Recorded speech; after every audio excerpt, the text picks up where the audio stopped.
I think if you live an interesting life, you'll write very interesting stories, which is also the beautiful thing about creative life overall. Learning can never stop. There is always something new, and I learn from my patients. And each one of us will use that choice based on the use that you have to put the technology to. The first film that made me sort of see how a human story and the layers of politics beneath. Panipat का युद्ध पढ़कर आने वाले दरोगा लोग investigation कर रहे हैं, तो उसमें थोड़ा विज्ञान मिश्रित होना चाहिए, ऐसा मेरी अपनी सोच है. A person may have a very enviable lifestyle, externally appear very successful and happy, but no one really knows what's happening within. It is not going to kill the supply chain, it is to empower the supply chain. And I'm happy to announce that we are still very much in the pilot stage, and beta testing is going on. We are gradually building up our presence little by little as people get more and more confident. Because of the state of our cities, we have no option but to build smart and resilient cities. Digital India is more for the poor, underprivileged, and deprived.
Ladies and gentlemen, a very good morning to all of you. It's my pleasure to welcome everybody to the inaugural edition of Nixie Presents BW Marketing World's Excel, Excellence in Communication and Engagement Summit, an initiative of BW Marketing World and also of BW Businessworld Group. My name is Aditya Malik, and it's an honor to be a host for today. But before that, a humble request to all of you, please turn your mobile phones to silent mode. I won't ask you to switch them off. A humble request, because that will really help you and also your co-panelists coming up, also your co-passengers on this journey today. It'll keep them calm. A request. Yes? Thank you. Now, today all of us will witness intriguing and insightful sessions about corporate communication, PR strategies, emerging technologies, and also more interesting topics. The conference will be followed by the PR 40 Under 40 Awards and also by BW Excel Awards that aims to recognize and celebrate the achievements and contributions of professionals like all of you who've made a significant impact in the field of public relations and corporate communication. This initiative acknowledges your outlook, work, the innovation, and also your leadership that all of you've demonstrated in shaping the PR and corporate communication landscape. Furthermore, it also provides a platform to showcase your accomplishments and also inspire the next generation of leaders in this industry. With that, I also ask all of you in the audience, how many of you have just joined this industry? No? Okay, anybody who's joined this professional space in less than, let's say, 2 years? I don't mean your specific or individual company as of now. I ask this PR and corporate world space altogether. Anybody who's that young in this space? We have one there. Okay. 5 saal se kam. Oh, we have 2 there. Okay. 5 saal se kam. So I assume everybody here is almost 10 years experience plus. Yeah. Yes or no? Why so confused? What happened? Yes. How old are you, sir, if I may ask? 24. आप कब से काम कर रहे हो? You're a student. Oh, of course, I forgot to ask. कितने students हैं यहाँ पर? Oh, good. Good. it also makes me more nervous now. Yeah, but okay. With that, may I please request our team to show us today's event TV so that we can give our audience members a sneak peek of what all is going to happen today. Please.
So today's agenda will reflect various nuances of the theme for this year, which is BW Excel Awards PR and Comms, the mighty play. And of course, this doesn't really need to be told to all of you that communication is a crucial skill in this business world. And of course, marketing is no exception. Both go hand in hand. It's almost essential to the success of any marketing campaign, any business that all of us are or our clients are part of. Effective communication, both internal and also external, helps ensure that everybody is on the same page, understanding their responsibilities, and also collectively moving towards one shared goal.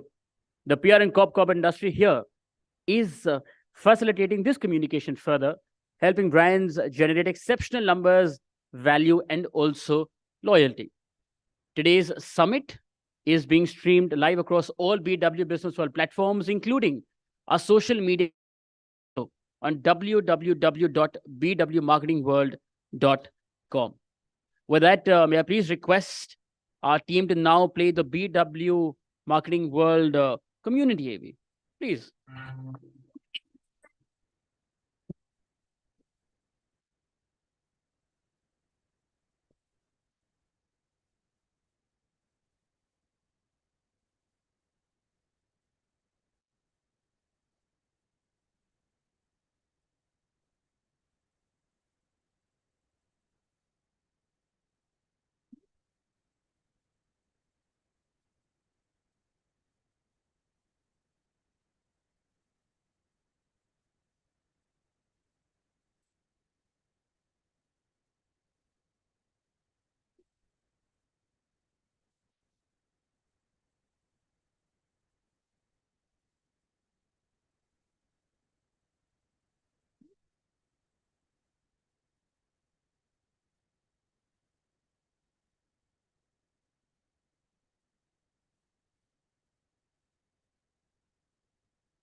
BW Business World, led by Dr. Anurag Batra, Chairman and Editor-in-Chief, BW Business World and founder of Exchange for Media Group, is the fastest growing business media house in the country. With a network spanning across 24 niche business communities and 8 magazines, BW Business World is proud to be entrenched in various verticals in the domestic as well as global business ecosystems. And with changing times, BW now has a massive readership in the digital space as well. BW in its portfolio has 24 niche B2B communities that organize conferences and forums to facilitate interactions between sectoral business leaders and also create a conducive environment for collaboration.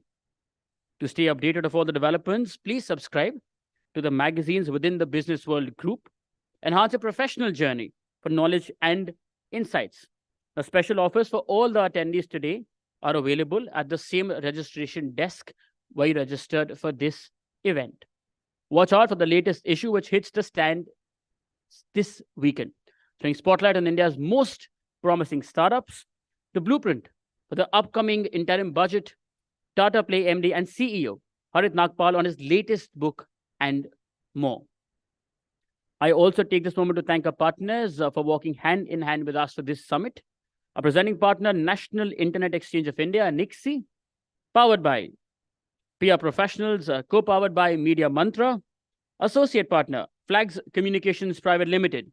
Our event partners, Joy Travels Private Limited, Fandrum, IWM Buzz, Exchange for Media, The Thick Shake Factory, Beanley Coffee, Reality Plus, Impact. And this summit has been organized by BW Businessworld. With that, may I please request our team to now play the partner AV?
And now to present his opening comments, to welcome all of you on this mega launch of BW Excel Awards 2023 and also the summit. Please join me in welcoming on stage Dr. Anurag Batra, Chairman and Editor-in-Chief, BW Businessworld Group and Founder, Exchange for Media Group. Morning, sir. Everybody, please. Thank you.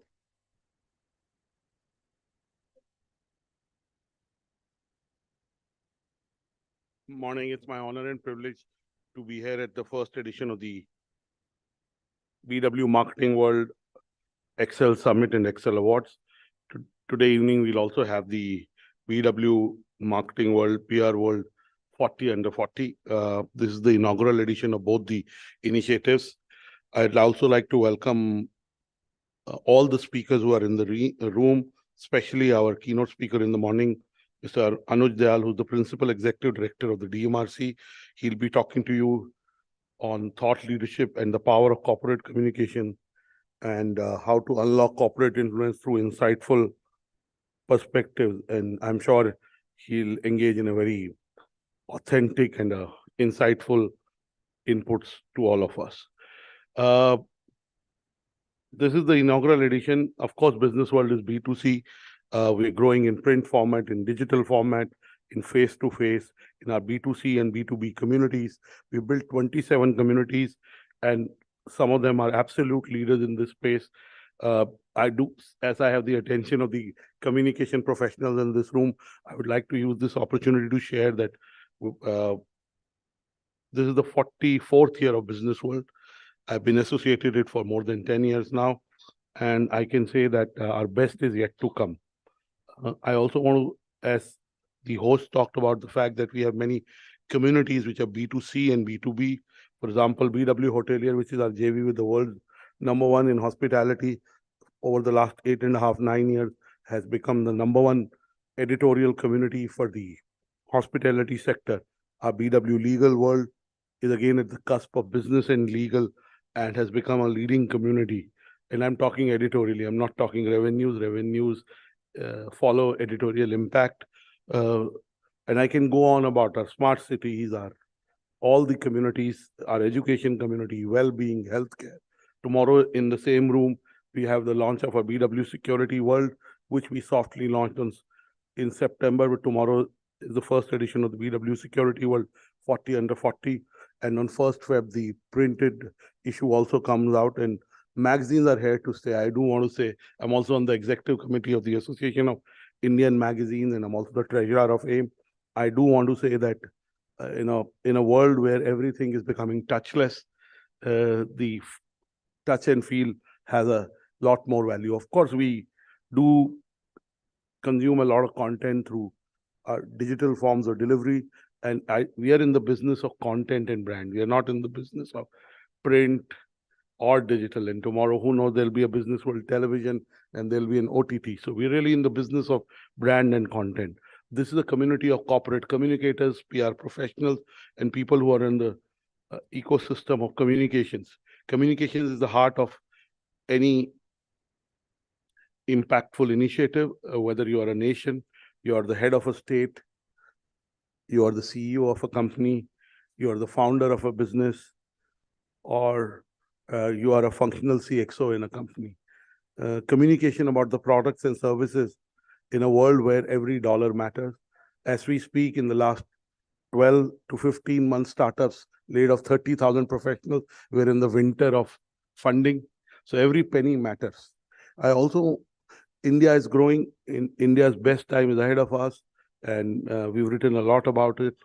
However, the advertising, marketing, media spends are also growing on the back of traditional companies, large corporates, large brands that continue to spend. For the 18th year, we'll do our Pitch Madison advertising outlook in exchange for media in about 18 in next 2-3 weeks. And we'll know exact size of the advertising, marketing, communication pie. But we can safely say it's about $10 billion. The amount of which is almost 88,000 crores. We are more than 80,000 crores. But the size of the money spent on PR is not even 5%. And in the last 6 months, while India is growing, there is a buzz about India, whether it's in the business domain or in the cultural domain. We hosted a very successful G20, but the spends on PR haven't grown in the last 6 months. In fact, if you look at the global data, the spends on PR have come down. If you look at the top 20 PR agencies in the world, most of them have shrunk on their top line and bottom line. Why is that happening? While we celebrate the success of the work that you do with your clients and the brand, we must ask, how will we be able to grow the investment in public relations and corporate communications? And it is directly linked to the impact you make. 3 years before that, COVID was there and we all became digital. But also what is happening in PR and corporate communications is that we grew. If we leave the last 6 months, we also we grew in every sector and subsector of the PR economy. I want to use this opportunity to say that I'm sure through today's deliberations, you'll brainstorm and see how the PR spends can be more effective and how the overall pie of public relations will grow. As I said, it is less than 5%, whichever number you take. I think in the COVID era, the efficacy of PR and the applicability of PR is what saved a lot of businesses and brands. So clearly, PR or organic media that you get through PR has a role to play and will stay as a very important mix in the communication repertoire. Today, we have 2 initiatives, the Excel Awards, which is the first year we got almost 300 entries. In the first year, that is not bad at all. So please give my team a big round of applause. And again, a lot of people, Chetan comes to me and some of you know Karan, who leads the E4M PR community, and saying, we are building BW Marketing World. Exchange for Media works independently. BW Marketing World, Soumya is there. Some of my other colleagues, Reema, I hope she's there. Neha and Pratyaksh is there. These are 4 on the editorial side. And Chetan, Shivam, everyone is on the business side. So we are building this community as part of the BW Marketing World, which will have the PR and communication community too. So I do want to say that this is the first year we got almost 300 entries. Also, in the BW Marketing World, PR 40, under 40, we got more than 120 entries. About 80 were shortlisted and presented to the jury. Today, the jury has chosen 40 winners. I think 38 of those winners are coming today physically. Some have flights, so I hope their flights land on time and they are able to make it. I don't want to stand between you and Mr. Anuj Dayal's address, and I know we started late. But like a lot of our initiatives, I'm sure with your patronage, involvement, and active feedback, this domain and this initiative will grow. I want to end by saying that the three things that are on my mind for the last few months are sleep. A lot of people in the industry that I interact with sleep very late. They sleep very little, less than 6 hours. I've done lots of research on it. So I want to ask you, how many of you sleep less than 6 hours in the night? I hope no one sleeps in the day at work. See, at least 30-40% of you in the room. That's not good. So one is sleep, the other is kindness, and third is sustainability. So I'll end by briefly talking about these. And I've been talking about these in my presentations. There are three pillars of health. One is sleep, the other is nutrition, and third is exercise. Yoga, walking, whatever you want to do, what gives you movement, right? But sleep is the most important. It is the foundational level. The better you sleep, the more you sleep. Human body needs 8 hours of good sleep. So please sleep enough. As you grow older, you need sleep. Even if you're young, sleep more because you'll be more mindful. You won't be distracted by your phone. You'll do better conversations. You'll eat better. It will impact every area of your life. And as you grow older, a lot of people I know, there's this famous case that happened 8-9 years back.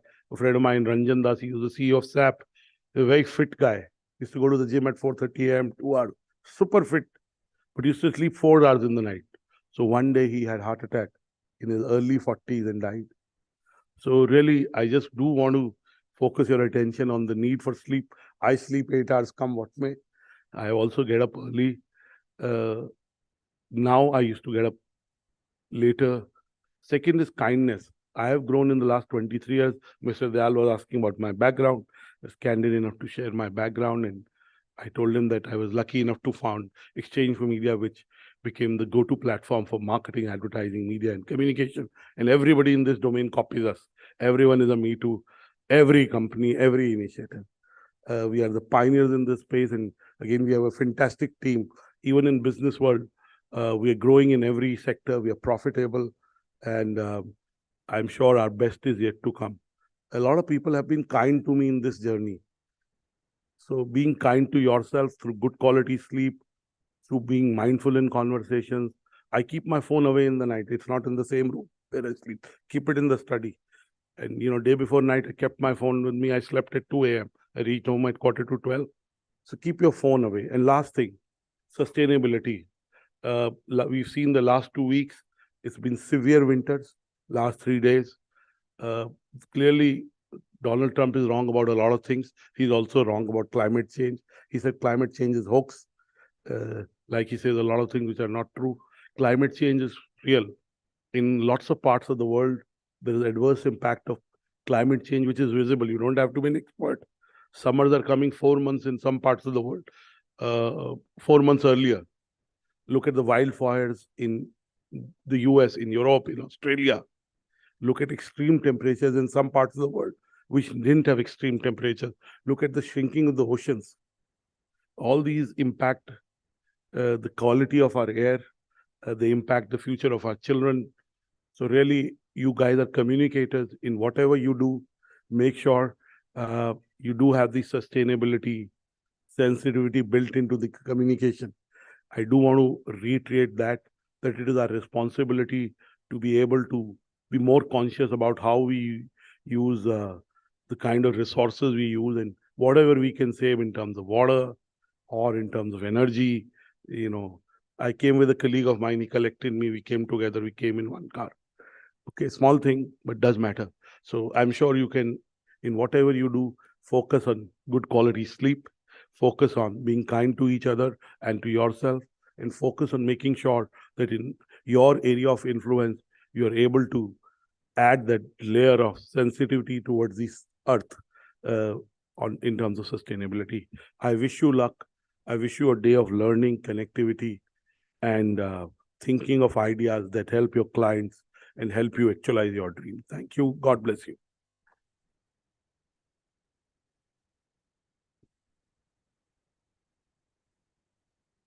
Thank you. Thank you so much, Dr. Batra, for setting the context and also for making sure that all of us know and are aware of our adequate amount of sleep that we really require about all that is happening. And of course, also to stay kind. Thank you so much, sir.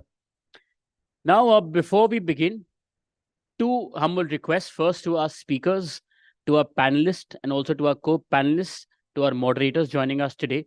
I know कि आपका wisdom जब आपके experience के साथ बहुत ज़्यादा है. You have a lot of knowledge to impart, but please make sure of the timer that's here. I really hate to say this because we love to listen to all of you who've come. But of course, we have to stay within the time limits. A humble request, please take note of that. Second, to all our audience members, apart from turning your phones to silent mode, because this hall it's a really old hall built in that era. तो उसकी जो flooring है, आप कुछ भी हल्की सी भी आवाज करेंगे, it surely, echoes till here as well. So please take note of that. If you wish to sort of communicate, you can do that outside in the networking area as well. Thank you. Well, now first, for the most anticipated session, I have 3 questions to ask you. And that will begin with the most important one. आप में से कितने लोग travel करते हैं by Delhi Metro? Oh, lovely. Okay. Now, please answer my next 3 questions, right? I've got the entire team looking at the questions here, yeah? First one. There are how many metro stations under the DMRC umbrella? Total. You can take a guess, it's okay. We aren't giving out any free tokens. Random guess. Who says 100? 100, sir. Okay. 550. No, that's the future. Yeah.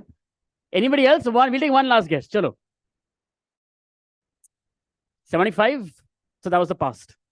One final answer. Yes, sir. Okay. You said 350? It has 288 stations, sir. Yes? Okay.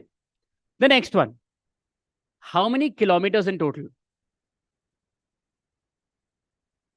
More than 400. Again, the future, sir. What's a good way of saying this, no? कि आप गलत हैं. A humble way. 135? No. 230? I feel like एकदम auction वाली feeling आ रही है. No, okay. It's 393 kilometers. And the last, how many lines? मुबारक हो sir. बहुत बहुत. दसी जनपद का स्टेशन ही बहुत नियर है. Yeah. And the last one, how many lines? Okay, this is almost closer to all of you. It's 12 lines. Yes? Okay. You all near. Thank God. Thank you. Okay. The first session, it's around the largest urban infrastructure project undertaken in India after 1947. Yes, जैसे आप लोगों ने सही सोचा था, जवाब देते, we're talking about DMRC. Now to talk on this and a little more, please join me in welcoming on stage a significant contributor to the communications domain for over 3 decades.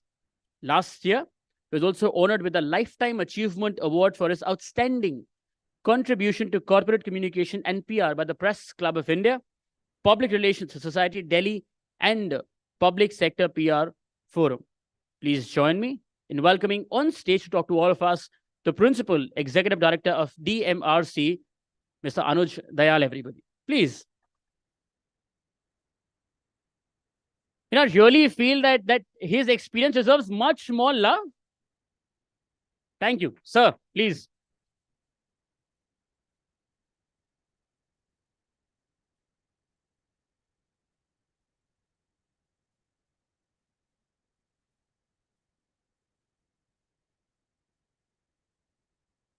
Thank you, Dr. Anurag Batra, for inviting me on this occasion.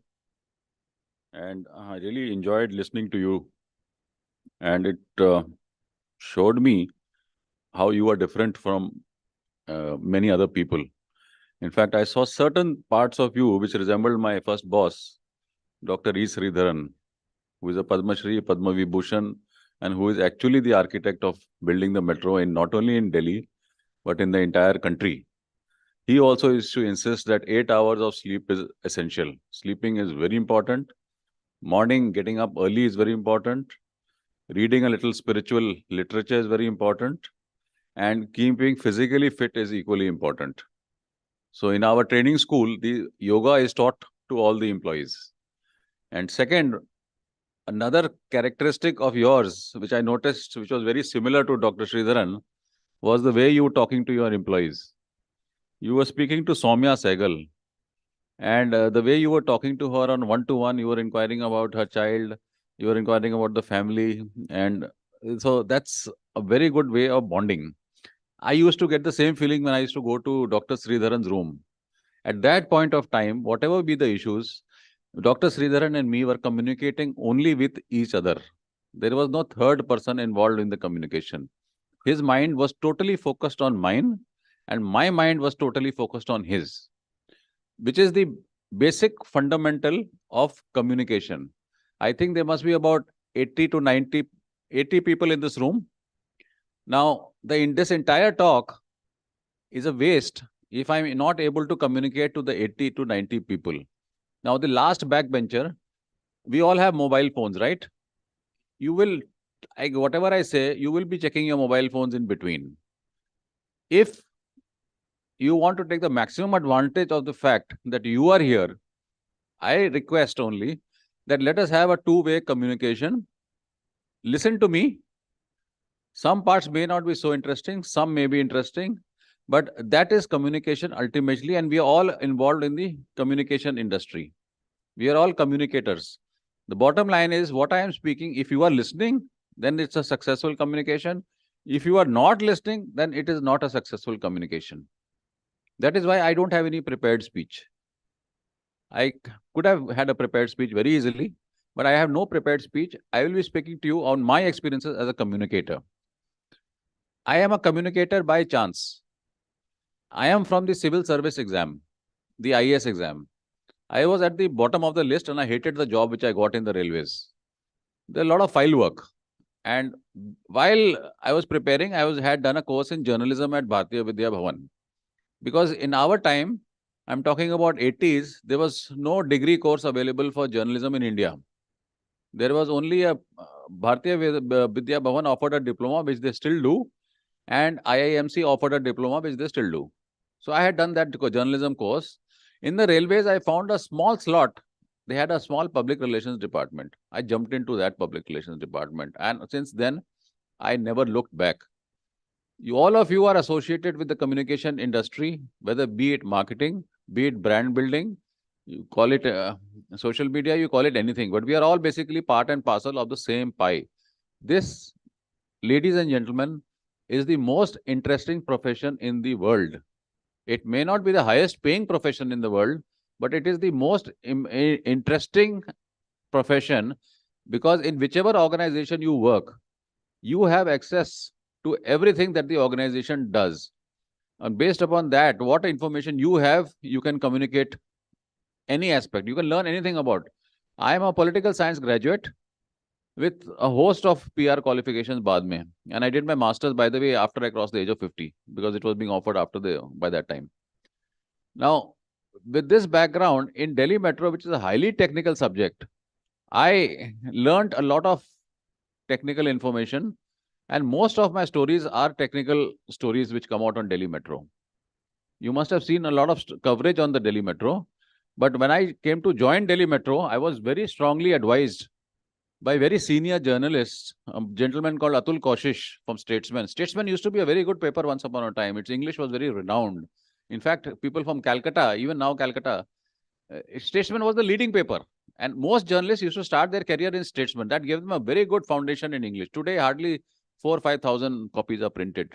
Now, the business houses have taken over journalism today. Journalism is no more what it was. Journalism today is a business. All newspapers, they are run by, run or directly owned mostly by business houses who, whether you like it or not, indirectly are promoting various interests, positive, negative, whatever suits. I mean, that is how the system works. In fact, Mr. Batra, he has started from scratch. But otherwise, if you see the history of Times of India, HT and all, they're all backed by very, very well-off Indian Express. They're all backed by Goenka. They're all backed by Birla. I mean, they're backed by very big houses. It is not easy to enter this field on your own and establish on your own. Now, I'm sure compared to an engineer, doctor, or to other professions, we are all not, the payment levels also here are not as good as it should be. Today, journalists are all on contract basis. They have to toe the line. There was a time when the editor of Times of India was a very important person. He used to hobnob with the Prime Minister. Everybody knew about him. Today, that is not the position. The journalists are not in such a comfortable position today. So the reporting is very, very straight. You will not find too much. The media is not able to make much of an impact unless there is some interest behind it. So the ball game has changed. Coming back to DMRC, why was I appointed? Because there was a Konkan railway line which was built by Dr. Sridharan, the first MD. Now that Konkan railway line, they encountered a lot of media difficulties in Goa section because the Goans didn't want a metro or train to pollute their environment. So there were a lot of articles and cases, and there was a lot of trouble going on in Konkan railway. As a result of which, Dr. Sridharan joined Delhi Metro with a very negative attitude about the media and the press. He felt having to deal with the press means to take them to court. Any article which they write, he said, you must sue them. But he realized that you should have a communicator because Delhi is the center of communication of India. All the media houses are available in Delhi, so you cannot do without a PRO. Hundreds of deaths have taken place during the metro construction in India, but we have made sure that this has been reported properly in a proper fashion. So I joined this place reluctantly because I was told that in the railways you were taking press parties to various parts of India, to Kanyakumari and all. Here you will be going to Chowdi Bazaar, Delhi. 90% people felt Delhi Metro will never come. Many times we were told that this project has failed. It is a failure. It is a white elephant. Many bureaucrats wrote against this, that trucks and buses will run on the metro. And many times we have been told that the company is about to close. I could not find a single person to come and join my team. I joined alone as the PR in the PR team here. Nobody wanted to come and join. All my ex-colleagues from railways, I used to request them. They didn't want to join, leave established organizations and come here. It was difficult for me to even recruit a person to join Delhi Metro. So literally for 10 years, I ran this department with only 3-4 people. But these 3-4 people worked very hard. We worked round the clock. And I have asked my team to attend this lecture to emphasize certain things. The work culture was very good. 9 o'clock in the office meant we were there at 9, 9:02, 9:01, 9, when the enthusiasm levels were very high. We encountered many issues and we did a very good job of selling a dream to the public. So when the metro was by the time the metro was coming up, the public was so enamored that Delhi Metro is coming, that in 2002, when we were opening a small section of the Delhi Metro, people felt that all Delhi's transport and pollution problems will be solved by this 8-kilometer stretch between Shadra and Tis Hazari. And why was this section chosen? Because this is the most densely populated area of Delhi. But you all must know that this is also a very socio-economically backward place in Delhi. Now, how, as communicators, do you communicate to them? They don't read Times of India. They don't read Hindustan Times. They don't read newspapers. Some Urdu papers are circulated in that area. So how do you communicate? Any suggestions from the audience, please? Yeah, you're very close. Anyone else?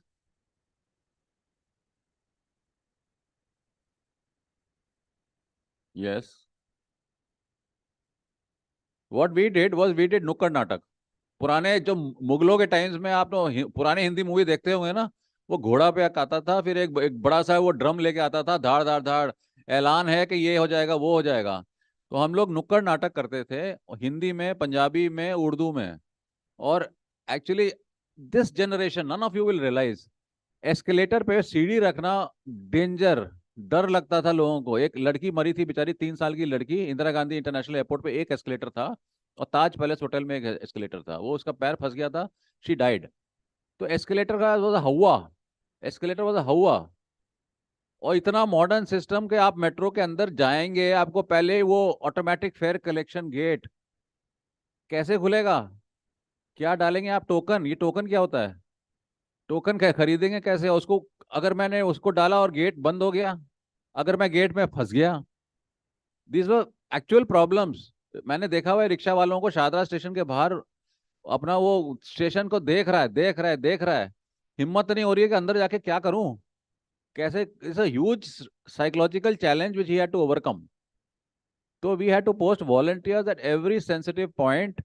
Train के gate पे escalator क्या समझाएं उनको? बिजली की सीढ़ी, ये बिजली की सीढ़ी है। लेडीज इंडिया साड़ी पहनती है तो साड़ी गार्ड लगाया हमने वहां पे कि वो ना फंसे। People were so hesitant. हर चीज का कम्युनिकेशन हमने नुक्कड़ नाटक में एक्सटेंसिवली किया, और पहले 3-4 सेक्शन तक ये हमारा मेन कम्युनिकेशन टूल था, नुक्कड़ नाटक। That is how we started explaining to the public. और सारी पब्लिक फर्स्ट डे पहुंच गई वहां पे। जिस दिन खुलना था, 1 डे बिफोर रात से लोग इकट्ठा हो गए। हमें एक एक जस्ट शो दैट फोटो।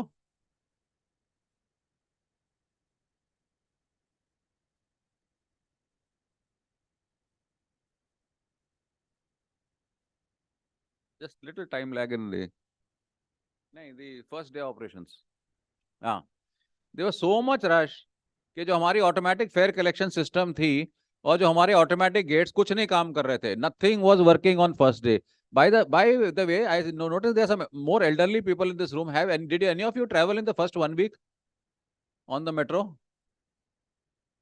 अरे very good, 2 people have traveled. आपने देखा हुआ कितना रश था और सिस्टम्स ठीक से काम नहीं कर रहे थे। Most metros in the world after that they close down, but we did close down, but we knew के इट माइट फेल। तो हमने क्या किया, पेपर टिकट्स भी हमने बना लिए थे, और ये पेपर टिकट्स हमने बांटा काफी। और अगले दिन हमने एड निकाला पेपर में, दिखाता हूँ एड। ये देखिए,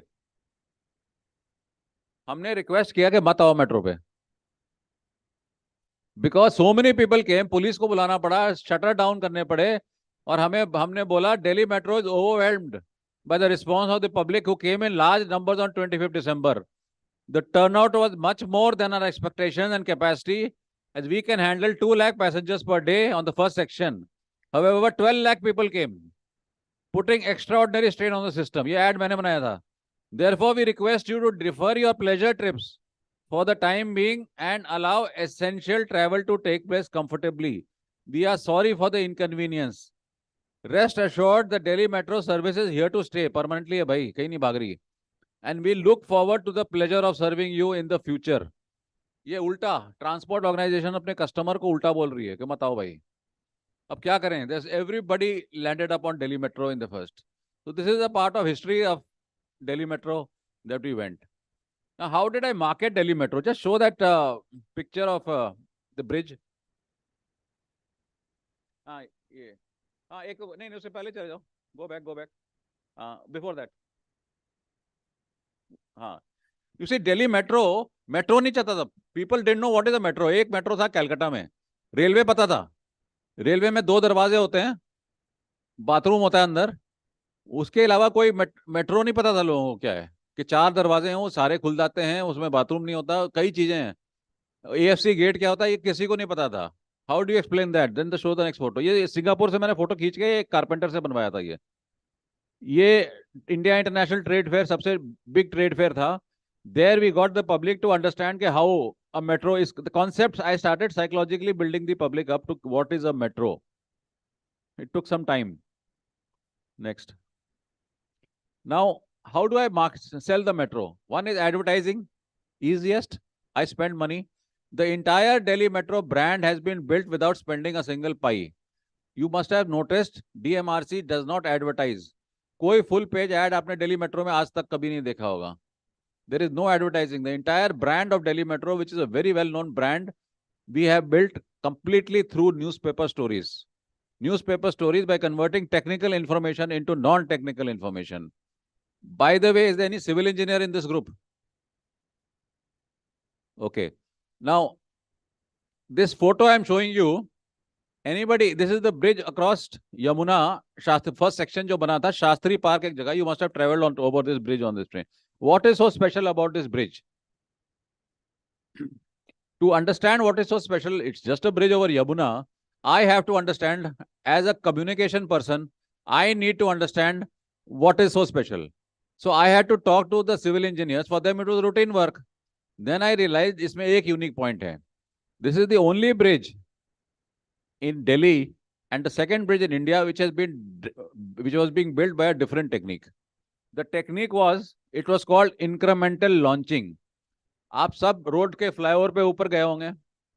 Every flyover, after every some time, you'll get a duck. Duck. Why is that duck? Because there is a joint.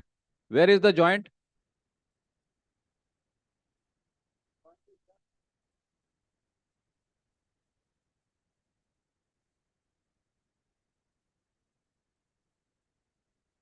This is the only bridge which does not have a joint. वो पीला सा जो चीज देख रहे हैं आप, it's called a puller, a launcher. वो एक साइड से ये ब्रिज बनता था. जैसे जैसे वो ब्रिज बड़ा होते जाता था, वो that पीली thing used to pull the bridge across in a single piece. ये एक single piece में ब्रिज बना है. It's called incremental launching. Now the trick as communicators for all of you as brand builders is to build your brand by using your own advantage. For this, you have to know what is going on inside your organization. You all must be building various brands. Those brands have stories to tell. They have lots of information which you can use and you can market. It's your skill to take out that information. Once you take out that information, then you have to make the journalist interested in that information. You have to relate it to the common man and to the common public. Once you do that, this is all these stories are headline stories which I'm telling you. Times of India headline. CM came to visit. Lieutenant Governor came to visit. And उसमें मैंने एक बड़ा सा एक poster लगा दिया, The Moving Bridge. Next. आगे चलते जाओ. Go ahead. Anything else on this one? Okay. So this is how we built up this brand. Now the brand was built so well that people thought everything will be solved by Delhi Metro, and our company was doing very well. I think there's a paucity of time, so I'm going to do a little bit of jumping. You see, for first 10 years, we went very fast. We went on schedule. We went before schedule. Phase 1, government told us to build it in 10 years. We built it in only 7 years, 3 years ahead of schedule. Nobody heard that a government project being done 3 years in advance. उसके लिए कई techniques है. It will require a different lecture, so I'm not going into that, how we did it. But the company was soaring sky high. The brand, Delhi Metro, was soaring sky high. Though 300-400 people had died, none of them had died by a structure of the Delhi Metro falling. They died by, they're working on a height. किसी ने अपना harness नहीं पहना, वो गिर गया, या किसी ने helmet नहीं पहना. This sort of accident. But no, the Delhi Metro का बनाया structure नहीं हुआ till such time. Just come to the first one at Lakshmi Nagar wala. We had 2 setbacks after about 10 years of construction. That became a real communication challenge, which I want to discuss with you all.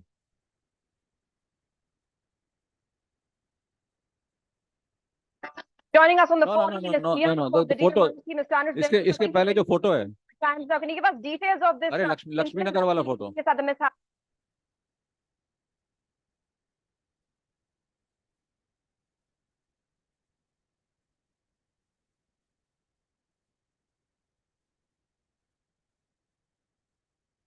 Do you have that photo?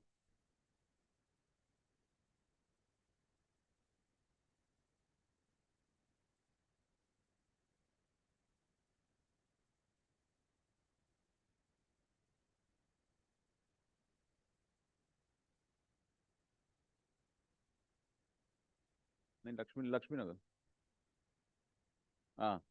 You see this big, look at this accident. This was the first accident with a structure of the metro, that yellow thing, we call it a launcher, that fell. And 2-3 people died during this incident. It happened luckily on a Sunday early morning. Otherwise, the casualty level would have been very high. This was the first time that an accident took place. We got away.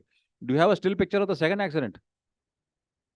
Now, about 6-7 months later, this was an accident which took place in South Delhi. I don't know if any of you remember it. It happened in near Lady Shri Ram College. 9 people died in this accident. And after that, the company was under attack. Because this company going so fast, 3 years ahead of schedule, जितने bureaucracy, जितने लोग jealous होते हैं, आप, by the way, human nature है, कोई आपके success से, whether it's your own colleague in your office, nobody is happy with your success. आपके failure से सब मजे लेते हैं. Delhi metro में जितने bureaucracy वगैरह वाले थे, देखो, this company doesn't listen to anybody. They go so fast, they brag so much, they're doing so well. देखो what has happened. What is their safety standard? So many people have died. Sack the MD, remove the MD. ये सब हुआ. This is what happens in this structure. Now, I will show you 2 videos of this accident, then I will discuss it. First, you put that NDTV wala. In the cleanup operations at the site of the metro accident that took place yesterday, there's news now that a girder actually fell as it was being carried by 4 cranes. In fact, one of the cranes also overturned. There you can see those visuals there as that girder falls down, and that crane also almost perpendicular to the ground there, and lots of workers in the area. This, of course, is the site of that accident that took place yesterday when the bridge collapsed, killing 6 workers, injuring many others. And the Metro Chief E. Sridharan, in fact, visited the site in the morning to overlook these cleanup operations. Well, Kulsum, we can see. Time now wala lagana. Joining us on the phone line is PRO of the DMRC, Mr. Anush Dayal. So thank you very much for speaking with Times Now. Can you give us details of this incident that's taken place at the mishap site? The rescue operation was going on. We were trying to dismantle and lift this launcher which had collapsed yesterday. 3 of the cranes which were involved in this rescue operation, they toppled over. Probably there was some issue regarding the weight of the launcher vis-a-vis the weight of the cranes. We don't know. We'll cross-check that. There has been no injury in the incident. Right. So what was it that went so wrong for as for 3 cranes to completely collapse? I won't be able to comment further. Whatever information I have got with me at the moment, I've given you. So also, how much longer could it take to now clean up this mess that has been created by the second mishap today? It will take time. It will take time. We don't want to do it in a hurry. It will take time. Let us assess properly. After that only we'll do it, but it will take some time. So also, understandably, this is going to cause further delays to this particular project. We'll still try to complete our deadline, but that is not something which we are concentrating on just now. The first thing is to get the area cleared up and assess the situation.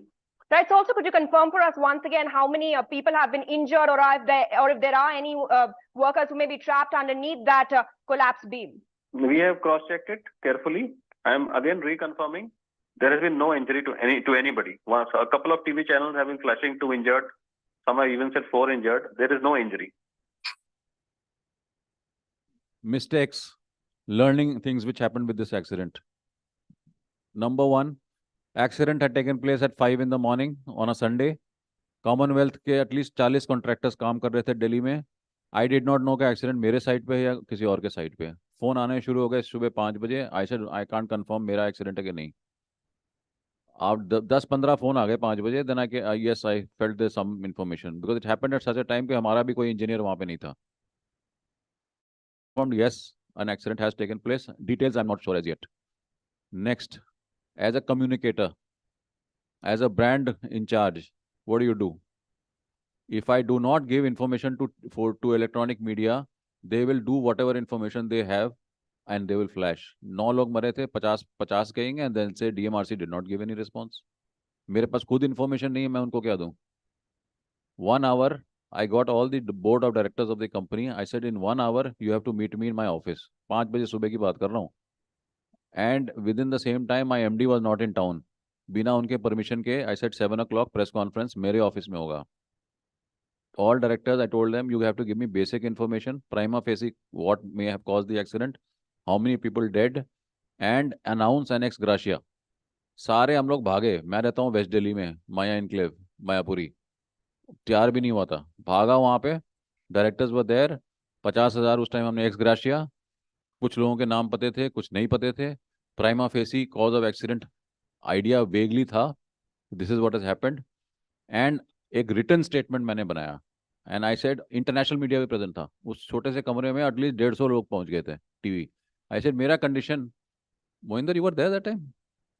Jamrud group में थे हाँ तो I said I will read out the written statement but there will be no cross questioning. Why no cross questioning? आपको सबको पता है electronic media कैसा होता है. यहाँ इलेक्ट्रॉनिक मीडिया का कोई है भाई जो मेरे को पीटने आएगा? अच्छा एडिटिंग टेबल पे कुछ भी हैवॉक हो जाता है. Anything can go on the editing table. They can sensationalise and then अगर आप उनसे क्रॉस क्वेश्चन करो ना इलेक्ट्रॉनिक मीडिया में 1-to-1 कैमरा में ट्राई करिए. बहुत ही डिफिकल्ट है. You will not be able यार. The gentleman in this room, have you ever won an argument against your wife? It's like that यार. You can't. Their brains go too fast यार. Their brains go too fast. आप नहीं कर पाएंगे. तो I made it a condition कि भैया I will give a written statement and no questions and answers. I said I'll give you basic information. I told them 9 people dead, 8 actually dead. Us time 1 died later. This is the time when it happened. Prima facie, this may have been the cause. And I said, next information I will be giving you after 4-5 hours. They were happy with that. वो telecast होना शुरू कर दिया और हमने 4-5 घंटे बाद हमने इंफॉर्मेशन देना शुरू किया. अब प्रॉब्लम आई, गलती जो हुई.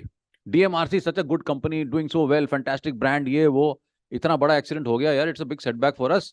तो हमने सोचा कि ये गर्डर जो गिरी है, just put that girder photo, हम इससे तुरंत रिकवर कर जाएंगे.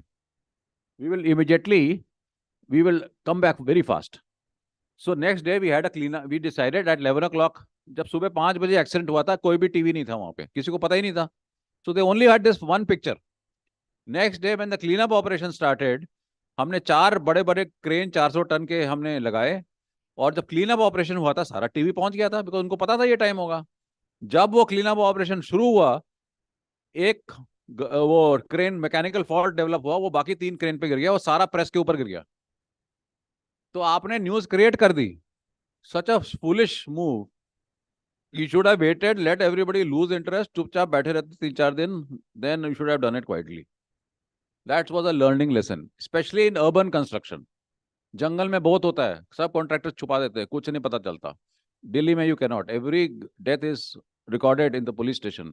हाँ, फायर ब्रिगेड को पता चलता है, हॉस्पिटल से पता चलता है, जर्नलिस्ट ऑन स्पॉट चले जाएगा. तो आप छुपा नहीं सकते. It's not possible. It will backfire. So that was a big learning experience. Second, we bounced back immediately. Just put that Shekhar Gupta. Can you imagine within 24 hours of such a major accident, so much political pressure, the MD resigned then and there. Chief Minister refused to accept his resignation. She didn't accept his resignation. And as a communication guy, this is what do you expect? After such an accident, will you get positive news or will you get negative news? 48 hours तक तो वो telecast करते रहिए गिरते हुए. सारा metro became a joke. That same which I showed you.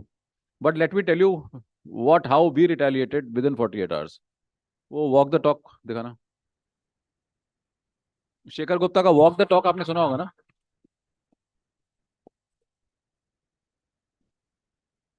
Well, I'm Shekhar Gupta on a very good morning in Delhi at a place where my guest this week perhaps would have last expected him to find. This is Dr. Mr. Sridharan. Sridharan, not the happiest spot for you to be at, isn't it? He was already 76 years old. Good morning. I'm really to be happy here because I can see what is going on. We are given certain instructions how the restoration work has to start, that is going on according to the schedule. So I'm happy to be here, no doubt. I'm very happy to meet you also at the work site. But you would have rather liked to see this place intact instead of surveying a little wreckage. Of course, no doubt about it. This has been a very unfortunate, tragic incident, and that from that angle, certainly I'm not very happy. Avoidable? Well, this is an accident, and accidents are accidents. If this is unavoidable, it doesn't become an accident. Right. So this, with all the precautions that has been taken by Delhi Metro Rail Corporation, such an incident has happened. I don't think it was totally avoidable. I can't now, by hindsight, if we go into all the reasons and find out why this has happened, probably we can take steps to see that similar accidents don't happen at other sites. Give us a little idea of what you think may have happened. Because you're saying now there might be some idea. It is still too premature to come to a conclusion because, first of all, a technical team, very high level technical team is going into this. But the hunch is there has been some deficiency. Right. The deficiency could be in the design of the structures. Okay, The you can stop deficiency now. should be in the specifications. You see, it was not negative news, it was a positive news where things were explained to the public. Times of India also came out with a full page ad, a full page story in our favor. So, as communicators, do you think, I mean, I felt I was doing a good job, but in hindsight, and what happened after that, it was a problem. Why? But that time, print media used to dominate. Any story coming in Times of India would make Hindustan Times an enemy, and vice versa. Now, when an accident takes place or a crisis takes place, there's a lot of pressure on the reporters to report. The other reporters are not getting the story. So they all ganged up against the company. When an accident like this takes place, as a communicator, please close your shop. Accept it, give limited information, let it flow out in a limited fashion, and the same information should go to everybody. Don't do what I had done. Though they are both positive, it's not recommended. For at least a week, 10 days, the same information. Otherwise, the others become your enemies. They become very rabid and they'll make your life miserable. The pressure from, this was only one media pressure. They wanted us to sack the contractor. This line had to be commenced before the Commonwealth Games because it was connecting Jawaharlal Nehru Stadium. Time was, as it is, very short because it was sanctioned very late. So they wanted us to sack the contractor and our engineers. If we had sacked the contractors and engineers, this line would never have been built. So they were blacklisted, engineers were charge sheeted, but we continued working with the same people. We continued to keep the morale very high. And the pressure from various sources was so high, there was a lot of clandestine efforts to pressurize. By the way, communication is a very high stress job. All of you are involved in brand building. You all know you all don't have deadlines. I'm sure all of you come home very late. And you must be getting very little time to do your work.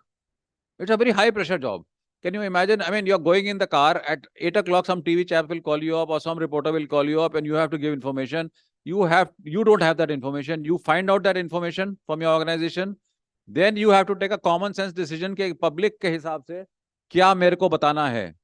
You have to have a very, very cool temperament to be a communicator.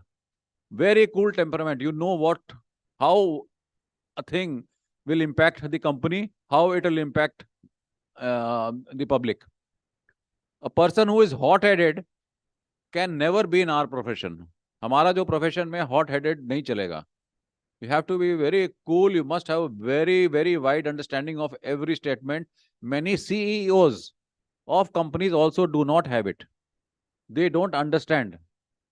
Your job is to advise the CEO. You must have seen some British serials where the Prime Minister of England, his right, or even the President of America, his communication man is his man next to him all the time. 24 घंटा उसके साथ चिपका रहता है. In US, communication is a board level function. On the board of directors, most companies, they keep a communicator. That is how importance communication has got. India, it is now in the developing stage. Ab aa raha hai. Our salary levels are just not good enough today. We are being taken for granted because the number of people are available are more. But the salary levels which you all should be getting as communicators, the type of role that you're playing, the delicacy of the role that you're playing, your salary should be at least 3 times of what is being given to you by the industry today. Do you all agree with that? Because you're playing a very, very critical role. One mistake can tarnish the image of the brand of your company completely. So it's a very, very delicate type of situation in which we are dealing. We are playing a very, very fulcrum role as communicators. Now, how much time do I have? Oh, 2.5 minutes. I don't have. So can I keep it open for question and answers in 2.5 minutes rather than going on? I have lots of stuff to say, but anybody would like to? Yeah. Yeah. Can you introduce yourself also? Okay. मैंने YouTube पे shorts देखे थे related to DMRC. Just because I'm in front of you, so I wanted to know your experience about that. I don't remember the metro station name, but I have heard and I have seen the video कि वो बहुत densely populated area था और वहां पे metro construction बिल्कुल ही ना के बराबर था, कि वहां पे चांसेस ही नहीं थे. चावड़ी बाजार. Yes sir. एंड उस टाइम पे वहां के लोगों ने प्रोटेस्ट भी किया था कि हम यहाँ पे कंस्ट्रक्शन नहीं होने देंगे. Yes. एंड बाहर से भी इंजीनियर्स आए थे, बट दे आल्सो डिनाइड कि यहाँ नहीं हो सकता है. अरे good, yeah, you read a lot about it. Yeah, right. वहां पे आप लोगों ने कन्विंस किया कि हमें आपको प्रॉब्लम नहीं क्रिएट होने देंगे, और आप लोगों ने डे की जगह पे नाइट में कंस्ट्रक्शन किया था. Yes, yes, good.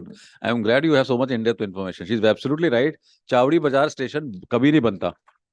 हमारे जो फॉरेन कंसल्टेंट इंजीनियर्स थे, दे सेड वहां बन ही नहीं सकता. आप लोग सब चावड़ी बाजार गए होंगे, वहां जगह कहाँ है बनाने के लिए. तो हमने वो एक न्यू अमर सिनेमा हॉल होता था, उसको हमने लिया, वहां पे एक छेद बनाया, और हौस काजी एक चौक है जिसमें थोड़ा सा जगह है, 2 छेद बनाए और सारा इक्विपमेंट उन दोनों छेद से लोअर किया, और उसके नीचे से फिर हमने टनलिंग की. Foreign engineers had given up.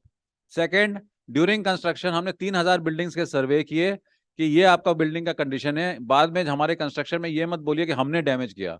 और ड्यूरिंग कंस्ट्रक्शन वाइब्रेशन मॉनिटर उन बिल्डिंग्स पे रखते थे, बिकॉज उन बिल्डिंग्स में कोई फाउंडेशन नहीं है. और जब नीचे से जाते थे, हमारा आदमी उस बिल्डिंग के ऊपर रहता था. 1-2 मुगलों के टाइम के वेल्स थे, पुराने कुएं जो उनको भी नहीं पता थे, जो कवर कर दिए थे, वो इरप्ट किए थे. अभी इट वाज उन लोगों को होटल में शिफ्ट किया. Very very delicate construction we had done over there, and Chavdi Bazaar is there. Very good question. I'm glad you know so much about it. Thank you so That's much. a very important part of history. 90% of people in Delhi Metro, working in Delhi Metro, will not know. In my own team, many will not know, the youngsters. Thank you, sir. Good.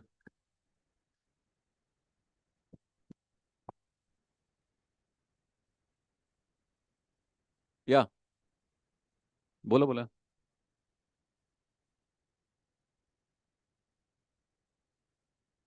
Beta, give me your name also. And I'm from Pasana Business School. So actually मेरा question ये है कि hello, जो DMRC है वो एक Yamuna bank station है metro का. वो इंडियन रेलवे को, मतलब इंडियन रेलवे का स्टेशन था वो, जो ट्रैक यूज कर रही है वो इंडियन रेलवे का क्यों यूज कर रही है? No, there is no interrunning between railway and DMRC. हमारा अलग टाइप का ट्रैक है. बट सर मैंने जो मतलब नोटिस किया है कि उनका जो ट्रैक है, आप देखेंगे ना, जैसे जमुना क्रॉस करते हैं तो एक ट्रैक आता है, वो बाकी जगह के ट्रैक से बहुत डिफरेंट है. नहीं, वो एक्चुअली हमारा ट्रैक इज नॉट पॉसिबल. हमारा जो एक्सेल लोडिंग वगैरह सब डिफरेंट होता है, लेकिन ये है कि मोस्टली एलिवेटेड है. कुछ एरिया में, जैसे यमुना बैंक में ना, it is like Indian railways, it is on the surface. तो वही उसको हम बैलेस्ट कहते हैं. वो जो पत्थर होते हैं ना, since it is on ground, it looks very similar.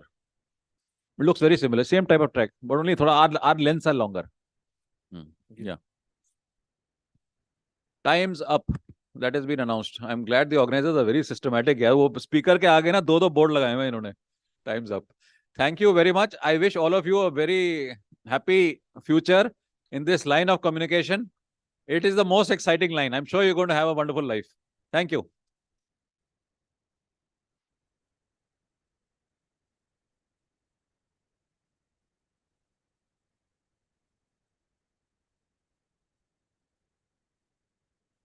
Thank you so much, sir, for sharing with us the nose and house. And I think not many people share exactly क्या रुकावटें भी आई थी. So thank you also for doing that. They all act as a motivation. And building on from that, our next session will speak on how the winning combination of Twitter, of Facebook, and of other social media platforms is driving successful PR campaigns. All this and also more. Please join me in welcoming a panelist for the same. Nikhil Bharadwaj, Vice President and Head Corporate Communication, Bajaj Allianz General Insurance. Sonal Singh, Head of Corporate Communications, Jindal Stainless Group. Amit Arora, Head Corporate Communications, Housing.com. And this panel will be moderated by Reema Baduri, Editorial Lead, BW Marketing World. Can we collectively welcome them, please, ladies and gentlemen? Oh, what happened to your Josh? Right from the back. Thank you.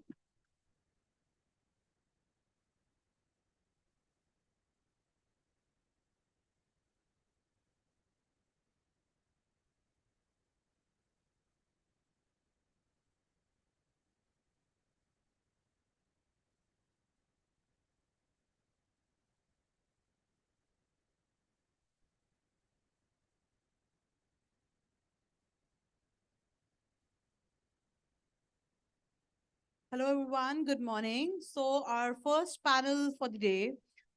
So we are at our Excel Awards where we talk about PR, where we talk about corporate communication, the diverse industry that it is. So we had a great keynote speech by Anuj sir as well. And coming to our first session, where we will talk about, post-tweet engage, the dynamic duo of social media and PR and Corpcom strategies. So before I begin with my session, firstly, I would request all of you to give a great round of applause for our panelists, for our first panelists who are a power pack in themselves.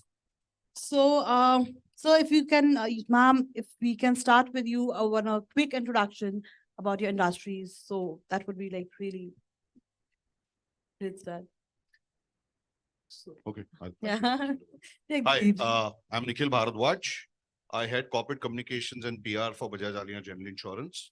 I think general insurance is an exciting field, a very high growing, I would say, full of crisis as well. But communication is something that's now become the backbone of it because as you know, the insurance penetration in India is very low, and the important job of ensuring that people know more about insurance is something that we do.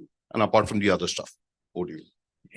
Hi, my name is Sonal Singh. I am the corporate communication lead for Jindal Stainless. And while all of you do use razor blades and spoons and there are coins in your pocket that my company has helped produce, none of it has been sold directly. So you have absolutely no direct rabta with the company. However, it is one of the greatest financial turnaround stories of its own time. It has gone from deep red into one of the most profitable businesses in metals in the country. We are now in the top 5 in the world and of course, top in the India. So yeah, from a communications perspective, a very great story to be told. And I have been here for the last 7 years. Prior to that, I was with Steel Authority of India Limited.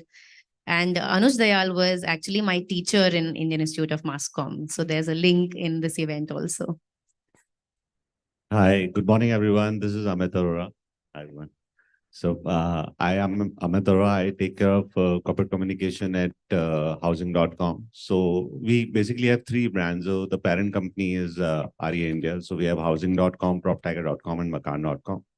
We are the country's leading PropTech company. I had comms for the group for all the companies. And in addition to the corporate communication, I also work on podcasts, which is Keeping It Real by housing.com. So that is also one of my job in addition to the comms, which I take care of internal and external.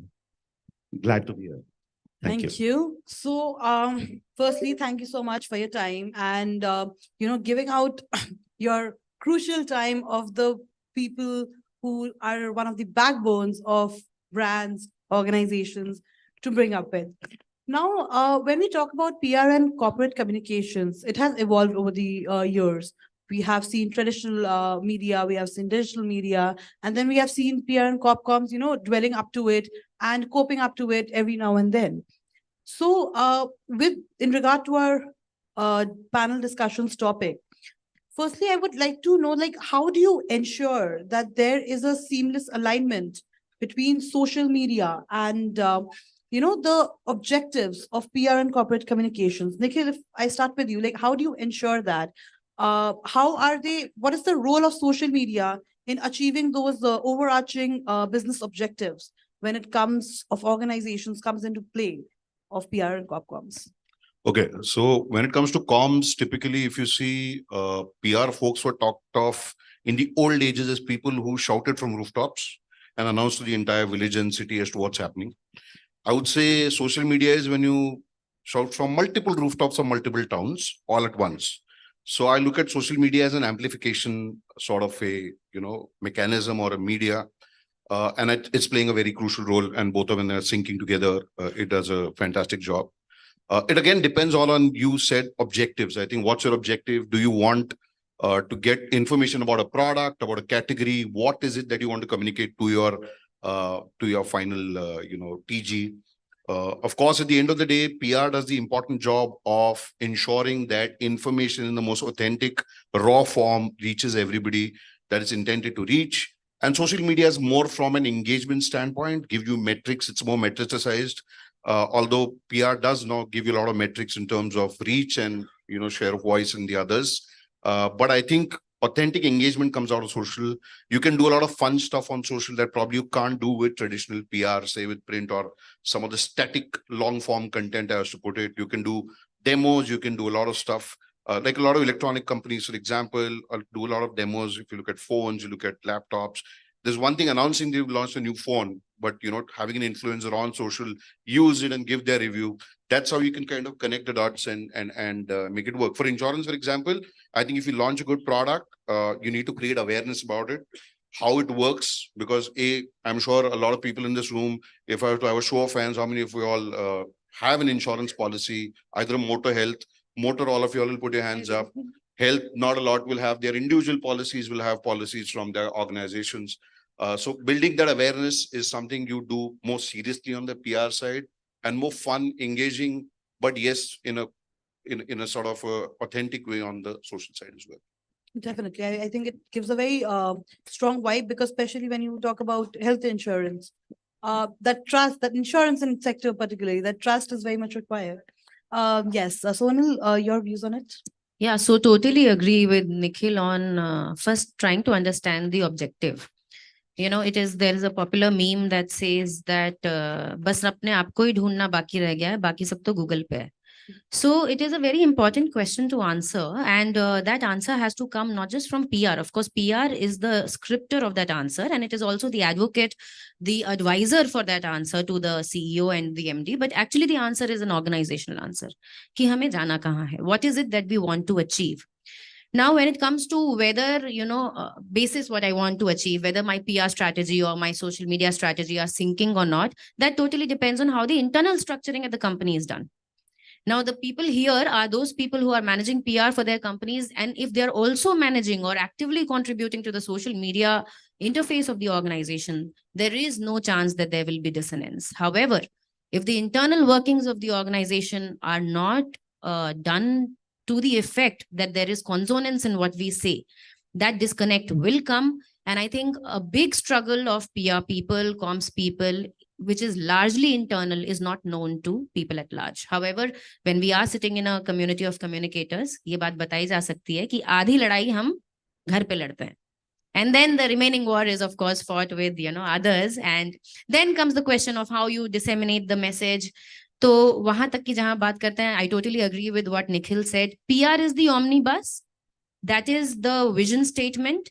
And social media becomes the tool for us to implement. So to be specific to my industry, for instance, shareholder community became a very important community to engage with, also from communication point of view, because the company had taken huge debts. It had gone under corporate debt restructuring. There was a time when everything in the organization was mortgaged. From there, trying to convince people and investors to not run out of the company, not vacate the ship when it was sinking, because we were very sure that with the rising growth of India and the world, stainless steel will bounce back. And to be able to canvass to the government that please stop the dumping that is coming from China and Indonesia at subsidized rates, because you have to let your country manufacturers grow. So that kind of corporate advocacy was being done at the PR level. And social media became our tools, to shout from the rooftops that, hey, this is, what, stainless steel, if you build bridges in stainless steel, it'll last you 150 years. Accidents like Bhayandar will never happen. Hey, the coins in your pocket are made by us. Hey, if you use razor blade that is made out of steel, it'll probably give you a nick that is going to take your life. So that kind of canvassing, very B2C kind of canvassing was done through social media. But the important elements, I think PR remained the mother of the communication message box. Got it. Amit, similarly for you also, what role do you believe that social media, because social media has become a very important domain in today's date. A lot of people are getting attracted. There's a lot of metrics that can be taken upon it. So what do you think that, what is the role of social media in achieving those business goals of the organizations that we come across? And how does PR and Copcom help inculcate in achieving those business goals? Thank you. And, I would like to take on from what my colleague just said, that, that the role has evolved, the social media, role in the PR and the communication industry per se has evolved. I think if we see that the social media is so dynamic, I would say that, we are currently in a screen age to an influencer age. So starting from, I would say, if we go back and starting from, I would say, Stone Age, which took us around over 3 million years to move from Stone Age to the next. So here we are living in a screen age where the scenario is so dynamic that, whatever we are talking today might not be relevant, when we meet tomorrow next, or maybe the next time when we meet. So the scenario is changing so fast, and the role of screen in our lives has evolved so much that, 5-10 years back, we were just talking that, everybody is on screen, everybody is on screen. We are on screen in our house. We are on screen in our offices. Then thanks to COVID, office joined our home, and the screen got merged. Then now the influencer age where everyone is an influencer.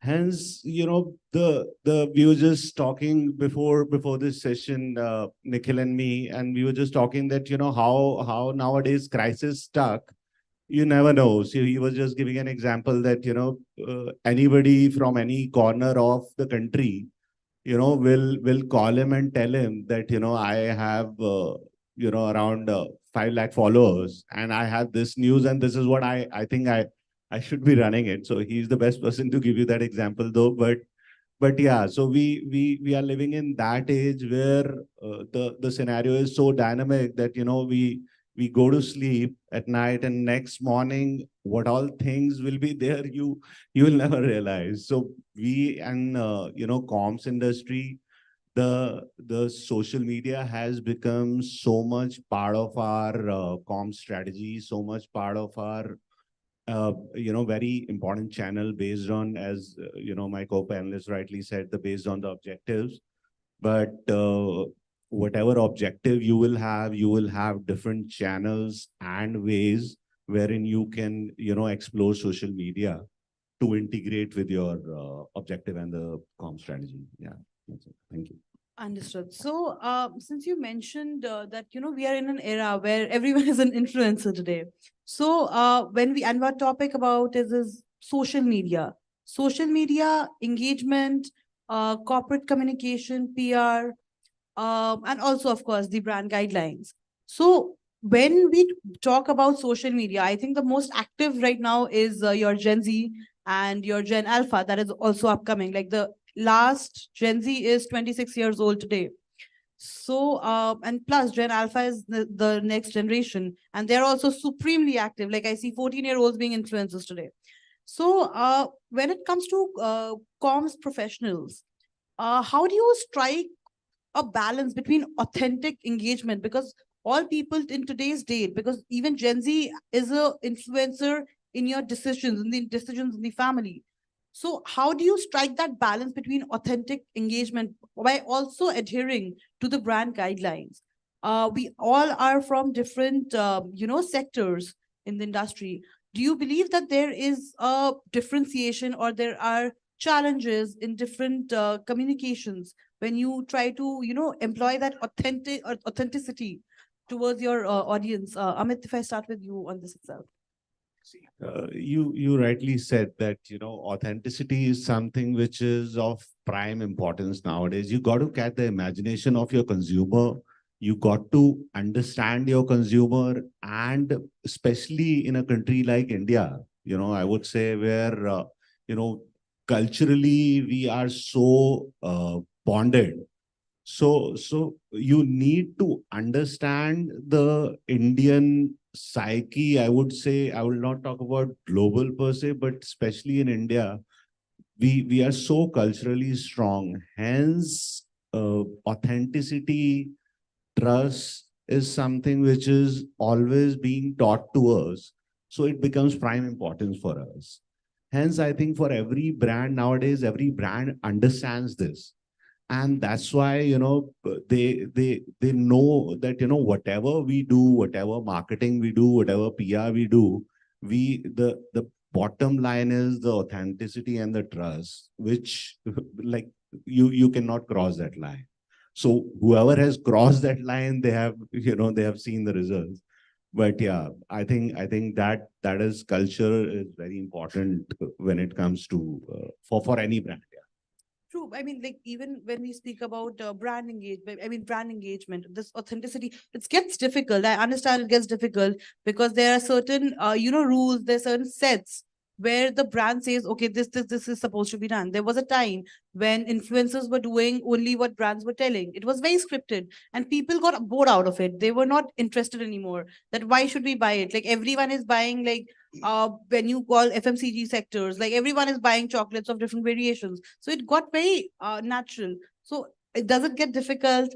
Or do you think, and there are so many social media channels. Do you believe that it gets difficult? See, you're absolutely right that, that I think that era is long over now. So now like, for example, brand like us, we are a prop tech company. So you will not find, many influencer talking about real estate industry per se. More so the leading influencers in real estate industry would be the journalists. Right. So they have the maximum reach or engagement per se.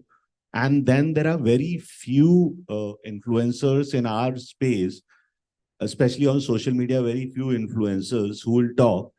But if we talk about other industries, what I have, what I have learned or what I have seen is that people have identified key influencers in their particular industry and they are just focusing on them. So they are earlier, they used to do that, let's call 100 influencers. Like, for example, a phone company launching their new phone, used to ask us that, we will hold a separate conference, press conference or separate conference just for influencers. But now the thing has changed. Now the scenario has changed. I'm talking about 6-8 years back. But in last 3-4 years, the scenario of influencers has changed. So now they'll only call influencers who are well connected, who are authentic, who will have some bent toward their brand, or they will do just a blanket agreement with some key influencers, and they'll tell them that, you can only in this space, you can only work with us. So I think you're right that the scenario has changed drastically. Got it. Sonal, similarly, like again, when we talk about today's generation, when we talk about Gen Z, they are a very strong driving force. Authenticity is, again, they should be able to relate to what they're seeing. They want to, be a part of it, be empathetic towards it.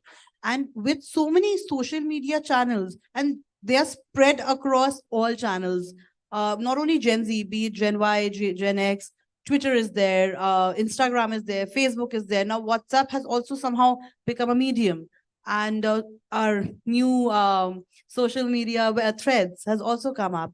Do you think it becomes difficult to, communicate that message across various channels when it comes to, having that authentic engagement towards them? Because social media is, of course, somewhere people can, respond. It's very direct conversation that is happening. So do you think it becomes difficult, and how do you would say from your idea, you strike a balance between brand and the authenticity? A very good question, Rima. And thanks to you, I know about Gen Alpha. नहीं तो मैं अभी तक Gen Z समझ रही थी latest को. So whether it is difficult or not to have a consistent brand image across all channels, across new age platforms, it is tricky, and that's where the fun is. So इसमें मुझे एक example याद आया बहुत कुछ साल पहले. My team came up with a creative. It was a social media creative, and one of our key agendas in communication is to drive category differentiation. यानी कि stainless steel or aluminium का फर्क समझाना. And our importance is, the distinction is that stainless steel doesn't rust. So एक side of creative में there was a nut and bolt and it was rusted. And the other side, there was a stainless steel nut and bolt and it was together and it was not rusted. And the copy read, screw safe, world's aid stay. So now that was a tricky creative. अब इसका क्या किया जाए? So to say कि हम क्या हमारे पास हमेशा easy answers रहेंगे, is it a linear path? Of course it is not, which is why it is so much more fun. And if you are not thinking, if you're not taking chances, अगर आपकी मिट्टी गीली नहीं है, आप experiment नहीं कर रहे हैं, chances are that we are going on to become a very boring brand. Anyway, at that point in time, I could not take the call. So I upward delegated the question to Mr. Jindal, and the creative went to him and he looked at it and he said, ha, shoot. So what I'm trying to tell here is that brands are people. और जिस तरीके से एक व्यक्तित्व को निखारा जाता है across all platforms. For instance, if I'm a person, I am available on, my family WhatsApp groups just to be available there, right? I have no interest in, let's say, a lot of extended groups, but I'm there. Similarly, as a brand, I'm there on Twitter. I'm not sharing any political commentary. I am not telling you about a lot of product offerings. You're not going to buy my slabs and sheets and coils, even if I were to tell you about 100 things. But I'm doing what I have to do. I'm doing my namaste. I'm doing my, all the niceties that I have to do. But when I am on Instagram, I'm dealing with the future buyers. I'm dealing with engineers. I'm talking to architects. I'm talking to people who are taking decisions, or even students who are going to opt for stainless steel elective courses in IITs that I'm running. There I have a point to make. So there I will say, I'll tailor my message according to how I would do if I were a person. मैं young किसी से बात करूंगी तो obviously उसे किसी बूढ़े script में तो बात नहीं करूंगी. Similarly, if I'm on LinkedIn, I'm talking to a different professional set of audience. I have a different tone and tenor. So I think if you are very clear about the person you are, and hence the brand personality that your brand is, then there is absolutely no dharma sankat. Sometimes, of course, there will be tricky situations like these, and you've got to handle them on the spot. Great. Nikhil, similarly, thank you, by the way, Sonal, for reminding me that LinkedIn is also a social media platform now. So, Nikhil, coming to you. So again, social media platforms, adhering to brand guidelines, and PR and Corpcoms are actually, in a very stiff position that, how to communicate this further. So when it comes to so many social media platforms, there's, different, because as she mentioned that, when that screw wala example, it's screw safe. It was a very interesting one. Gen Z bahut relate karega. They will be able to connect with it. Okay, this is something interesting out of the box. But again, there are upper, leaders who have to, give that approval that, okay, this can go. How can it harm? And PR Corpcoms also have this in their head that will it harm? Can it backfire? So when you're communicating through so many channels, Corpcoms have to be very, crucial about it, that if it backfires, how do we handle that? So do you believe it becomes difficult in communicating in so many platforms? Because if even in an insurance sector, there are different variations. Instagram is undoubtedly the most popular when it comes to social media, being very vocal. Children are, showing their parents that, okay, mom or dad, this is it. Even I go to my parents at times that, you know what, this is a nice product. But again, it becomes different for, like, LinkedIn has a different approach. So how do you believe that the communication revolves around all those sectors? See, number one, we keep speaking of Gen Z as people who have short attention spans, and I completely differ with that. And it's backed by the fact that print is making a comeback. Yeah. And that is because Gen Z has a very beautiful bullshit filter. Yeah. They know who's speaking bullshit and who's authentic. So at the end of the day, online today, there's a lot of bullshit, very little authentic data. So obviously newspapers are construed as authentic. So they want to go back to them and kind of declutter that thing. Authenticity aside, I think social media has to be entertaining. Yeah.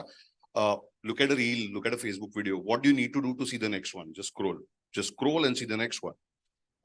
Attention grabbing is in the first 3 to 5 seconds. If you're able to do that, great.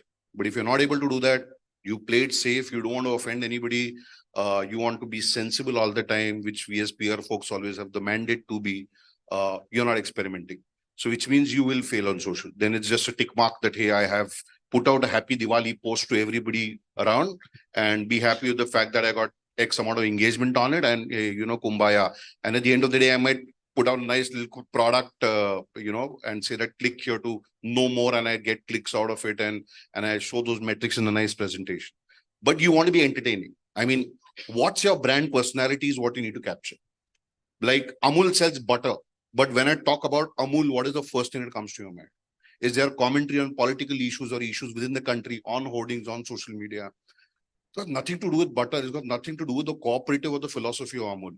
They want themselves to be fun from a marketing standpoint so that when you think of something fun, you're like, hey, what's the new Amul creative like? Yeah, you want to understand what's the new Zomato social media post like, for example. It's because it has pure entertainment value. But don't differentiate people who are looking at these two contents as separate. I go to a newspaper not for entertainment. I go there for facts. I go there for authenticity. I don't always go to social media to understand what's authentic there. I just go for entertainment. Creative, nice, good stuff.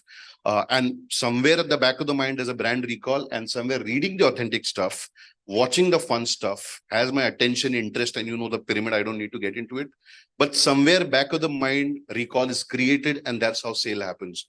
Many times marketers and firms, folks forget that marketing is about creating demand. It's not just about saying that, hey, I am so-and-so, khareedna khareed, warna mat khareed. End of the day, I want you to buy because that's what's paying us salary. And creating that demand is a jugalbandi of all of this put together. And that's why there's no right or wrong medium. There is just ways of approaching. Got it. So, okay, now, Sonal, if I ask you this, that, when we talk about communication, when we talk about authentic self, when we talk about social media, Nikhil rightly said that, traditional media is also making a comeback. Gen Z, yes, they are said that they have a short time span, short attention span, but also they are very intrigued about what is knowing what is there. They want that credibility to be there. They're very much more aware than the previous generations.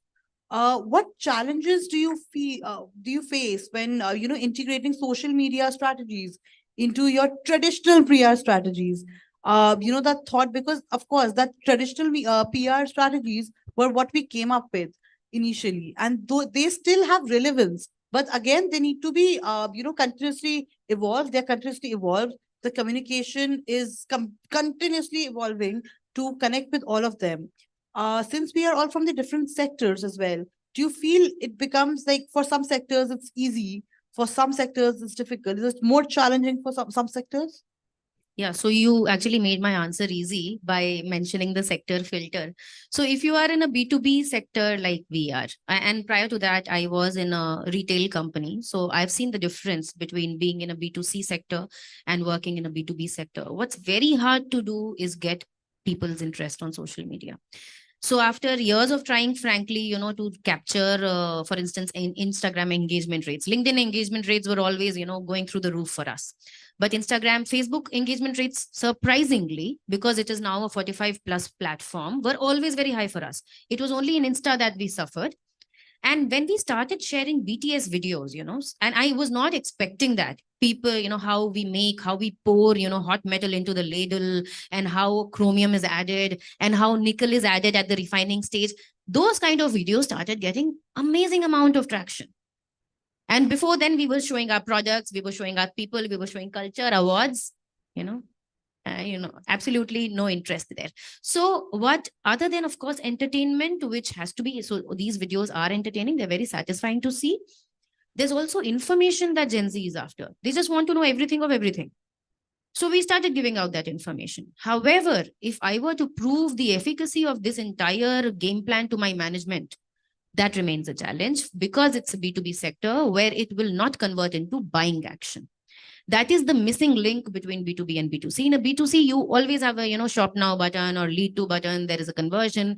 But in B2B, there is absolutely no way to prove that the increased amount of awareness is leading to sales, because 99% of people on the social media are not our buyers. And even if they were our buyers, B2B buyers in India are moved only by the margins. There is no such thing as customer loyalty. Customers are actively disloyal in a place like India, where grofers, if they drop 10 rupees, you'll go to Blinkit. If Blinkit drops 2 rupees, you'll go to some other channel. So that is the difference between B2B and B2C. And I still face that challenge. But yeah, there are little wins along the way.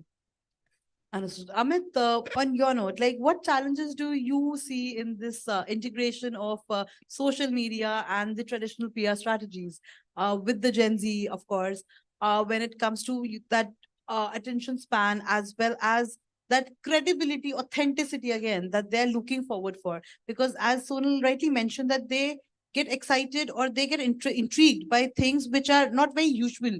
The BTS videos, how, very simple things, but that can, have grab their attention. And short videos, of course, work brilliantly. So what are the challenges that you feel are there? See, I think that the times have changed. Nowadays, the thing is that the generation nowadays, they tend to follow the trend. Following the trend has become very important. So even if something which is not authentic, goes viral, and something like the recent changes which we are seeing in the social media, be it deep fake, somebody like Sachin Tendulkar has to come out and give a statement for a deep fake video. So I mean, this is alarming for us. Hence, it becomes very important that we need to understand the authenticity of the individual or the organization, because earlier when in our MBA days we were taught that media is one of the pillar of democracy for our country, and I would say that remains. So people need to understand that it remains there. Hence, the lot of authenticity comes from there. So for a news consumption, obviously you have a pillar, but for other, you don't have any guidelines, you don't have any benchmark. But still, it's very important to before you share, before you reshare, or before you forward, it becomes very important that you become responsible yourself. So I think that is something which is very important. Got it. Nikhil, your thoughts on the shortcomings and challenges that you face, because naturally you have been in the industry for a very long time. You have seen the industry evolving as well, the requirements changing. So what are the challenges that you face with the social media integration today? Because of course, you mentioned that, short videos work. So what other challenges do you face when it comes to, integrating those traditional PR strategies and coming into play in today's date? I think we spoke about it, Amit. I think it's customer complaints. I think, for example, I think Twitter is nothing but a complaint box. I mean, if you want shit done, write on Twitter, brand will respond. And double-edged sword, as they call it, or a double-edged razor blade, if I may. But it is, people will just write crap about you, which is factual, non-factual. And worst part is some people who have not had their claim paid, for example, will join the party. And God forbid you have insured some celebrity and they happen to not get their claim on time, for whatever reason. God save you, because the metrics will hit the roof. You'll have millions of views, millions of shares, everybody hooting you and, saying that, the bullshit brand and all of that. So that is one disadvantage, clearly. If you mess up, or even if you don't, people can take perception to the next level, and negative is something that really hits you hard. So it's a game that you need to play. If played well, it can pay rich dividends. So managing that space well is ORM, as we call it, organizational reputation management, is very, very crucial. You can no longer say that, we will come back to you, please DM us and all of that. Of course, a lot of brands try to take the conversation offline. But ensuring that once you solve the issue, the said person has deleted the tweet or deleted the post, write something positive about you, has importance, because at the end of the day, you don't want people talking negative about you. So I think that's number one, one of the biggest challenges. Number two, obviously, cultural sensitivities, nuances. So in the spirit of entertainment, you don't want to hurt somebody's sentiments. A lot of us tend to have Hindi specific content and names for campaigns, we very seldom think how they'll be taken in south of India. We have English campaigns and we are trying to hit Bharat or semi-urban rural India. How does that all play out is something which is a challenge, because you're addressing a mass audience without the segmentation that you might get, say, if you want to hit publications in certain areas. I think that's these two really stand out for me. Last but not the least, and we discussed about it, a lot of our managements today, including our MD CEOs, are in their own right influencers. A lot of people write stuff about the organization tagging these folks. Their reputation is linked to the organization's reputation.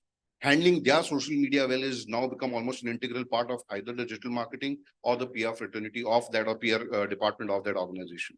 So these are challenges that are a challenge per se, but they need to be managed well. If you play that game well, there's a lot of engagement to be had, a lot of rich, authentic customers who can be onboarded almost from social. So yeah, trust can be built.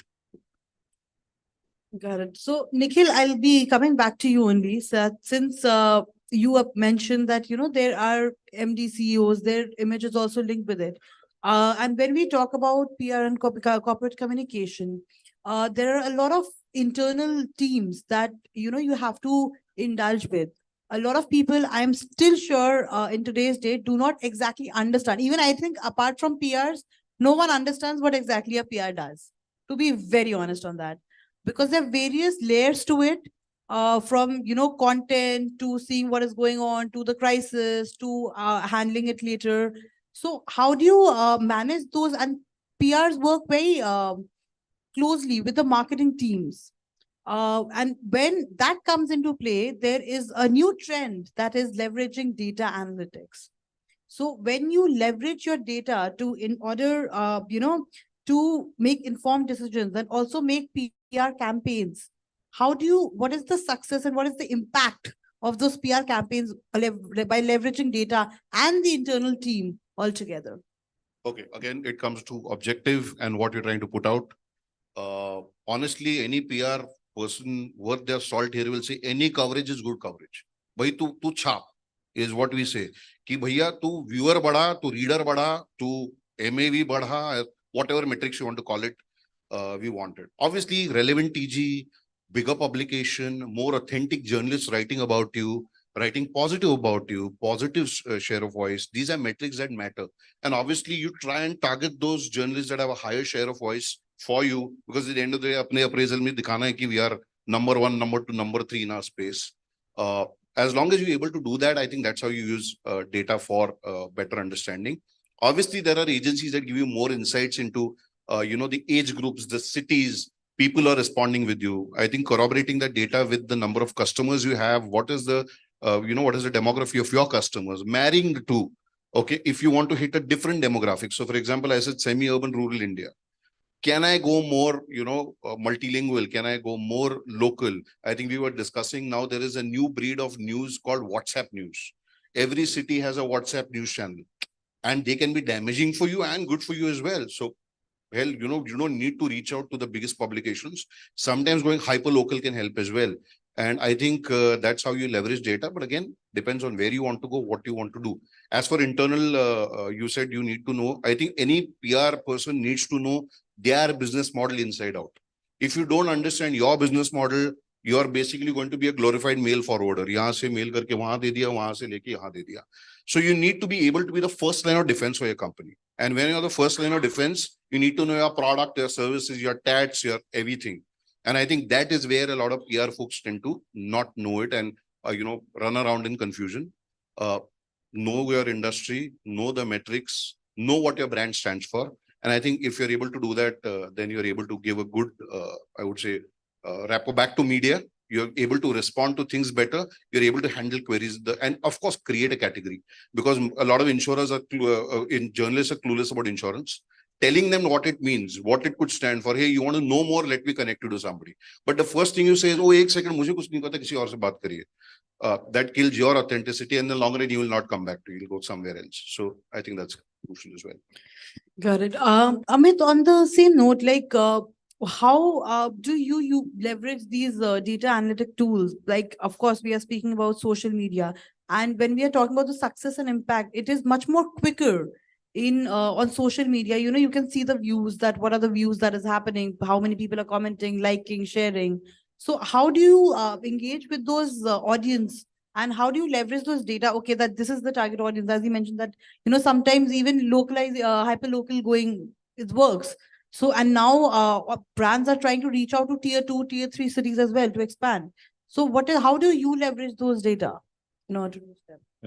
Yeah, I would like to start from where he left. So I think it's absolutely right that you need to engage with your consumer at the right platform and in the right language. Like for example, on our website we have 12 languages, and basis the query which comes to us on a social media platform, those are being responded in their respective languages. So India is a very unique market. So hence we need to understand that we got to have the queries responded, or got to have the communication done in that respective language. So even if, so to say, a basic thing like a press release, we as a brand ensure that in each and every market, we have, although we are a tech company, but we have sales people across the country. We have over 24 offices. So wherever we have to, whatever communication goes out has to go out in all the target markets. So wherever we are going, we ensure that it is going in their respective language. It gives, it shows the value of the brand, that you respect each and every consumer. And in today's Me Too kind of age, where the product moreover remains the same, if ITC launches something, that becomes hit overnight. So just an example. So you need to ensure that it is not just the product, is the consumer experience which matters. There are a lot of shopping portals, there are a lot of portals where you can search home, but the kind of experience which you get on a particular platform is something which gets you back to the same platform. Otherwise, everybody has a lot of option. We don't have time, and whoever gives us best experience, the browsing experience, the response time experience, the number of options, because we want options. We have become habitual of n number of options. Like I was recently reading HBR Harvard Business Review's article, wherein they publish a very interesting case study of Netflix, that in recent times how Netflix has used the data in tagging a particular OTT, that based on your surfing, they are noticing each and every, and the tagging happens automatically based on the way you surf. Hence you will notice, you go to any platform, the kind of suggestions you will get on Netflix, you will not ever get on any other platform, not just because they have the data. It is also because they really work hard on data. And the same way, you come on housing.com, the kind of experience you get over there is something it's hard to get on any other platform. I don't want to sell my platform, but it's just that since we are number one, so yeah. No, fair enough. I think experience is something I think everyone is wanting in today's day. So that is, I think, one of the crucial aspects that people are looking forward for. Sonal, your thoughts, because you are in the B2B industry majorly. So what are your thoughts? Like, how do you leverage it? How do you are able to connect with that social media, entire algorithm? Social media algorithm is used largely to measure social media performance of how our information and awareness campaigns doing. But I'll come more to what Nikhil said, and I totally second what he said. If you do not know your data well enough, in fact, I think after the managing director of the company, there has to be someone who's the focal data point giver of the company. In fact, I happen to know the workforce count of the company better than my own HR. And if that is not the expertise that with which we are going out to media, to our stakeholders, to the shareholders, then there is a problem. So it is the PR or the comms head who has to be aware of the data that is within the company. And as far as data points of the organization are concerned, they are great story points. I mean, we are the people who have nose for news. We are the journalists inside the company. We know how to make one rake story as one big story in Hisar, because there's the first rake that's going from Hisar to Sat Road or whatever. So churning that data, making it interesting, making it saleable to set different sets of audience, that's the role.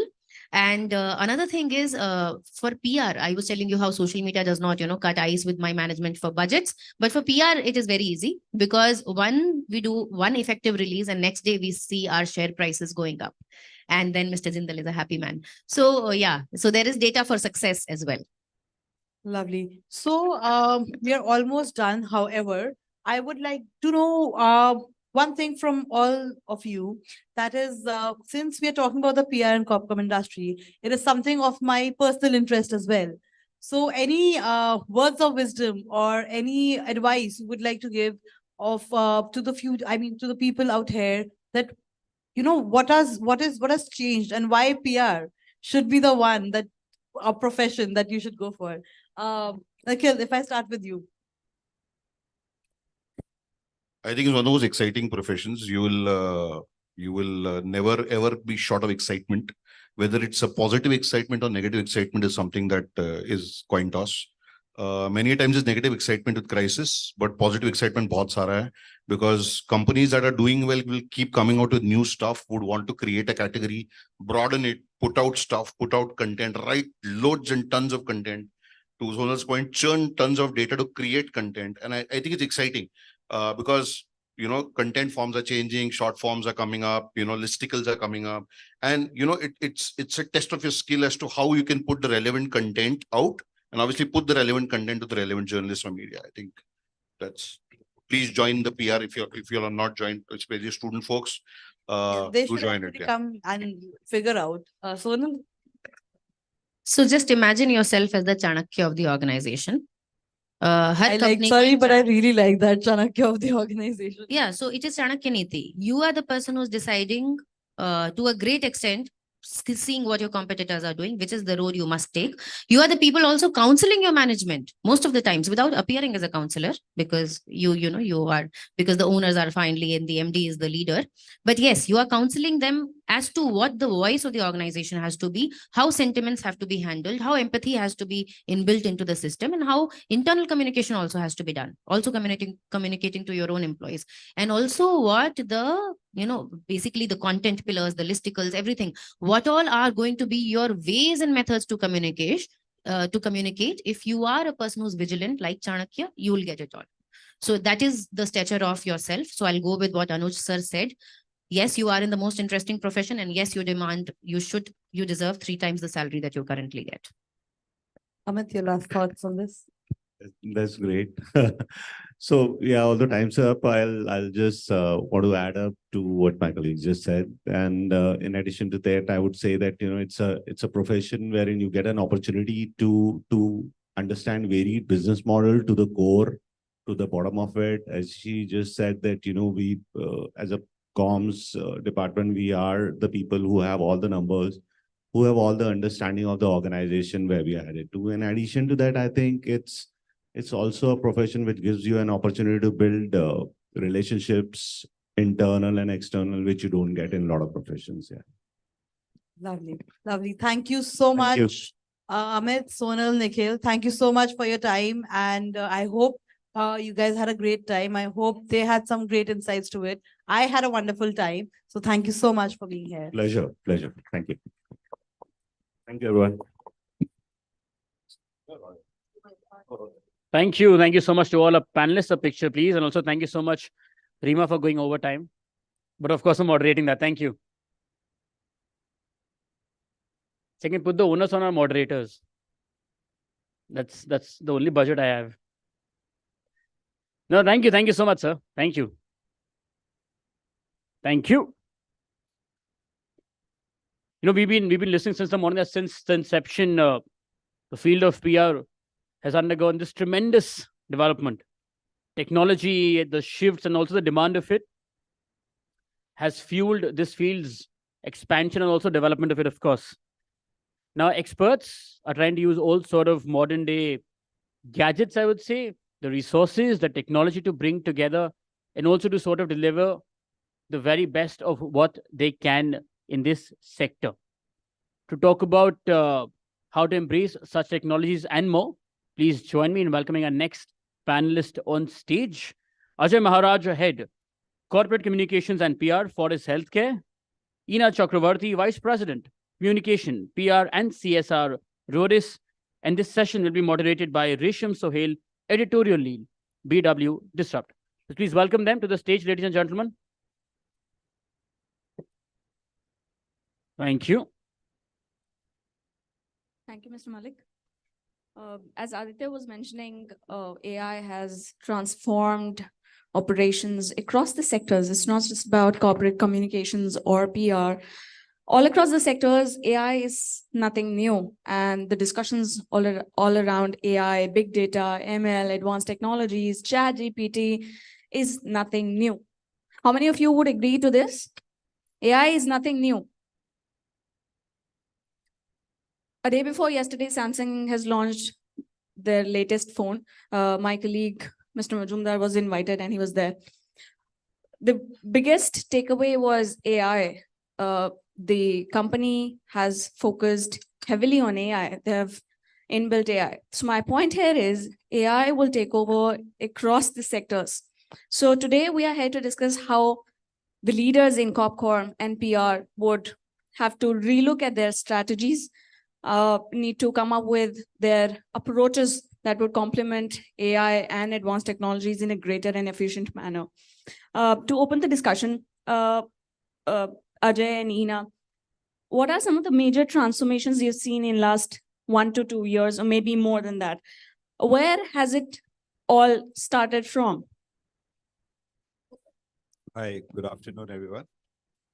So I think COVID has been the reason for the total transformation, what you see on the kind of technology change, the kind of digital transformation, what has happened. I think COVID is the main reason why this has happened, and it has happened so drastically, which was supposed to happen maybe in 10 years' time. We can see the transformation happening in 2 years. So I think COVID has been the major reason behind it. Just adding there, the way we are living our lives today, technology is embedded in every aspect of our lives. Absolutely. Earlier, when we used to talk about PR per se, we knew that the consumption, the media consumption, the frequency was just once a day. But now the way the transformation or the technological evolution has happened, it's about now. So strategies have to have technology embedded into it to ensure that we are talking to our customer target audiences as and when they want to hear us. It's not no more a monologue that we are communicating to them, or we're just sending out a message to them. It's about hearing them, connecting with them, engaging with them. That is how the whole transformation has happened. And technology such as AI, chatbots, machine learning, all are helping PR professionals to kind of strategize in a much more unique way, which is targeted. I get it, and I completely agree that we need to live by AI and with AI. Now, Ajay, in healthcare fraternity, doctors have been remained very, very skeptical with technology. How did you see the evolution of adopting technology, AI, now ChatGPT, or maybe many other advanced technologies? What are some of the strategies you are heavily working on? So like what I said, like COVID has been the key transformation for the digitization. So what had happened, like before the COVID, nobody was comfortable using this interface, like connecting on your Microsoft Teams or other platforms, Zoom and all that. And doctor always wanted a face-to-face interaction, and so did the patients. It's still there, but I think because of COVID, so doctors also adopted that pretty soon. And also, like, we all have worked from home. Everybody didn't have an option to go to work. So everybody's working from home. So how we adopted so well and so fast. And the technology which has been there kept on transforming and changing day by day and became more and more better. So I think that is very, very relevant from that perspective, how things have changed. And from the healthcare perspective, so I'm with the Fortis Healthcare. So healthcare is going to be very critical because from the emerging technology, the data is there and analytics is there. So it really helps the healthcare professionals because the kind of data what we are getting from the patients, from the social media, from our digital platforms, we keep on collating the data. So the data becomes a tool for us. And basically it helps us in strategizing, in having a strategy for our PR campaigns, or maybe how do we target a particular cluster. Like, for example, like a particular sector or maybe a particular demographic in India has particular problems related to maybe blood cancer, maybe because of diabetes, different things are happening across India. So when we collate this data and we get analytics and the kind of digital penetration what we have, so we get to know about what is required, where it's required, how it's required. So that's the way we strategize, and that's the way we have a PR strategy around it.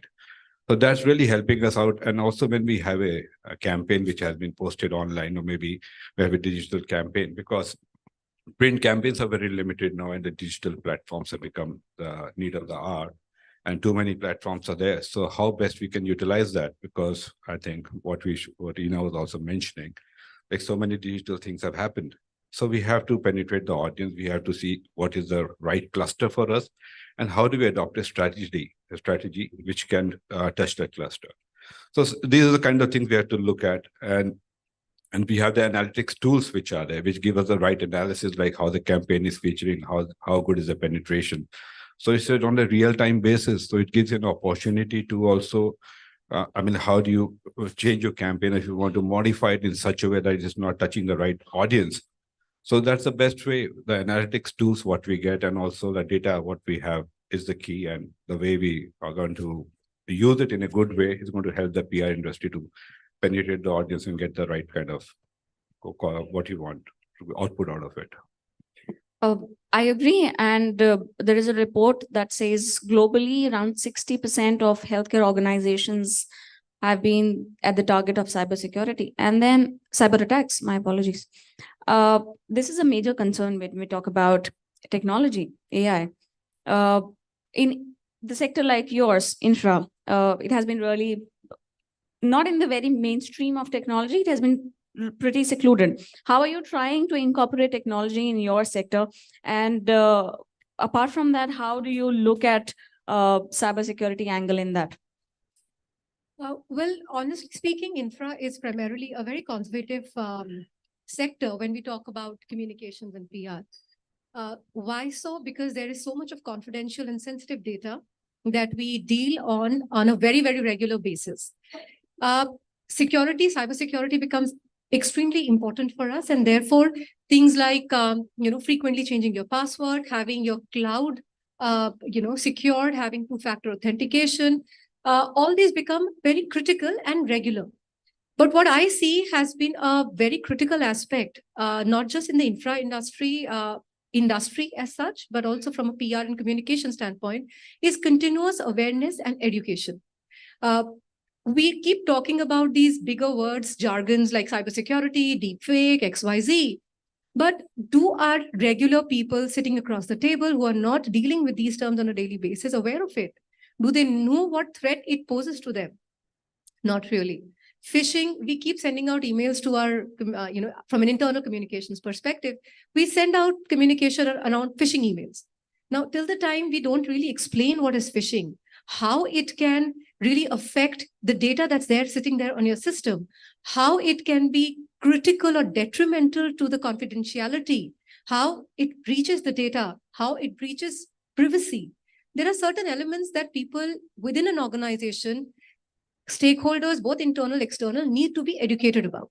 So I think cybersecurity is an important tool or needs to be taken care of. But and in most of the cases, people who are least aware about these happenings gets affected. Yes, absolutely. And while we say least aware, it has also happened so much so that technology is new. I mean, if I have to talk about my previous organization, which was a law firm, we can understand how much of critical information sits on a system.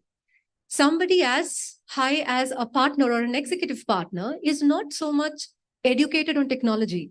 So an email directing them for a OTP for a credit card payment can actually hack their entire system. And this has actually happened within the organization. Fortunately, it was on a timely basis that we could identify and rectify the breach, and no data was lost.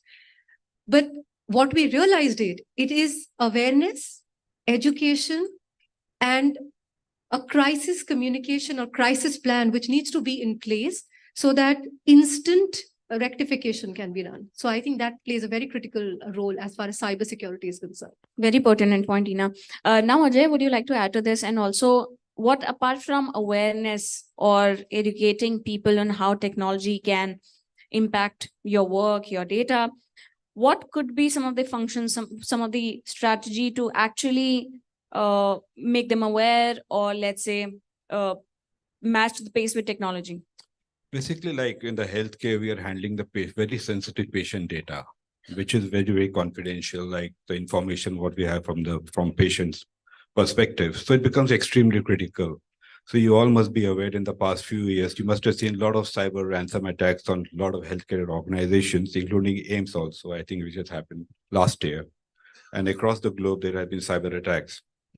And so these are the ransom softwares which they put it in the system. After that, they demand a huge ransom to take it away and just to open it up back for the system. So that has been very critical from that perspective. Ina has also highlighted like how do we encrypt and make sure that our softwares, our platforms are extremely security proof, and they have the right kind of encryption so that if even able to hack the system, they are not able to source the data out of it. So that is extremely critical. And regular audits also is important. Like we talked about education, the staff, everybody can't be educated on that. So regular updates, what we keep sharing to the internal comms, maybe the whatever platforms, what we have to circulate the information to the employees, that is important. Like they should be aware, like not to touch or not to open any links which seems not to be from the right source, because nowadays digital hacking and all this kind of things are happening, and it's going to continue. Nobody goes to the bank not to withdraw money, I think. So earlier we used to go with a checkbook and you withdraw money out of it, but now everything is happening digitally. So you have your password, the OTP comes, like we talked about OTPs, and the OTP can change everything. It can even like make sure that whatever is in the bank account is going to get out if you share the OTP with someone. So a lot of cases have happened. So that's why education is very important. People have to be aware. And from healthcare perspective, because it's such a critical data because of this thing, so that cyber laws are there, so many things are there. And so many cases comes up in our healthcare. Like so many deep fakes are there. So people keep talking about it. So a lot of say that we have, like, I'll tell you, there were many cases where people talk about kidney donations. So there are websites from which says Fortis Hospital, and they have, please donate your kidney. We give you $300,000, $400,000. So these kind of things. So for that, they want an initial deposit of maybe $500, and people pay. And they reach out to us that if this has happened, this is a website, and doctors ask for a kidney. They are willing to pay us $3,000 or $5,000. Maybe it comes out in some lakhs and crores what they offer to the people who get into that. So all these things are happening, and people get into it. So we have to be very vigilant whenever it comes to us, comes to our knowledge. Our social media, SEO teams are into action to keep on looking at it, if any kind of sensitive information which is there. So we keep on complaining to cyber cell also, which is very active. And so we have to be very careful, and training, and that is important. So regular audits and awareness are two important things. Apart from that, in today's age, we talk about real-time customer engagement, customer experience. Your involvement with social media gets higher in these days. We talk about advertisements, campaigns that are highly into audience page, their feeds. You are right into their activities, what they're doing, what they're following. Any reference to your recent campaigns, recent advertisements where the technology played a pertinent role? Well, absolutely. I won't talk about any specific campaign right now because nothing very, very, latest per se. But I would say that given that we have so many technology and analytic tools, data-driven PR or data-driven marketing has become the norm. It gives us real-time, customer preferences, insights, behavior trends, which helps us really, create our strategies in a way that we are directly engaging with them. Now, like I was saying earlier, it is about consuming communication, messaging now, here. And that's what chatbots have done for us. That is exactly where we are today. If I want to talk about any specific campaign that I'm running or a product that I'm selling, I don't really need to wait for a campaign to just run. If it's a social media campaign today, I will promote it through various marketing tools which I have available. I will directly engage with my target audience through chatbots. There are pop-ups that are happening. So there are various multifaceted tools, channels that are today helping communication professionals to ensure that their marketing communication campaigns are very, consumer-led. It is not, again, it's not just about what I want to communicate and once I'm communicating it, but it is about how I can modify my communication as per the consumer's preference. I'll just give a very personalized example. Today, we all know that, if we are scrolling through the reels and the advertisements that we see on any of the social media channels, they actually track us to the next social media channel. If I'm talking to you right now about, say, oh, I need to really buy leather shoes, the next thing that you'll see on the pop-up in your social media feed is an advertisement for that. So that is how communication, advertising, marketing has adapted to the requirements, and it's all just a click away. So that is making a consumer lazy, and it is also spoiling them for choices. I 100% agree. I was talking to my mother about losing weight. And next moment I opened my Insta feed, I saw the Plix Air apple cider vinegar. So yeah, that goes with it. And you whenever talk about maybe pickles, maybe toothpaste, any other makeup product, you see many other brands ads popping up on your feeds. Ajay, in your opinion, how do you see this evolve in next 2 to 3 years?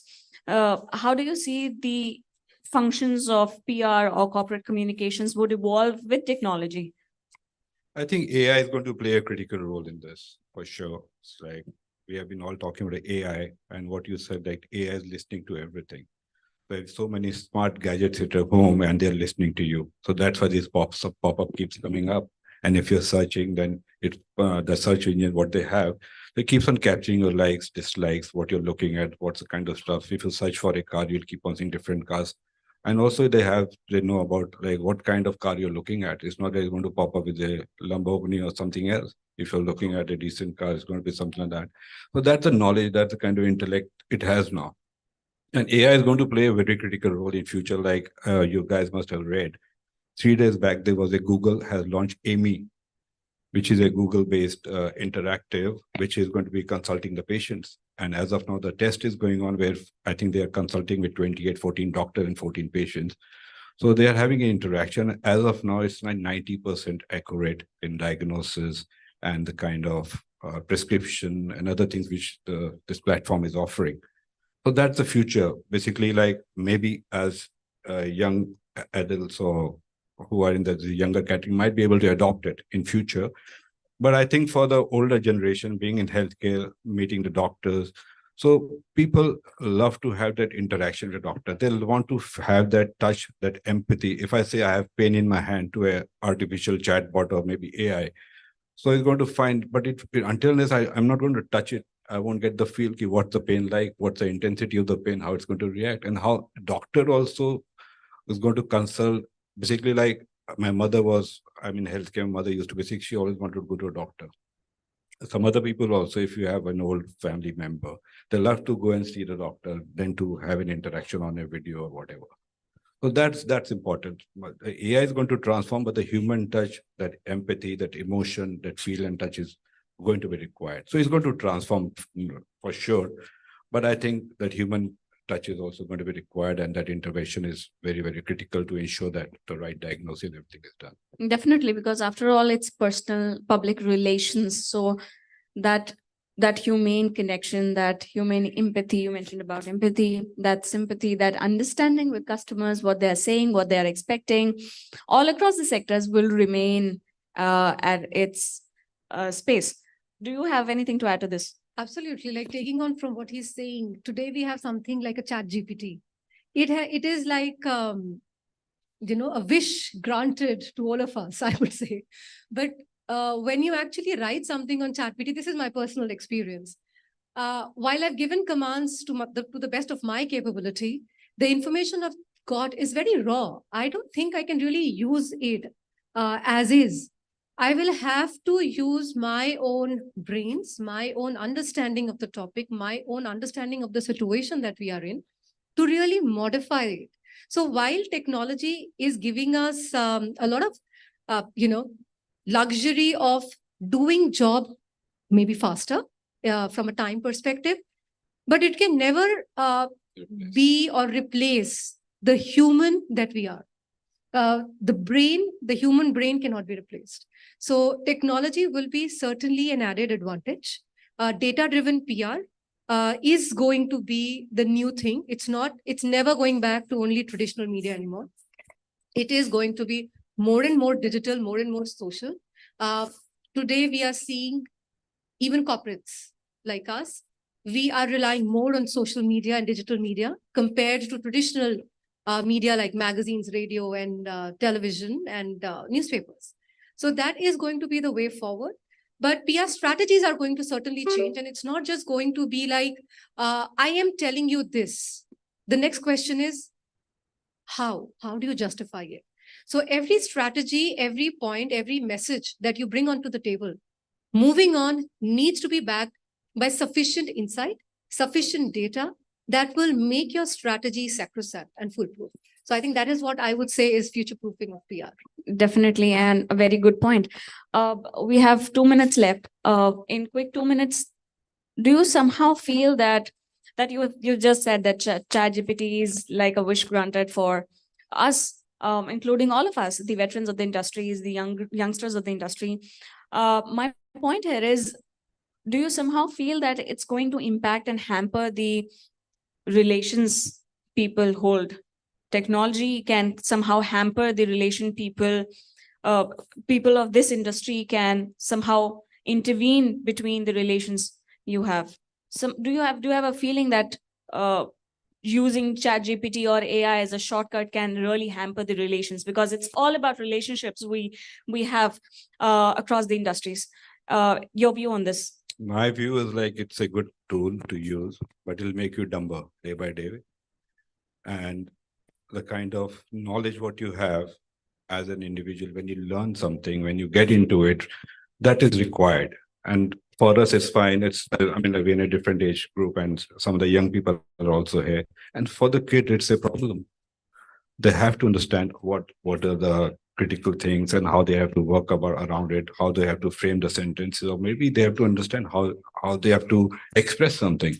It doesn't happen. So ChatGPT, you're going to just type something and give it an answer. So I think it's a fantastic tool to be used in a good way, but I think it should not be something which can be used for education purpose, because the kids have to get educated. They should have the right platform. So I think, in my view, it's fantastic to use these platforms, but at least you should have your own skill set and your own personal knowledge. We should be able to put you at the right, but like what Ina mentioned, like she's not able to use the content most of the time because ChatGPT won't understand your emotions.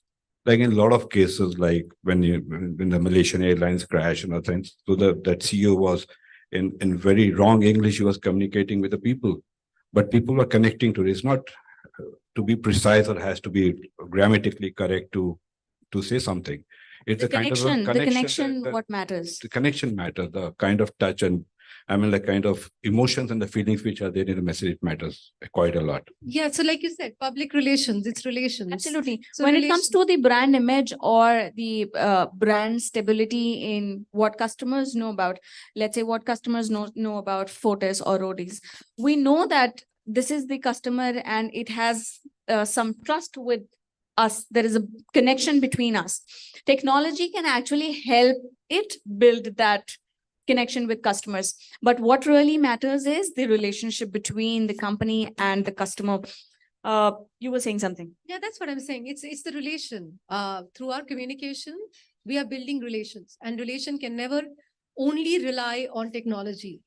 So even today, if we are sitting at home and say it's my daughter and me, if we are just scrolling on our pads, that's not relationship building. So similarly, it's for our target audience and our customers as well. If we are only using technology, we are not communicating. So that alone will not work.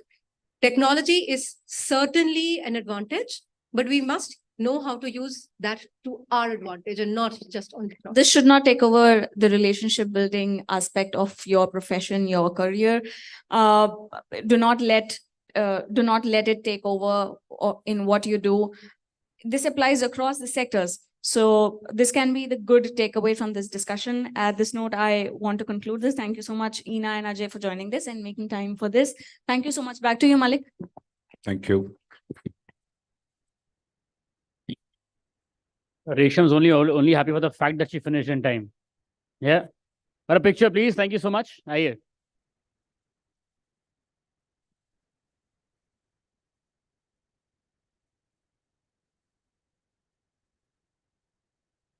Thank you. Thank you so much. May I please request our team at the console to once play the partners AV before we break for lunch, please? It's the right time to start up India. And this is my office. I am in. I make in India, but get a global access. I'm in.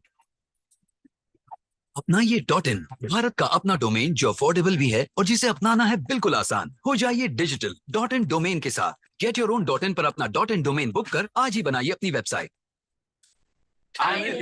Are you?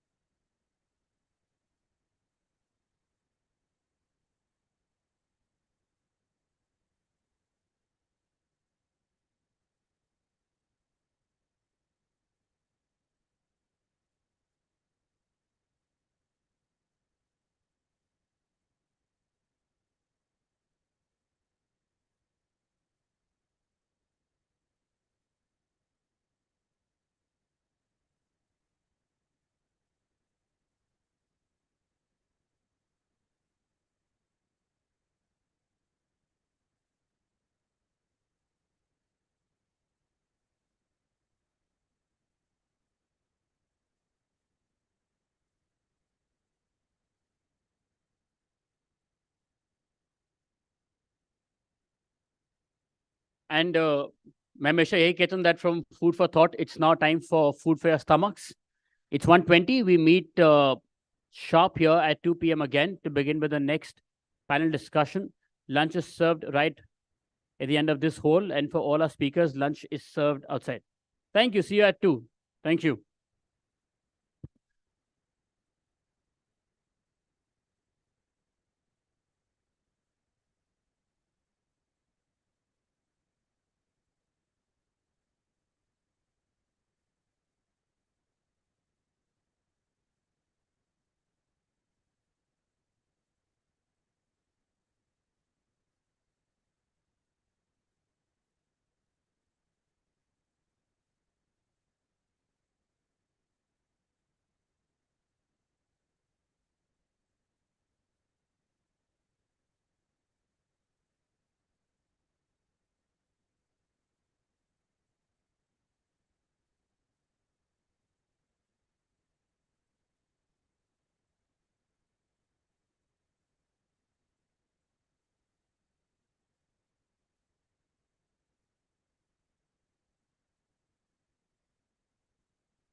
Hello.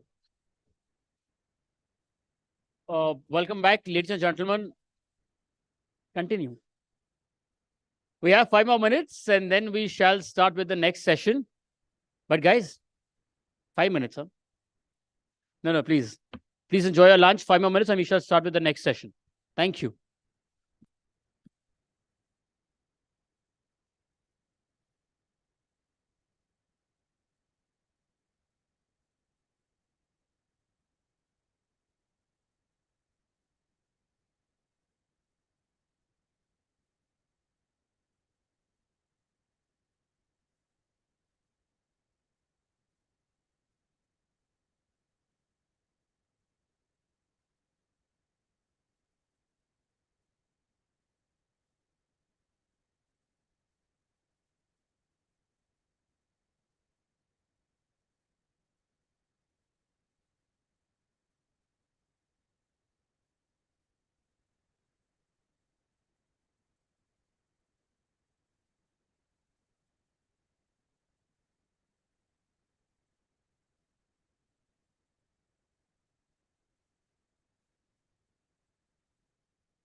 Hello.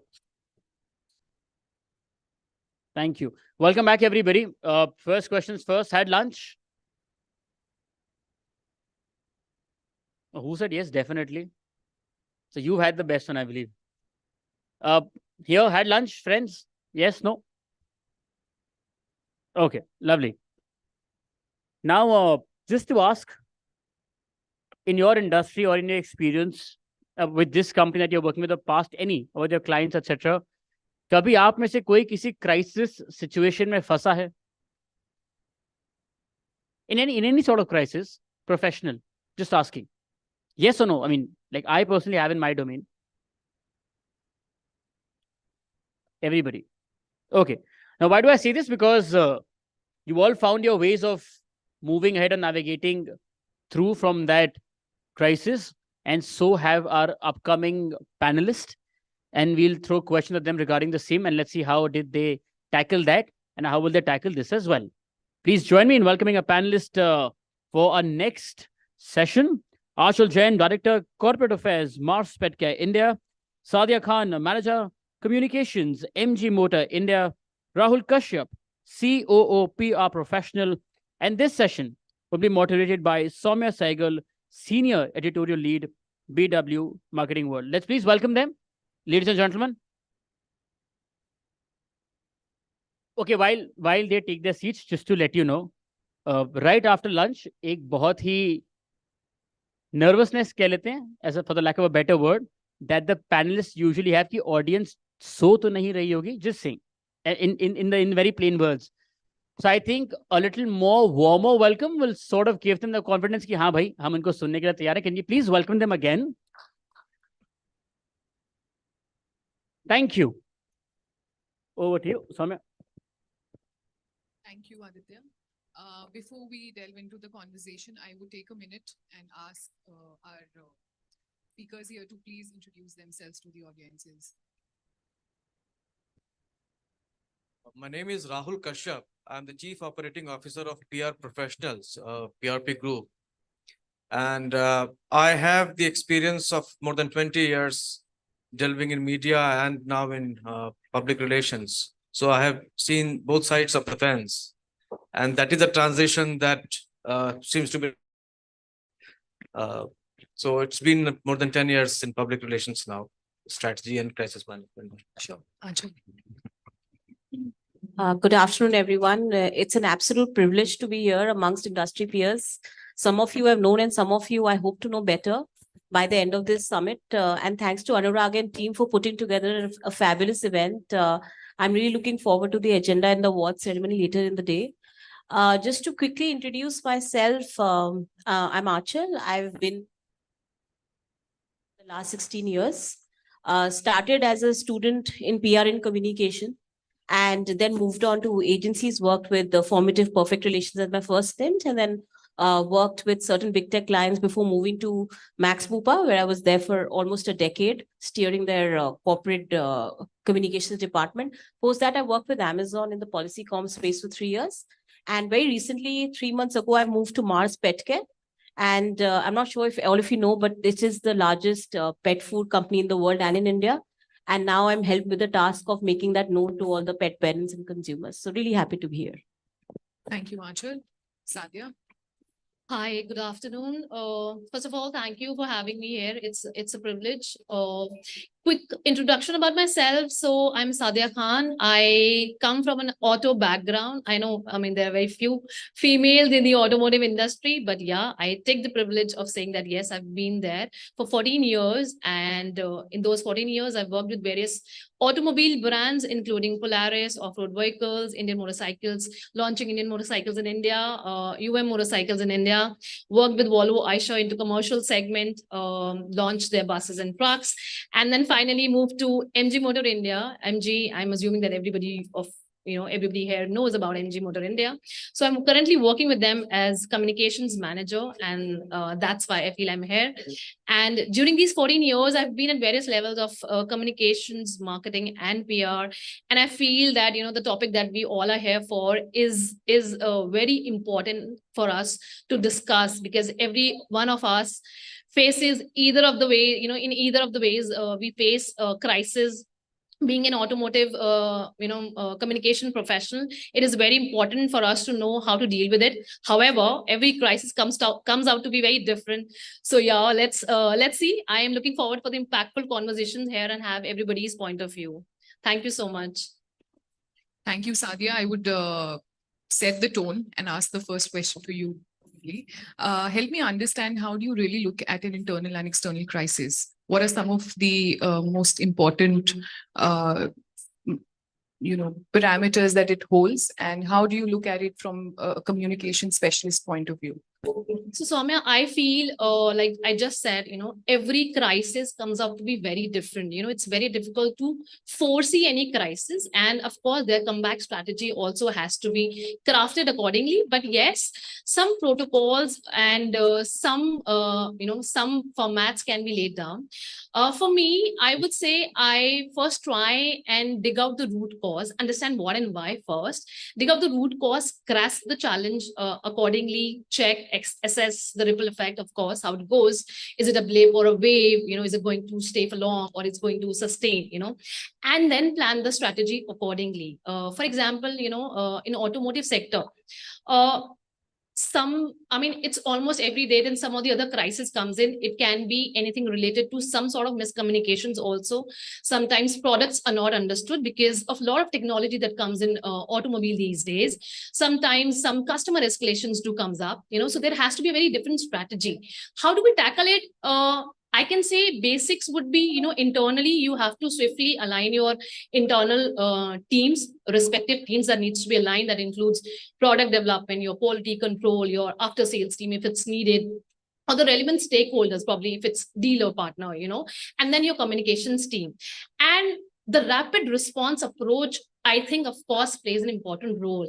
And being transparent is what I feel is more important, because being transparent, doing the right communication, being more empathetic to the customer, if it has something to do with customers, and right way and right platform acts in your favor and brings resilience to the business.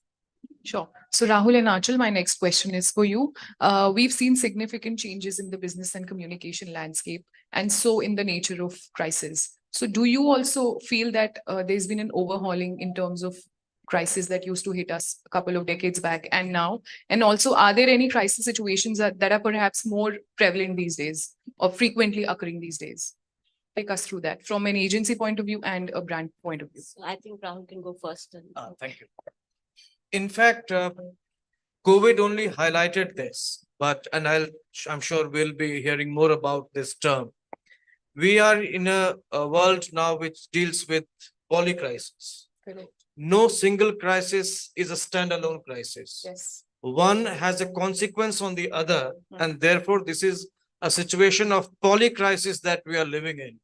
And adapting to that and facing it, handling it, tackling it is therefore not an easy thing. Sure. One has to have a complete idea of the potential damage in the immediate term and also the long-term damages a crisis can do.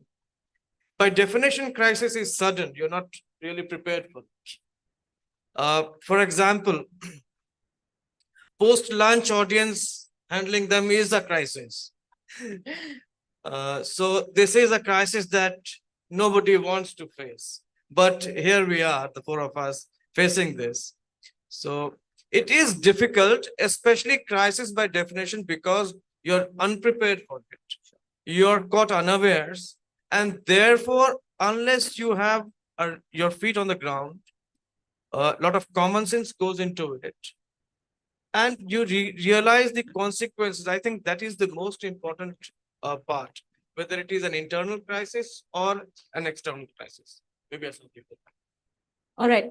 Thanks for that, Sadia and Rahul. I think those are very enlightening views on how, the definition of crisis is evolving. And just adding a layer to what Rahul was saying. So in my experience, I think earlier crisis, when I entered the industry, and I was actually servicing brands on the other side, the time that they would approach an agency to help you tackle the crisis was when it was an external media crisis. Correct. you've got a negative coverage, or you're anticipating a really bad story, or you've got something that's really hugely damaging because your competitor has made a claim on you, against your business. So that would be called a typical crisis. I think as the industry has evolved, I think we know that crisis, not everything is really crisis, right? So I think, for example, if you look at Mars, we have certain, and when I say Mars, I mean Mars Pet Care, Mars Retail, and across Mars businesses, we have devised, a crisis strategy where, we know what is going to be crisis for us. So one, if it's going to be something that impacts our people or our associates, as we call them, something that's going to impact our manufacturing, because we are heavily into manufacturing of confectionery and pet food, etc. So something that damages the plants or the ecosystem surrounding the plant, or hampers our operations within a specific country. We are present across many, many countries. So something that hampers our operations, or is something is going to be a massive threat to our reputation, or causes, sort of existential crisis in that particular country. So then those are the, reasons why we would pivot and say, okay, this is a crisis. So I think that's important to segregate. So you can have a strategy in place. I think what has changed now is that people understand that because crisis can come from anywhere, it's important to identify your stakeholders and how you communicate to them for that crisis. So for example, if I know internally somebody's been hurt at the plant, or if an employee has had some exigency, or has had an accident, before it goes outside, if you identify that as a potential crisis, then you will act accordingly. Similarly, externally, if there is something, there's a geopolitical tension or etc., your strategy will be very, very different and very long-winded, because there's no immediate way to address that crisis. And of course, if there's a crisis, it can be on social media. Because 10 years back when we started, the social media wasn't as big. And then the definition of social media has been evolving. First, it was all about Facebook, and then it was suddenly all about Twitter. Now the credibility of Twitter is going down, and a lot of it is about on other platforms that are emerging. So with social media coming in, crisis can be from one tweet, that cannot just be from outside, but can be from an employee who mistakenly did something. And that's something I've seen in my career. So crises exist in varied forms. I think the best way to tackle them is just culturally, you have imbibed it in your DNA that you're prepared to mitigate crises before they happen. So rather than waiting for them to happen. For example, at Mars, we have a huge focus on quality, on safety of not just how we manufacture food, but also of how we take care of our people who are working in those factories, or of employees who are working with us otherwise. So I think if you have that imbibed in your cultural DNA, the possibility of crisis arising out of incidents which can be mitigated is taken care of. But yes, having said that, if they do come up, then I think every company needs to have a certain strategy and involve all stakeholders to kind of manage that better. In fact, I'll just add one bit. Technology has decentralized and democratized a lot of communication that happens, but it has also put to risk because it has empowered everyone, and everyone becomes a potential risk for companies and brands. So the risk risk to the reputation of brands is constant. Absolutely. While earlier we used to think that it can happen once in a while, companies were not prepared for it. But now, and because we have a large clientele at PRP, I can tell you, right from real estate to crisis-prone and crisis-driven, companies in some ways. So it is very difficult to have, a universal template for crisis management. Correct. So it is very dynamic, and one has to, constantly keep updating oneself. Absolutely. Taking cue from the answers, we understand that the social media is a convenient platform for the naysayers to put forward their opinion, and they have the potential to drive, a crisis from bad to worse for a company, right? How do you ensure that no negative perceptions, at least on the social media, hover around your brand? And how do you ensure that the digital buzz is intact? So what is your strategy when it comes to a crisis on the social media? Do you have a separate plan? Or how do you deal with it, basically? So just, so I'm going to take a lead on this, because this is something I'm really, really passionate about, and also learning more about, because I don't think there is, like he said, it's so dynamic. You can't say that there's one solution, there's one strategy. But I think on social media, we have to, kind of be prepared that if a brand has put itself out there on social media, or if it's a brand which people are going to talk about on social media, you have to be prepared and have an appetite that, things will be good and things will go bad. You need to see what you need to react to, right? You can't 100% control and have a positive narrative around you. People are going to discuss you, but I think the right strategy is to become a part of that narrative and not try to over control it.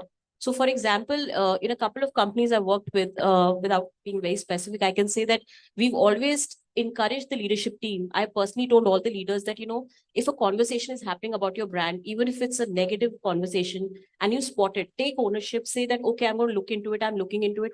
I'll get back to you. And then make sure that, there is an escalation matrix that takes care of it. Correct. Because then people know you're not here to only tom-tom about your brand, but you're actually looking after your brand and you take responsibility. Sure. So similarly, so basically, not just the brand handle being, being the sort of, the place where your brand is kind of projected, but making sure that the leaders behind the brand are also talking, involving your employees, because these days employees also are like, you can make them your proud brand ambassadors, but it's a double-edged sword, right? Because as we saw when the layoffs happened, a lot of employees were, they had genuine issues. So a lot of big brands suffered because of that as well. So I think it's always a double-edged sword. So it's very important to have SOPs and, basically social media communication protocols in place for every organization so that employees are cognizant of it. So I think having that structural processes has become very important because now more and more employees are on social media and they have access to that. Sure. Okay, Sadia, do you have any inputs here? Yeah, I think I echo what Achal just said.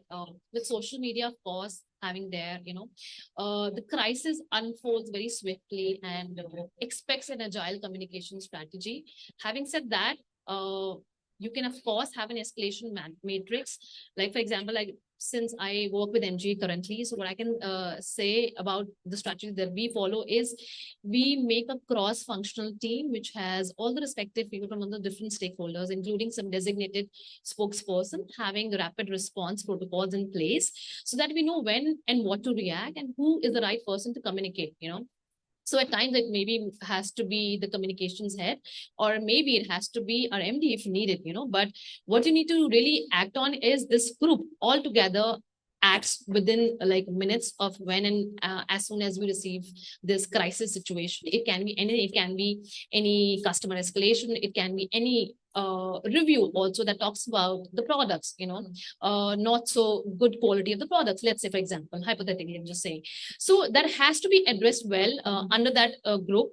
And we ideally have tackled, and the response ratio has been really good. So I can say that, it has really worked, because if you have all the relevant people in one group and acts, quick on it, I think really works in favor of the business also. And at the end brings more trust towards the brand, that you have been more transparent. You have shared everything very open-endedly, and you are just accepting that this has been the scenario, reaching out to the person directly on time. I think for me that really works well. Sure. Rahul, could you give us a sense of how, whenever there is an escalation of a crisis, the crisis reaches its tipping point, how do you, on the other end of the spectrum, representing a couple of brands, how do you, resurrect their image back? What is your contribution when a client of yours, when a crisis hits a client of yours, how do you look at it? See, for this, an agency brand understanding that trust is very important. That brand has to have a lot of faith in the agency and the kind of work that you have done. So if that trust is there, you can give really honest solutions to them. And most of the times I have seen they're willing to accept it. In terms of resurrecting the brand reputation, one thing is very important. Truth plays a very important role. So if there is transparency, if the stakeholders realize that there is truth and transparency in what we are communicating, that's very important.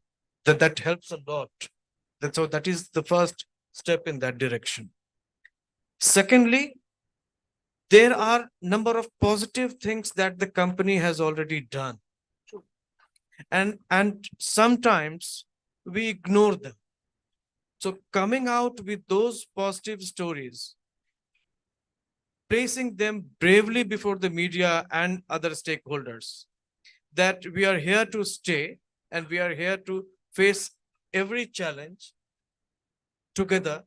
So that trust again with the stakeholder becomes very important through those positive stories. Thirdly, in terms of business and reputation put together, I think it is important for the management to come out again, as I said, a very committed management who are willing to spend every penny and protect every penny of the shareholders. So that is very important.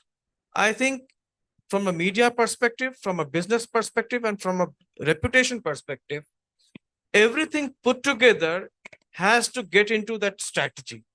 And the strategy doesn't always have to be, something that gives you immediate benefits. So we'll have to make that distinction between immediate, midterm, and long-term benefits.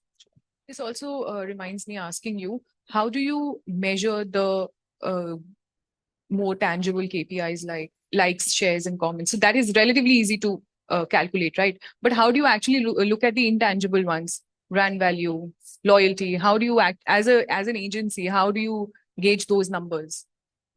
See, we also work in the field of political communication. Elections is a tangible matrix by itself. We do that.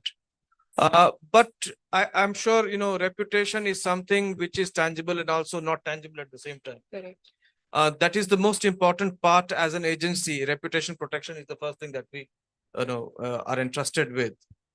I think the first step is to get into the share part and how the media coverage is there and what is the feedback. Social media now helps a lot in terms of the feedback from the stakeholders.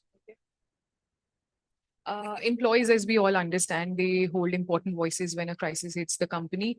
This question is open to the three of you. Have you ever witnessed or encountered a situation where the employees shook hands with the management and eventually rescued the company out of that difficult time? Did you witness anything? Yeah, most certainly I did. So I think in my previous company, Amazon, I've seen that happen a couple of times where, a lot of employees have shown receptiveness. It's not been like a formal handshake or something of that sort, not strategic in that sense, but I think very organic, where, employees have seen that, somewhere the brand or the company that they're associated with is being seen in a wrong light. And, as responsible employees and, an informed set, they have tried to enlighten, the real facts and, bring to light what's happening in a very objective way. So I think that happens automatically, but I think, the thing is that if you make, like I said, you empower your employees to be your ambassadors, they'll automatically do that. For example, you see a lot of employees, resharing, their experiences when they complete work anniversary, saying, "Oh, come work with me," right? So that is when they become your advocates. So I think encourage them to constantly be your advocates is a long-term strategy that brands should invest in, because when something like this happens organically, you will see that, they'll go to, the brand's rescue. And, I think that is a far more believable sort of, like he said, ultimately you have to speak the truth. But when it comes to the people themselves from within the company, it's always good. But I also feel it's a double-edged sword, because when a crisis is happening, a company would want to speak a certain way, not speak a certain way. So it may not be the best thing to, always arm your employees with all the information, and you can't do that. At times things are sensitive, and there's, your employees are a part of your communication strategy. So you're also first speaking to them and then, speaking to the outside. But because I feel employees in most companies who have sales employees are, speaking to people on the ground, they're connected directly to the customers, making sure that they are your first stakeholders is critical when you face any communication. So they are armed with the right information. And when anything comes to them, whether it's formal or informal challenge, channels, or even grapevine for that matter, which is super important, right? So they can tackle it for you.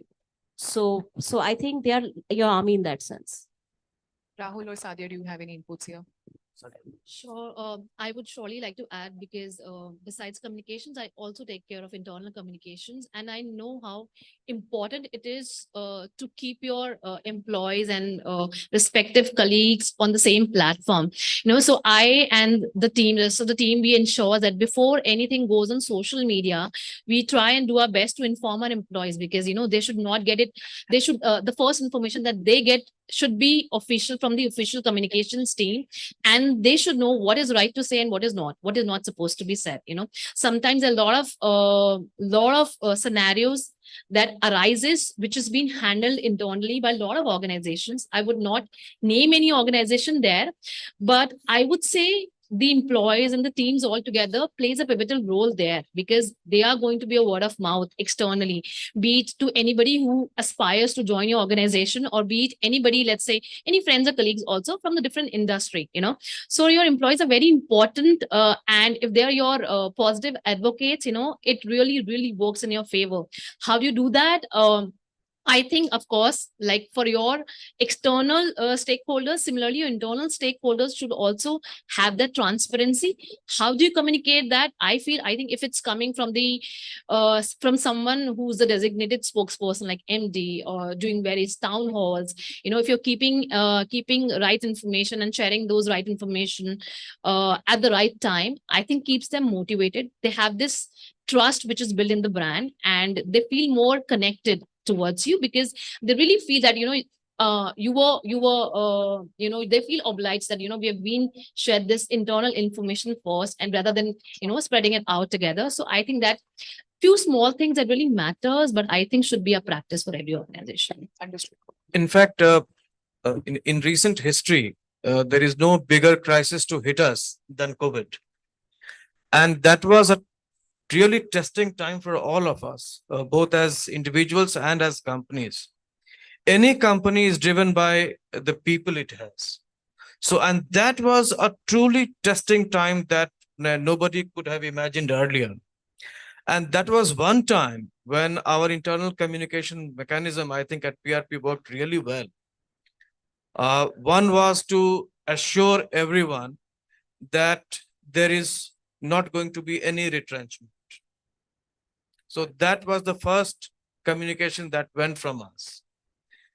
That removed some bit of nervousness, and there was, a reciprocal commitment from the employees that will work hard. We had not experimented with work from home ever. And I think every employee, wherever he or she was, whether he was stuck in his place or he was in Delhi or anywhere, all our offices, they were willing to give more than 100%. So that was the first step that resulted in that, employee and employer trust that developed at our place. The third was also to provide trust to our clients, that these are very difficult times and we are with you. Whether your business is not doing well or it's doing well, we are with you in this moment of crisis. And that again, that ecosystem of trust that we were able to build internally as also externally helped our business really well. When we came out of pandemic, I think the reason why our business soared was we have 95% retention of our clients. There is hardly any, the attrition rate is low at our place. And COVID, we could utilize COVID as an opportunity of internal communication as also with client retention. So that is something that I always share as a learning. This is wonderful, sir. My next question is for the ladies. So we understand that not all crises come from the front door. There are instances or ideas that are silently affecting your consumers and which is causing churn. How often do you take your consumers' feedback? That's one. And were you able to spot any roadblocks ahead in time and you were actually able to work on them at a later stage? That's a very, very good question. Thanks for that. The thing is that especially when you are in a manufacturing business or in the business of food, like we are, which goes to the human chain and also the animal, animals. So I think it's very, very important to constantly be very conscious of, following the right safety and quality standards. At Mars, we have these 5 principles. And if you look at our global annual scores of 20,000 associates or employees, I think 97% of them believe that we actually live by those principles. So they're not like words on the wall. And one of those principles is quality and responsibility. So it is a part of that principle that, we are constantly monitoring what is the food that's going out, what is the kind of packaging that we are following, is there any sort of contamination that's happening, any infestation that's happening? And, we take it very, very, very seriously. And I think that's the reason why, Mars has been able to build its legacy of over 100 years, because that runs in the DNA of the company and every company associate, who works here. So I think, yes, there are several protocols in place, not one, which I can pin down and say, okay, we do this. But I think the way we are wired, I think there is constant, eye out to see if something is going wrong. There are various processes, mechanisms at the manufacturing unit. There are SOPs in place. There's daily reporting, tracking, everything that before it goes in the human chain or goes, to the animals is tested, checked. Even the raw material sourcing is not just, it's not just responsibly sourced, but, even the quality checks, etc., are in place. So I think that's a constant sort of thing that we are into. But, also we have a mechanism where, if any customer escalation comes to us, we study that, from a trend pattern perspective. That, for example, there was a time where, we were seeing certain, certain packaging was resulting in, leakages, and there were certain issues. So we self-corrected it before, it became massively big. So we have those kind of processes in place. And that's why I think I can very proudly say there's been no case or no crisis so far in the history of being in this country for 25 years where somebody said that, oh, we need a product recall. So being in the, the food and the pet food category, to say a company say we've not had an instance of product recall, which is really big or major, is a big claim to make. So I think that's why I said that, really has to be in your culture to get it right. That is commendable. Sadia? So yeah, I think I really feel with this dynamic industry and automotive very specifically that I would like to talk about, because I see before pandemic there were different scenarios altogether. The industry changed after pandemic. A lot of supply chain issues happened, and everybody was just going way, and there were shortages of the parts. So we face very different challenges altogether. But yes, of course, to understand, to overcome that with the right strategy, I feel is a way. But to address your question, like you said, I feel constantly checking on what's going around the wave. Sometimes it's good to flow with the wave, but sometimes it's also have to have your safety protocols in place. So I feel with social media coming in, a lot of people for automotive industry per se, I would say, people feel that they, of course, give their opinions, their views. So you need to really have sentiments checked around your brand.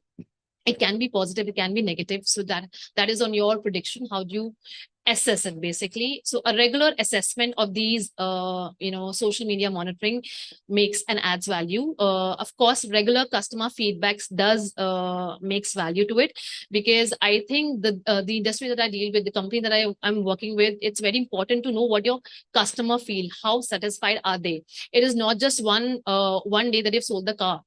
It's a life cycle. You really have to live up to them, live up to those expectations, be there for next 10 years till they own the car, help them probably resell the car also. So it's a life cycle, that you partner with.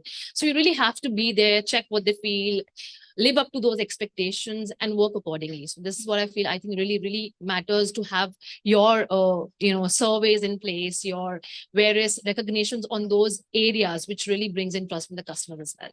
Sure. In the interest of time, we'll quickly wrap this session with this one last question. Your 2 cents, 3 of you, your 2 cents, your one advice to, companies that are having a bad time. How can they still aspire to be back in action? And what is your one advice basically for companies in a challenging situation right now? Just, and I'll keep it really short because I see 30 seconds on the timer. I think it's about the fact that as you want to scale in size, especially to startups, they're very, very hungry for growth. I think it's very important to make sure that you win the customer's trust, because that will bring the customer back to you and, have that sort of repetition value and retention value. So I think to win customer trust, you can't compromise on, your product quality, safety, etc., etc. So I think whatever business you're in, being sure that keeping your eyes on winning customer trust is super important. And I think if you have that right, everything else in the chain flows. So I think that's super important. I think I'll extend that argument to conviction.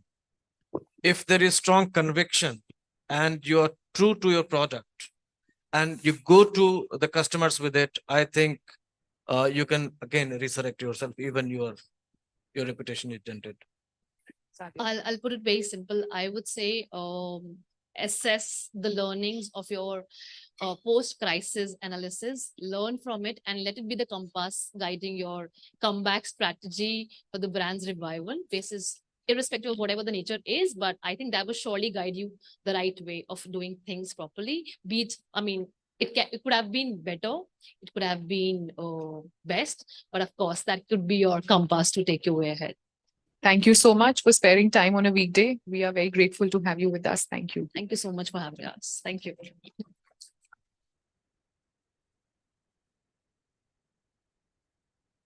Thank you so much.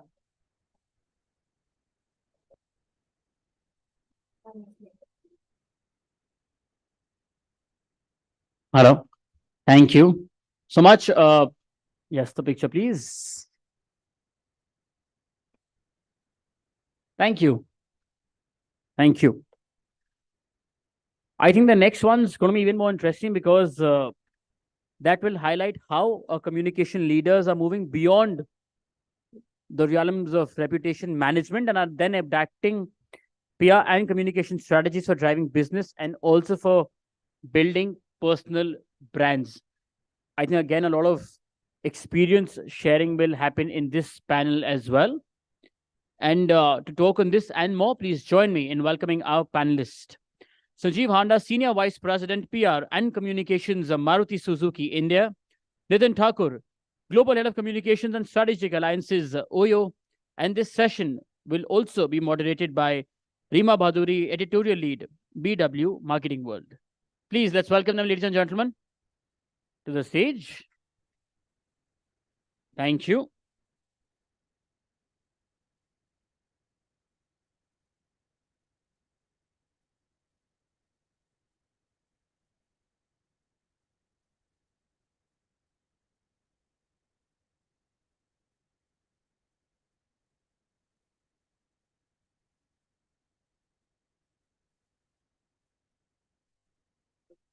So good afternoon, everyone.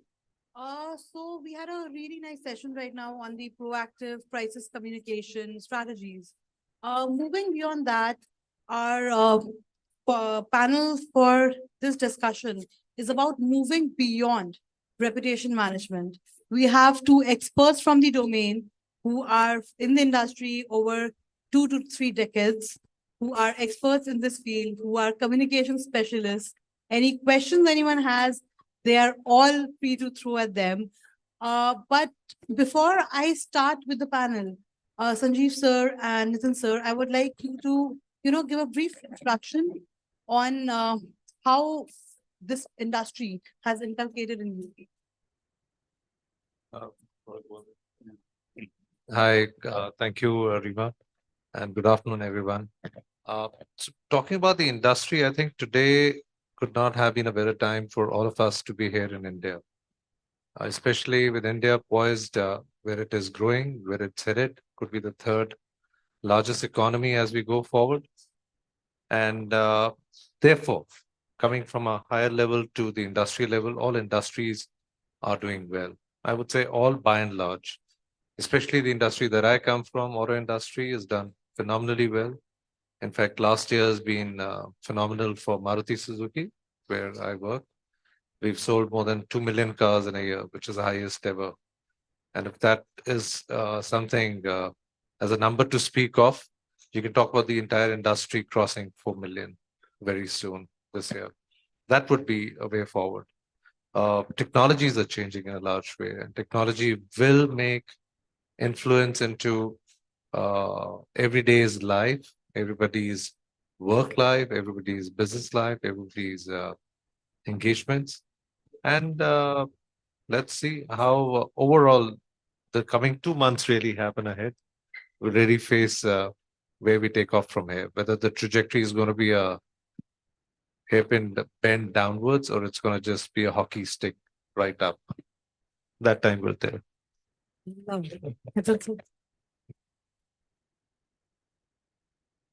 Hi, everyone. Nitin Thakur. So, Sanjeev, I'd absolutely echo your thought. India is in a sweet spot or Goldilocks scenario, as some of the economists and stock market observers would like to say. We've seen that, of course, in Maruti, fabulous numbers, but also in our industry, which is travel and hospitality. And in our company as well, the occupancy levels in hotels are increasing. The ARR, as they say, which is sort of the average room rate, is increasing. You guys would have seen this happening across all segments in the hospitality industry. So right from aviation companies to even the luxury hotel segments have seen the best of times that they ever have seen. However, at the same time, we're living in different realities. While India is in the space that it is, by the virtue of me having a global mandate, we also see how things are really different in other parts of the world. How there's borderline despondency, I would say, in certain parts of Europe. Some are doing well, of course.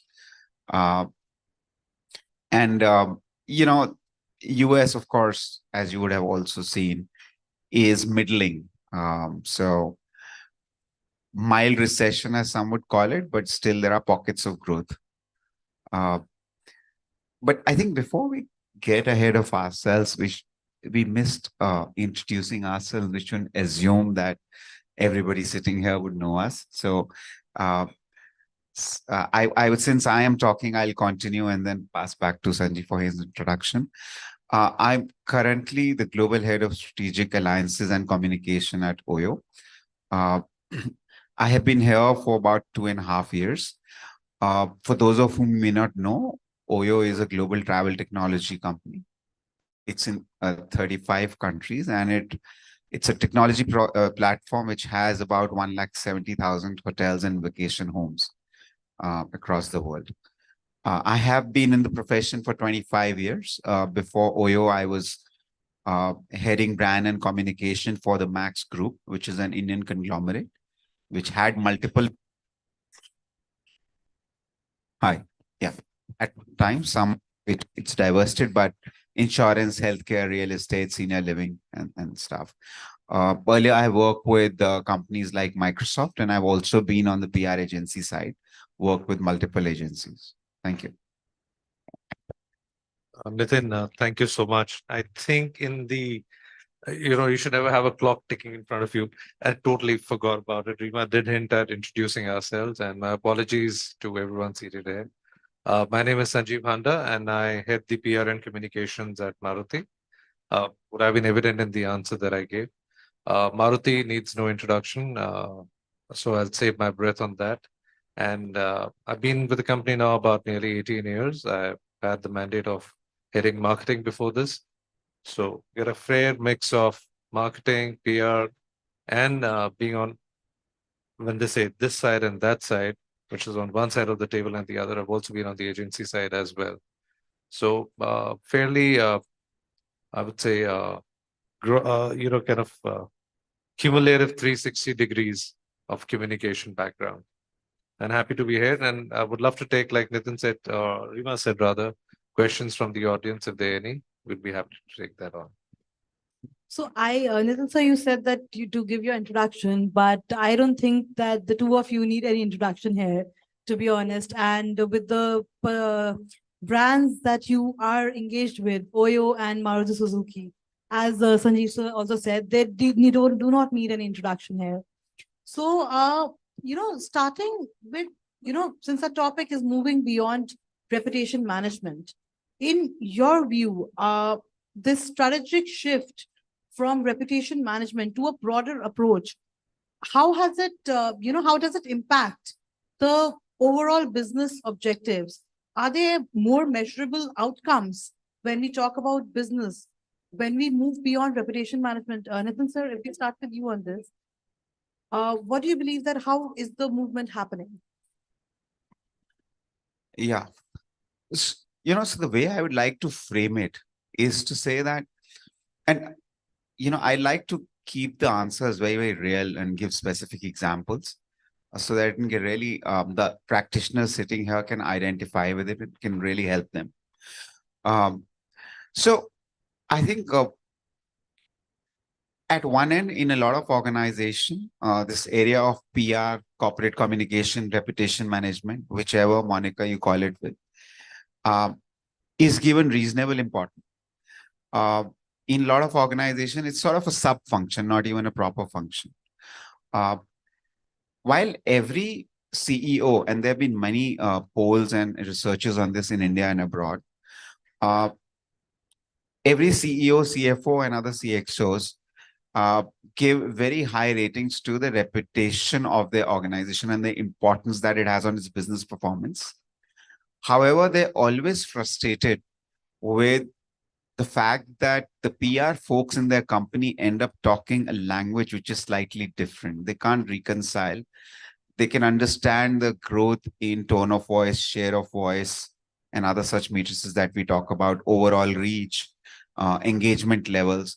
But they're frustrated with the connect that they can form with it to the real business outcomes, right?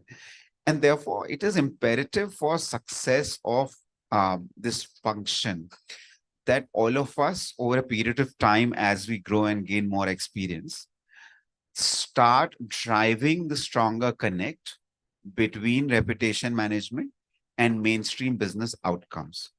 And I think the starting point for that itself is to mentally start thinking of ourselves as a business function and not a support function. It is about having an in-depth understanding of what the levers and pivots that make business or the organization you are in work. How do sales happen? What are the legal implications? What is the regulatory minefields, etc., and so on.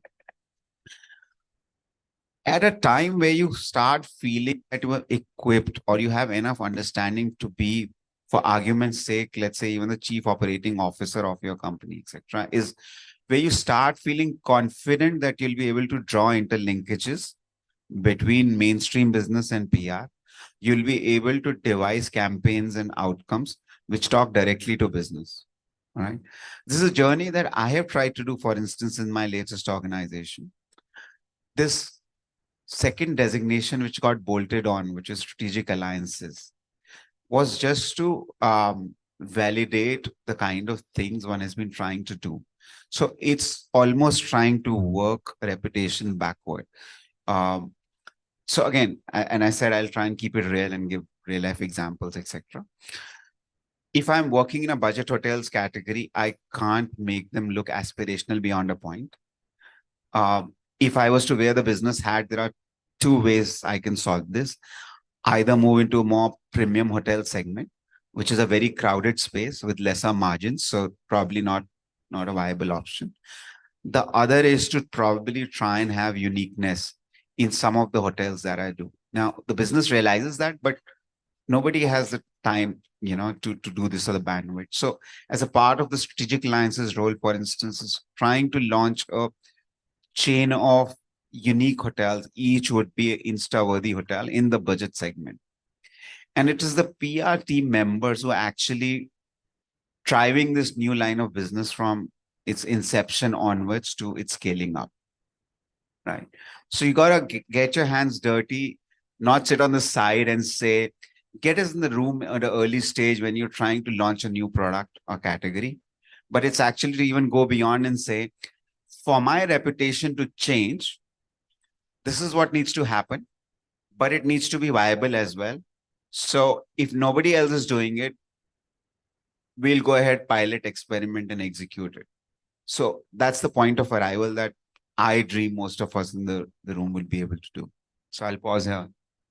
So, similarly to you, Sanjeev sir, that when we talk about, you have been in this industry, there's not only one role that you cater to, there's an amalgamation of a lot of roles.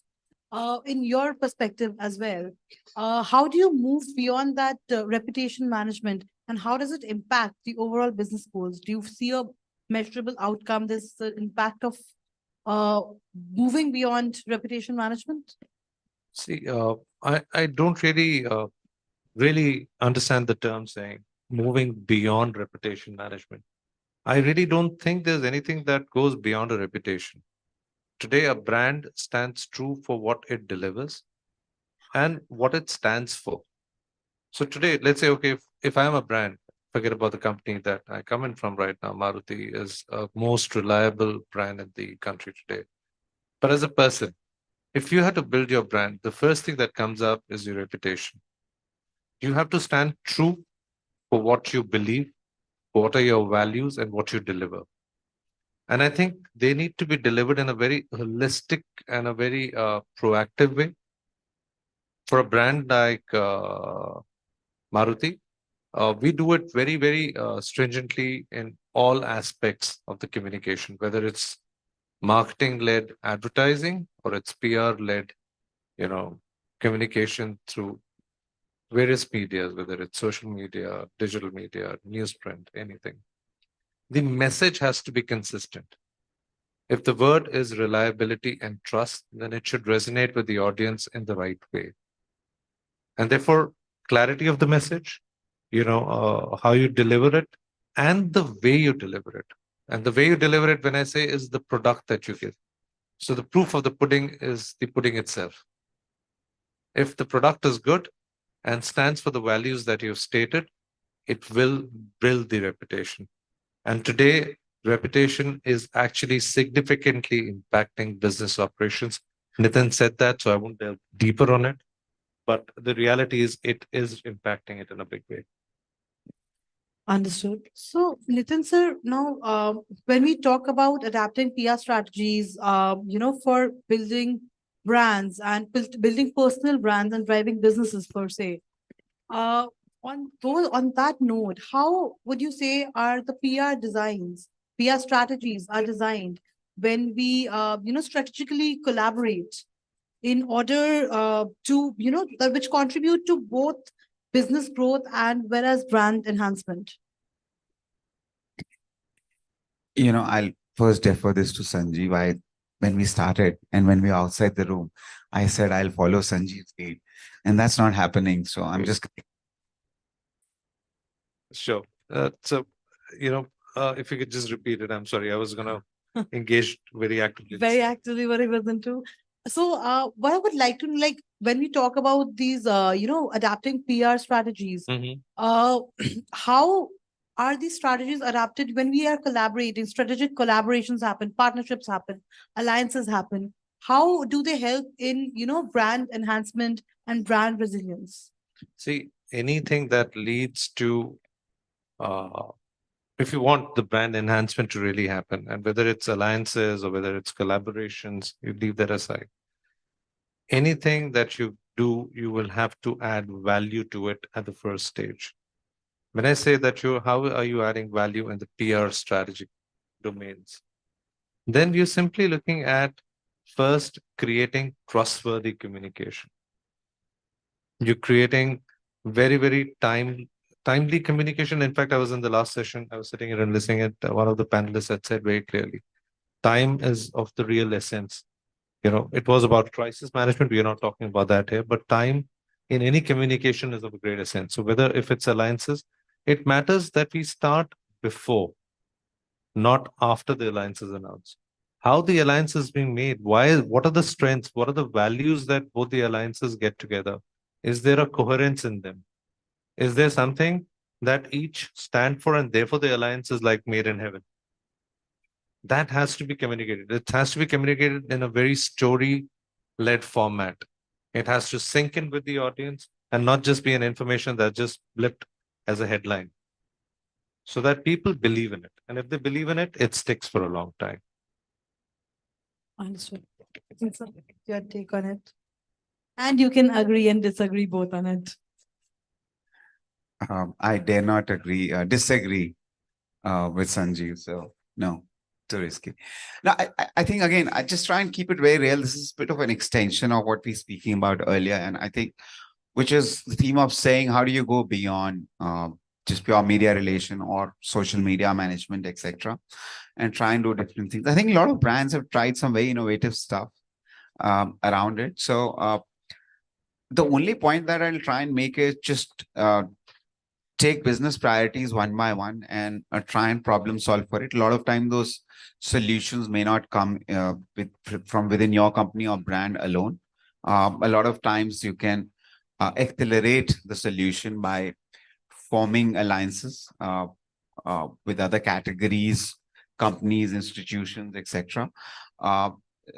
Again, just to give you a couple of examples, with our brand, one of the things that we continued fighting with was impression, because it's budget hotel, all kind of CD activities may be happening, and the brand may in some way be complacent about it, if not colluding. So one of the solutions again that business team tried to bring in is that we going state by state and forming partnership with the police chiefs of each of these cities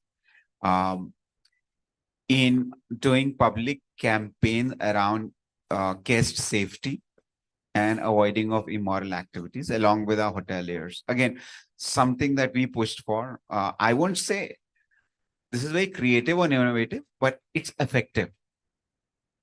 And we're seeing a needle moving both in our guests' perception of what's done in a hotel and even the law enforcement. I'll give you another example. You can't make a budget brand aspirational, but you can then try and have some, other association which is a little more inspiring to people. So what we try to do is take a founder, trying to make his personality brand connect more inspirational, etc. And take him more mainstream. So recently we had him go in as a judge at Shark Tank, which is the third season of which was announced and start airing from 22nd, right? To make him more human, we're taking him to Ayodhya. Again, this is tactical, but this is also topical. So I'm giving this example, right? And we'll make him vlog live on YouTube, something that he's never done outside his comfort brand.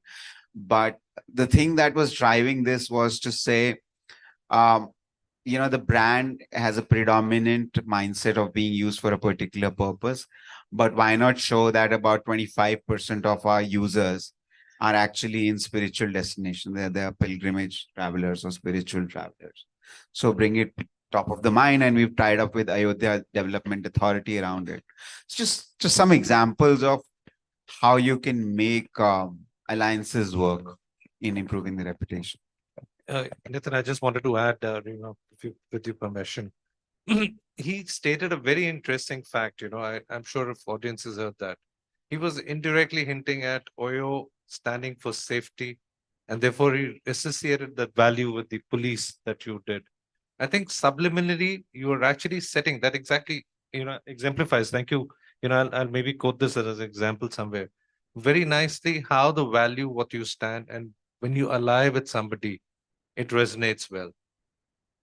It's a perfect example. So, Thank you for. So again, when we have, so we will not talk about crisis communication. We covered it in the previous panel. But what I would like to know is, You were really keen to talk about it, though. I am very, I am very curious that two experts who are sitting here with me, they have had long journey in the industry, and this is a very specific area because brands are always very curious because a lot of times, a lot of campaigns, it can backfire. So I will not talk about crisis communication, but how are you organizing? Because how are you reacting, that reactive crisis management? How are you training your organization when it comes to OYO or when it comes to Maruti?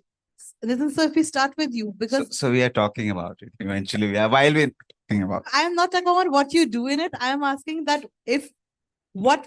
how are you training the people out there that what should be the right approach to handle it in order to rebuild trust? Sure, I'll lead. Okay. So, I go as the opening batsman. Thank you. But then I always take the risk. See, a stitch in time saves nine, is an old saying, but that does not still prevent that you will not have a wardrobe malfunction. It happens. Invariably may happen, sometime will happen. So crisis is similar to that. Crisis is not something that you want to happen and should happen, but at the same time, as an organization, you have to be prepared that should it happen, what would be the best way forward? You should not start thinking when the crisis happens. You should be acting at that time. Its action is more important. So to be prepared for the action, what you said, as an organization, we geared up in a large way. We have a complete thing called a risk management team, which first thing it does is identifies the risks. Now, the risks could be of amplified forms, could be political, social, geopolitical, manufacturing, production. Currently, everybody heard about the chip crisis that happened after the COVID. It could be COVID itself. So crisis can take various forms. Risk team identifies those risks. And in our company, in Maruti Suzuki, risk is taken very seriously. to the extent that even the direct, it's actually at the board level, it's discussed. Any risk, any parameters, any outcomes, any mitigation steps that would need to be taken. Second, we form a core function team. A core function team insists of people from communications, people from legal, people from production, people from finance, people from the CMOs, CXOs, all are there. Basically, they are there so that should there be a crisis, they get together very fast and they know a decision has to be taken immediately. You cannot wait to answer to a crisis. It should be done fast. And last and not the least is when you have such a team, corporate communications roles comes up that we do mock drills with them. You know, much like you do the safety drills, fire drills, earthquake drills, you do the risk drill also. So you kind of educate them that what should happen and how they should react. So some simple steps. I will give it to Nitin. I'm sure he'll also like to value add to it. Nitin sir, do not want to answer any questions on crisis communication. But sir, this is something I definitely want to know, that with OYO, are there any programs or training programs or anything that we are aiming to enhance when it comes to brand especially? Because whether it be Maruti Suzuki as a brand or OYO as a brand, they're big names in the market. So to prepare for it beforehand is what are the things that are taken care of in order to manage the entire team, that, okay, this situation should not arise even minutely. Yeah, sure. No, I will talk about it. No problem.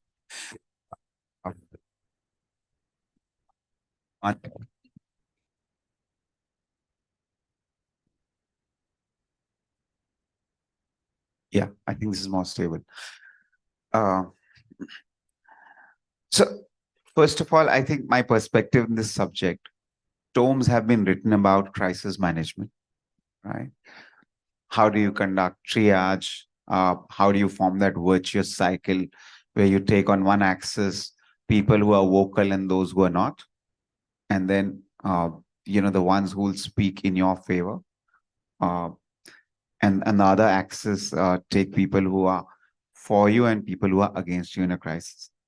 And you try and move that whole thing clockwise, right? So I'm not going to dwell on the theory. Again, as I said, I'll try and keep things practical and real. I have seen the maximum value that a corporate communication professional can add, especially when you heading the function at those senior levels, is to look at crisis preparedness and mitigation beyond what risk management committee does, right? On the internal audit team does and prepare for it, which is to be able to read the tea leaves or read the signs of what are the issues or crises your companies can genuinely be hit in, the high likelihood ones, and preparing ground, right? So that it lands smoothly. Now, this again may sound a little esoteric, but again, I'll try and make it real. If, for instance, this is more an issue management, not crisis management. If your company is expected, for a lot of startups, this used to happen now, not any longer as much, is about to make massive losses in the forthcoming quarter or a year, etc., and so on. How do you prepare ground for it?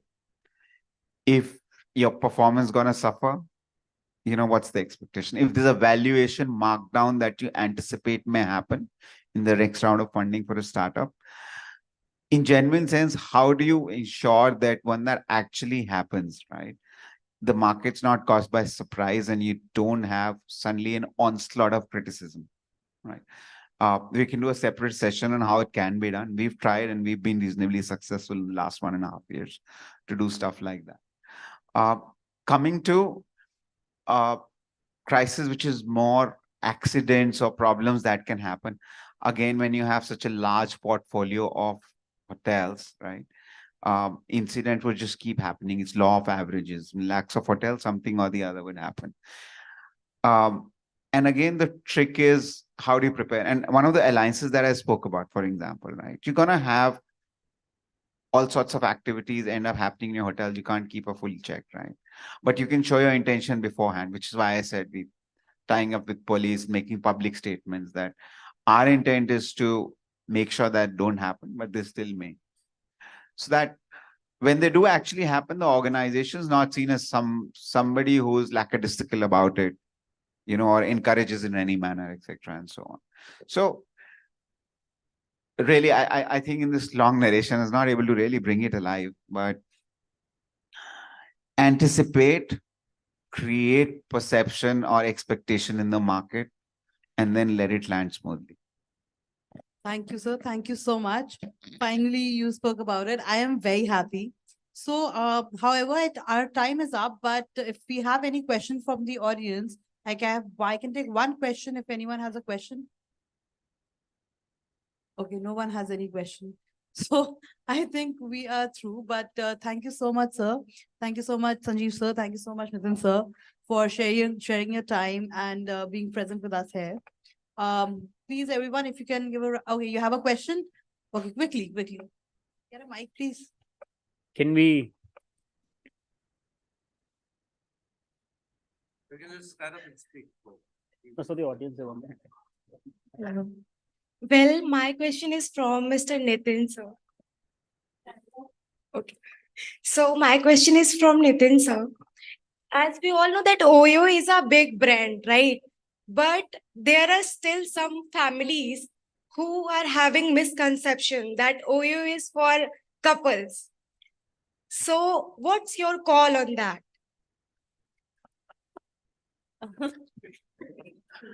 Thank. I would avoid using the specific term, but now that you've asked it, I'd be happy to address it. This one's better. Yes.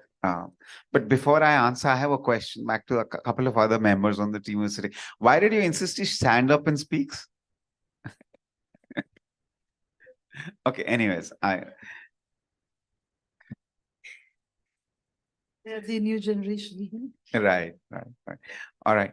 So I think the question was, there's a very, very strong association with our brand. Absolutely admit and acknowledge that. I think it was a sign of the time when brand came into prominence. So this brand started growing 10 years ago. And at that time, I think there were no value for money places that youngsters could actually go and be away from prying eyes, right? So I think the market naturally sort of created this perception, just so you know that Oyo as a company actually never came out with such thing. And by the way, also this is an India-specific phenomena only. We present, for instance, in Europe, there are vacation homes. Those are always booked by the name of Dance Center and Belvilla by Oyo, etc.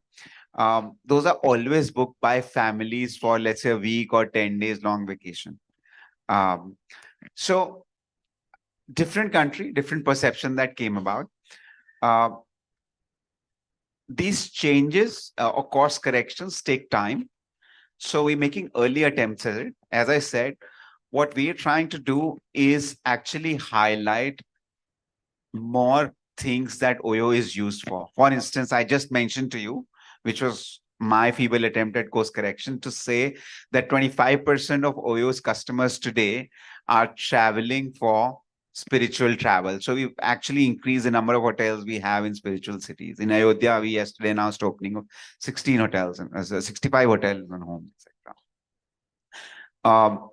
We are very often now communicating about. So let me also tell you which is the largest cohort for Oyo, which is the business traveler, the traders, right?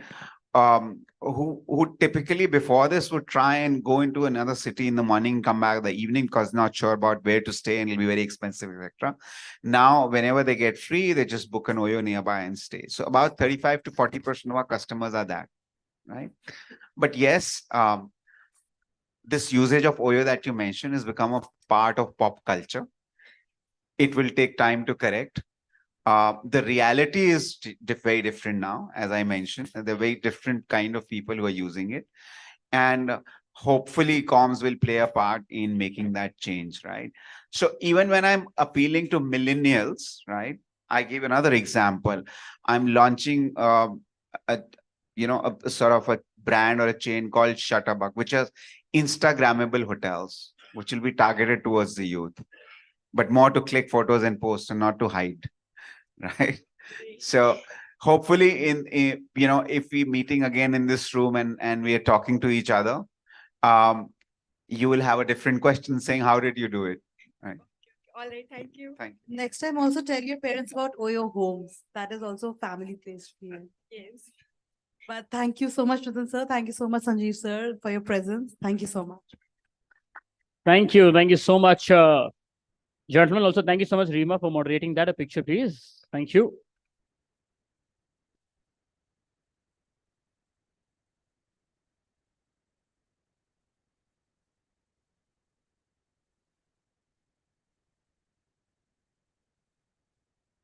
Thank you. Thank you so much. Thank you. Okay, just to ask, how many of you follow some or the other influencer on any social media platforms? Any influencer of any sort, doesn't matter. Yes, no? बस हम गिने चुने 8-10 ही हैं. I assume बाकी लोग use नहीं करते हैं सोशल मीडिया या बाकी झूठ बोल रहे हैं. ये भी हो सकता है. That's also a possibility, no? Okay, why do I ask that? Because, I think almost till now that we've sort of understood the broad strokes of the PR and com sector, it's now time to delve into one of the most powerful combinations, I think, in this domain, which is influencer marketing and PR. With influencer marketing redefining our approach towards PR, it's compelled us to believe that influencers possess tremendous power on social media, and I think also now off it, and that when you collaborate with them, they can be highly effective as brand ambassadors for you or the brand. Explaining the art of integrating influencer marketing into PR campaigns, we have the next panel waiting for us. Please join me in welcoming them on the stage. Ashim Gupta, Chief Brand and Communication Officer, Minda Group.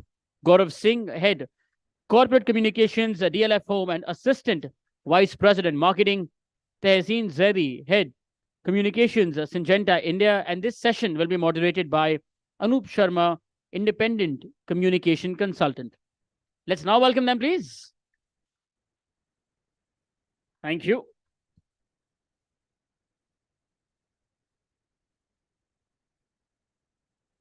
Welcome, everybody. There is a caveat which we have to tell. Most of us are influencers, but we are not getting paid for this session. The reason which we are saying is not because today the word influencers and creators are getting mixed.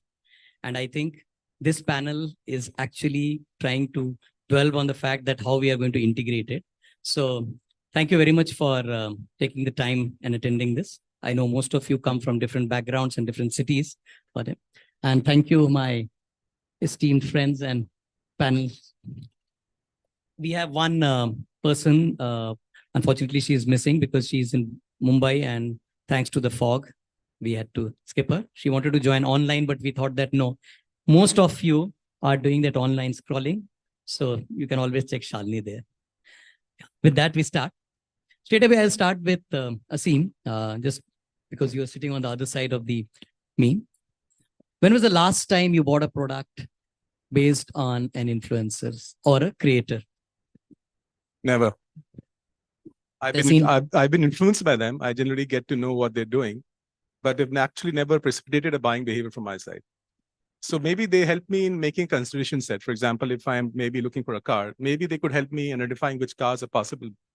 But no influencer actually has motivated me enough to actually go for that because that influencer was recommending me that product. So that's quite of an irony because we keep on talking about influencer in communications, but I personally, as a consumer, have to a large extent not been influenced to that extent of buying a product because of them. We'll circle back to it because I'm sure that there will be certain point. Tehseen, what about you?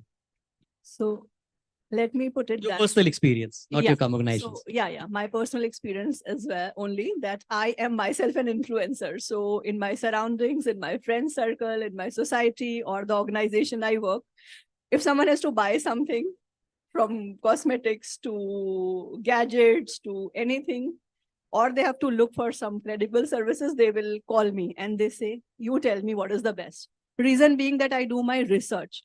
So when I say research, yes, I take view from influencers, I read, and then I experience. Post my experience, I suggest that particular product to my friends or my circle or to my official connections.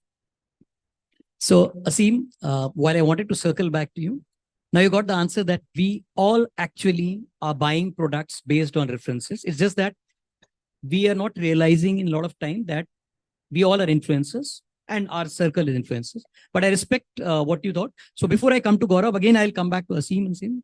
See, you have had a varied experience of working in different kind of organizations. So one quick, which is going to be something which I'll take from Gaurav. How do you think that today this word of PR is redefining and how are influencers coming into it? The reason I'm asking you this first is because you have a lovely experience of Uber to Samsung and now of course with Minda. So the question specifically is, how do you think that a brand are actually using influencers and why is it coming in the PR domain? Well, I'll give you an example of when I was in Samsung. So Samsung, we were handling the communication mandate for the brand. And in about 2014 or 15, that's when the influencer was coming up in a big way in the consumer electronics and the mobile category. And I still remember till about 2013, we used to have a press conferences. In 2014, we used to have an influencer conference and a press conference on a back-to-back days. So that is when influencers actually made it big. And just to add to what you just said, Anup, it's sometimes what happened was that influencer used to lead the complete communication narrative. Earlier, they were actually dovetailing with PR campaigns, but now in some cases where the product differentiation of mobile phones was coming down and there was no big story to be told to the media, the only way we could put on the positive narrative outside was through the influencer community. So that is when the influencers started taking predominance in our PR campaigns in certain category of products. And now suddenly when I'm working the auto component sector, I was a bit surprised that even for products like wipers and clutch plates, people bank upon influencers. Like even like mechanics and repairmen in the mechanic shops, they're influenced by the influencers who are recommending a certain wiper or a clutch plate. So there's been a very gradual transition from being a part of a PR campaign in 2011 to being the mainstream in 2015, in 2024, in certain categories, which I was a bit surprised, they're still making a big difference in the actual purchase decision. So it's been a quite transition of how the influencer industry has moved in the past 10 to 12 years. Wonderful. Before I move to Gaurav, how many of you own a property or are staying in Gurgaon? If I ask like, which is the first name which comes to your mind in terms of the real estate giant who has been pioneer for Gurgaon? See, so that's Gaurav, your influences. So the reason why I wanted to again bring this is, it's not just that I want to ask. This again reiterates the fact what Aseem said, that we all are influencers. We create. And Gaurav beautifully will explain how they have been using. And this is a chat which we had because I had a debate with him saying that, you know, I mean, paid stuff is what influencers are. He didn't agree with me. I hope he's able to convince me right now. So Gaurav, over to you now. Why do you think DLF as a brand needs influencer and who is an influencer for you? Because that's more important, because that's where our disagreement was, that I didn't know what you meant was influencer. For me, that's not an influencer. Thank you, Anup. I think everybody needs an influencer. DLF, small brand, big brand, consumer brand, non-consumer brand, everybody needs an influencer. I think it's also about understanding who an influencer can be or is for each category of product, industry, and brand.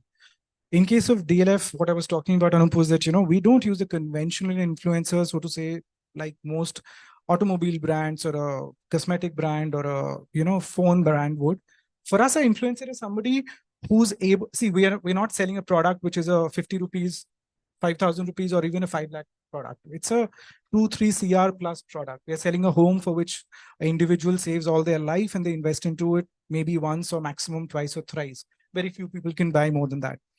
We're talking about influencing a community which really is going to influence another person to make the biggest investment decision of their life.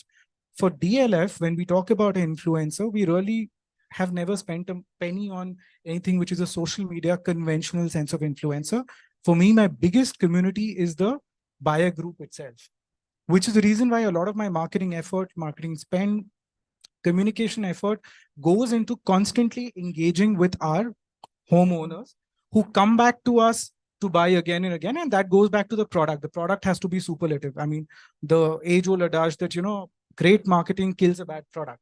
So you cannot run that philosophy of influencer marketing if you have a horrible product or a substandard product. So obviously it comes back to the fact that it's a great product. But for us, every home buyer becomes an influencer for me.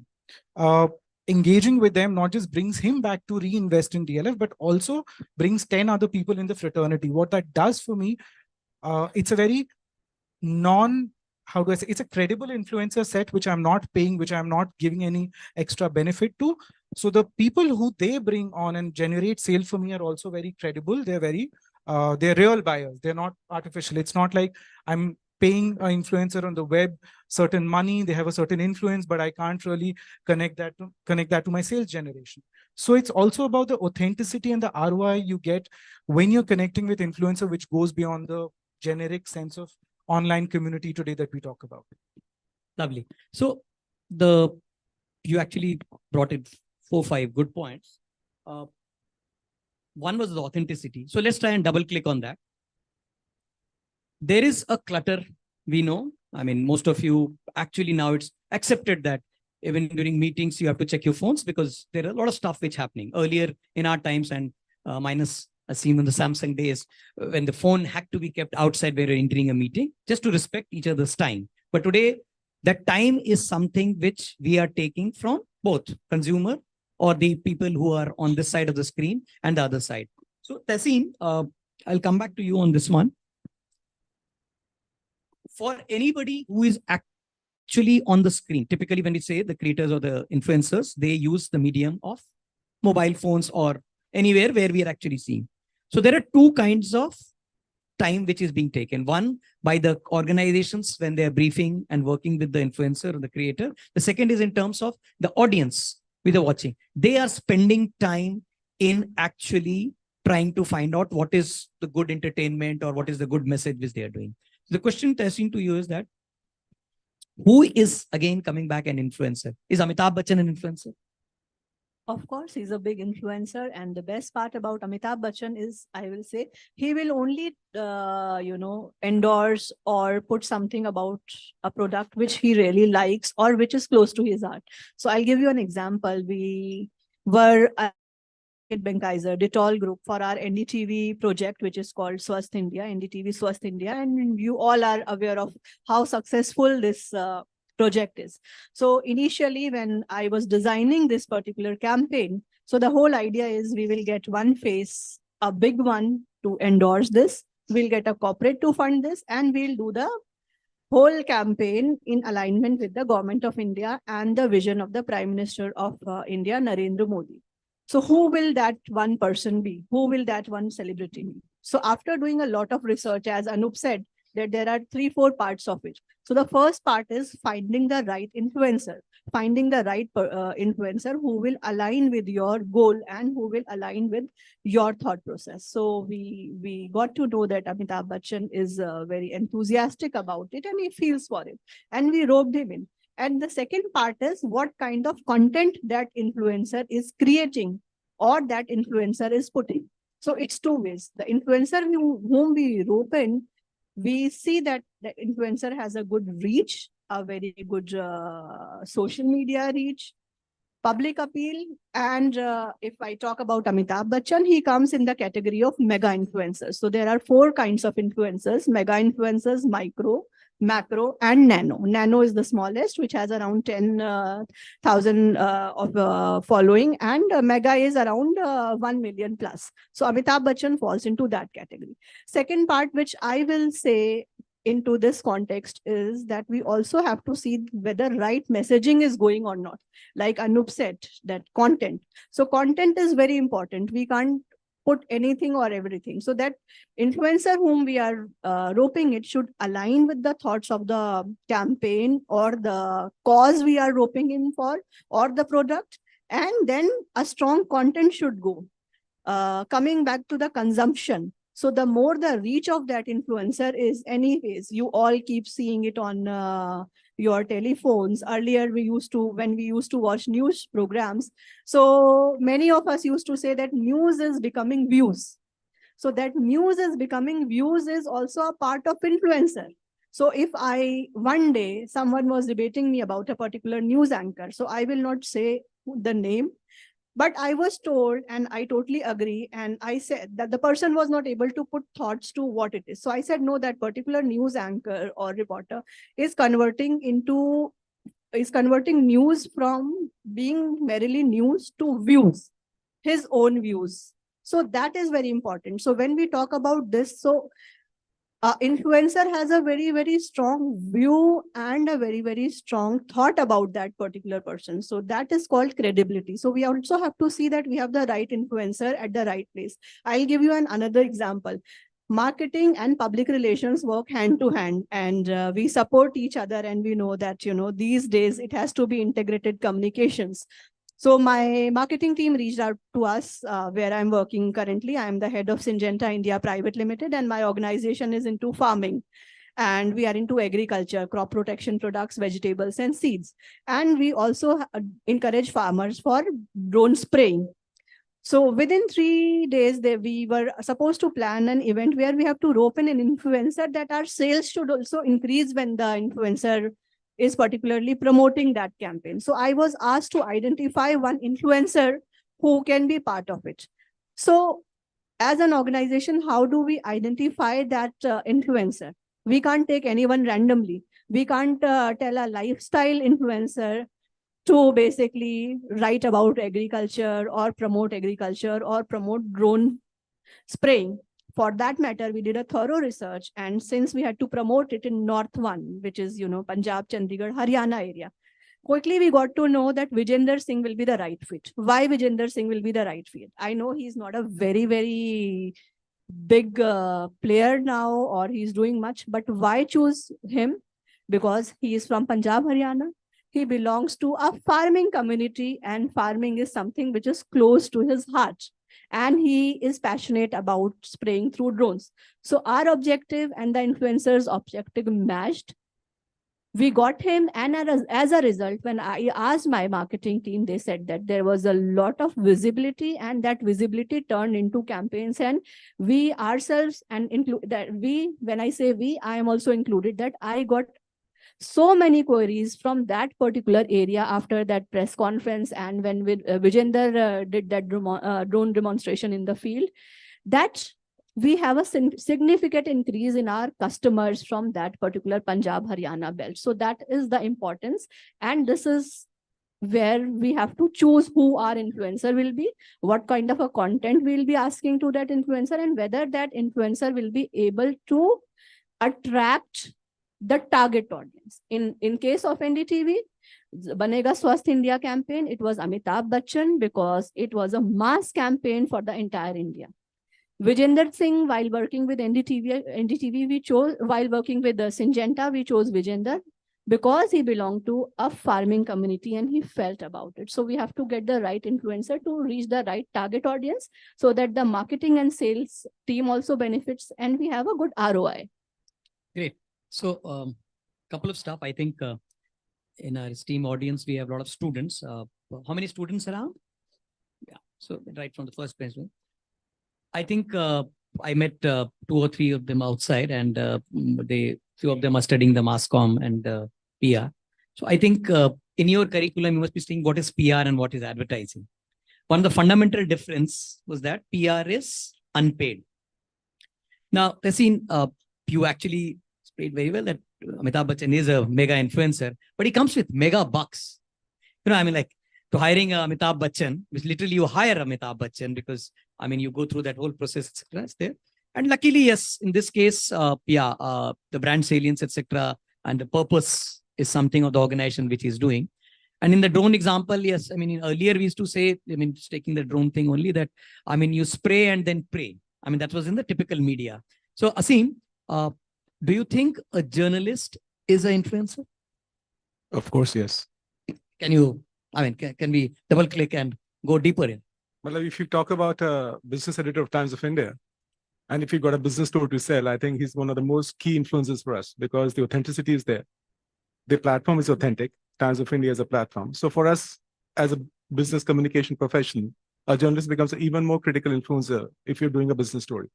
It also depends upon what kind of narrative you want to put it out in the media. In case it's a lifestyle story that you want to put out, then influencers and journalists makes a lot of sense. But if it's a business story, to matter the authenticity and the platform in which one is going to come, I think journalist becomes an even more key influencer than the normal influencers that you see in the market. So it all depends on the narrative you want to drive, and the narrative will define which influencer would be relevant for the brand. So thanks, Tasim. Before I come to you, Tasim, Gaurav, just taking that, what, from a perspective that, I mean, just integrating what Naseem said, that it is, I mean, one thing which is coming out very straight away is that, like any of the marketing stroke PR campaigns, PR supports marketing initiatives. One thing is that you need to identify the message and the narrative and then do it. In case of DLF, I mean, I don't want to just stress for DLF. I mean, your past experience even with the auto industry. I mean, let's take Enfield. You guys hardly came. I mean, there was advertising. There's a Enfield. I mean, for most of us going in, but it's a cult. Okay, that cult feeling. I mean, you are a brand ambassadors across there. So, how do you think that we marry that when we say, okay, journalist is also an influencer, creator is also an influencer, like, and then of course you have the celebrities like Amitabh Bachchan who influencer. So, when you identify your target audience or the stakeholders, whether it be, I mean, if you can elaborate something from the Enfield days, how do you think that the influencer, when we say that the journalist or the influencer, how they have to be engaged without losing the trust factor? So I think interesting example I'll give you. I think if you look at the automobile industry at large, any brand by far, the biggest marketing buck they spent is on advertising, right? And today, after a conventional advertising, whether it is ATL, BTL, whatever, then they spend on influencer marketing because they are the biggest reviewers, this, that, jazz, everything. When I was in Royal Enfield, my mandate, I was heading the communication for the rest of the world, not India, but all markets across the world. And I launched the brand in about 18 countries. Now, anybody who's been following the brand in the last 8-10 years, where it has really become the cult, it's been a 125-year-old brand, but in India, anybody and everybody who is a motorcyclist or a follower of a motorcyclist will know the brand in the last 10-15 years with its big emergence. The biggest challenge given to me was that when the brand was to be launched in a fresh market, whether we talk about Southeast Asia or South America, or for that matter, relaunched in Europe and UK and USA, which are very evolved motorcycling markets, there wasn't a penny available for advertising. So the biggest challenge was, how do you launch a consumer brand, that too an automobile brand, which as a category, as an industry, is primarily led by advertising as a mode. I mean, public awareness is what is the starting point, and then comes storytelling, this, that, jazz. So we are talking about a brand like Royal Enfield, which has a great history, great legacy, and beautiful stories. So unconventional to any marketing strategy or approach, the decision from the management has always been to use the PR approach to launch the brand in any market. And thereafter, marketing follows. And even then, not the typical format of marketing. Now, coming back to what PR. So familiarization with the brand with every single journalist. And I think Asim mentioned that how journalist is an influencer. I think it is the oldest form of influencer there in the world, right? I mean, ever since there is something called PR or there's something called media, a journalist would be the oldest form of influencer with the highest credibility, which is the reason why we buy a newspaper for 2.5 lakh rupees, 2.5 rupees, and we pay 2.5 lakh rupees for any other influencer and their products to buy, right? So using the conventional media and influencers who want to piggyback on the brand and not the brand wanting to piggyback on the reach of the influencer, we created a narrative in each of these markets. And trust me, within a matter of 12 months to 36 months of the launch, Enfield becomes a name which would ring a bell in every consumer's mind, whether it's a new market where we entered or whether it's a market in which we relaunched. And I'm talking about markets from Brazil to Indonesia to, France, Spain, any part of the world, whether it's a developed economy or a developing economy, which means the proof point is that today people still believe credible sources which do not necessarily take money and are writing about it or influencing people with their word of mouth. Word of mouth still is the most powerful form of influence because it is credible.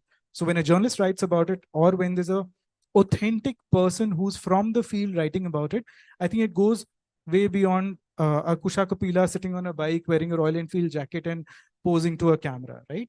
That might give you awareness, but where we started from, Anup, was that does that make a person buy it? Maybe not. So I think that's the difference. Some marketeers and some brands and some, it's a very top level approach, right? If the company founders, if the company CEOs understand that difference, that what a true brand can pull off by reaching out to the right audience who can be its prospective influencers, and thus targeting an audience which might be smaller audience, but the audience that you need to make your sale, I think they will go the really long way instead of brands which are just merely throwing money at somebody with a higher reach and bigger engagement, but not necessarily generating a funnel for you. Tessin, just taking from what Gaurav said, generating. So quick comment on how do you measure ROI when you're using creator influencer? So it's a very, very difficult thing, but yes, I will say that it gives us results. So we see that how much the reach of that influencer is, and before we see the reach, how that influencer is creating the content and how that influencer is using the new tools, which is called the AI tools, to do that. And once we do that and we select that influencer, how we measure ROI is after doing that particular campaign, whether it's a social media campaign, it's about a product launch, and before that we are doing a campaign. Once we rope in the influencer and we do the full campaign with the hashtag and everything from social media, we will make out how much the impressions are. And then we'll sit with our marketing team. If we are doing it at a state level, then we will just sit with that state team, the marketing teams and the sales teams, and we will see. The marketing and sales team will do an on-ground survey asking, so and so was promoting this. Were you inclined to buy this product because this person is asking you to buy this? Or if it's a CSR project, supposedly, okay, this person was supporting this cause. What do you think about it? So we get the whole research and the numbers from the ground. And if it's a product, then we get the ROI hint from the numbers which are coming. So we compare the numbers and then we take out how much we have benefited. Lovely. Asim, quickly on this one, how did you, or I mean, your organization or you in your experience, how do you differentiate the ROI measurement or integrated ROI measurement for influencer marketing and PR campaigns? Well, for the PR campaigns, we used to have a share of voice and quality of coverage and media equivalence. I think that's a normal term that every organization uses. And for influencer campaign, I think there are a lot of vanity metrics, likes and comments. These are very generic terms that we use. But then there are also instances when we started using coupon codes as well. So we used to give out a coupon code. So if an influencer is wanting to maybe recommend a product, he used to spell out a code. Use this code for buying this product. So we used to track it in terms of how many codes we've got. Then there's UTM as well, urchin tracking module, which is basically helping us to track the kind of links that we're getting through the influencer. Then there are also options when we used to tell the influencer to recommend a brand page to them. For example, you used to say in there in the message, okay, now go to www.samsung.com. And we used to give them a certain URL there. So we used to find out the traffic coming on the sites. So depending upon what we want to tell them, so from vanity metrics to UTM codes to coupon codes to telling them to recommend the brand page or the website are different ways in which we should track our influencer campaigns. Lovely. So before I end, my gift hampers are actually stuck up at the airport. So a quick rapid fire for you all. I'll start with Gaurav, you only. Do you think AI generated influencers will take over take over the human influencers? Takeover, maybe not, but yes, maybe they will coexist. Looking at the way AI is shaping up in every space, and marketing is a huge space within that ambit, I think they will coexist. And but again, I think every influencer has a certain set of people that it influences. Human existence and human relevance will forever stay. Tessin, you agree, disagree? So I will say influencers will never take over, because what influencers are? Influencers are human beings who try or who support that cause. So no one can replace this influencer who has a human touch, who has a personal touch to this. So while AI can generate some traction, I will still say that no one can replace influencers because they have their reach, they have their target audience, and they know what kind of content exactly their audience will connect to, and they give it a personal touch. So AI might not be able to give that kind of personal touch per se. So, okay.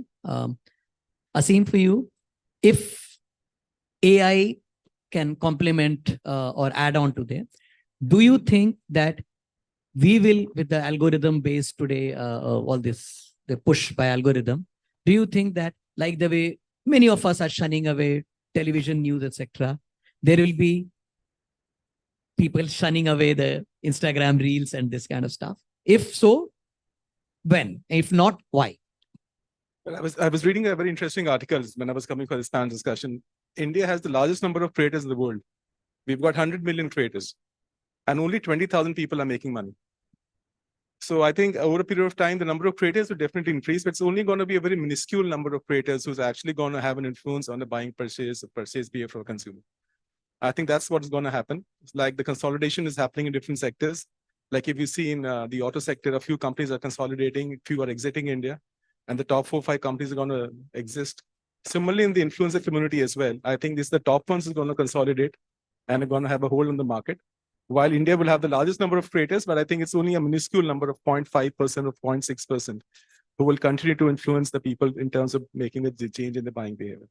You know, for once I thought that you were saying traitors, that we have the maximum number of traitors. So in a way, actually, that could have been justified because the way we keep skipping from one, I mean, you know, for some of the gray-haired ones like me, there used to be something called Orkut. We disowned. Then there was something called Facebook. I think you kids are sitting out there must be saying, what Facebook is? So we are a world of traitors, but in a positive manner. So with that, we close this session with just one remark to you all. Keep following Tehseen. She's one of the biggest influencers around. And also us and also yourself. Every time you see yourself in the mirror, think that how you are contributing to the society in a real manner. And this is not just a preach, because we all are actually today, if at World Economic Forum, things are being discussed, or at COP28, things have been, it's actually us. And the creator economy actually is us. People want to see the real us talking and really. So every time you see in the mirror, think that what you can do, not only for the brand, society, your parents, your spouse, your partners, etc. Think what you're doing it for yourself. And that is the biggest creation we all can get. And then we can integrate the world around it. So thank you very much. You have been a wonderful audience. Sorry, we didn't ask questions from you because that's something which we just have 15 seconds for us to go to you all. Thank you very much.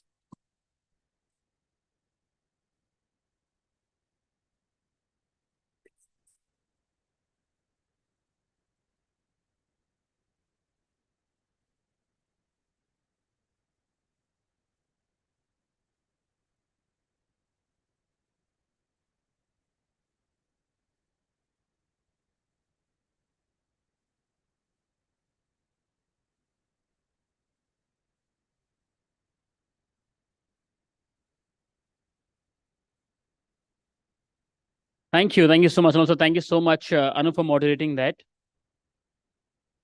Well, now, before we move forward, may I please request our team at the console to play our partners AV while they're setting up the stage, please.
It's the right time to start up India. And this is my office. I am in. I make in India, but get a global access. I'm in. अपना ये .in Bharat का अपना domain जो affordable भी है और जिसे अपनाना है बिल्कुल आसान। हो जाइए डिजिटल .in डोमेन के साथ। गेट योर ओन .in पर अपना .in डोमेन बुक कर आज ही बनाइए अपनी website. Are you? Thank you. Thank you so much. Well, after understanding what really the dynamics of this field, this profession is, and also then discussing influencer marketing along with PR, we now sort of come to the matrix part of this business. Our experts will now help us understand the metrics that truly matter in PR campaigns and also how they navigate the intricacies of measurement and analytics for meaningful insights. For this, please join me in welcoming our panelist, Akansha Jain, Head, Public Relations and Corporate Communications, Bharat Pay, Hemang Tripathi, Chief Communications Officer and Spokesperson, Bazi Games. Joining them is Sumati M, Director and Senior Partner, PR Hub, Sunita Patnaik, Director, Corporate Affairs, Mars Wrigley, India, Amandeep Arora, Head of Communications, SEO and Content Marketing and Cash. And this session will be moderated by Avantika Mohan, Community Lead, BW Businessworld. Let's please welcome them, ladies and gentlemen. Thank you. Hello, everyone. Good evening. Before we came here, we were discussing that PR metrics, measuring them and analyzing them is definitely a very important topic. But it is also very debatable because there is no as such universal measurement metric that one can say that, okay, this is like the short metric that you can use to measure the ROI of a PR campaign. So, Hemang sir, I would like to start with you first. And Sure. I would like to know, like, does PR really work? Now that's interesting. And let me give my answer by giving you an example. So I work for a company called Bazi Games. We are leading when it comes to online gaming. I work there as chief comms and spokesperson. And recently, someone from my team reached out to me saying that, hey, we are having a problem. We committed a player, people who play, online games on my platform. We committed that we gave him a nice hoarding in Jaipur, but we cannot due to some technical issues or whatever. Now, this person is really pissed. We committed, right? He actually went there and had a conversation with his entire loved ones and say, hey, I'm going to be part of the hoarding. Wait and watch, and nothing is happening. You know what we did? I said, okay, fine, let me figure this out. I had a conversation with the person, figured out some nuances that makes him very unique. And we reached out to only Jaipur media, traditional person. And we got a bunch of stories because the story was really compelling. We had data, we had valid points, and this guy has actually won medals for us, representing India at international events. And an interesting thing is the person, the player, within 2-3 days called me up and he sent me a bunch of screenshots. You know what he did? What he said is, Hemang sir, my mama ji, my mami ji, and few of my family members always used to bash me up. They never believed in me. They used to make fun of me saying that, hey, ye bacha to gambling kar raha hai, sattebazi khel raha hai, patte khel raha hai. That's the reality. And the same relative actually took a screenshot of all the newspaper clips and sharing it on our WhatsApp family group, saying that, dekho bete ne kya baat kar di. And by evening, when my father came back from office, he said, shabash beta, tune meri chhati chauड़ी kar di. Do you see what? No, what I'm trying to say is, PR is always about changing the whole behavior, the way we think. It's not just about what company wants me to get it done. It's what's right. We'll stand for it and we'll try to figure out various tools and things to get it done. Now, the effectiveness of that entire campaign, and according to my leadership and everything, is way bigger than what we have done so far. It's changing the perception, right?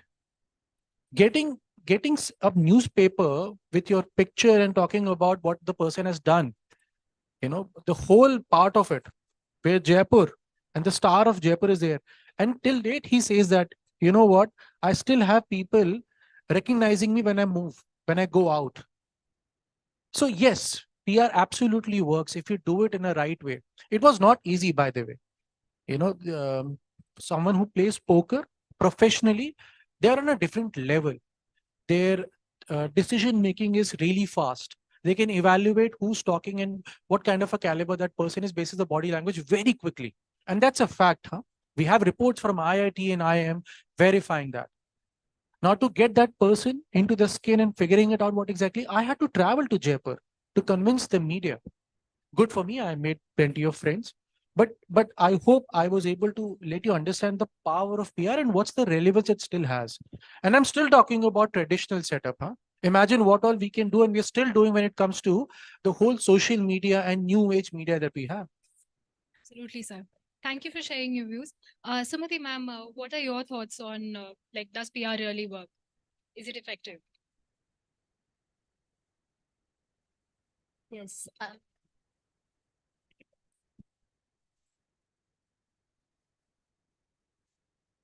Yeah, hi. Good afternoon, everyone.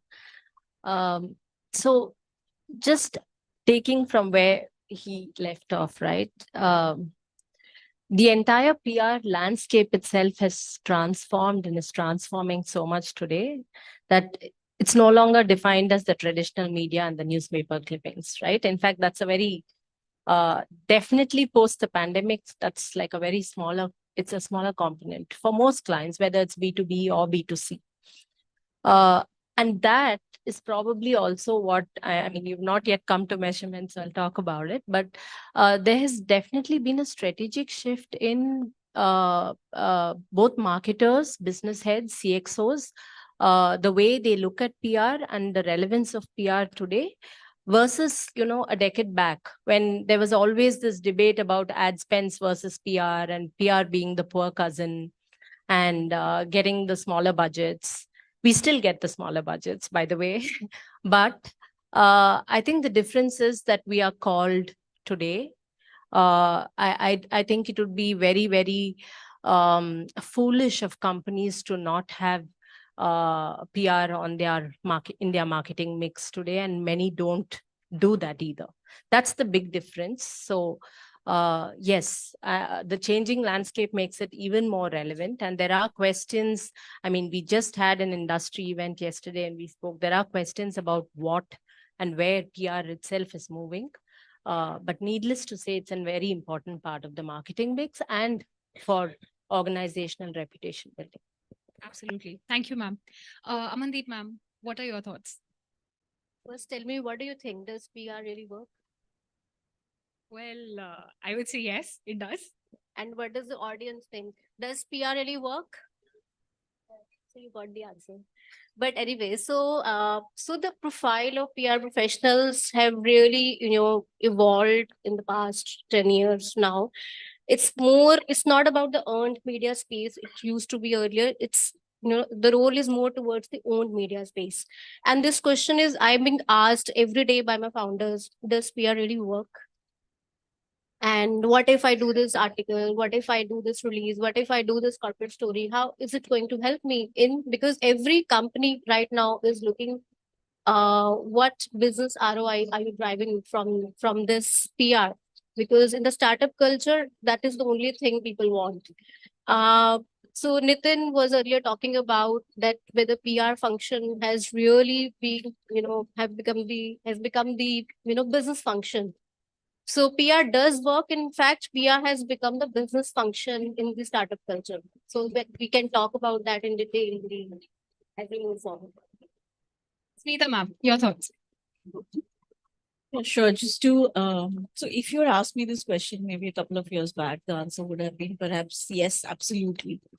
But now I think we need to bring in a caveat of what everybody has said. Is it purposeful? Is it able to achieve the purpose that you have set out to? Is it able to achieve the business objective? Because PR today does not exist in isolation anymore. It's part of the business and business conversations. I sit in the leadership team, and every time we discuss our objective beginning of the year, the question is, how do we measure it? So we measure it, let's look at it backwards. How am I really contributing to the business? how is PR, what is your business objective, and then bring the PR leg to it, right? Not the other way around, that I'm doing PR of something which does not matter to the business, which is not part of the business objective. So the moment you integrate PR with business, you show results to the organization, to the board. And I think that is where the game is changing. Ma'am, your turn. Akanksha, ma'am. So I think if you look at some of the traditional companies also, this question actually takes me back a few years. So I think more than a decade back, I was given the mandate to build reputation for Nokia business phones when they were launched in India at a time when BlackBerry had already taken up the market. And let me tell you, the marketing budget for E-series was zero. So it was purely built on PR. So traditional brands at that point in time also, they thought that, by bringing about a change, by bringing about a transformation in the way people live, we can actually bring about a sea of consumers who are engaged consumers, who are loyal consumers, and build a community around it. And it worked very well for us. We used various mediums. Digital was very small, social was very small at that point in time, but we leveraged community, we leveraged, the Dilbert series on office gossip and a way bunch of different things to kind of build that brand. Now cut it to today. I've been with startups for almost 10 years now. And this question comes to us very frequently that, what does PR really work? But I think over the years, I've seen that there's one thing that founders understand, that PR helps me to raise money. Because people know what I do, people understand the value of what my business model is, how scalable it is. But, it's important for us to keep pushing it back, because a lot of times our budgets get squeezed and we're told that, it's not okay, we can just lie low. But but I think PR becomes extremely important. It's the foundation when you want to build trust. You cannot build trust by just running marketing campaigns. So PR helps you to build trust. It helps you to build credibility. And it comes in really handy when you're going through a crisis. I'm sure everybody in the room will agree that when there is crisis, the first person you run to is your communications head. So somewhere you understand it works, but yes, some of the leaders, you have to keep pushing it back to them. So I think that's what I would like to say. You, Akanksha, ma'am. I would actually like to start the next question with you, Akanksha, ma'am. Sorry. So you mentioned about building trust through communication and PR. And I would like to know from you, like, while it's very easy to measure the KPIs such as website traffic and social media engagement, how does one really measure the traditional and the intangible metrics such as the brand loyalty, customer loyalty, and brand image?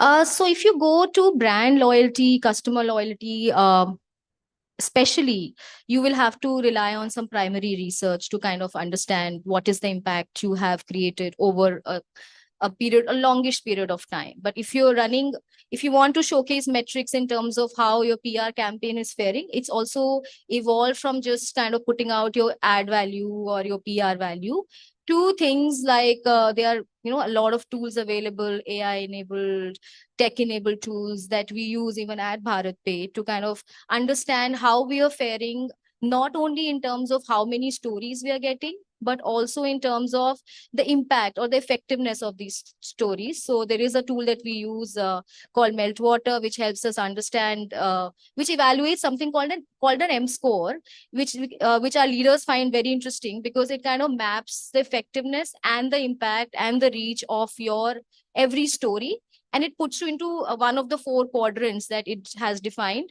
against competition. So you can actually track progress over the period of time. And incidentally, when we were going through a crisis, we of course fell a number of levels there, but then it kind of, we can also see that how are we really faring well if there is a crisis, are we coming out of it, are we not coming out of it? So I think these tools help us to kind of track it on an ongoing basis. But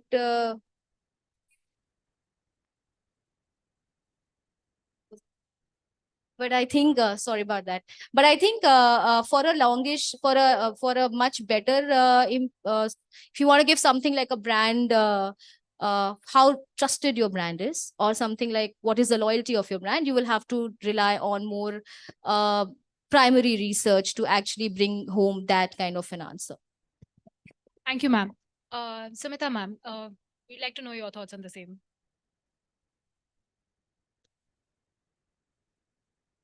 The big shift happening in measurement.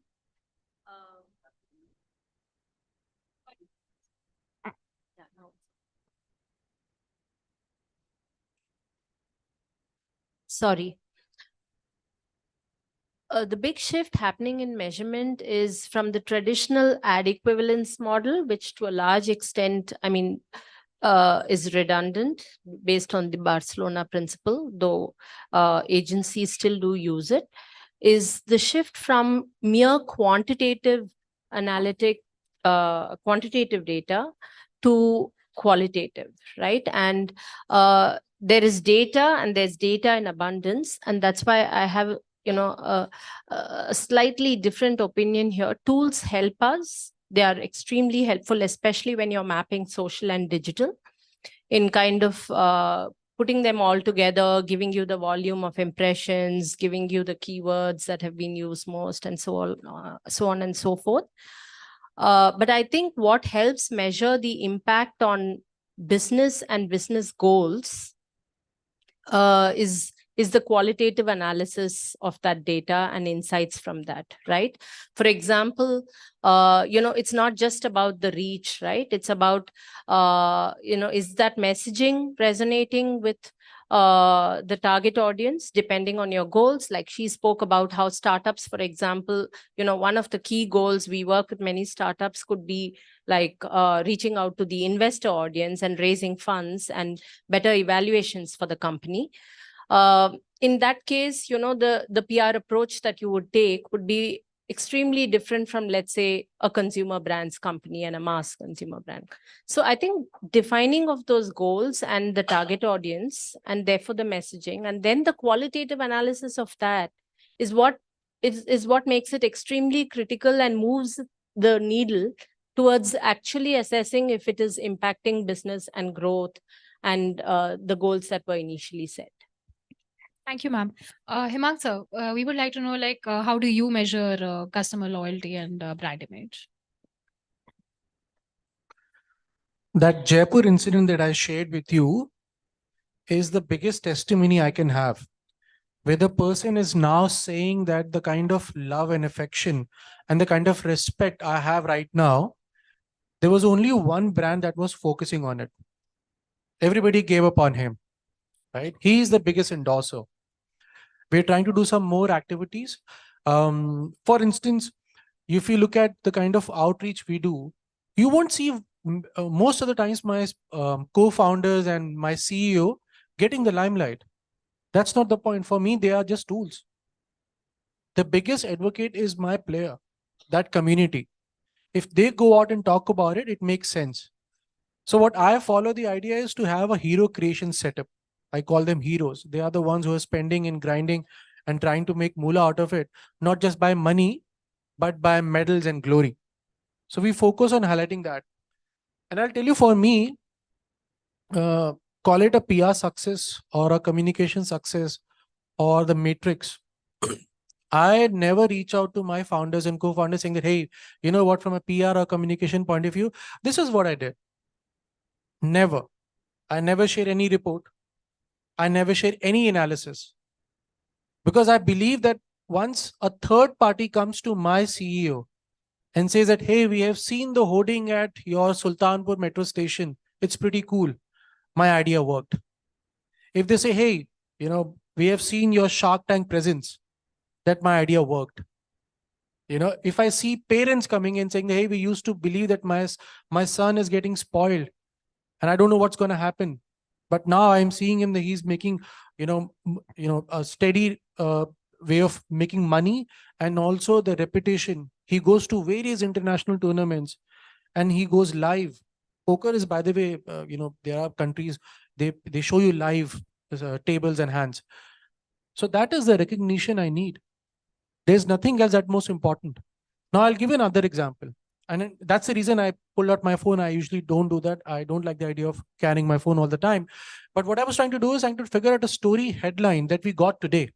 In Mint, there is a story on my another brand within Bazi Games.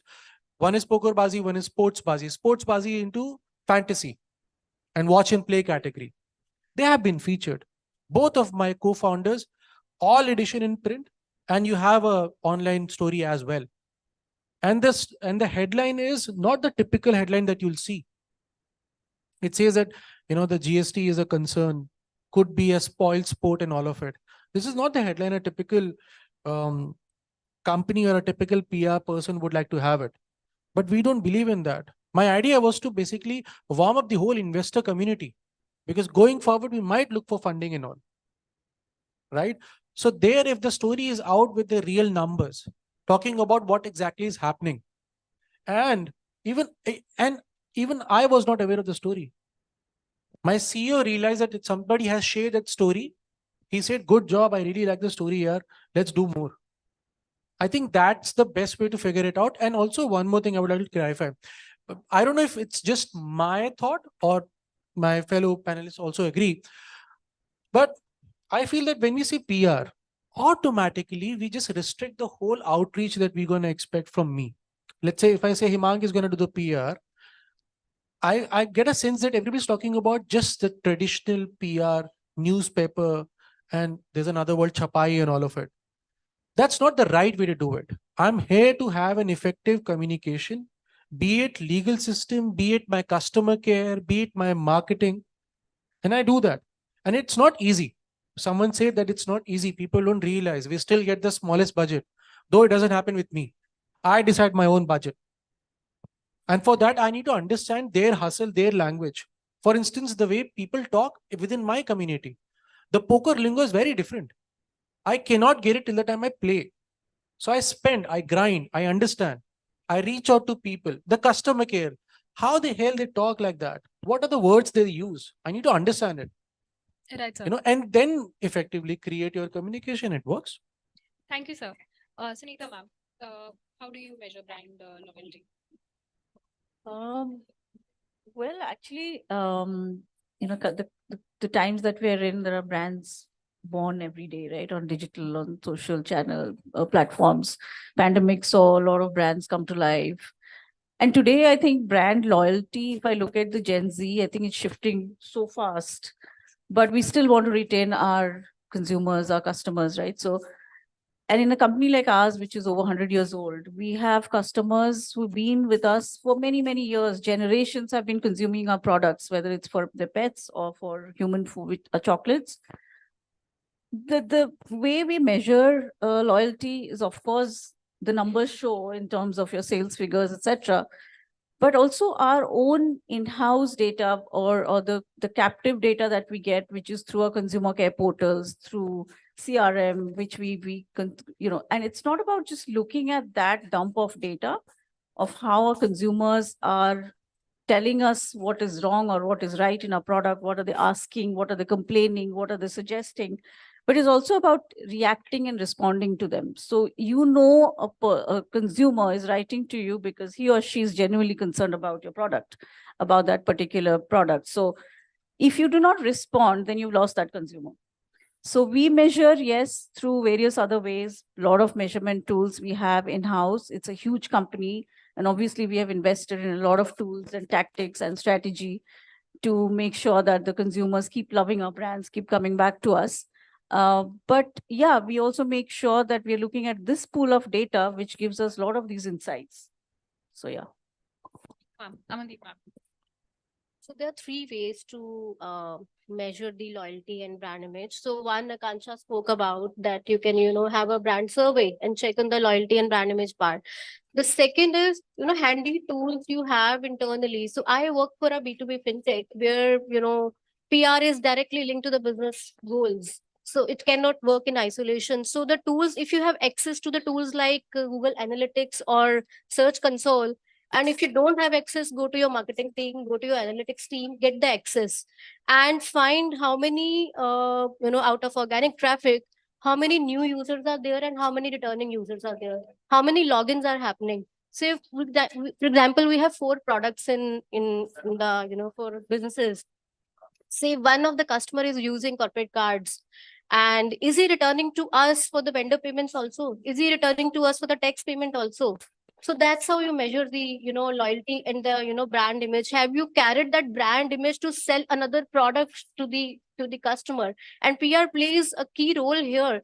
It may not have a, direct conversion through PR, but you can actually create a favorable environment for that conversion to happen, or a business goal to achieve. Uh, Third way could be that actually you can check the user generated content on the third party websites, what people are talking about your brand. That's another way to check the brand loyalty and image. Yeah. Thank you, ma'am. Sumita, ma'am, I would like to start my next question with you. And that is like, can you give us an example of a truly successful PR campaign that crosses your head at the moment? And why do you think it is successful? Sure. If before, I could answer your question, if I could just add to what Amandeep said now. I think another very important component of measurement today, much like, the integration of communication itself that's happening, is the integration of measurement.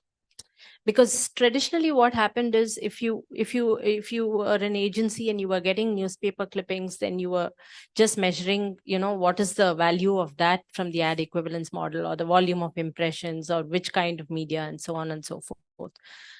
With the digital and the social piece, for example, the amplification of what comes out on a media platform, and then, is it on that, from that link, are you getting more website traffic that particular day or around that time? And then going back to, of course, connecting the dots on, what is the footfalls that come out of that, if it is driven down to sales in that sense. Being able to measure that, and being able to actually also go back to customers and ask, where is the brand awareness increasing from? Are you reading more about the company, in case the objective is brand awareness, right? So that integration of the entire measurement, which should be owned by communication teams within the company most often, because they have access to all pieces of the data. Right. So like she rightly said, whether it's from marketing or internally, because agencies sometimes, and since I come from the agency side, may not have access to that data. So, often, you're slightly handicapped on how much you can give. But going back to your question, we just finished a grueling exercise of putting together like an annual report for a client of ours. It's a German leading manufacturer in the automotive space. They work with some of the largest brands, and we've been working with them on their PR in the India market. And we had to, the extent of that, and that's where I said, the extent of the depth of measurement today is far more, because when you speak about a successful campaign, we of course had, just going by the reach, the volume of impressions were about 3,000 plus during the year for different business divisions, because they are a large, they have multiple divisions. And then we had to, get to the depth of which division, what kind of messaging was more, in which kind of publications and platforms was it out, what is the traffic, what is the domain strength of those platforms, where, the share of voice with other competitors, and we were a good 70% above their next closest competitor in terms of the share of voice. And I think the domain strength, and out of the 3,000 or that I spoke to you about, I think more than half, almost 3/4 of it, was what we would classify in the Cat A with a higher reach and all of that. So, this exercise happens on a quarterly basis.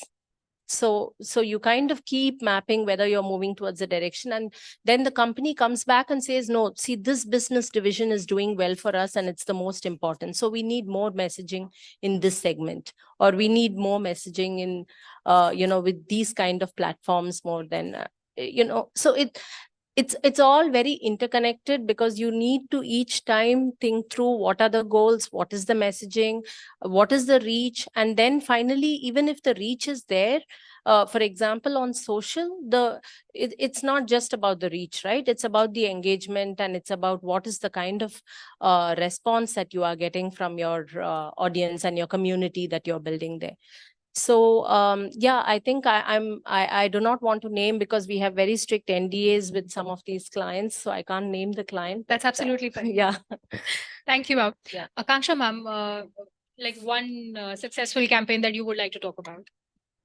So I'll try to talk about two and very quickly. So I think if I have to look at a brand in the startup world which has done a great job of a PR, of doing PR, is a brand called Dream 11. The reason being, it came into the industry with a totally new concept of fantasy games, and I'm sure Himank is going to say ki, why not us? But anyways, so they came with a new concept. Cricket is of course a religion, but there is a lot of controversy around it if India doesn't play well. But they kind of had a very integrated, well thought through communications campaign, where they very strategically position their founders as thought leaders. They also smartly push the the entire concept of the brand or the business model to the right TA. And they also of course played well with the brand ambassadors to kind of create that recall for the brand, and the connect with the brand is huge. So I think it's done a great job. Also on the public affairs side, it's done a great job. The other one is a campaign that we run at Bharat Pay, and the reason why I think it's a great campaign is because of the validation we get and the plot that we get internally. It was a digital campaign. We still running. What we did, and the reason I thought of it is because Himank also mentioned about building heroes. So we started with a campaign called Transforming Bharat, where we actually, so Bharat Pay works with offline merchants who are small shop owners, and nobody really was bringing out their story when I started out with this idea. And we wanted to showcase their stories their way, totally unscripted, but get their stories to kind of inspire a whole bunch of youth to kind of start out on their own.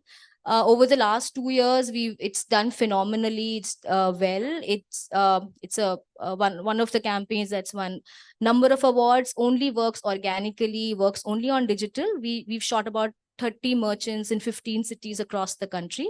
Every story brings a different aspect of life. Now we actually also shoot their family, so it gives a little more perspective of how we are making an impact. And I think as purpose-driven campaigns become more important, I see this being a campaign that this kind of campaigns becoming more mainstream in the times to come.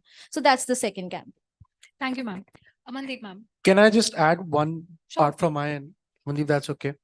I'll quickly give you two instances related to the impact and all of it. One was Xiaomi. Now, Xiaomi, for the first 5 years, you know what's the budget in terms of marketing? Zero. And why am I saying it? Because I was part of the team. I was taking care of the PR. I was leading it. For the first 5 years, there was zero budget for marketing. They don't understand. Now they do. It's been 10 years. But the first 5 years, the kind of positioning they established when they became #1 smartphone, it was all PR. The idea of larger than life PR events where you have this idea of me fans. You won't see anybody in terms of consumer tech apart from Apple that can call as Xiaomi fans, me fans. You don't see Samsung fans. You don't hear Haier or Huawei fans. No other brand has it except for Apple and Xiaomi. That's the whole legacy we built on. So it's all PR for the first 5 years. The testimony is that within 5 years, they became #1. They don't have that position now because that's the game it happens. And last but not the least, the recent Maldives, if I'm saying it, pronouncing it Maldives, right? The whole Maldives incident and how Ease My Trip leverage that idea, I think that was beautiful. Now we can debate that it could be a partial PR, partial marketing driven idea, but the effectiveness and the way they've communicated, it was beautiful. They did not need to reach out to anybody. It was a pull mechanism where I've seen that story getting featured in a prime time. So you just need to be, and the reason I mention all these things is I believe effective campaigns maybe started with PR, maybe started with marketing, but they all need to come together to work, in a balance to achieve that kind of recall. So yeah. Amandeep. So the goal should be very clear for what the campaign is. So there are three parameters to any campaign. What is top of the funnel, middle of the funnel, and the bottom of the funnel. So top of the funnel is mainly for the brand awareness. Middle of the funnel is for brand consideration, and bottom of the funnel is for conversion. So PR campaigns mostly fall under the top two, top of the funnel and the middle of the funnel. So you can't expect PR campaign to have the touch point at the bottom of the funnel.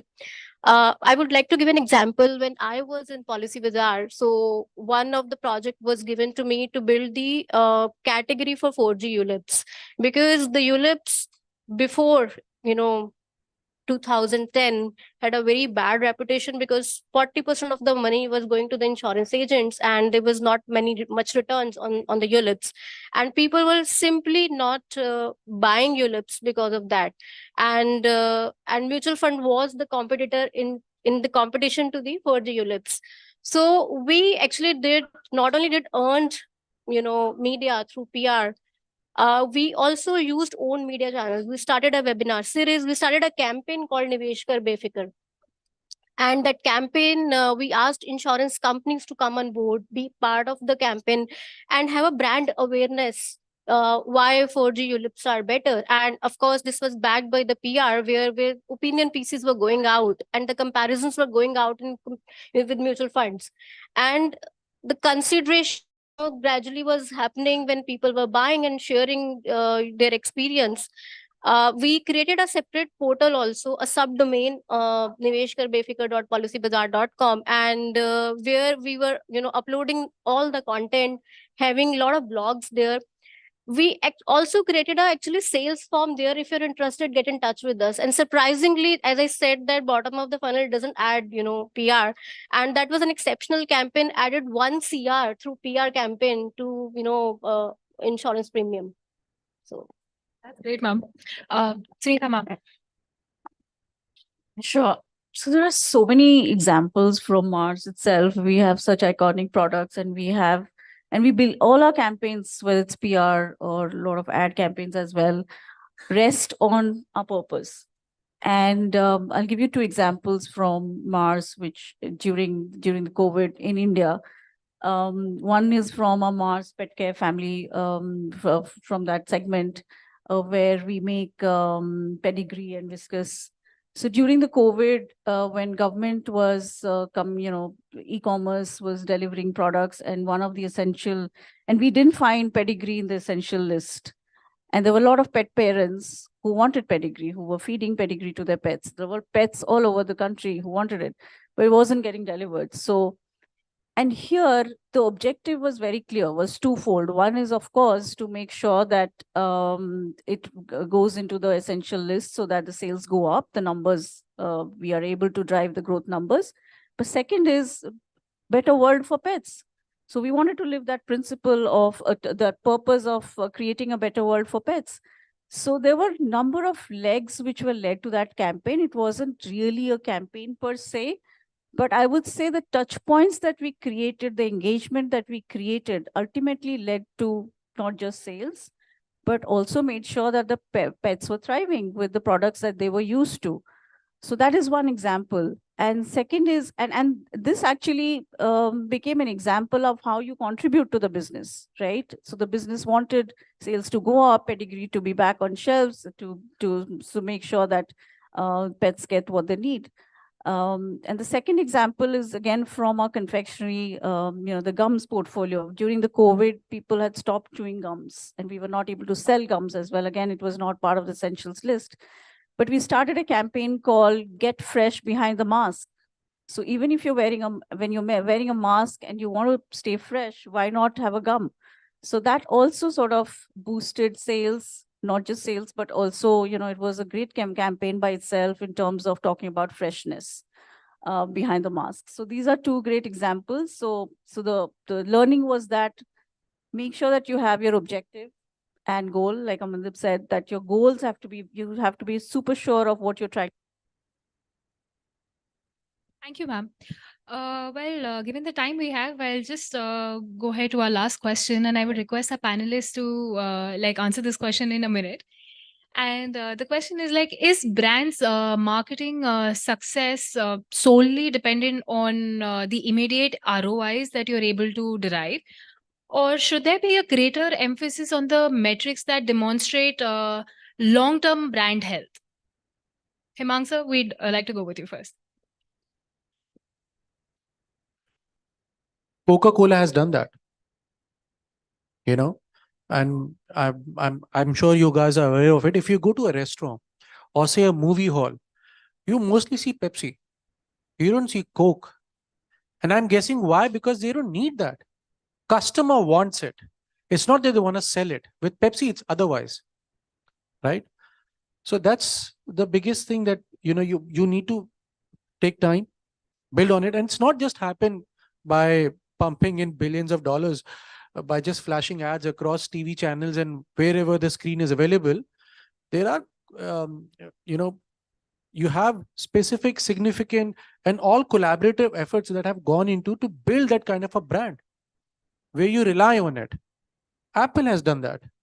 There's not even a single thing. I was just writing something. My last article was on that Samsung has actually been dethroned from being number one. After 12 years, worldwide shipment, Apple has become number one in smartphones. And it didn't happen just like that. And Apple, if I'm not wrong, they don't make or initiate something for the first time. They always adopt. They always take care of it. They take inspiration. And most of the time, it's Samsung. But look at the way I've done it. Be it touchscreen, be it the whole integration of services, whatever they do, people follow that. They don't start in the beginning, but they lead it. And it takes time. So honestly, if you ask me, I don't think any communication idea or a plan should have just very small short-term thing. You should always have short-term, mid-term, and long-term results and the kind of ROI, the kind of impact you feel. And we have these brands to look up to. Thank you, sir. Akanksha ma'am. So I don't think it's any longer about immediate ROI, even like he rightly mentioned. Even, a lot of ad campaigns nowadays are not like what is the immediate ROI, but they are built with a larger vision in mind and a long-term brand building, brand equity building standpoint. Coming to PR also, I think the measurement, of course, you should measure every campaign from the standpoint of did it deliver in terms of effectiveness, did it deliver in terms of the reach. But what is important is to kind of track it from a long-term perspective, understand, are you really getting the return on communication objectives? Are you able to build the reputation of the brand? Are you able to drive trust? Are you able to build an image that, can kind of stand tall when there is a little crisis that comes your way. And hence, it's important to look at it from a long-term perspective, because I'm sure you will be hit by little roadblocks here and there. There might be a customer complaint that might come, which just kind of gets aggravated. There might be something negative that comes in the news. So, if you track it over a period of time is when you will be able to really understand the impact of or measure the brand loyalty, brand image, is what I think. Thank you. Srita ma'am. Yeah, I agree with what Akanksha has just said, that, it's built over a period of time. It can't be instant gratification. You can't really measure the ROI of a brand immediately. But in a crisis situation, it differs. In a crisis situation, when you launch a PR campaign, you need to measure it, maybe 3 weeks. You need to have a short-term window for it to really see whether it's working, whether you're able to turn around that sentiment. So yeah, while in a general sense, your PR campaigns have to have that long-term vision and that timeline, but when it comes to crisis and you're running a PR campaign to mitigate that, I think that requires a short-term window. Yeah. I will tell you the practical scenario. We work in a fast moving business environment, and where, of course, management is looking for short term results because board is sitting on your head and asking for numbers every month and the impact every month. That is definitely important, but it has to be a combination of both long term and short term. It cannot be you just have short term results, because that is not going to sustain your business. And with the long term, you can, the way I mentioned earlier, you can have a loyalty built for the customer and the business to grow organically. So thank you. Sumita ma'am. Yeah. So PR, by the nature of it, the key goal is to build trust and reputation in the long run. Yes, it's important today to show ROI, and like all of them said, there need to be short-term and mid-term goals, and each campaign we can evaluate. But it needs sound business leaders and communication leaders to know that the real purpose is to prepare for growth for the future and to build an institution out of organizations. That's the primary goal of that lives on beyond your marketing campaigns of today. And that builds a personality for your brand, which resonates over multiple years. So given that as the key goal, and multiple stakeholders at all points of time, your stakeholders are never your customers alone. It is your investors, your shareholders, your employees, and multiple others. The larger society, you're doing a lot of work in sustainability. Today, ESG has become important. So there are so many different aspects to PR and building reputation for an organization. And therefore, it needs to be long run. And the answers are never in the smaller midterm and short-term metrics. The answers will always be in long-term brand equity, which has to go through the traditional research mechanisms as of now. The tools don't capture all of that. Thank you, ma'am. Well, we'll quickly head to our audience with some questions. Does anybody have a question for our panelists over here?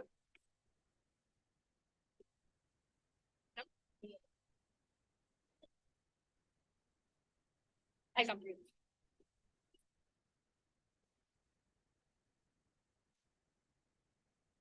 Thank you, all the panelists. I think this is very enlightening because while we've all been in the industry for some time, I think this is one question we all grapple with every year. How do we measure success? So I think any information, intelligence, and chat on this isn't enough. And thanks for a very, very nice session today. My quick question that, if you have to drive consensus around, and my question is to no one in particular, around top 3 things that any PR person making decision in a company or agency has to invest in. 3 things in today's age. We know all social media is there. We know every company is looking for business ROI. So what are the top 3 investments they should make from a metric standpoint? So, Anshul, thanks for asking that question. So I think it's very clear. It should be very clear that for what you are doing the PR, is it for only the brand awareness? Is it for a fundraise the company is looking? Or, the goal is, something else, or to drive sales, because PR can't, you can't directly measure the sales impact. You can create a favorable impact. In some cases you can, but I think PR professionals who are working especially on the agency side, I would request them to ask this question from their, client lead. What is the objective of the PR they are doing? That is very important.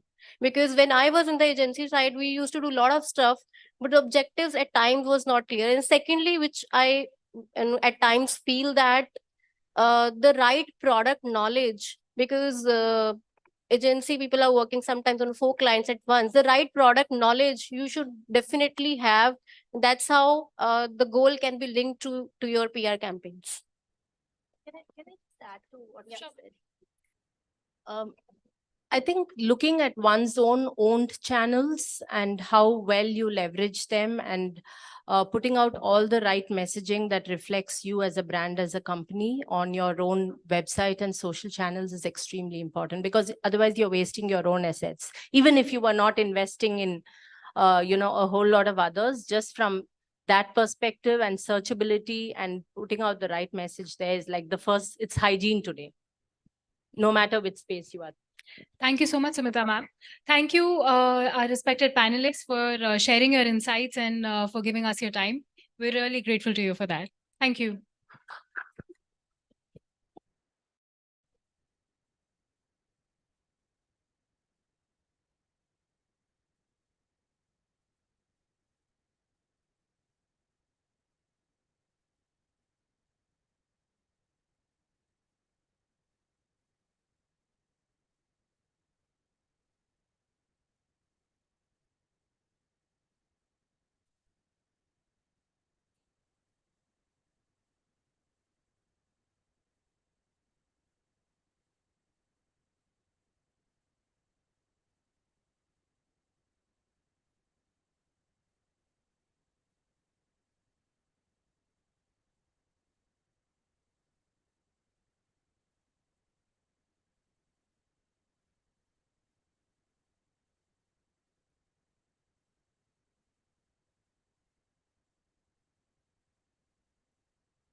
Thank you so much, Avantika, for moderating that. I got late this time. Bani, how much time do we have?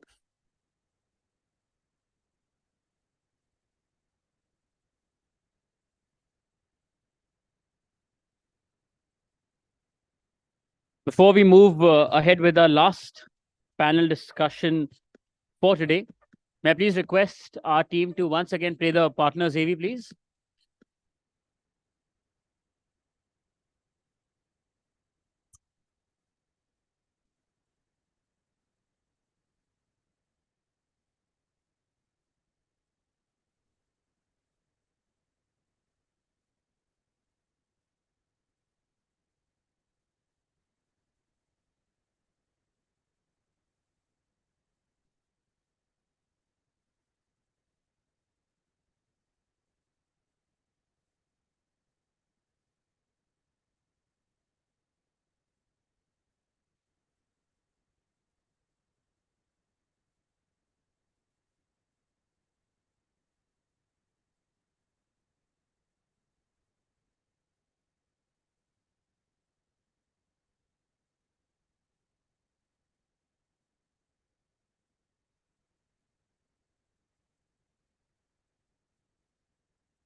It's the right time to start up India, and this is my office.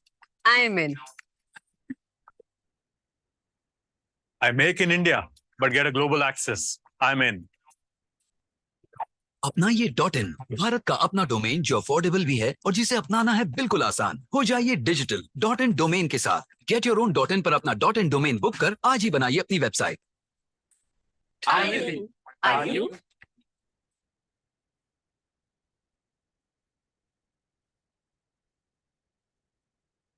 A big thank you to our partners along with others as well, along with two of the ones that we saw. Also, we've almost come to the end of the first half of this event. Of course, awards await us. But before we move forward, we sort of want to give you a glimpse of all that that happens in this community along with this initiative. ऐसे और बहुत सारे initiatives हैं BW Marketing World के. May I please request our team at the console to play the community AV, please?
We're just waiting for our next panelists to walk in and I shall introduce them. This is the last one. Then we have a keynote address followed by the word ceremony. First, PR 40, under 40, and then we have the category awards as well.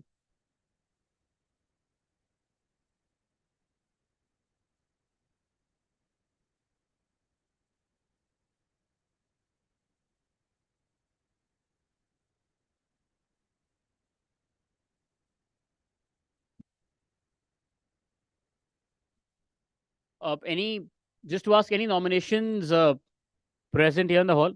आप में से कोई who've nominated themselves or their teams, their brands, their companies, organizations, anybody? You have? So only 1, 2, 3, 4, 5. I've counted you, ma'am. Thank you. 5. There's one who's sort of raising and then being back with it. Okay. All the very best. I think I'll introduce the next panel and are they outside? Can you check?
It's the right time to start up India.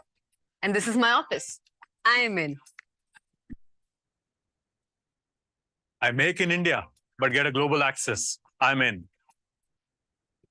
अपना ये .in Bharat का अपना domain जो affordable भी है और जिसे अपनाना है बिल्कुल आसान। हो जाइए डिजिटल .in डोमेन के साथ। गेट योर ओन .in पर अपना .in डोमेन बुक कर आज ही बनाइए अपनी website. Are you?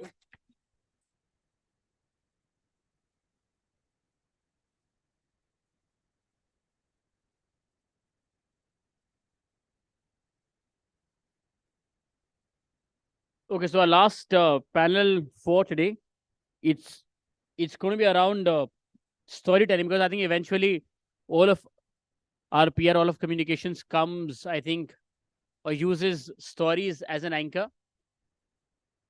So storytelling has always been, hello, sir, volume. Is this on? It's switched on. Hello. Storytelling has always been a crucial method to communicate, connect, and also make sense of our surroundings. From early cave drawings to folklore, myths, and of course, stories till date. Stories that can elicit emotions, arouse memories, and also motivate people to take actions. And the same is seen in our industry as well. Capturing the attention and emotions of audiences in today's fast-paced world of information overload has also become sort of an assignment for public relation professionals. And the power of this narrative can break through the noise of all these messages and commercials to have a lasting effect on target consumers. And to shed light on this, we have a panelist, Shazia Elmi, National Spokesperson BJP, Sarvesh Tiwari, the Chairman of Public Relations Society and founder PR professional, along with Dr. Anurag Batra. Is someone from my team here? Bani, are you here?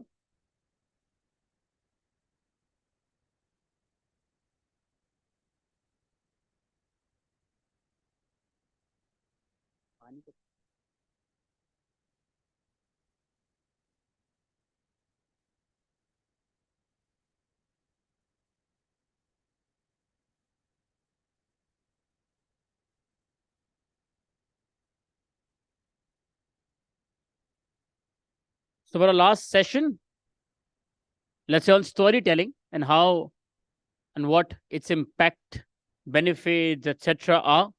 Please join me in welcoming our panelists for the same.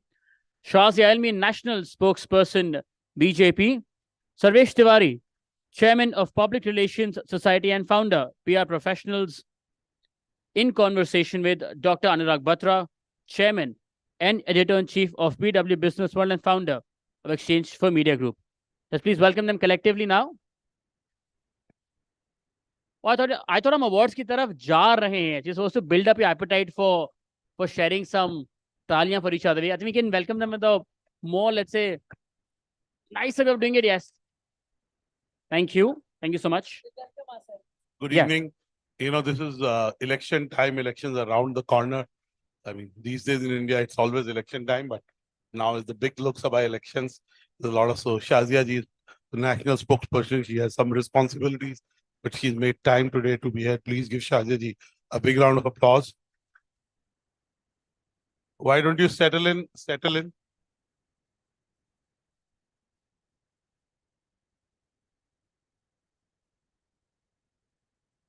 I request you to settle in.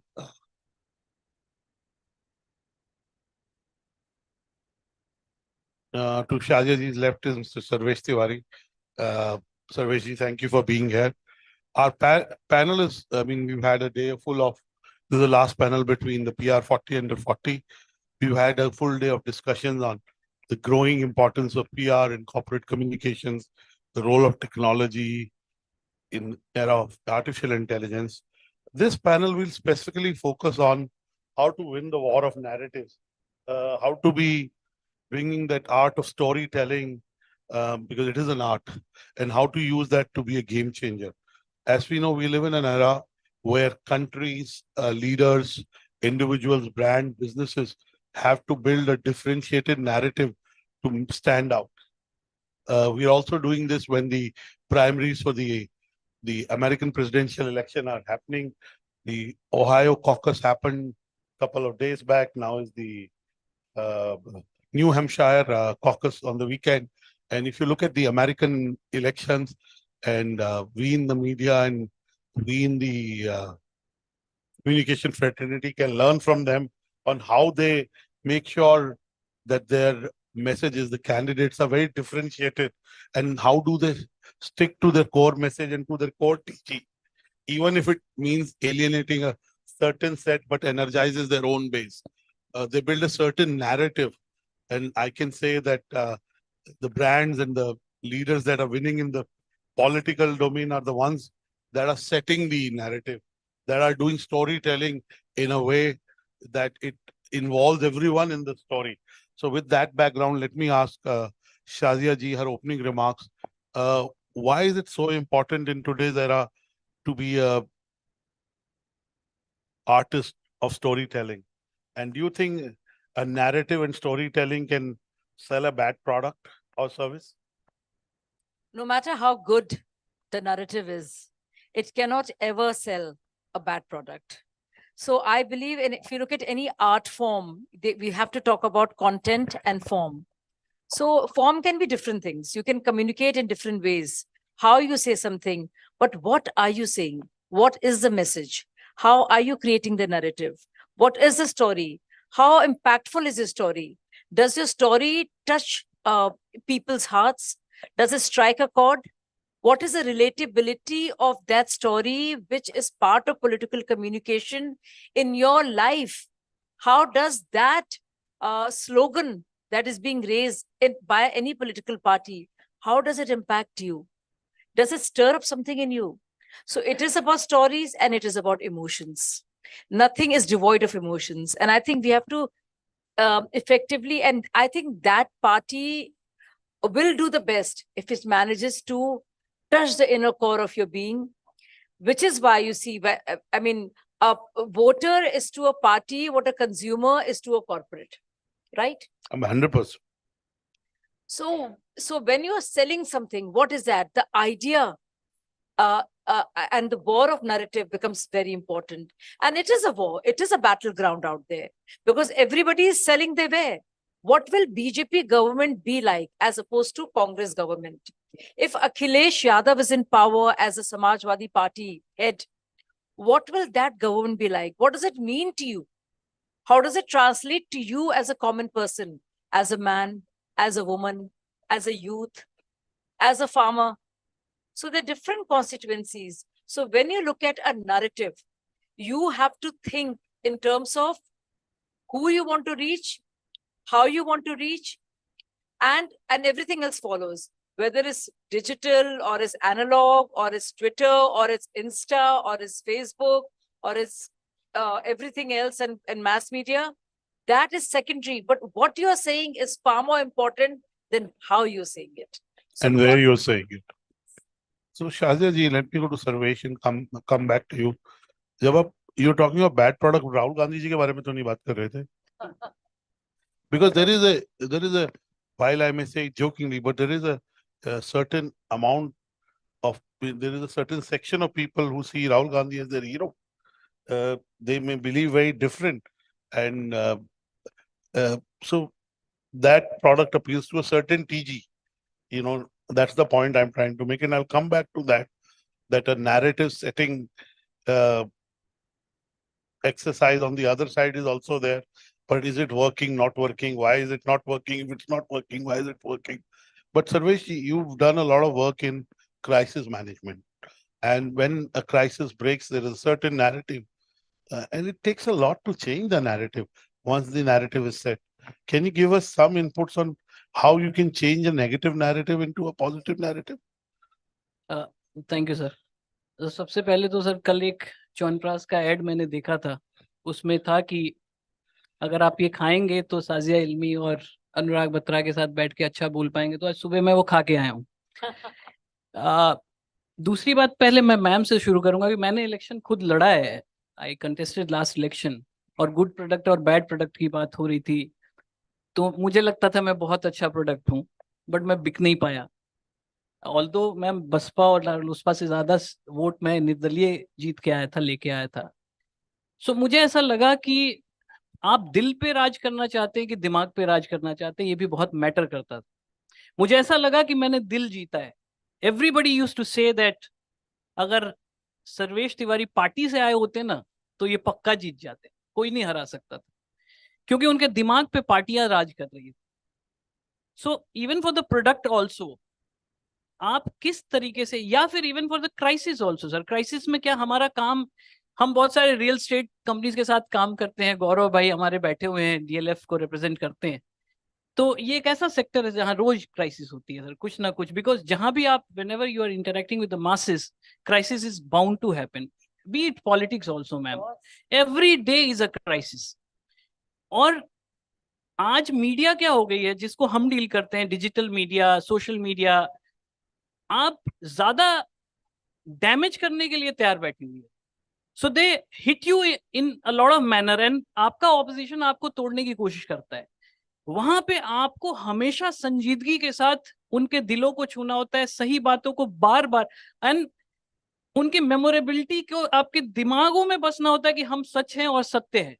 So That is very reinforcing the important. message is Reinforcing is very important, sir. Shazia ji, Sarvesh made a very important point that how do you stay true to your message, consistent, reinforce, because sometimes because of a certain kind of messaging from the other side, you sometimes think about changing your messaging or tinkering around or responding.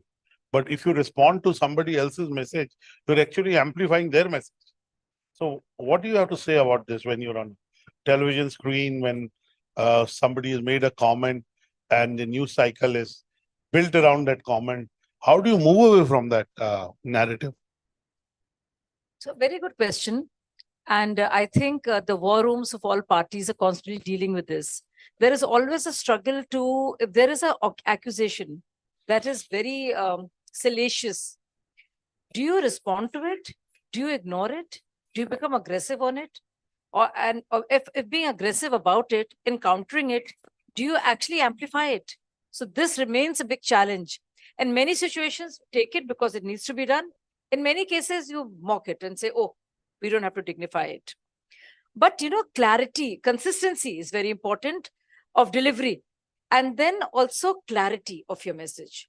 That's why a tagline matters. I mean, and every company would tell you that. What do you stand for? Essentially, who are you? What is your product? You translate, let's say if a party was to be a human being, what kind of an experience you'll have meeting that human being? What is that human being about? You have to visualize that. And I think that's how you prepare, because how do you personalize a very general, generic, political message for masses? So I think that's very important. So, it's like, and I think I don't know, a lot of people might disagree, but I actually believe that at this point of time, in terms of political messaging and social messaging, our Prime Minister is the best communicator. And I tell you why. Small things like there's this talk of caste census. Everybody's talking about it. This is a new thing that Rahul Gandhi ji talks about. PM delivers on those 3 big states, comes to office and says, for me, the importance of caste is not lost. For me, there are 4 castes. And he talks about Gyan, which is Garib, Yuva, Annadata, and Nari Shakti. So there's clarity there. So he's talked about caste and redefined it. Then the new thing is Modi ki guarantee. So because there has been consistent delivery, we can go with this message with clarity, and that becomes our narrative. So it is about dominating the narrative, and how much the narrative affects people, and also the credibility. So it is just not consistency and clarity. It is also credibility. You can promise everything, but will you do it? What is your track record? So it is working on many, many levels, because the stakes are huge. Just like for a big company, it is the profits. It is your word out there. It's much more for a party which is there in governance, administering the entire nation as large as ours. So we're looking at the third. Rajesh ji, let me ask you a little tougher question. I read an op-ed in the print which talked about that big nations shouldn't bully small nations, which was an incident of the Prime Minister going to a certain part of India and promoting it, and a certain nation not doing well, and then everyone amplifying that. So the op-ed, basically, I don't remember who wrote the piece, but the op-ed said, actually, if you're large, you can't ridicule small people. That actually makes you small. True. What do you have to say to that? No, I don't think India has ever bullied. In fact, ours is one country which has actually suffered and has been on the receiving end. Now, whether it's, if you're talking about Maldives specifically, whether it's a water crisis, whether it's our troops, our forces, we've always been there, whether it's our scientists, and of course, it's our tourists. So India has never really bullied Maldives. And for 3 years, there has been a complete, consistent messaging done from this party, which is now in power, Muizu's party, which says Indians out. So when a country is being derided or Indians are being mocked at, that's one thing. The second thing is, so again, negative communication and positive. So one is you have to stand up and say, no, do not mock our country. We've been there. But also the positive part is we promote a part of our country, which is Lakshadweep. So it's a balance. You counter this, and not as a big brother, but as somebody who would not be bullied by a smaller state, which is using some kind of ideology of that particular party to create tensions between two countries. So it has nothing to do with what whether Maldives considers itself a smaller state. No, it is a bullying of the part of Maldives to push a certain ideology in their country, which has been the basis of their victory as opposed to the predecessors. So when they bully us with their ideology, we don't bully back. We answer with clarity again and say, this is what we stand for. This is how we've been with you. But look, we have a great place, Lakshadweep. And I'm so happy because so much work is happening on Lakshadweep, which is beautiful, So have you been to Lakshadweep? I've never been to Lakshadweep. I want to go. I believe it's very expensive now to go there. Yes? Sir, I will rather divert it from political communication to people's communication. और सरकार को सबसे ज्यादा दुनिया में अगर कहीं भी कम्युनिकेशन की बात होती है तो सबसे ज्यादा जरूरत अगर कहीं कम्युनिकेशन की होती है तो सरकार को होती है बिकॉज मासेस के जितने भी पॉलिसी होते हैं जितने भी नई तरीके के इनिशिएटिव्स होते हैं every time you need to communicate to the people it's very tough covid में हमने देखा रातों रात आप कैसे पहुंचाएंगे कि ये चीज करनी है और ये नहीं करनी है I think that was the toughest time to communicate with the people when everything was stopped and we were ensuring lives to the people. So I think इन सब चीजों पे जब हम सोचते हैं तो हमें पता चलता है कि कम्युनिकेशन कितना और स्टोरी टेलिंग कितनी इंपॉर्टेंट है. एक छोटा सा वाकया है सर इस सब्जेक्ट पे काफी आप चूंकि मार्केटियर्स बैठे हुए हैं पीआर के लोग बैठे हुए हैं एक बार यूएस के का एक जर्नलिस्ट एक थे बहुत ही पॉपुलर जर्नलिस्ट थे बॉब वॉकमैन प्रॉब्ली उनका नाम था जितना मुझे ध्यान आ रहा है 2009 की बात है. सो उन्होंने क्या किया ईबे पे बैठ के 200 प्रोडक्ट्स खरीदे छोटे छोटे ऑब्जेक्ट्स थे $1 के 200 अराउंड $200 के प्रोडक्ट हुए.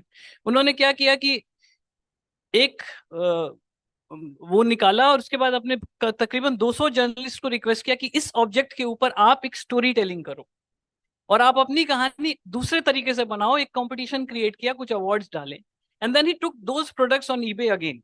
He posted the same products with those stories on eBay. और जो $200 के प्रोडक्ट थे वो $8,000 में बिके सारे प्रोडक्ट. स्टोरी टेलिंग की पावर बहुत ज्यादा है चाहे प्रोडक्ट के लिए हो चाहे पीपल के लिए हो चाहे किसी भी सेक्टर पॉलिटिक्स हो anywhere. So we all should understand why storytelling is important. Emotions और ये सिर्फ ये नहीं है कि ये कोई एक कहने की बात है ये साइंस है. ऑक्सीटॉक्सिन जैसे मैं मैम के साथ बैठा था एक बार मैं चैनल पे और आप सब भी अगर सुने निर्भया चूंकि Nirbhaya ma'am general secretary of Nirbhaya trust तो हम लोग बात कर रहे थे. मैंने कहा कि निर्भया की माता जी आशा जी रोज टूटती हैं और फिर अगले दिन फिर उठती हैं उसी ताकत के साथ कि मुझे लड़ना है.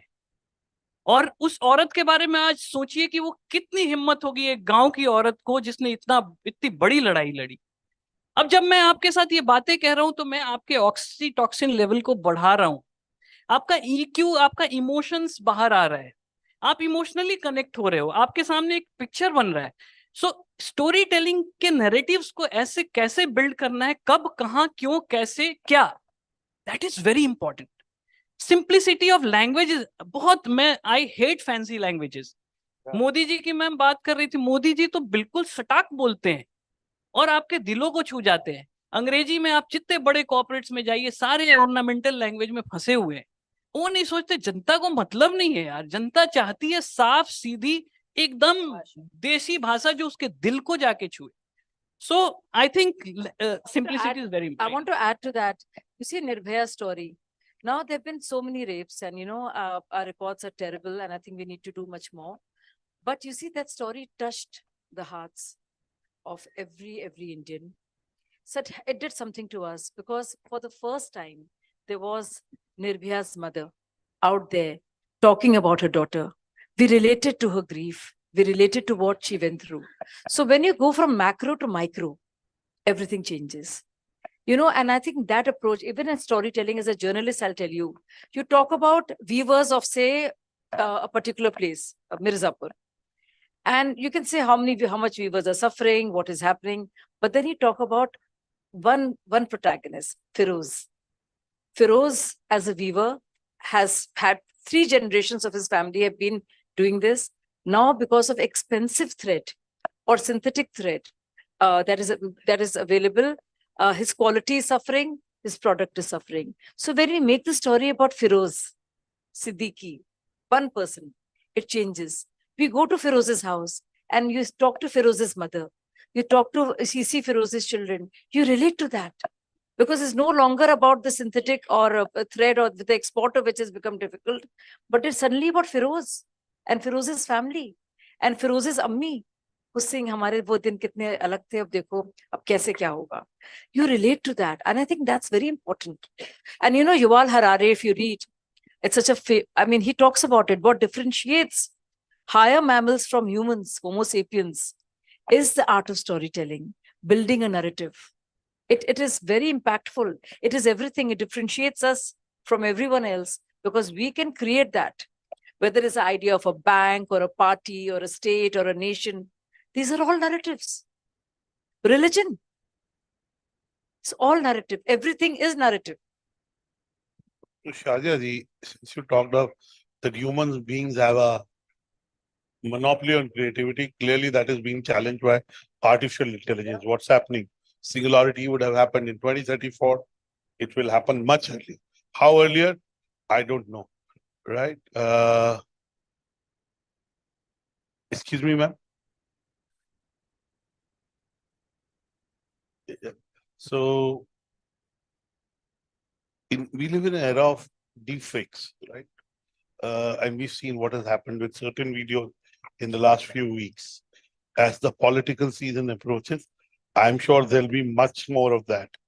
Individuals maligning their opponents. I'm talking in terms of politics. I'm sure it will happen in the brand space also, as the deepfakes really become even a bigger reality than what they are. How do you counter deepfakes? How do you counter the tools that create things that are so authentic? This is going to be a huge challenge. And we had a huge media outreach program in the BJP headquarters, and Prime Minister met all the senior, all the editors and media houses. And he flagged this. And he says, I haven't done Garba in some 30 years, but there's a video of his doing Garba. But it could be anything. And, so many women, so many actors have spoken about the ugliness that this brings to the fore. Not just that, I think a lot of things will change, a lot of jobs will be taken, a lot of fake stories will do the rounds, and a lot of defamation suits will now will be the order of the day.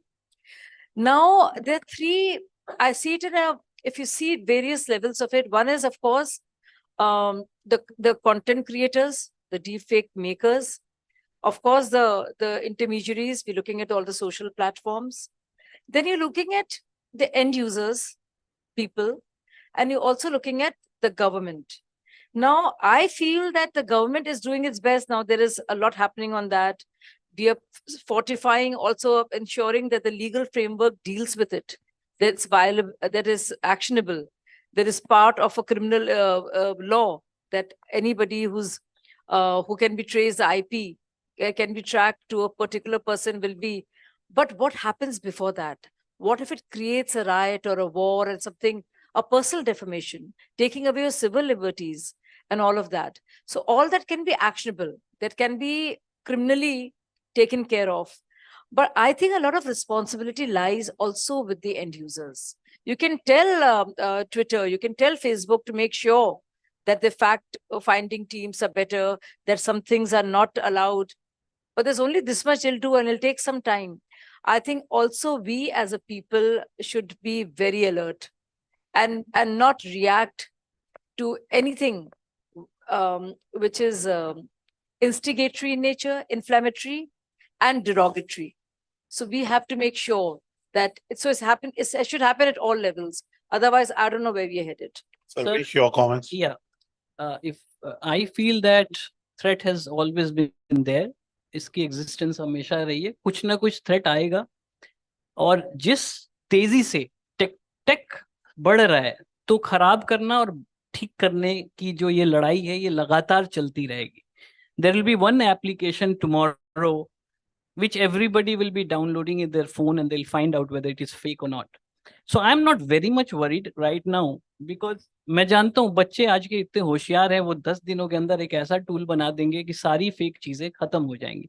Chat GPT आया, फिर sir next day I saw उसको humanise करने का एक दूसरा आ गया, तो तीसरे दिन कुछ आ गया. सो we should only be worried about what is right, what is wrong, और वो दिल से होता है सर.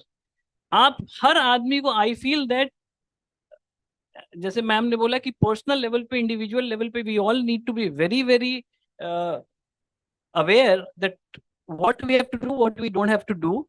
एंड हर आदमी को प्रयास करते रहना चाहिए कि कोई भी ऐसी इश्यूज अगर पता चलती है तो disseminate into their peers.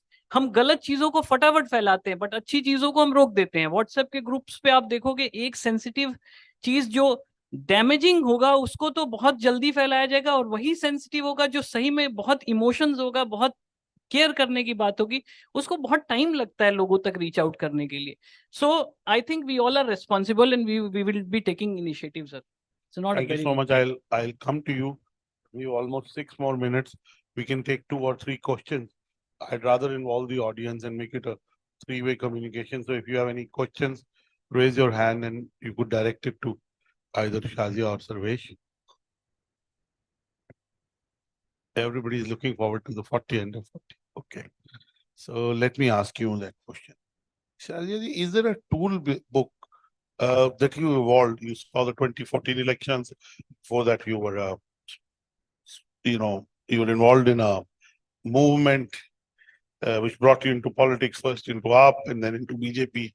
What is different about the 2024 election in context of communication? Only you saw the 2019 elections, you saw the 2014 elections. What is different this time? And is there a playbook to kind of approaching it? See, there is a playbook, and I think the playbook of BJP I can speak about, which is constantly evolving. Constantly, it's very dynamic. Like you see, when it comes to different states and within the states, it changes. So it's completely according to what's needed. The response is totally in accordance with the issue.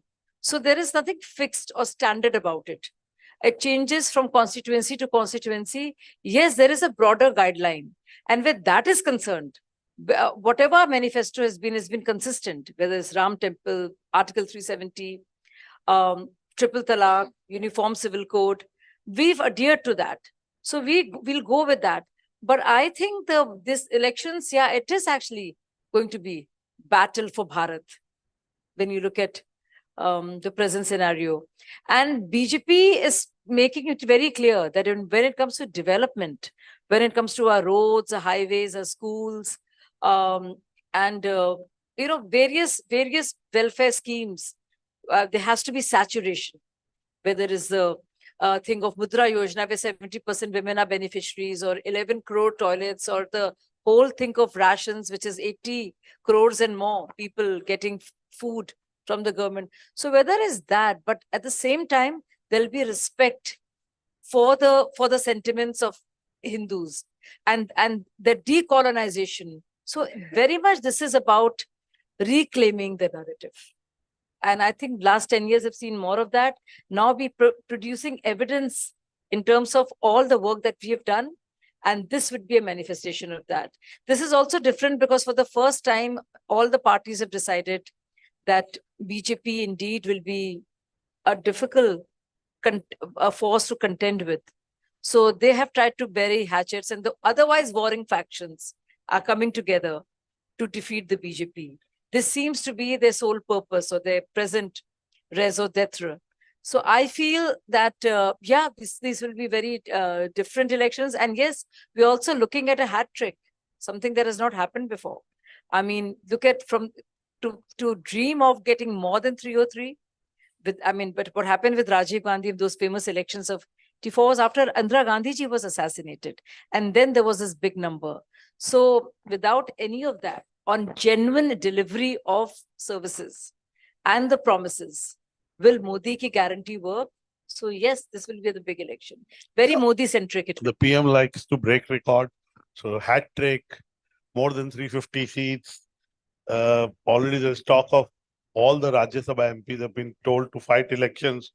And hopefully there'll be some new faces that will be filled in the Lok Sabha. There is a chatter about it. Sarvesh, your comment on how is this election different purely from a communication standpoint? I'll ask that, but ma'am से एक चीज मैं पूछना चाहता हूँ, मोदी का भारत की भारत का मोदी? की बात है यार? थोड़े बहुत इंसाइट आता है। नहीं, मोदी जी के दृष्टिकोण से भारत कैसा दिखना चाहिए, उनके नजरिए में न्यू इंडिया क्या है, जो उनका संकल्प है कि डेवलप कंट्री से डेवलपिंग कंट्री से डेवलप्ड हो, एक विकसित भारत, तो वो मोदी जी का दृष्टिकोण है। लेकिन सब भारत के हैं ना, भारत तो भारत मोदी जी भी भारत के, हम सब भी हैं। बिल्कुल मैम, वही मैं कह रहा हूँ, आज भारत के मोदी हो गए, मतलब everybody is so proud of him, whatever is being done and where India is reaching. तो अगला इलेक्शन आप बीजेपी से लड़ेंगे? सर अगला इलेक्शन मैम से आज बातचीत शुरू हुई है, वैसे तो मैं पहले बस इस मुद्दे पे कभी बात नहीं की, अब देखते हैं sir. So your comment on how is this election different? See, you talk to political parties, you fought an election yourself, you talk to individuals. How is this election different from a communication standpoint? Has a certain single event that will happen next week kind of made it a only communication that is being talked about, and hence a certain party being talked about? Sir मैं शुरू से कह रहा हूँ कि दिल और दिमाग, सो जितने भी ये इश्यूज, रिलीजन एक बहुत बड़ा सब्जेक्ट है हमारे देश में, धर्म से हमारी शुरुआत होती है और धर्म पे हम खत्म होते हैं हमारे देश की अगर अधिकांश लोगों और जगहों की बात करें तो I think that will be that is definitely, even today it is very prominent, the subject is very prominent and it is in the heart of people, so वो बहुत बड़ा मुद्दा होगा और है। उसके अलावा भी ग्रोथ इंटरनेशनल जैसे हम जा रहे हैं, आज की डेट में दुनिया के कोने कोने में हम पहुंच रहे हैं, और आज एक भारत का मान सम्मान जिस तरीके से बढ़ा है sir, I think that will also be something which will be discussed, at least ये इंपॉर्टेंट मेट्रोपॉलिटन सिटीज में अगर हम बात करें तो वो नैरेटिव जरूर देखा जाएगा, और गाँवों में काम और रिलीजन, धर्म, राम की महिमा जरूर रहेगी मुझे लगता है, और कृपा भी बरसेगी। Okay, let me say that yes, in messaging, emotive messages stick, and they make an impact. Not just messaging, but conversion, call to action, so to say. My own hunch is that I think this single narrative, at least for now, is the dominant narrative, and everything else is not sticking, and it is happening possibly 45 days to 60 days before election. So it will carry its weight at least through some. And then you look at the activation that is being done around in it. If you look at all the temples, I live in South Delhi, so I go to the Ram Mandir near, Sai Baba temple. And he told me 20 seconds. So I asked him, what is on 20 seconds? नहीं वहां पे मंदिर में तो हम यहाँ भी पूजा कर रहे हैं, right? So I said, okay, of course I should have thought about it. So point is, that's a big thing. But we don't tend to. You live in Delhi. आप दिल्ली में रहती हैं. सबसे बड़ा इशू कौन सा है दिल्ली में? Air quality. Air quality. Why are we not talking about the air quality in Delhi? Every year we talk about it. It impacts my parents. It impacts my children. It impacts me. We don't talk about air quality. We talk about it for a very little time. We forget about it. And next year again, we talk it for 1 week. So I'm not saying I am a guy who goes to a temple every day. I've been saying Ram Ram for 30 years.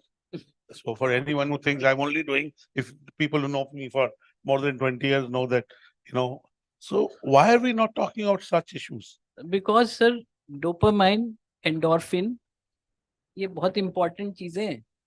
रोज आप जो देखते हैं, आपको रोज जो दिखाया जाता है, आप वही सोचते हैं. मिसाल के तौर पे सर, मैं लोगों को कहता हूं कि एक प्रेम एक बहुत बड़ी चीज होती है. बहुत सालों तक एक लड़का और एक लड़की एक मित्र रहते हैं, दोस्त रहते हैं. आप देखेंगे जब 10 साल बीतता है और वो रिश्ता कहीं ना कहीं बिखरता है, तो उस दिन अकेले बैठ के वो सोच रहे होते मेरे दोस्त कहाँ गए सारे, क्योंकि उतने 10 साल के पीरियड में कंप्लीटली ऑक्यूपाइड होता है वो आदमी कहीं ना कहीं. सो आप कहाँ ऑक्यूपाइड हैं वो बहुत इंपॉर्टेंट है. और मीडिया बहुत बड़ा रोल प्ले करती है, डिजिटल मीडिया बहुत बड़ा रोल प्ले करती है. मैं बहुत कुछ खुल के नहीं बोल सकता. I think it's a simple case of demand and supply. If more and more people will clamor and ask for this kind of news to be there, or for this kind of policy to be there, the more the governments and media will. So I always push back when people, because I've been on both sides, you see. So I really think that, and media channels highlighted it for some time and it was forgotten.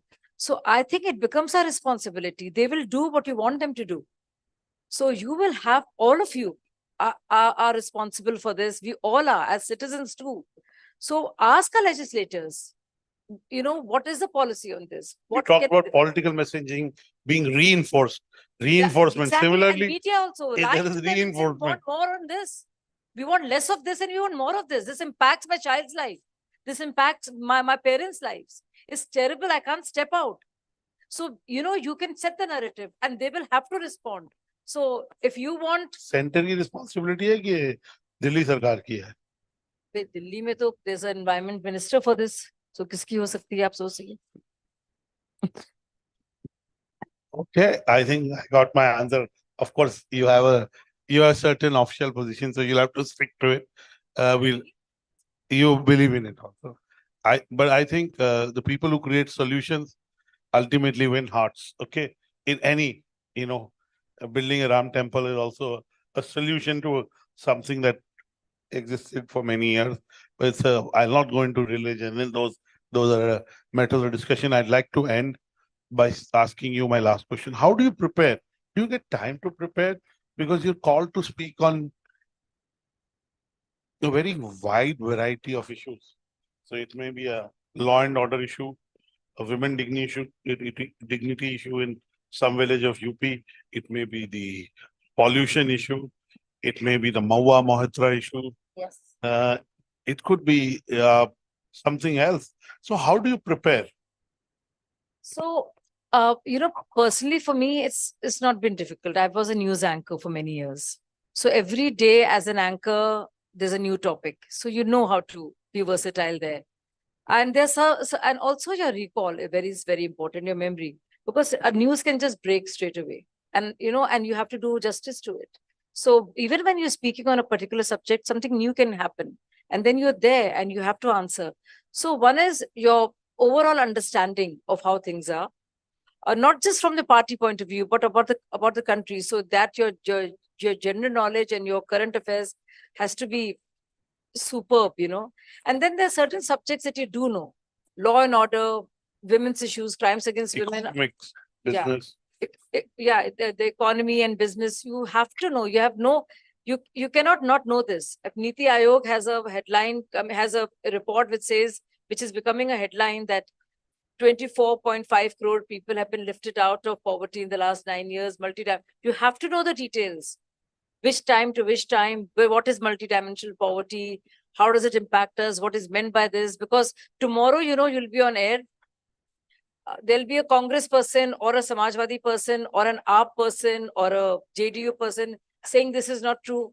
So, it can happen. So you have to make sure that you know all about it, because this question can come even when it's not part of the discussion. So it's like that. Like, what happens in question hour for the parliamentarians? Any question can be asked related to this thing. So they have to know. It's just not about one that the bureaucrats can prepare.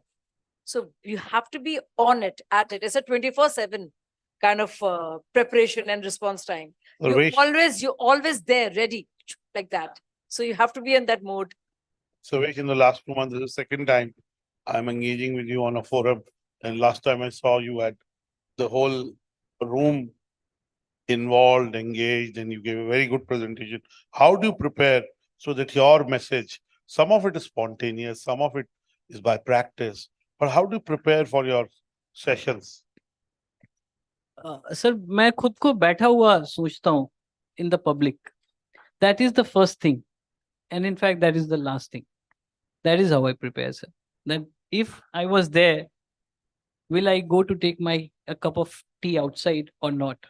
So क्या बोलना है कि सब लोग साथ रहें. That is the preparation technique, sir. Thank you so much. I would end by saying that in a multitude of choices, the narrative or storytelling plays a big role in narrowing down the choices and selecting a choice, whether you're choosing a political leader, you're choosing a product, or you're choosing a service. And I think consistency of message, authenticity, reiterating, and very importantly, as Shazia ji said, you cannot sell a bad product. So you got to improve the product. I think these are my takeaways. Sarvesh, you said that in an era of artificial intelligence and deep fakes, there will be tools that will help you discover what is fake, deep fake, and what is authentic. So we don't need to worry. But till that happens, I think a lot of times the subjects have a field day trying to, uh, distance themselves from deep fakes. But I'm sure technology will find another technology that helps us discover that. On that positive note, please give Shazia Elmi and Sarvesh Tiwari a big round of applause. I hope there was something in it which you can take away. Thank you to both of you.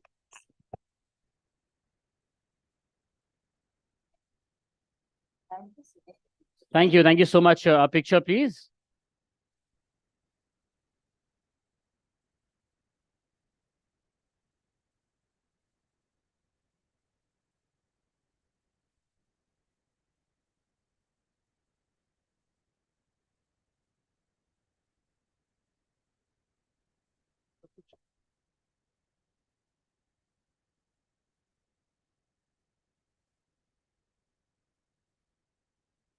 Thank you.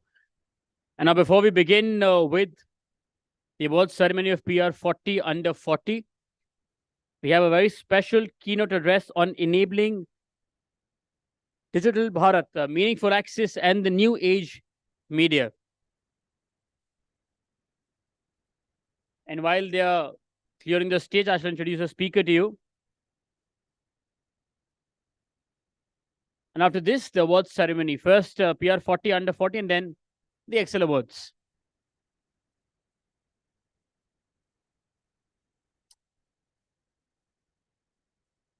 It's okay. I think कांच टूटना शुभ होता है.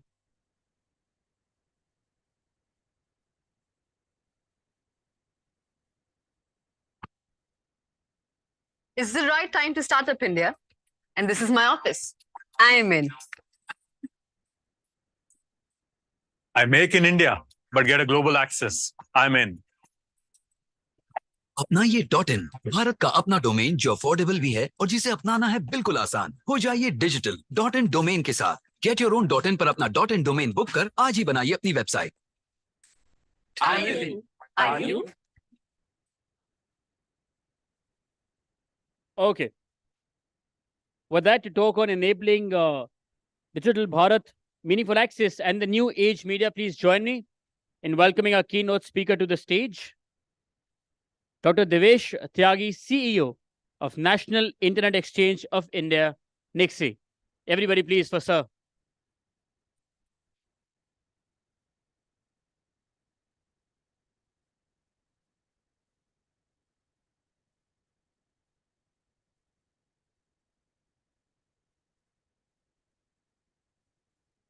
Thank you. A very good evening to all. First of all, let me thank the organizers to give me opportunity to be with you today. I am Devesh Tyagi, working as a CEO of National Internet Exchange of India, and we primarily work for making internet accessible to just citizens. For this, we had 3 domains to deal with. One, you just see that .in domain, the management, we call it top level domain for our country, that is .in. And this domain is maintained by us. Whenever a citizen of India wants to have a .in domain, they can visit Nixie site and see the availability of .domain, and that will be allocated to him after the eKYC. Another thing which we do is setting up of exchange point in country. Exchange point ensures the availability of internet to all at reasonable QoS. Through internet exchange, we try to minimize the delays that a common citizen may get while accessing any sites or other things, other services. The third thing we do is we are National Internet Registry for IPv6 and IPv4 allocations. You are all aware that today our country or globally, we are facing shortage of IPv4, and IPv6 is the solution after the arrival of IoT. So these 3 are the primary topics which we deal. And in case you have any requirement with respect to these things, you can visit Nixie website. Today, I will be talking that how we are helping the digital to reduce the digital divide in the country. So at the nutshell, I would like to say that we had gathered here today to celebrate the exemplary achievements of professionals who have made a lasting positive impact in the dynamic communication landscape. I think everyone here has witnessed the radical change which media outputs have made. We are now transiting from print to audio and new pepping up of our all screens 24 hours a day. This pivotal transformation has enabled by the internet, and India's key role in global digital landscape is indisputable. With an exceptional growth of internet users, which is now estimated around 750 million in our country, we are bound to provide the services through internet. So internet today has become the initial part of our life, and Nixie is playing a very key role in making that internet available to our citizens. But there are certain problems. I see digital divide as the biggest challenge as on date. What we see, there can be many type of digital divide. It can be gender digital divide. It can be social digital divide. It can be accessibility digital divide. And last and foremost is the digital literacy that separates us all. And my organization is working towards addressing all these issues. You see, when Digital India Initiatives was announced in 2015 by Honorable Prime Minister, we had chosen to be path on the digitization. And today, we had reached the world of digital transformation. Through digitization, we had made all our records in digital forms. Then came digitalization, where we had started giving services to the individuals through e-governance softwares. And now we had progressed to the digital transformation, wherein we are providing services to individuals or to the citizens based on their experience. So this journey is phenomenal, and a lot of effort has gone into that. And Nixie is proud of to be part of this journey. So when I talk about digital divide, first and foremost problem comes to our mind is digital infrastructure. We found that there is still places where we had to reach now. With the placement of project like BharatNet, through which we had decided to reach to every tehsil and village of our country through optical fiber network, government has done a phenomenal job in reaching to many of those places.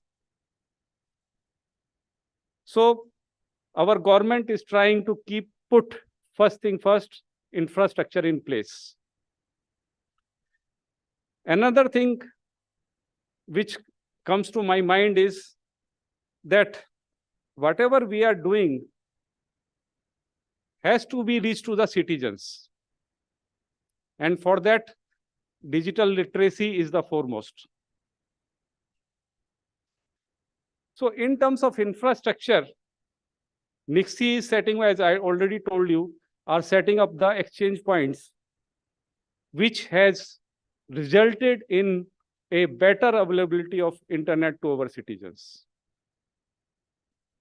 We at present, we are having 77 exchange points across the country. And with the advent of OTT, we are now going into edge computing as well. That will further facilitate the availability of internet to our citizens and delivery of the services that may be desired by the citizens, including e-governance services. For promoting digital literacy, we feel that transition of the access to IPv6 addresses, from IPv4 addresses to IPv6 addresses is the foremost, since IPv4 addresses are scarcity are not available that much. And with the advent of IoT, we need to provide services for even a single device which may be available at any home. So smart home we talk, smart cities we talk. The problem, we know that scarcity of IPv6 addresses, v4 addresses are there, and the solution is IPv6 address. For this, Nixie is providing 3 or 4 services. We had started IP Guru Academy, wherein a particular service is given to individuals as well as institutions in case they want to migrate to IPv6 addresses. From start to scratch, we educate them that this is the way and this is how to put the things in place when they are migrating from IPv4 to IPv6 addresses. And in other service which provide is that we even ask them to configure first the dual stack configurations where IPv4 as well as IPv6 both works. Another thing which we had started is Nixie Digital Academy. Through Nixie Digital Academy, we are providing digital literacy in terms of the internet technologies to the internet users. So for this, every month we conduct certain courses. These courses are online. You can visit our website and you can also take advantage of those courses.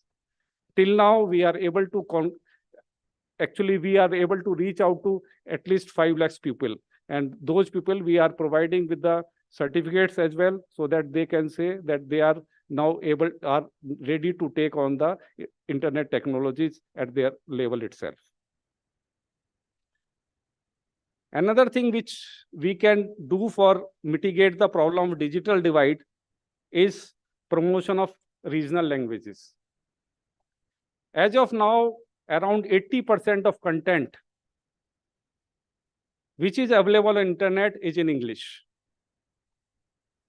But to mitigate the regional divide, we have to now reach the citizens in their language, and we have to facilitate them. They can use or access the internet in their native language itself.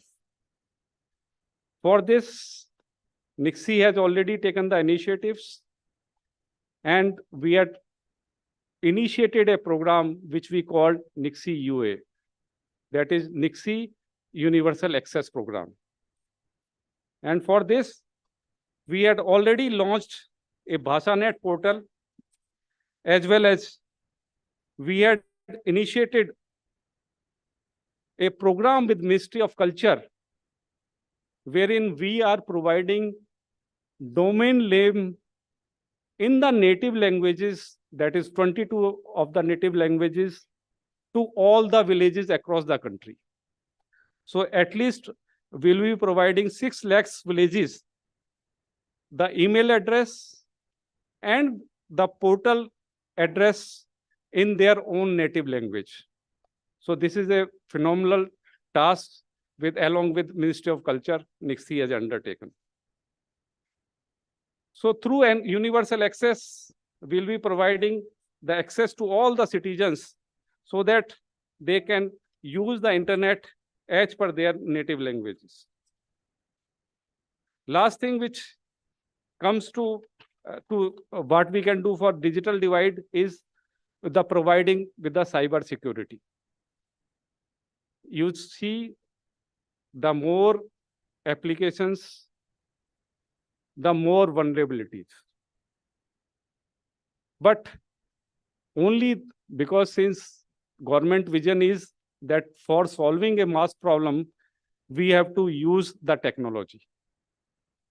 And since we are making use of technology to reach of the citizens, we call it that government want to reach where they are not able to reach, we reach to unreached and serve to underserved. This is the primary motto of the Digital India initiative which my ministry has taken. So these cyber security, cyber threat are on rise, and NIXI is there also. We are providing a mitigating solutions along with other department of my ministry. We are tied up with certain, wherein we identified all the vulnerable domains. Or what we do, we provide a whitelisted domain as well as through that. So that in case, suppose you want to access a bank, you can visit the NIXI CDEC site and find out whether that domain is a correct domain or not. This is the first service we are providing. Another service which we are providing is that through our, whenever a person comes to visit, to make a registration in .in domain, we ask them the purpose and we ask them all the documents for which they need that domain. So this way we are trying to make our citizens secure. And I am sure that these initiatives of NIXI will definitely play a keen role in totally digital transformation of our country. Thank you very much.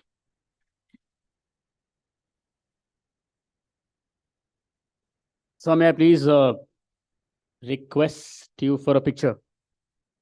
And I would also request Aparna Sen Gupta, Group Director Revenue from BW Businessworld, to join us on the stage for this picture as well. There she is, please, ma'am. आइए।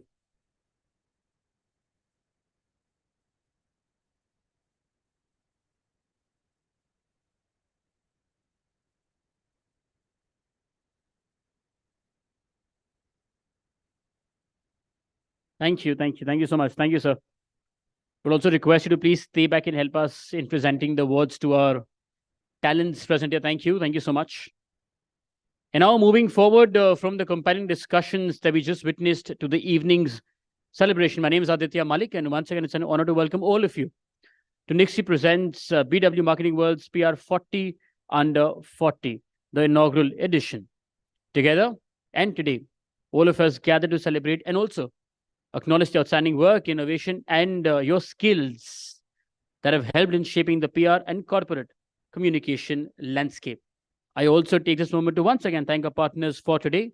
Our presenting partner, National Internet Exchange of India, Nixie, powered by PR Professionals, co-powered by Media Mantra, associate partner, Flags Communications Private Limited, our event partners, Joy Travels Private Limited, Fandrum, IWM Buzz, Exchange for Media, The Thick Shake Factory, Beanley Coffee, Reality Plus, Impact Weekly Magazine, and Pitch. And this summit's been organized by BW Businessworld. Now, before we start with the awards ceremony, I always say this: when nominations like yours and talents like yours walk in and nominate themselves for these awards and these lists, जो कि एक specific number है, it becomes very difficult for the jury members as to who should make it to the list and who shouldn't, as to what didn't really work out on that specific day. हालांकि आप सब winners, if you've nominated yourselves, I have a message from them. I'll just read that out to you, and then we'll also show you what happened in the jury process. It was a special delight to meet amazing youngsters at the BWPR 40 Under 40. The process of assessment was indeed transparent and rigorous. Of course, the quality of the aspirants was very good, with few middling guys. Interacting with this young cohort sharpened our insights and gauged the future tenor of PR profession, its longitudinal impact, as well as its wide latitude. The narratives were quite compelling. Practically, everyone focused on the tectonic technological shifts in this domain. Many of the aspirants showed a true appetite for fostering an authentic repute of the organizations. In my favorite words, courtesy. Raj, nothing but the truth. A very good pointer to the conscience compass being their North Pole. One would like to deeply acknowledge the top-class jury panel: Anu Sehgal, Archana Jain, Mahesh Jairam, Nandani Basu, Sanjeev Handa, and Tehseen Zaidi. All of them have remarkable personas, largely veterans in the field. They played a stellar role in the selection of the 40 Under 40. And also, one final slate. Kudos to Dr. Anurag Batra and also to Chetan Mehra and the entire team for this initiative.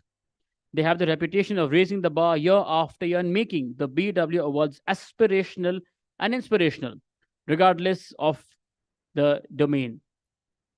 So all the very best and congratulations. I think our jury members deserve a big round of applause because they've surely put in the hard work, the effort of making sure that truly the very best make it to that list.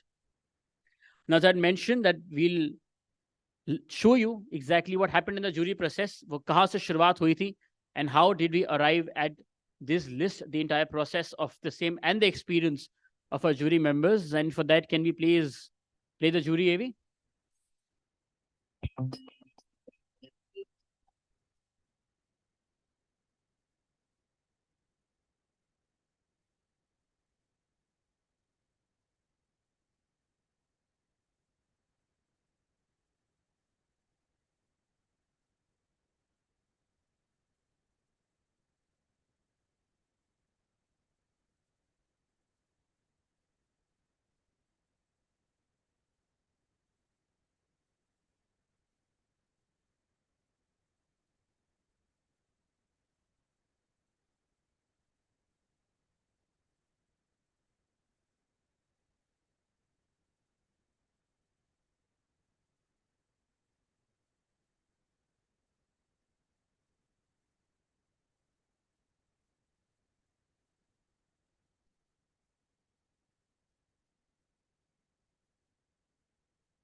It is my pleasure to be a member of the jury for this year's Businessworld's PR 40 Under 40 Awards. I'd like to thank the team of BW for having me as part of the esteemed panel. As a jury member, I had the privilege of reviewing some of the most outstanding PR personalities in the country today. The number and the level of entries I witnessed was truly inspiring, and it did make the task to select the winners difficult for us. I'd like to congratulate all the nominees for their hard work, their dedication, and achievements. You have all made significant contributions to your respective fields, and it is an honor to recognize you. Finally, I'd like to extend my heartfelt congratulations to the winners. Your work and contributions have been judged the best, and you should be proud of your accomplishments. Keep up the good work, and thank you. I head the communications at Syngenta India. I come with a 20+ years of experience in the field of corporate communications.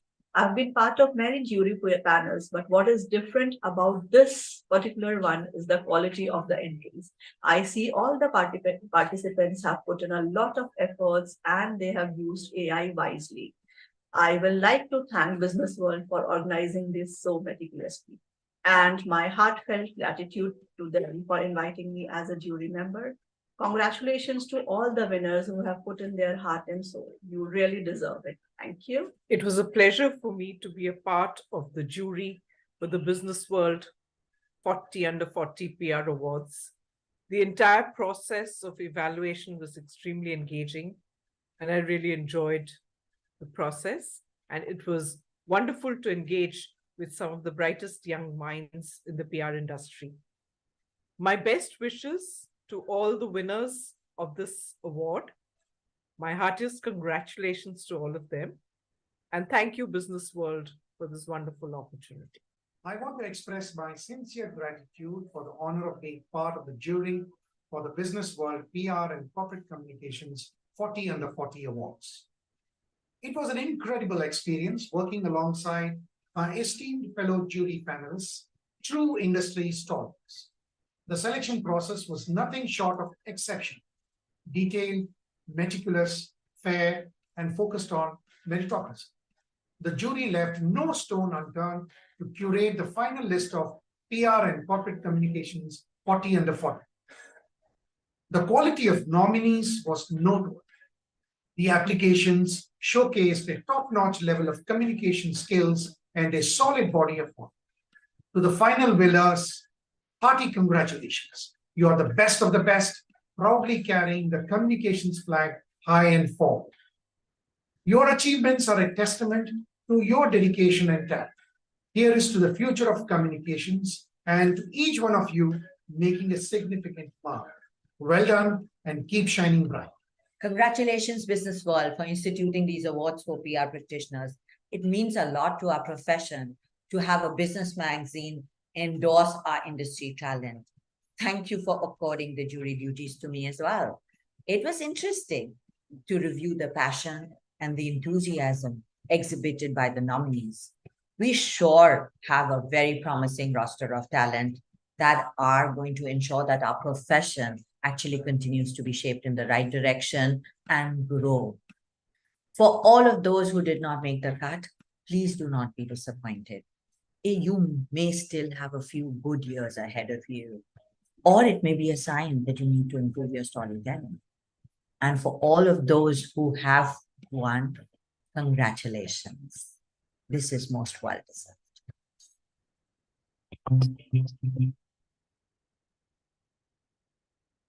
Can we please have a huge round of applause for all our jury members?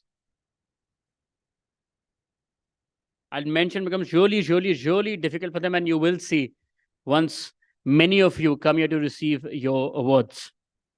While today's awards ceremony is being streamed live across all BW Businessworld platforms, including our social media channels and also on www.bwmarketingworld.com. Please join in the celebrations of the evening by using the hashtag BWPR40U40, where 40 is numeric. That's for 40 under 40. And before we start with the awards ceremony, to officially welcome all of you and also to open the awards ceremony, please join me in welcoming on stage Dr. Anurag Batra, Chairman, and editor-in-chief of PW Businessworld and founder, Exchange for Media Group. Thank you so much.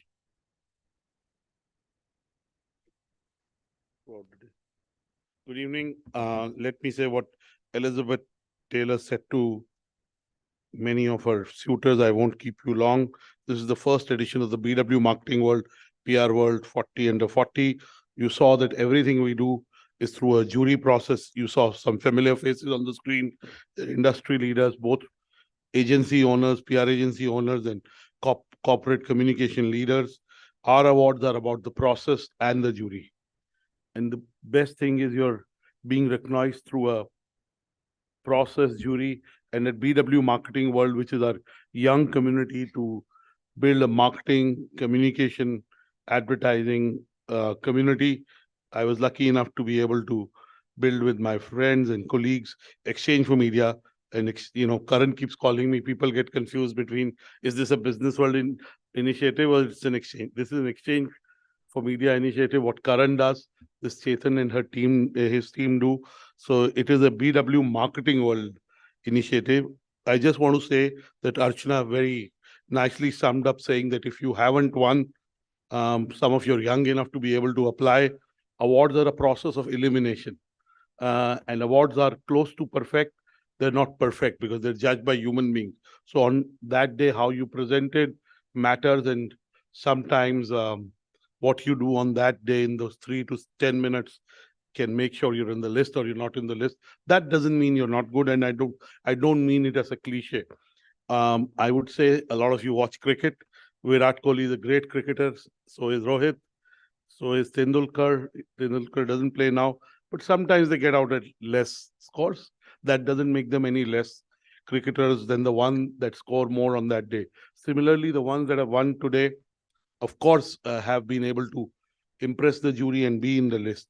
I just want to say that you saw the spread of, how many women leaders, how many male leaders. You saw that the winners are pretty much throughout the country. I just want to say that some of you who won are from the corporate communication domain, some are from the PR agency domain, some are from the larger ecosystem of digital and influencer marketing bordering on PR. I also want to say that to all the young people, and some people say 60 is the new 40 and all, I won't get into it, but definitely you're under 40, you're young. I can only say that today's recognition for some of you is the first recognition I know, because I do track all this. I'm involved in finalization of the list. It is the first time you are winning. So congratulations to you. For some of you, you have been recognized in the past. So it is a continuation of your accolades that you are getting through the body of work you're doing. I also want to say that as young people, I keep saying that we can learn from young people. So I don't want to talk down to you. I think the young people that I see are more driven. They do work a lot and they understand technology better than a lot of us. So I can say our friend from Nixie is here. We are .in, businessworld.in. More power to you as you grow, as you get recognized, as you get more responsibilities, be more humble. That's what I'd say. Put in more hard work. And last but not the least, live on hope. Believe that whatever work you'll do tomorrow will build on the work you did yesterday, but hopefully will be better than yesterday. Also, you're in the PR and corporate, you're very opinionated. I know you have opinion on everyone, every product, service, media company, editor, journalist. But I do want to say that stay away from the 3 C's. It's not the 3 C's cinemas I'm keeping you away from, but stay away from complaining, because you're doing well, we are doing well. After COVID, if you're alive, we are doing well. I think everything else is a bonus. Don't compare. Your journey is very unique. Each individual is unique. So wherever you are, you should be grateful for that. And last but not the least, criticize. Sometimes individuals criticize individuals or organizations without knowing too much about them. And as I keep saying, nothing is perfect. Everyone is striving for perfection. But as long as you can make progress every day towards perfection, you're successful. I don't want to stand between you and the awards. So congratulations to all the 40 winners. I'm told by my team that 38 of you are here. We have the Excel Awards after this. We've clubbed the 2 awards on a single evening so that you each can collaborate with each other. You can engage with each other. You can get to know each other. So all the best. Keep doing the work that you do. I just want to reiterate what I said in the morning. India is growing. The stock markets are growing. The GDP is growing. The amount of money being invested in marketing, advertising, media, and communication is growing. But in the last 6 months, the billings of PR agencies have fallen globally and in India. And I have data. So I speak from data. We have to introspect why have they fallen. What can we do better to be able to, we are almost a 5,000 crore industry, right? The service fees is a little less than 5,000 crores. So how do you grow that pie? The responsibility to grow that pie and to get more respect for what each one of you does is your duty. So I just want to say that I'm sure after today's recognition, you will take what you do even more seriously, though I know you take it very seriously. I want to reiterate the fact that some of you are very night birds. I asked in the morning how many sleep less than 6 hours. Almost 40% of you, definitely more than 35% said less than 6 hours. So sleep 8 hours plus. Whatever you do will improve if you sleep more. Sleep is something we don't talk about. And with the mobile phones and the constant bombardment that we have on our WhatsApp, it keeps us awake sometimes. So keep your phone away in a different room. Good sleep is a way to excellence and long life. I just want to say that all of you are kind. All of you are incorporating consciousness towards the earth and planet. You have a sphere of influence. You work with brands, you work with businesses, you work with business leaders. So make sure whatever you do, make sustainability part of your conversation so that it has some impact on the environment around you. Thank you so much. God bless you. Look forward to celebrating your success. Please give yourselves a big round of applause. Clapping is also good for art muscle. It's very good for art muscle. So when the winners come up here, 38 of them are here, please clap loudly because you're doing yourself for a favor. If you haven't gone for your walk, it will compensate for a bit of that. Okay. Thank you. Good evening.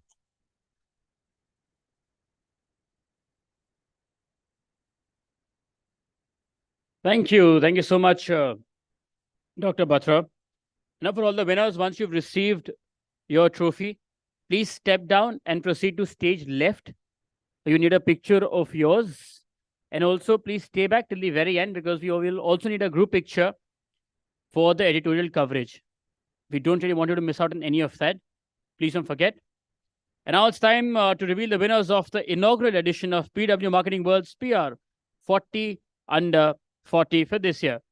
And to present awards to our first set of winners, please join me in inviting on stage Dr. Anurag Batra, Chairman and Editor-in-Chief of PW Businessworld and founder, Exchange for Media Group. Joining him is Dr. Devesh Tyagi, CEO, National Internet Exchange of India, NXC. And joining them is Tahseen Zaidi, Head, Communications, Syngenta, India. Please. Everybody wants for them, please. Our presenters.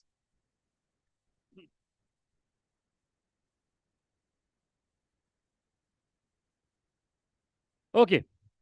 The first winner to join the lead club of PW Marketing World PR Future Masters for this year. Please.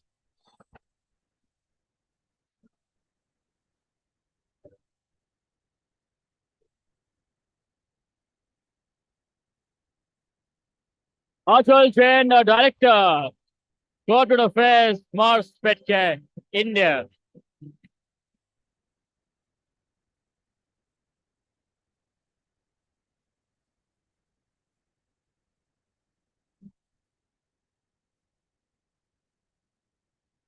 Everybody for Achal, please.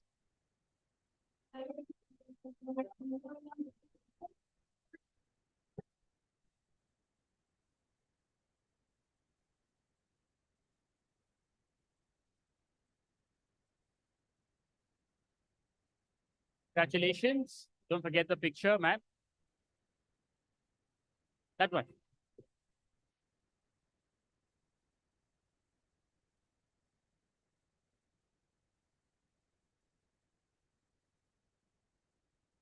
Moving ahead, the next winner to join the elite club of PW Marketing World PR. Boss, volume. Akansha Jain ahead, PR and Communications, Bharat Pay.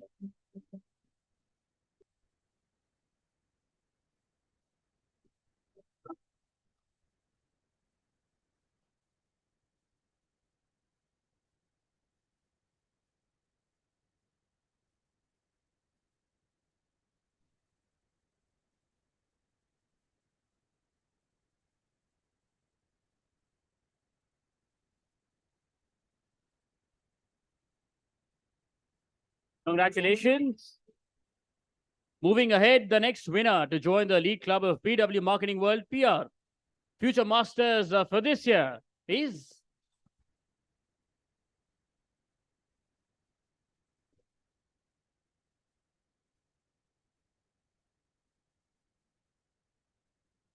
Akshara Lalwani, founder and CEO of Communicate India. We have with us.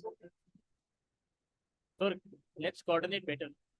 And we have with her sister, Shanvi, who's come to receive the award on behalf. Please, aye.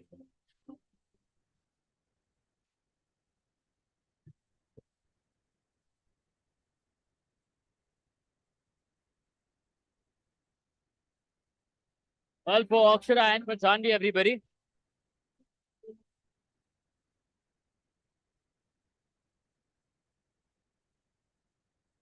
Congratulations. Moving ahead, the next winner to join the elite club of PW Marketing World PR Future Masters for this year. Please.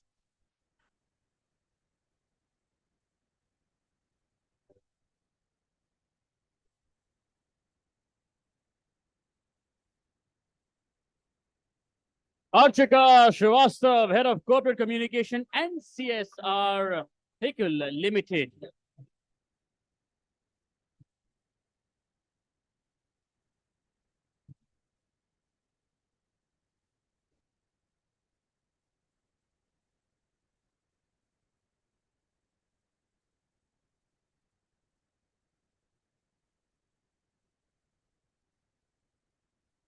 Archika, everybody, please.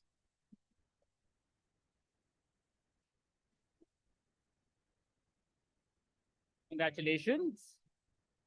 Please don't forget the picture after receiving your award and also the group picture in the end. Moving ahead, the next winner to join the list and the league club of PW Marketing World PR Future Masters for this year is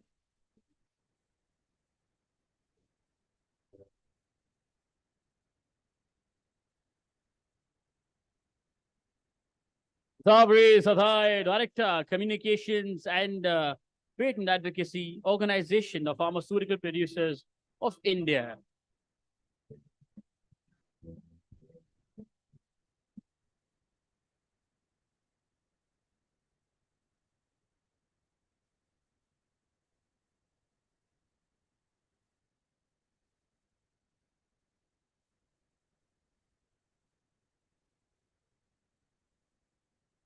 For her, please, everybody.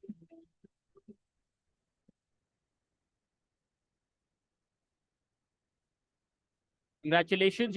Just to ask all of you, how many of you in the audience today have flown in from anywhere outside Delhi and NCR, of course? Bombay, Bangalore, and many more places, right? Down south, anybody? And top, north, northeast, south, that's okay. Doesn't really matter. The only idea is because आप लोग इतनी दूर से आए हैं in this extremely good weather of Delhi. So I think when someone comes here to receive their award, we need to give them that Delhi wala pyar, extra love. Yes, Delhi में NCR से कितने लोग हैं यहाँ पर? Just to ask, maximum. Come on, you know what? Let's just sort of amp it up. Yes, and with that confidence that you've shown, the next winner to join the elite club of PW Marketing World PR Future Masters for this year, please.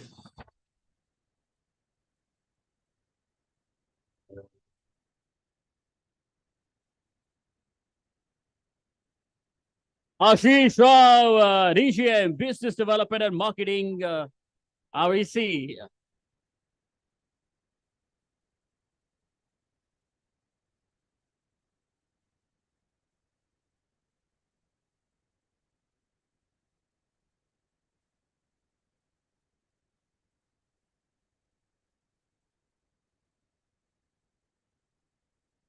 Ashish, everybody, please.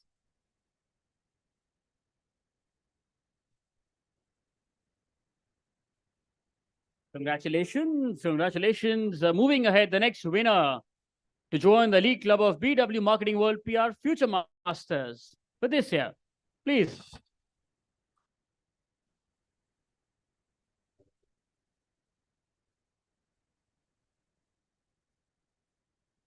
Debolina Paulette, Assistant Manager, Brand PR and Media, ITC Foods.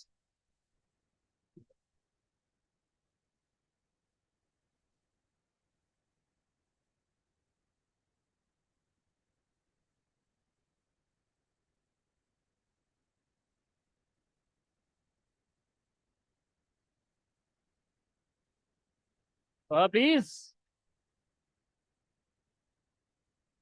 Congratulations. Congratulations. Don't forget the picture. Moving ahead, the next winner to join the list and the League Club of BW Marketing World PR Future Masters for this year is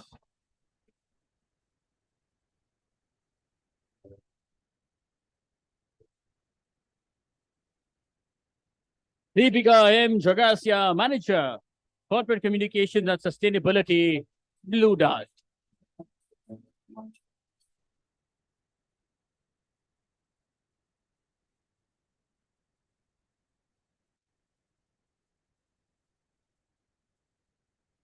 For Deepika,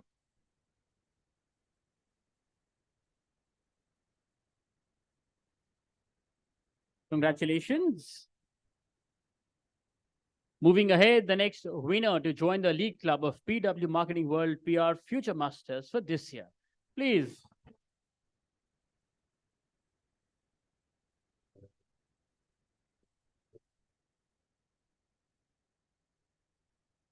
Diksha Gupta, Senior Manager, Public Relations, Kardeko Group.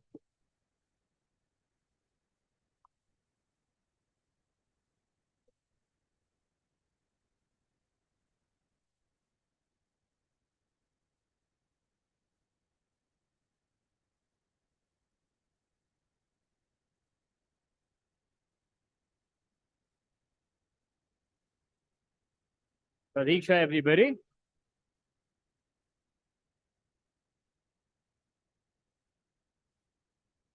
Congratulations, congratulations. And with that, thank you so much, ma'am, for helping us with the awards. Thank you. Thank you so much. Everybody once for Tehseen Zaidi ji, the head of communications at Syngenta India. Thank you so much. May I also request Sarvesh Tiwari, Chairman of Public Relations Society and founder, peer professionals, to please join us on stage and help us present awards to our next set of winners. So, not here? There it is. Are you, sir? Please.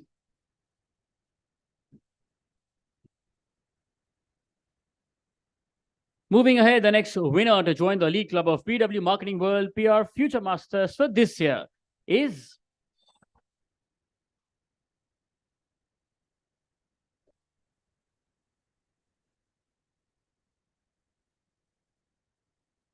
Prashant Arora, Senior Vice President, Value 360 Communication. We have Shubham, his colleague, to receive the award on his behalf.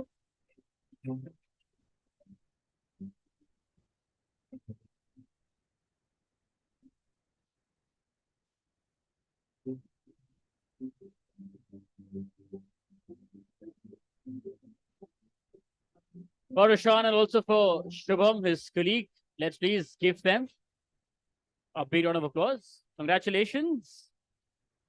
Moving ahead, the next winner to join the League Club of BW Marketing World PR Future Masters for this year. Please.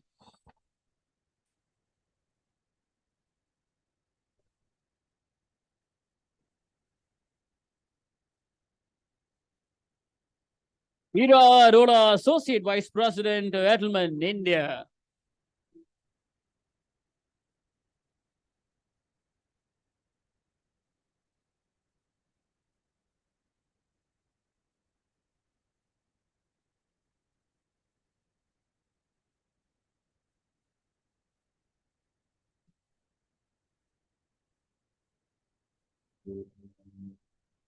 Are you everybody? Associate Vice President. Congratulations. Moving ahead, the next winner to join the League Club of BW Marketing World PR Future Masters for this year. Please.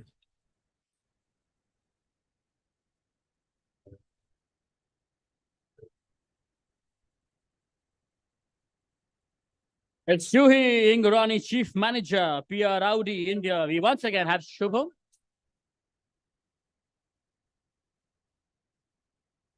We have Meghant from Audi India to receive the award on behalf of Juhi.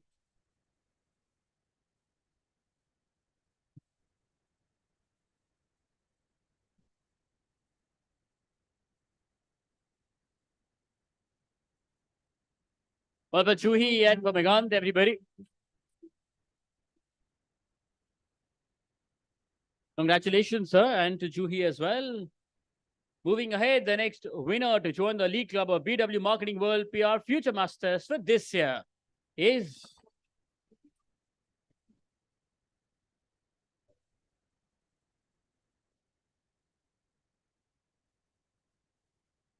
Karan Chauhan, General Manager, Corporate Communication, QDES. Yeah.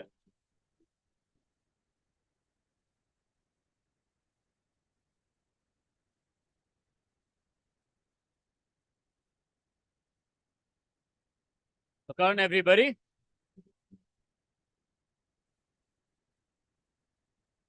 Just to also let you know, along with Tali Bajana Dil Ke Liye Acha Hai, it will also help you keep warm in Delhi. Just saying. Tried and tested. Works well. Moving ahead, the next winner to join the League Club of BW Marketing World PR Future Masters for this year. Please.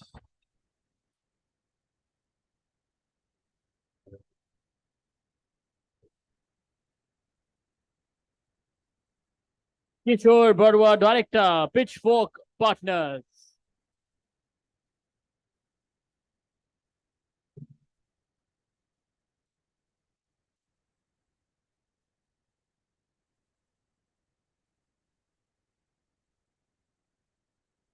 For him, please.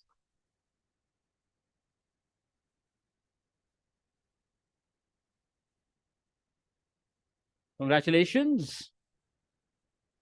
Moving ahead, the next winner to join the League Club of BW Marketing World PR Future Masters for this year. Please.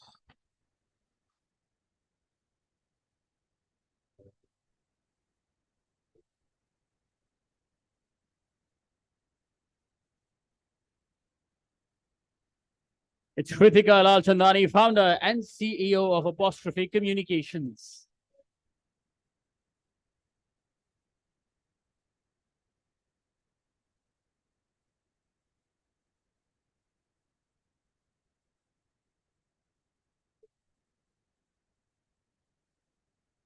For her, everybody, for Kritika.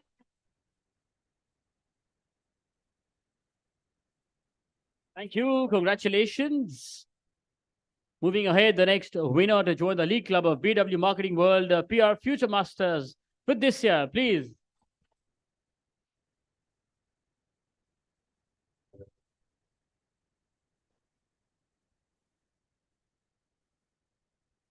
Monica Mittal, Group Head, Communication and Public Relations, Balance Hero India.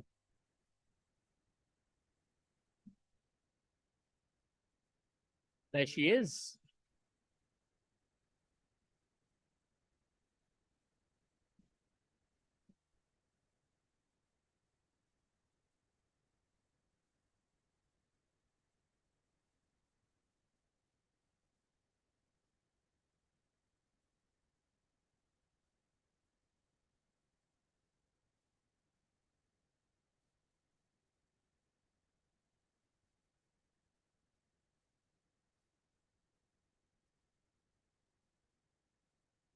For them, please. For the winner and the future winner, let's say. Both on stage.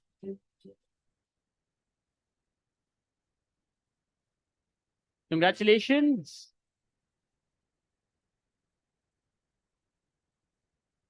Moving ahead, the next winner to join the League Club of BW Marketing World PR Future Masters for this year is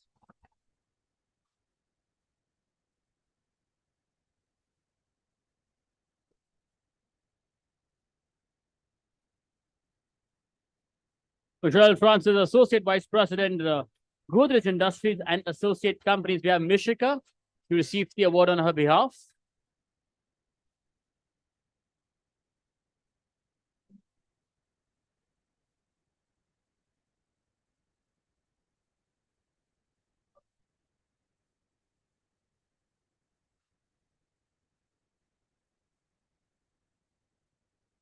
Congratulations to both of them, Michelle and also to Mishika.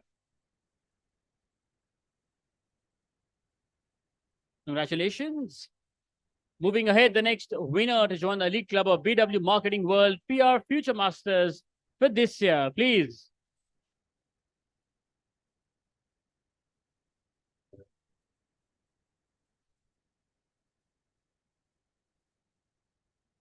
Murtaza Sadriwala, Head, PR and Sustainability, Sefi Burani Upliftment Trust.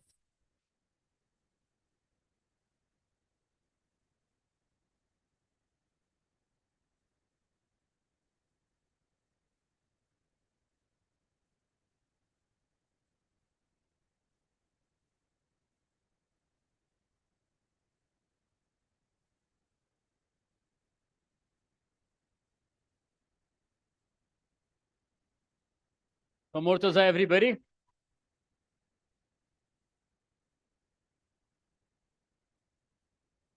Congratulations. And with that, thank you so much, Sarvesh, for helping us with the awards. Everybody once for Sir, please. Sarvesh Tiwari, the Chairman of Public Relations Society and founder of PR Professionals.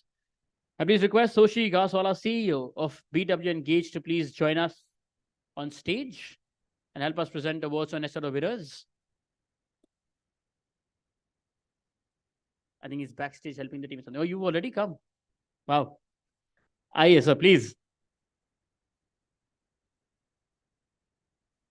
Moving ahead, the next winner to join the League Club of BW Marketing World PR Future Masters for this year. Please.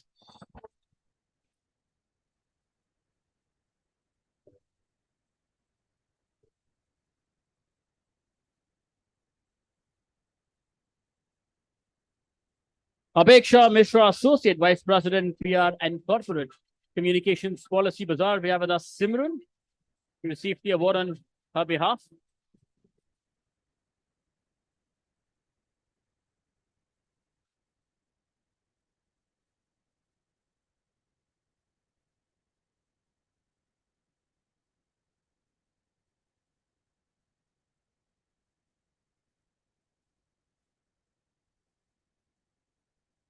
For Apeksha and the team, everybody, please. Policy Bazaar. Congratulations. Just a quick reminder to all the winners, please don't forget your individual photographs right here. And also stay back till the very end for a group picture. Don't miss out on that as well. And now the next winner to join the Elite Club of BW Marketing World's PR Future Masters for this year, please.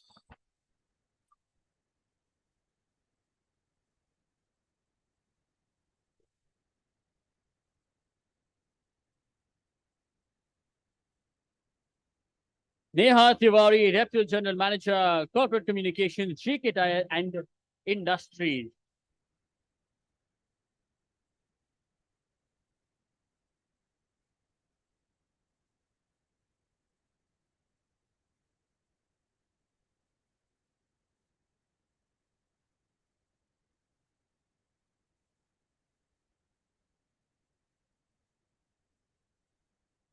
Everybody for Neha, please. The Deputy General Manager. Congratulations, Neha. Yes, don't forget the picture. आगे बढ़ते हुए, the next winner to join the League Club of BW Marketing World PR Future Masters for this year. Please.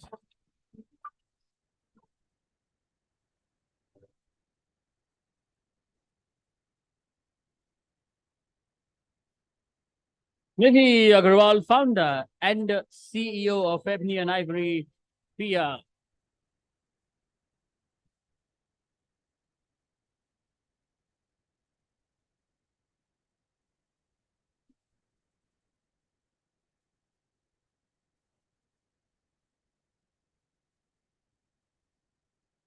Nidhi, everybody.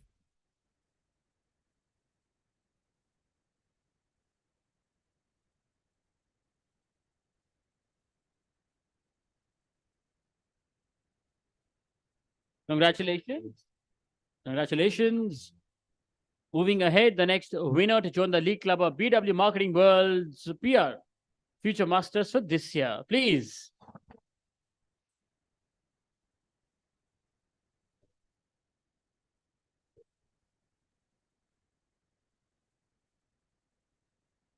Nimisha Prasad, PR Manager, Lead, Noise.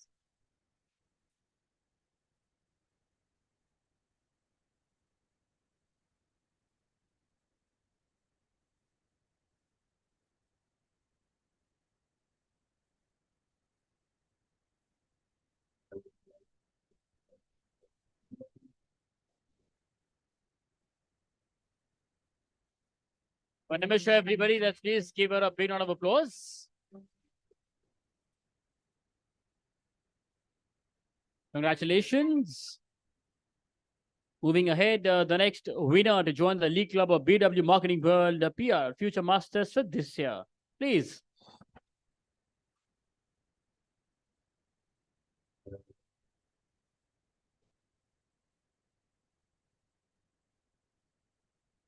Nishant R.K. Brand Manager, Equitas Small Finance Bank.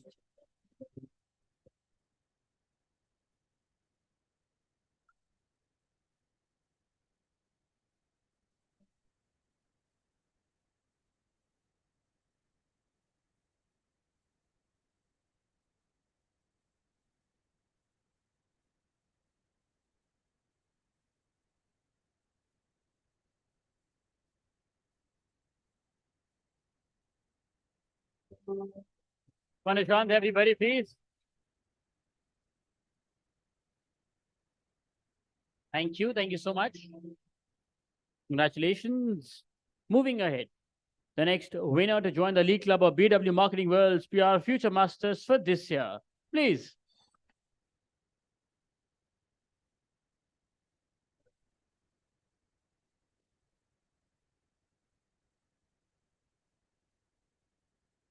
Pallavi Patnaik, Head of External Communications and Industry Relations, India, Cape Gemini.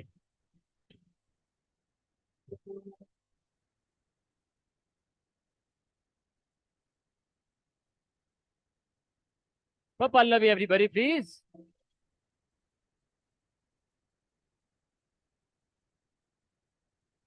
Congratulations. The next winner to join the League Club of BW Marketing World's PR Future Masters for this year. Please.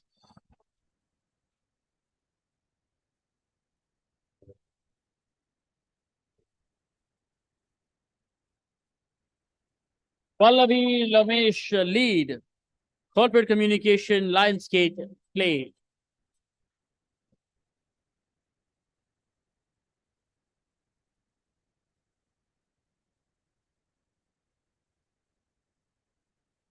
For Pallavi, everybody, please.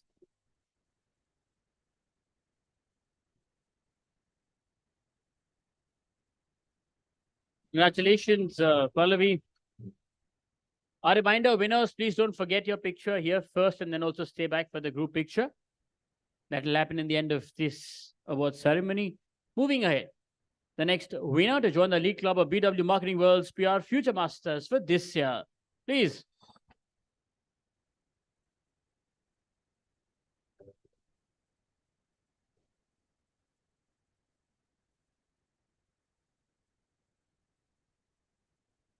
Pallavi Roy, Head, Corporate Communications, Raya Group.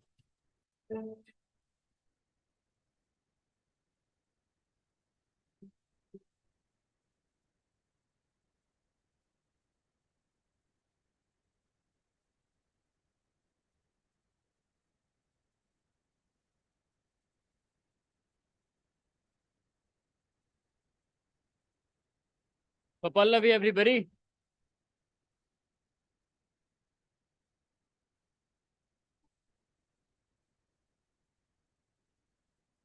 Congratulations.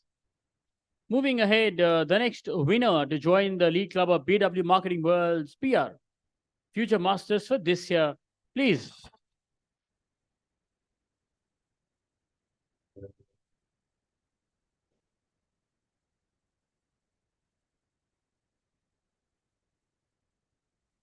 Paramita Kundu, Senior Manager, Corporate Communications, PNG Health.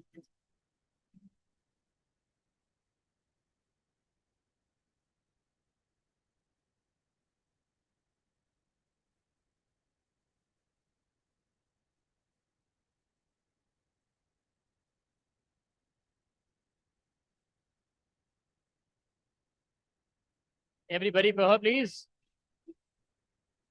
What happened to our friends at the back? There and there. Congratulations. And with that, thank you so much, Hoshi sir, for helping us with the awards. Everybody once for him, please. I please request Aparna Sen Gupta, Group Director, Revenue, BW Business World, to please join us on stage and help us present awards to our next set of winners. Please. Everybody, let's welcome ma'am on the stage, please.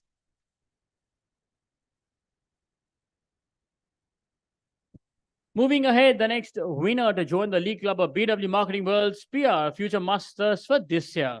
Please.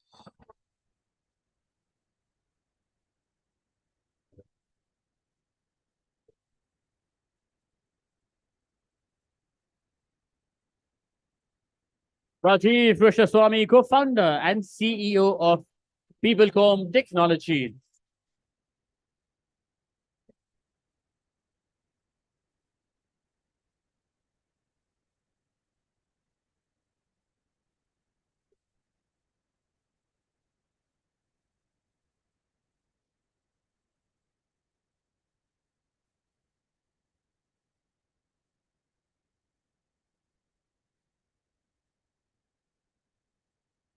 For Rajiv, everybody, please.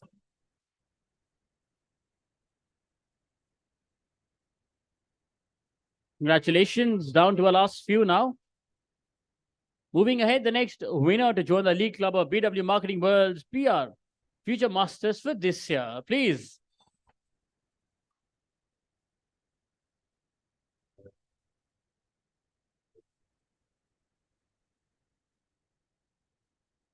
Sadia Khan, Manager, Communications, MG Motor, India.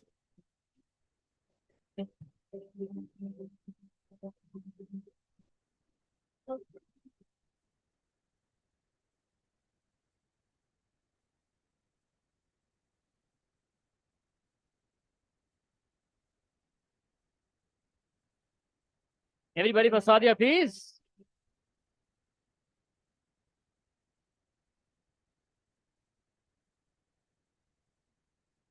Congratulations. Moving ahead, the next winner to join the League Club of BW Marketing World's PR Future Masters for this year. Please.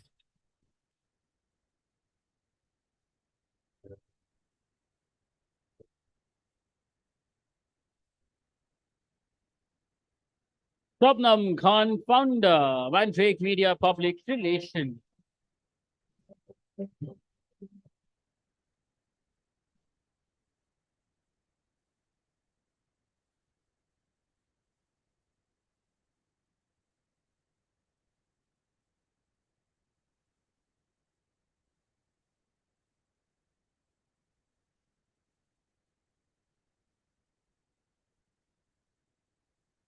For Shabnam, everybody, for entire team that awaits this trophy back home.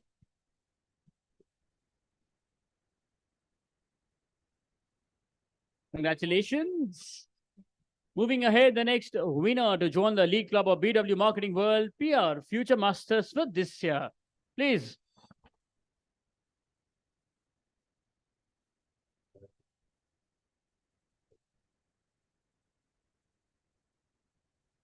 Priya Ganguly, AVP Customer Success, Viziki.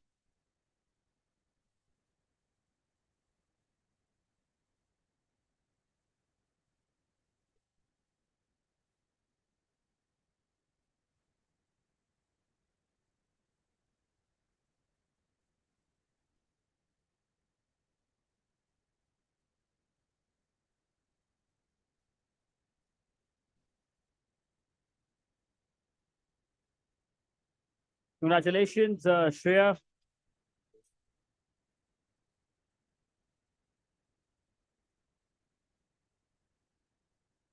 Moving ahead, the next winner to join the League Club of BW Marketing World's PR Future Masters for this year. Please.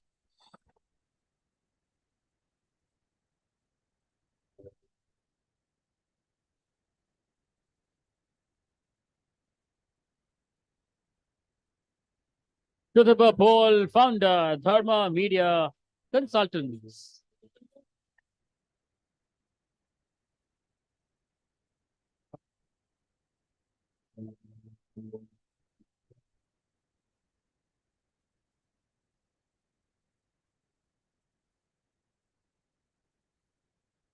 For Shotaba, everybody, please, let's give her a big round of applause.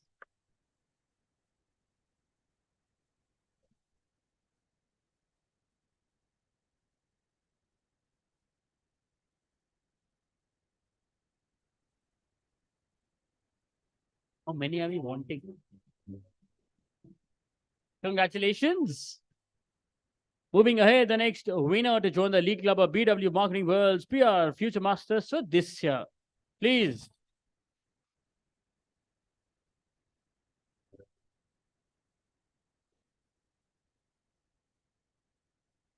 Greta, with Senior Manager PR, Clans.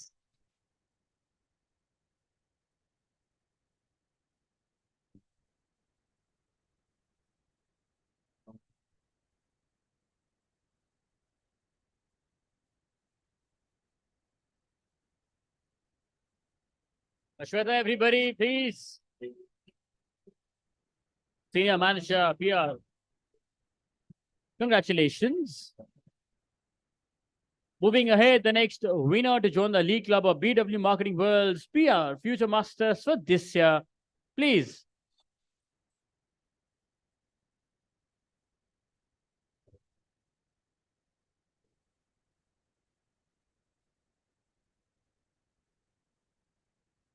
Sonia Dhawan, Vice President, PR and Communications, Elevation Capital.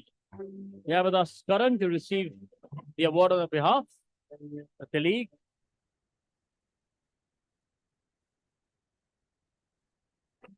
For Sonia, for Karan, and everybody at Elevation Capital, please. Congratulations. Moving ahead, the next winner to join the League Club of BW Marketing World's PR Future Masters for this year. Please.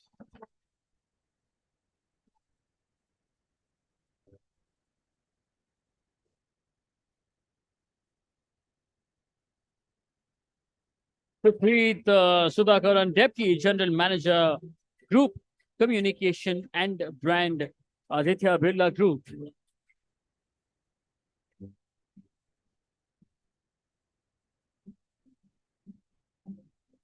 Mr. Preet, everybody, please, let's give him a big round of applause.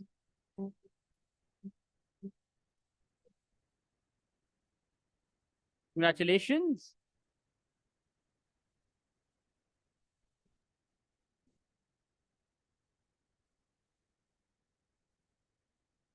Congratulations. And the next winner to join the League Club of BW Marketing World's PR Future Masters for this year. Please.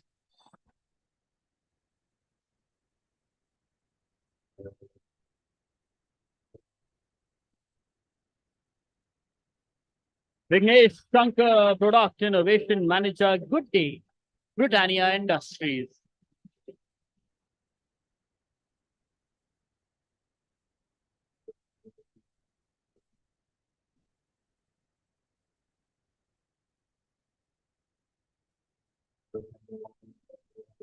For Vignesh, everybody, please.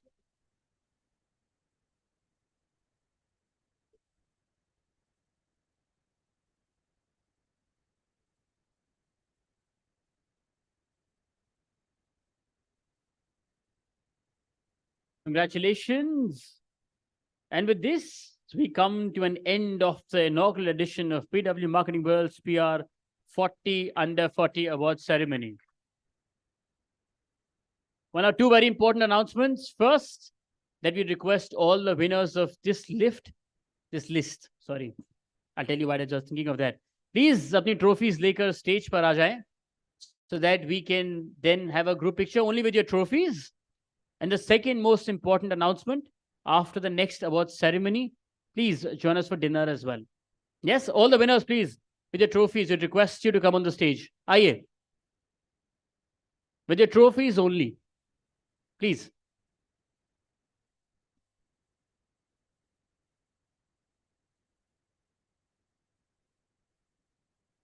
Are you missing out?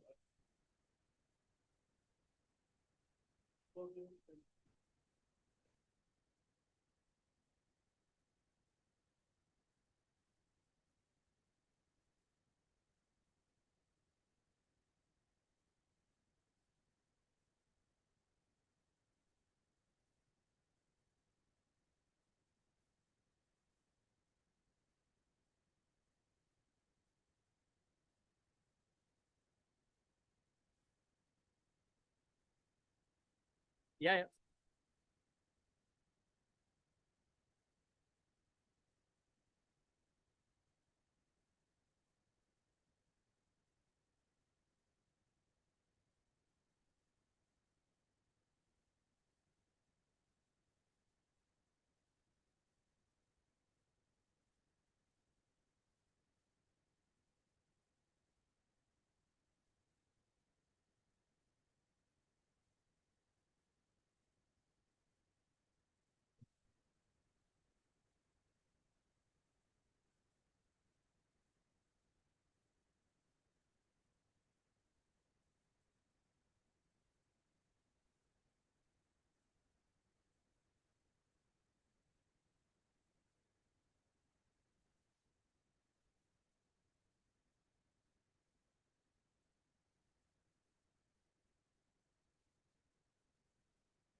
Congratulations to all the winners. Please stay back and join us for dinner as well.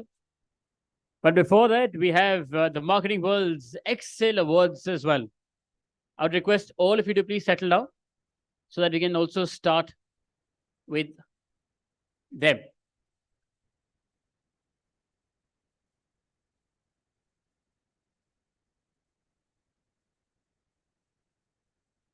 May I please request all our friends to take their seats so that we can start with the next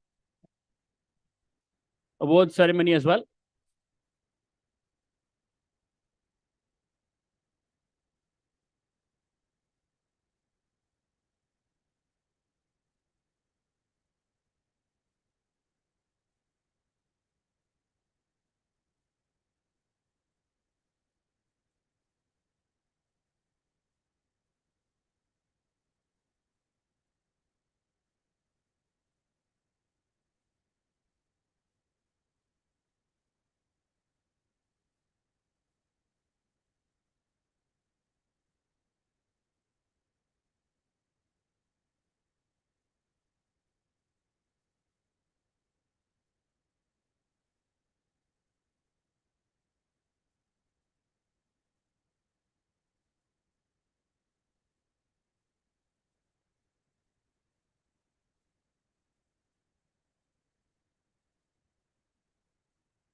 Okay, may I please request all of you to take your seats if you find them vacant.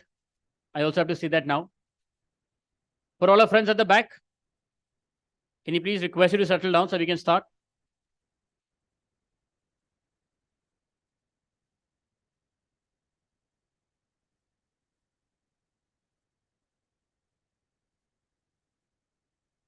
Okay. Moving forward, I welcome all of you to the inaugural edition of Nixie Presents BW Marketing World's Excel Awards. We gather here to celebrate and acknowledge your contributions, initiatives, aiming to inspire others to strive for excellence, innovation, and also for leadership within the dynamic world of PR and of corporate communications. I would once again like to thank our partners for today. Our presenting partner, Nixie, that's the National Internet Exchange of India, powered by PR professionals, co-powered by Media Mantra. Associate partner, Flex Communications Private Limited. Event partners, Joy Travels Private Limited, Phantom, IWM Buzz, Exchange for Media, the Thick Shake Factory, Beanley Coffee, Reality Plus, Impact, Weekly Magazine, and Pitch. And this summit and the awards, those have been organized by BW Businessworld. Well, now that this is about Excel Awards, यहाँ पर भी एक jury थी, which of course I'm sure all of you had a chance to meet, to speak with, to share your experience with, and what eventually happened in the entire process and how did we arrive to this list today. For all that and more, let's please have a look at the jury, AV. Please.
Exciting being a part of the jury for the BW Excel Awards.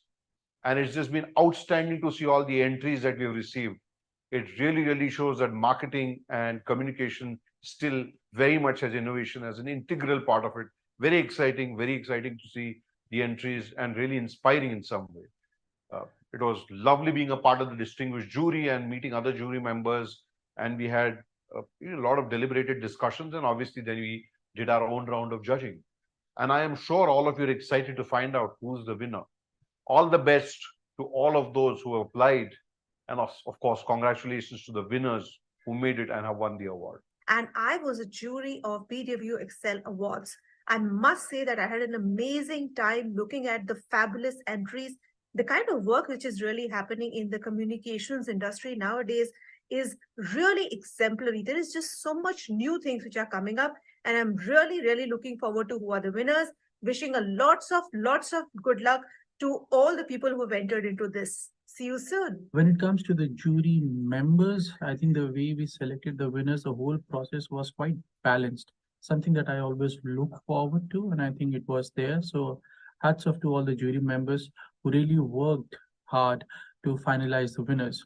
The process was different, where we have noticed the entries had a striking balance, once again, not only showcasing the things that micro level or short-term goals, but also showing the significant impact it is creating in terms of consumer behavior, changing a pattern at a society level, at a community level.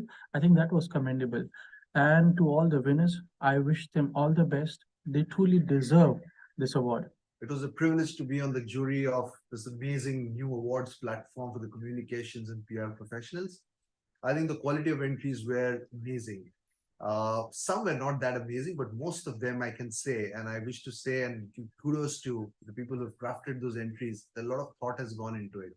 I think that is a sign of our industry, our profession, growing from level to level in a way that people are having a focus on measurement, people are having a focus on the kind of work they're doing, which demonstrates impact.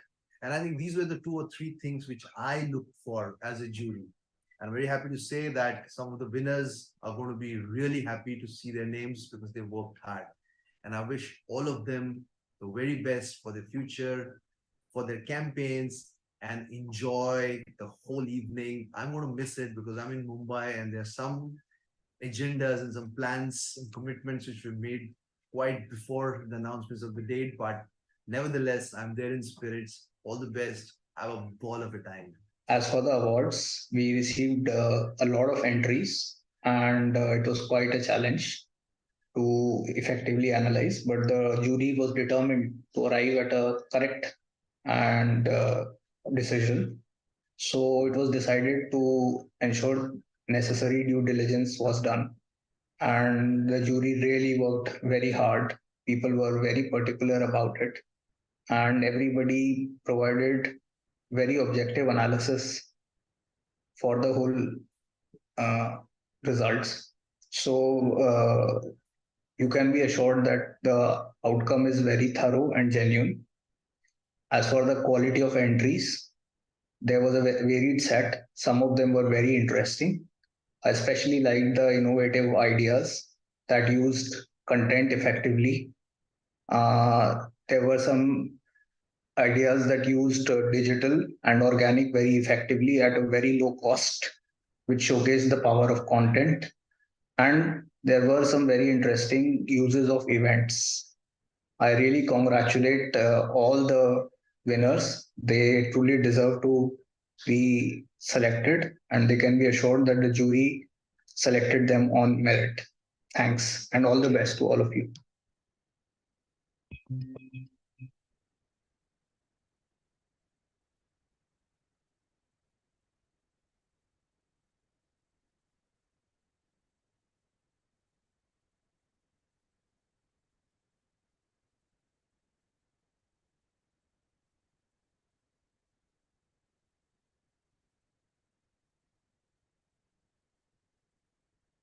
Okay, I was just making some change to the list.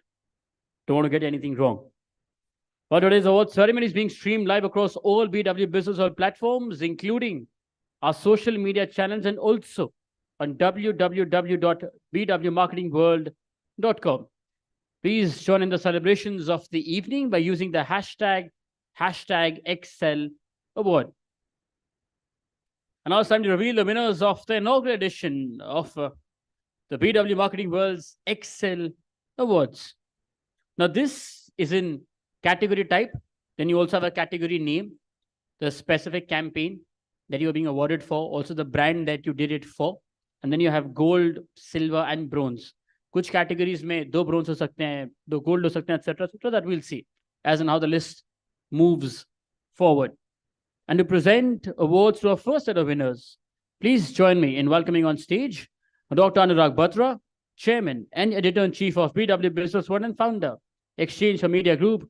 Joining Sir is Raja Tabi, Head of Communication and Marketing at Schneider Electric, and joining them is Rahul Gusayan, Chief Strategy and Brand Office, JSA.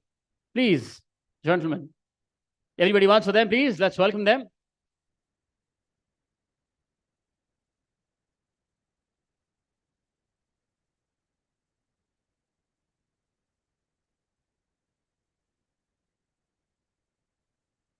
Well, okay. These are the industrial awards. The first category is use of content. And the gold in this category goes to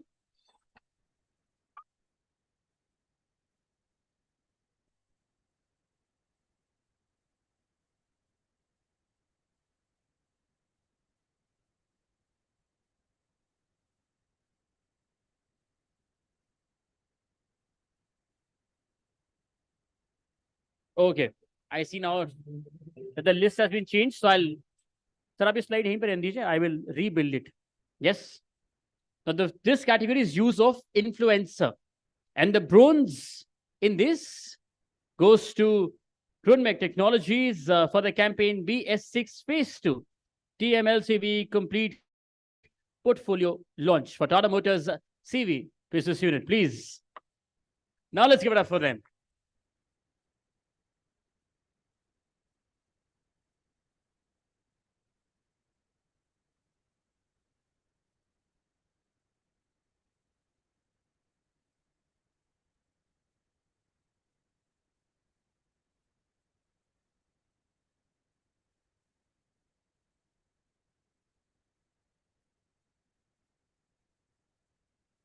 Okay, and the silver, a use of influencer, or in the use of influencer category goes to, please.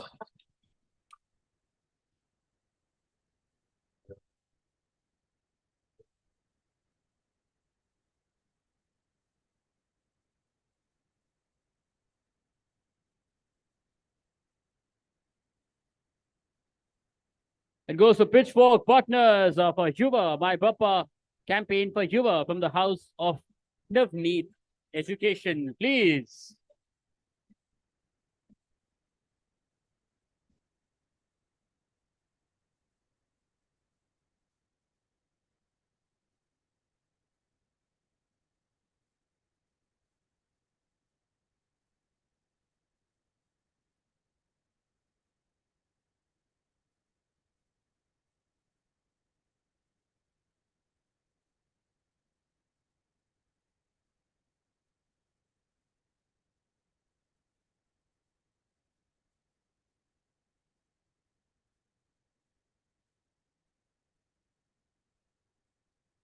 Congratulations.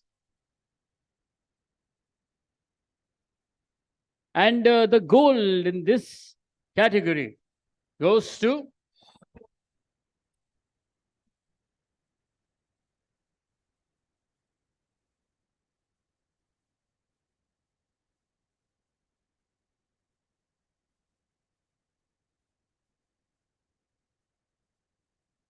it goes to Teamwork Communication for Think Myopia See Better for Entered Pharmaceuticals.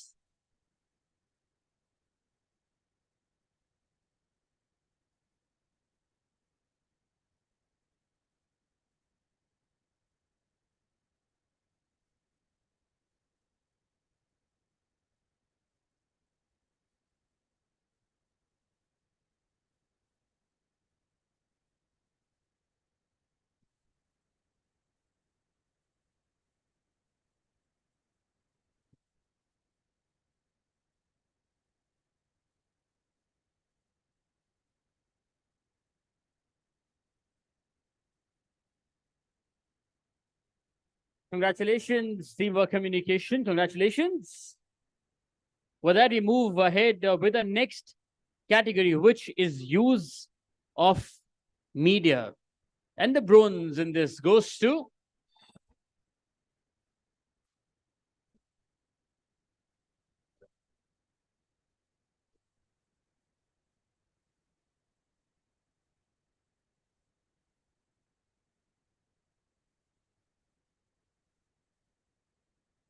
PR Hub Integrated Marketing Communications for Staffing is good for India Staffing Federation.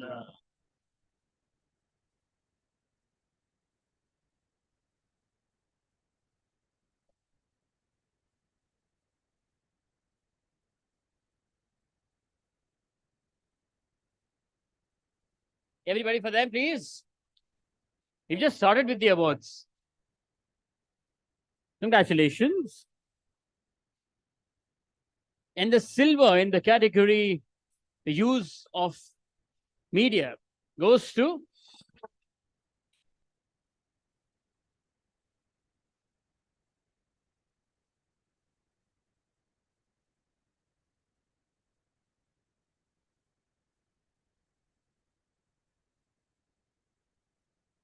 PR professionals for JSL at COP 28 for JSL.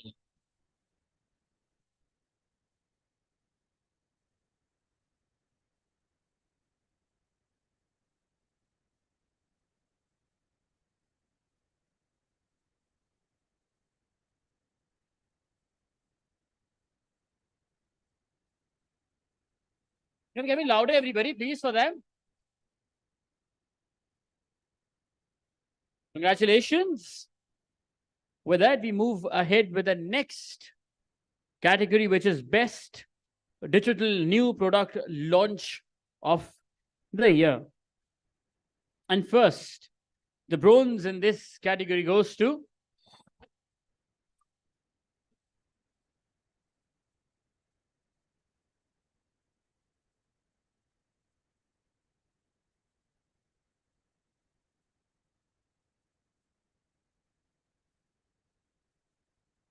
Indus App Store Developer Platform launch for Indus App Store.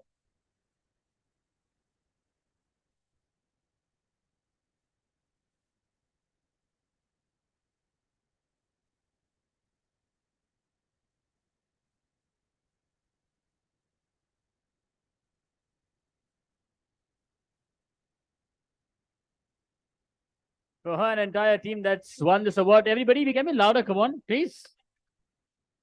Thank you. Thank you so much. Congratulations. And now the gold in this category goes to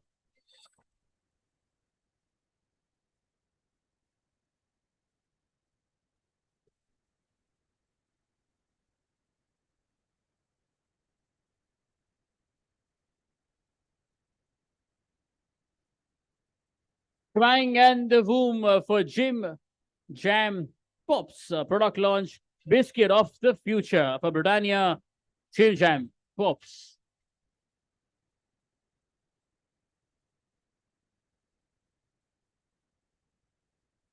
We have someone? Yes, आइए.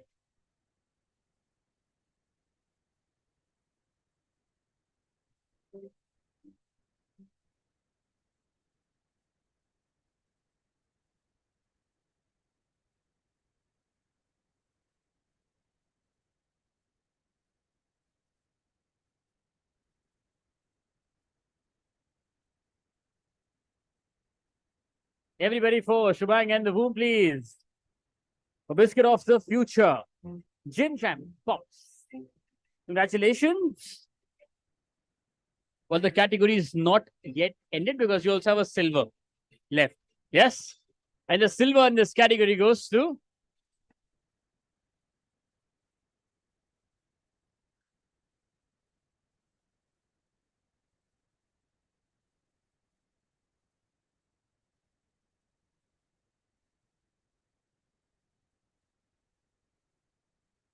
Wiziki, the launch of Wiziki AI Labs, Zimara AI, world's first AI avatar for PR and also for comms. Please.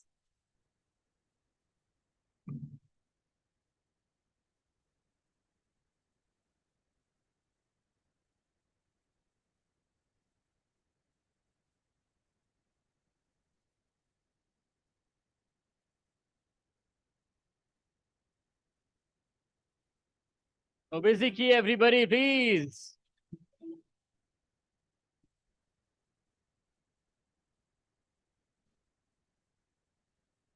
Congratulations. And with that, we move ahead with the next category, which is campaign in corporate social responsibility. First, we have the silver in this, and that goes to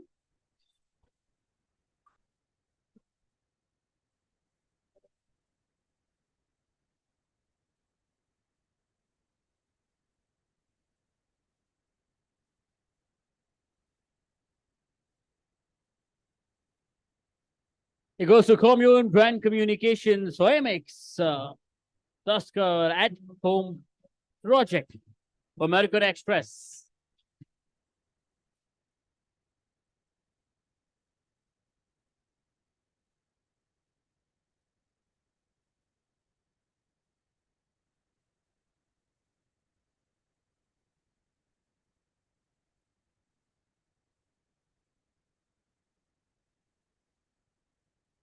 For Commune Brand Communications, everybody, let's please give them a big round of applause. Congratulations. Moving ahead, the Golden Campaign in Corporate Social Responsibility goes to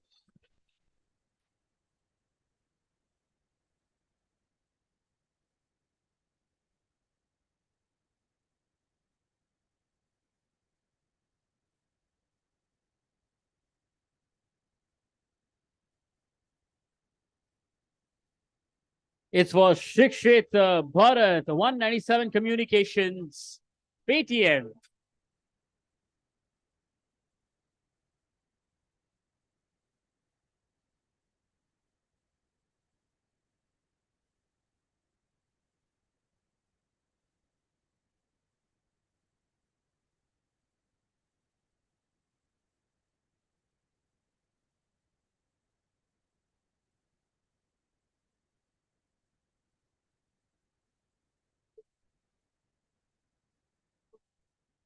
For 197 Communications, everybody for Paytm.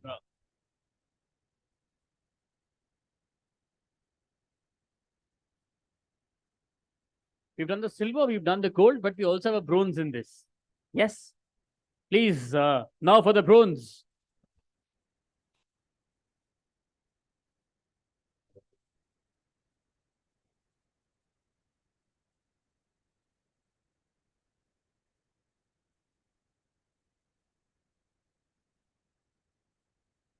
And goes to Ad Factors, PR for Book Your Future for Vistara, Tata CI Airlines.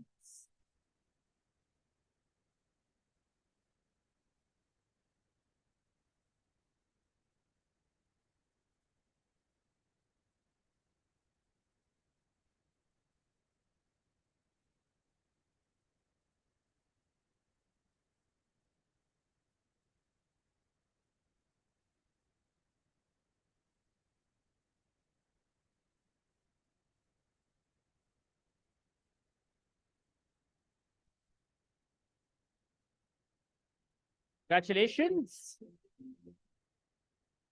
Moving ahead, next category is campaign not for profit. And the gold in this goes to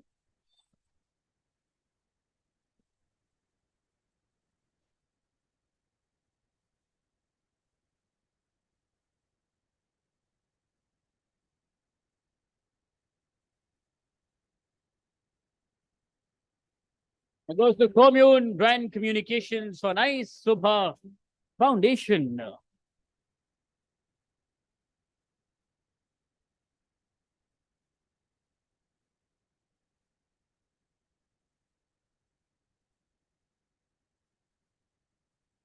For them, everybody, please.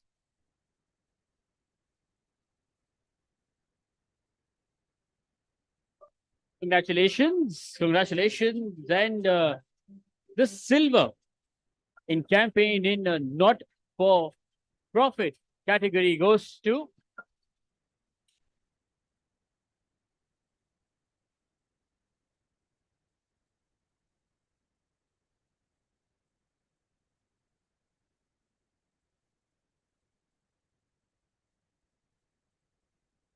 and it goes to Teamwork Communication for Ride for Saviors for IHW Council.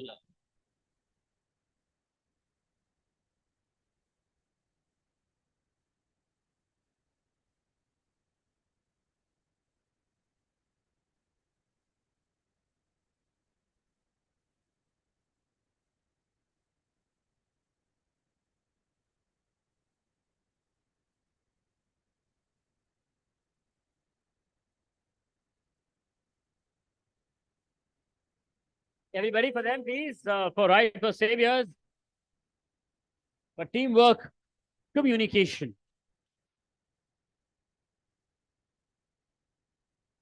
Congratulations. Congratulations.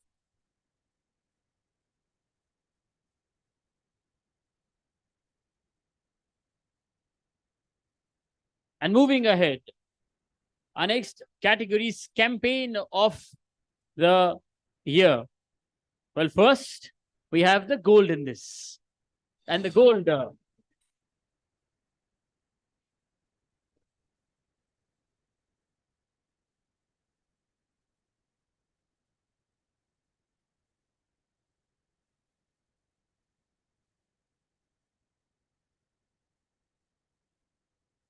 it goes from our little Axis Bank's acquisition of Citibank, India's consumer businesses. The wide factors, PR, and the client was Axis Bank in this. Well, the gold, once again, those wide factors, PR, for campaign of the year.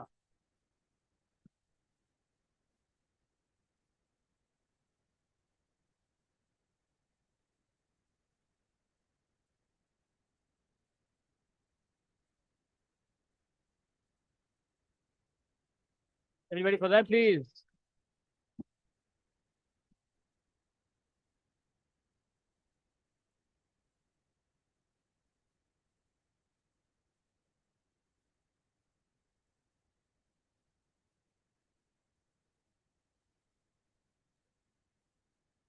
Congratulations. And from gold, we now go on to silver for campaign of the year. And that goes to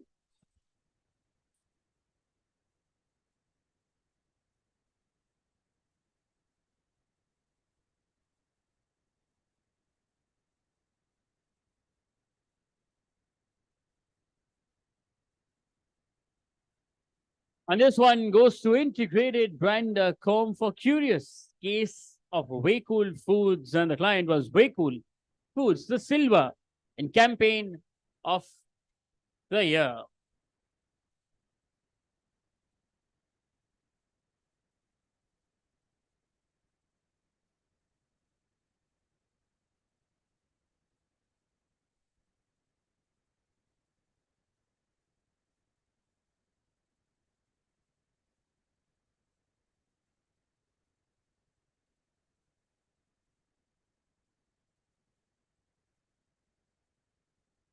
Everybody for integrated brand com silver for campaign of the year. You know, becoming louder. This is campaign of the year, I'm sure. Those who deserves your love.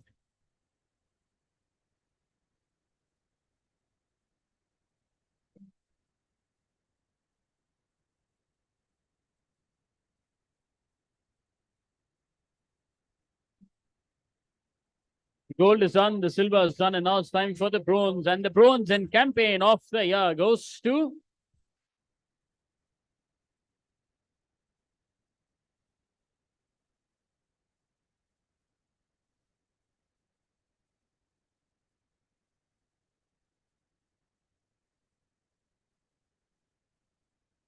it goes to Madison PR for King's Duty continues. The client was Turoflex.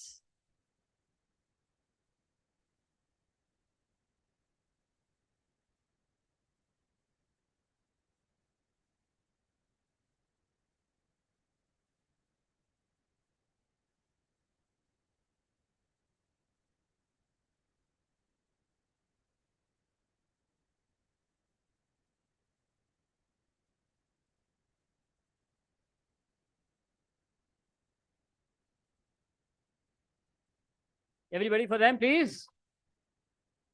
Bronze in campaign of the year. King's Duty continues. Congratulations, gentlemen. And with that, thank you so much, Rajaji and Rahulji, for helping us with the awards. Thank you so much. Everybody wants for them, please. They've been instrumental in helping us. And इसी के साथ मैं please once again request the presence of Hoshi Gaswala, CEO of BW Engage, and of Aparna Singh Gupta, Group Director Revenue of BW Businessworld, to please join us on stage and help us present awards to our next set of winners. Ushisa and Aparna ji. Can we check?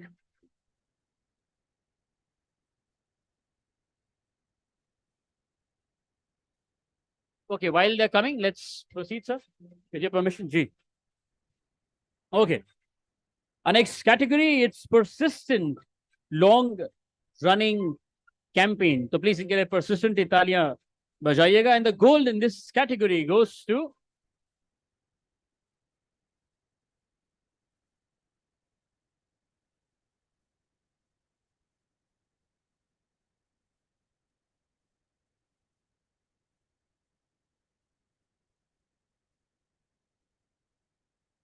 first went Hillard for driving via moderation in India for AB InBev.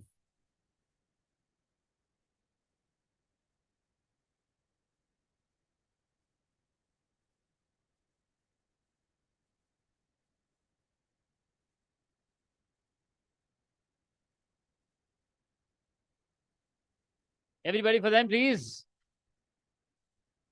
Yeah, I only see the first two tables of each column. That's it. Clapping. Beyond that, hi, hello. Just to check, everybody, are you also present here with us? Our friends at the back? Okay, let's just do a small test. Everybody, your left hand in the air, please. Your left hand. Right mat uthao. Piche, left. Yeah. And then right. Your own hand. And you come with your team. Both the hands, yes. This आखिरी table को बिल्कुल भी, the ones here. Come on, everybody here. You want to wave, but I think let's just clap. Try. अच्छा लगता है. What? अरे 3 seconds तो बजाओ. You need to take a second and you came down. बढ़िया. A mock drill of what we are supposed to do, yes? For all the winners, please. See, eventually it's one big family, the same domain. Let's do that. Koshisa, Aparna ji, please aaiye. Let's try our claps by welcoming them. Working well.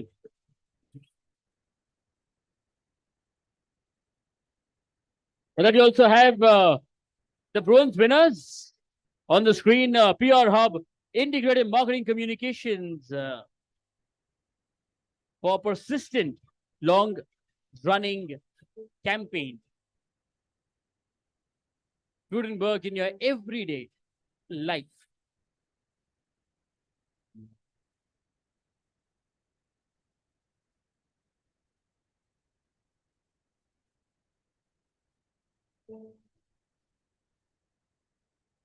We can now. For them. Thank you so much. Moving ahead, the silver and persistent long-running campaign goes to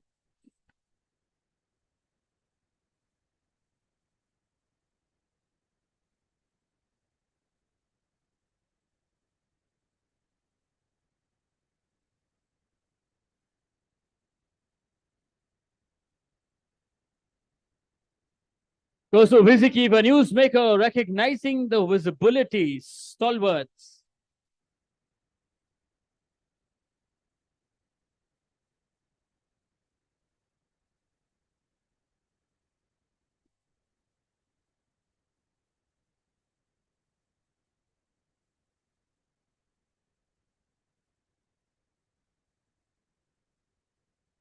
For them, please.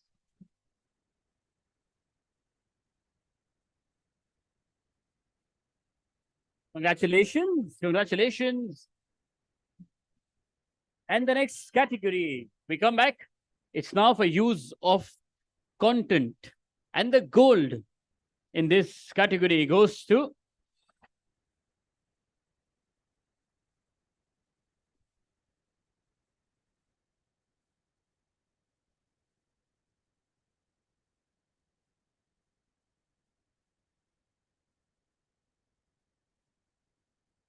Edelman India for democratizing courage in the world's largest democracy, a Mountain Dew story.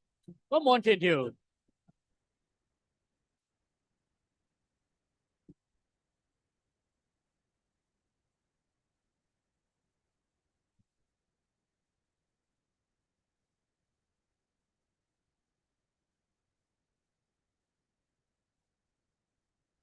For them, please, for use of content, gold.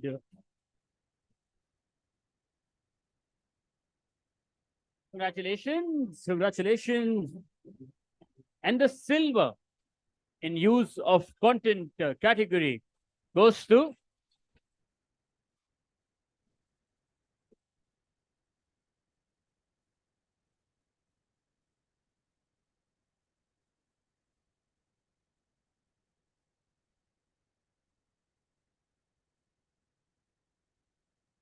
Godrej Food Trends Report 2023, Godrej Industries and Associate Companies.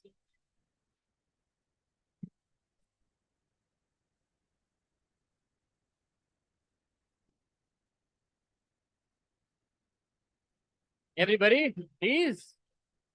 Use of content. Congratulations. And with that, we move ahead with the next category, Best Integrated Digital Campaign of the Year. And the silver in this goes to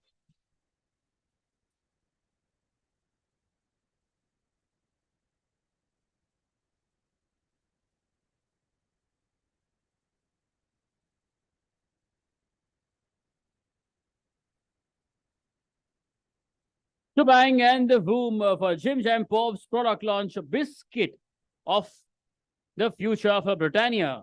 Jim Jam Pops. Another year. There you are. Aye.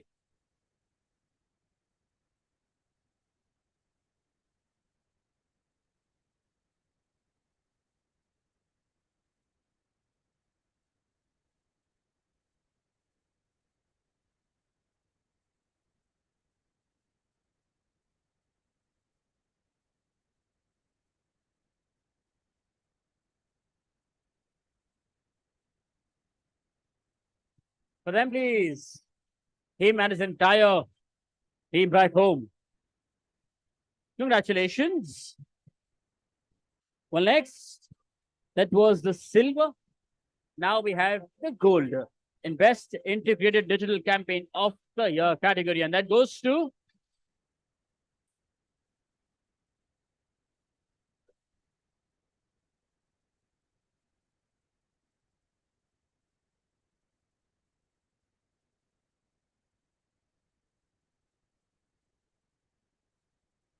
Big City Promotions for Milk Vicky's nickname contest for Britannia Milk Vicky's.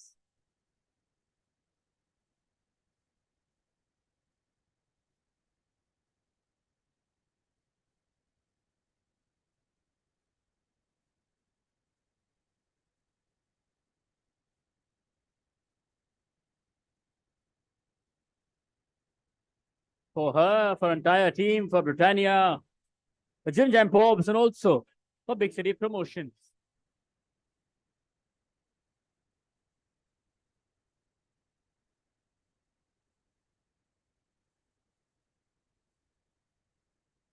Congratulations, and the bronze in the Best Integrated Digital Campaign of the Year goes to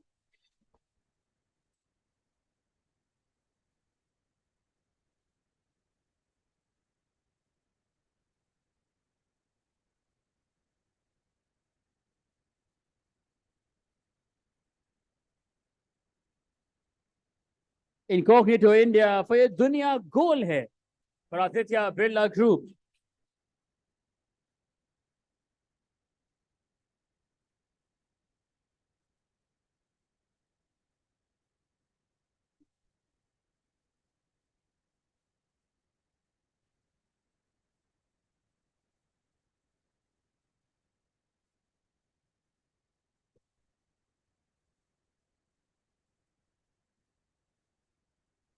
Congratulations. And with that, we have the next category, which is automobile, and the silver in this goes to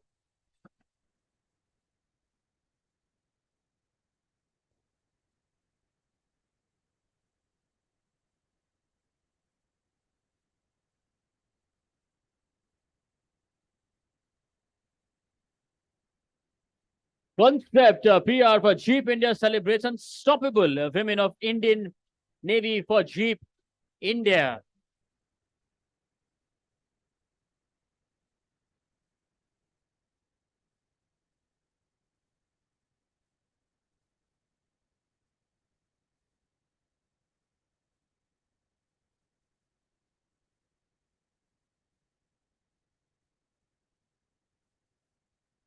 For concept PR, everybody, please.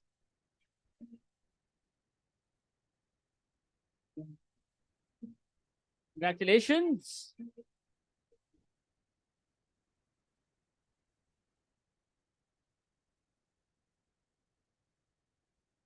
That was the silver. And the gold in the automobile category goes to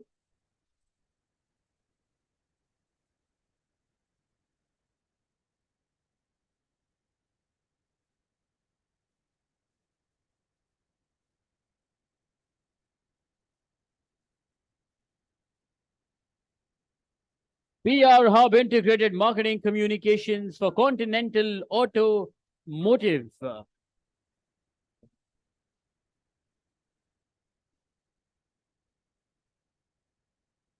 For PR Hub, everybody, please. And for Jeep India. And also for the unstoppable women of Indian Navy. I think that deserves a big round of applause. All the ladies from the Indian Navy. Continental Automotive as well. And now the bronze in the automobile category goes to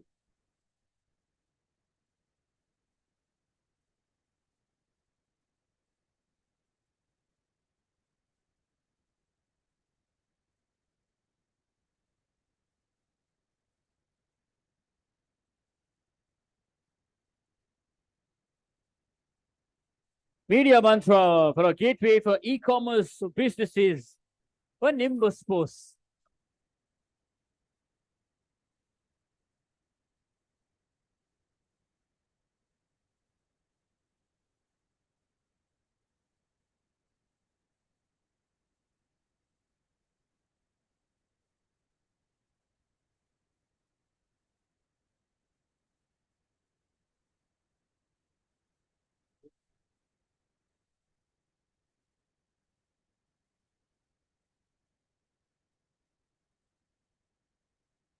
Congratulations. And with that, thank you so much, Hoshisa and Aparna, Chief helping us, everybody. Everybody wants for them, please. Thank you.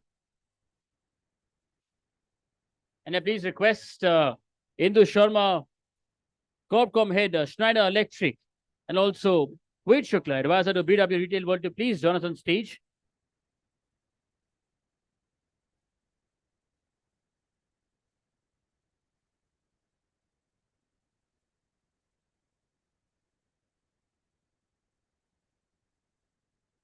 Please, sir. Aye. Okay, the next category is BFSI. And we'll first do the bronze and then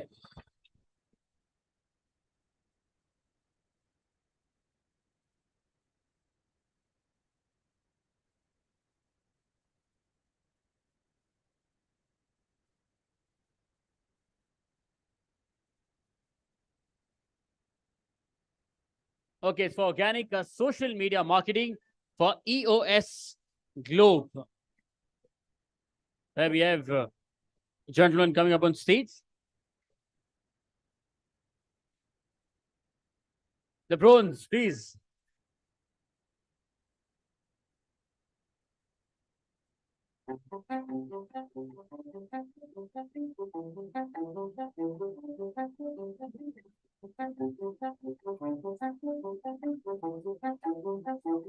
Everybody, please.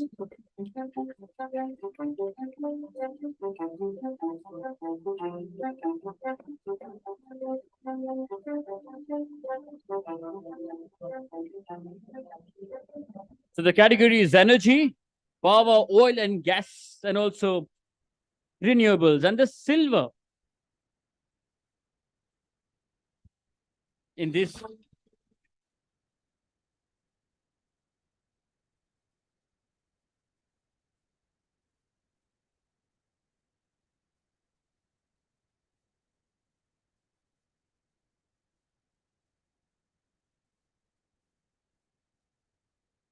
Okay, goes to ATDB Communications for JBL World Music Day Survey 2023 for JBL.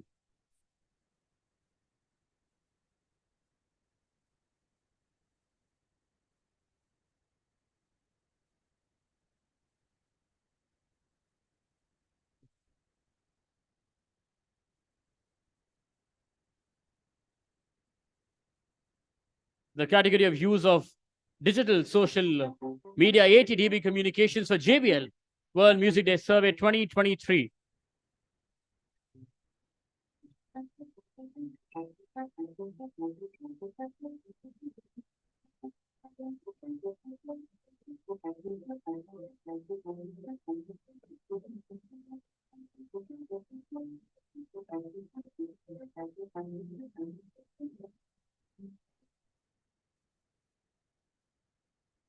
For them, please, for ATDB Communications and for JBL World Music Day Survey 2023. Thank you. Congratulations. And in the category of use of digital and also social media, the gold goes to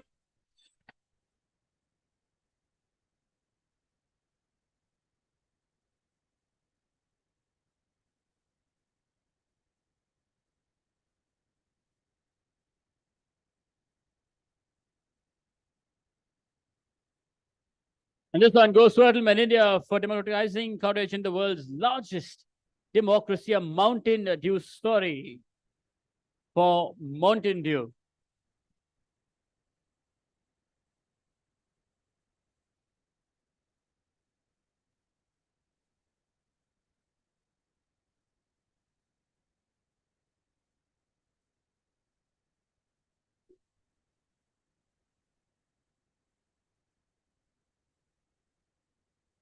Congratulations.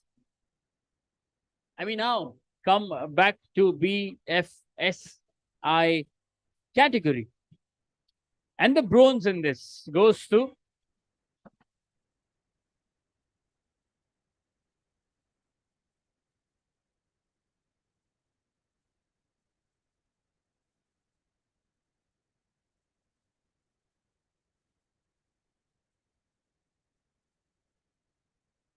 our family hoagie insured the women team for policybazaar.com.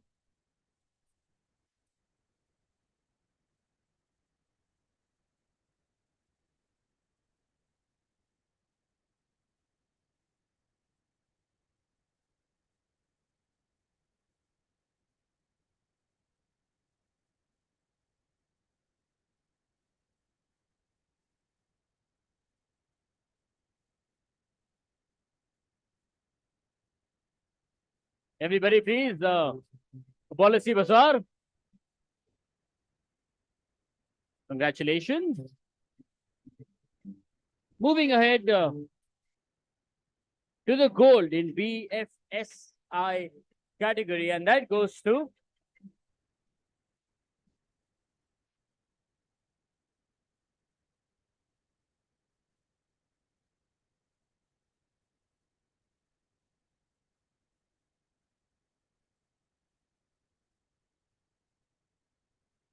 once again, it's time for Ad Factors PR for Roshni, illuminating home ownership dreams across Bharat for PNB Housing Finance.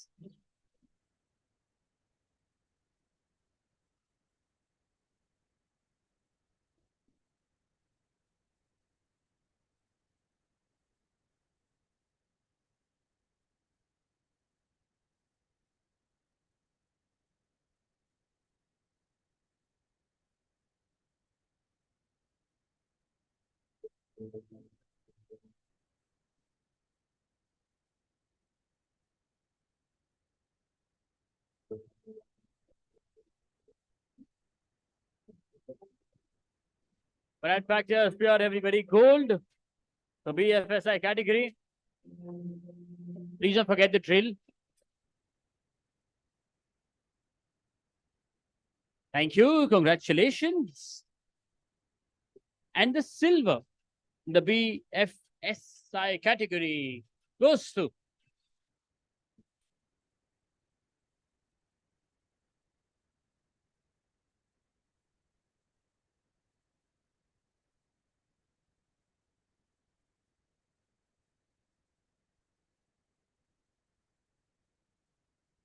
We are professionals for hashtag zero banking fee for IDFC Bank.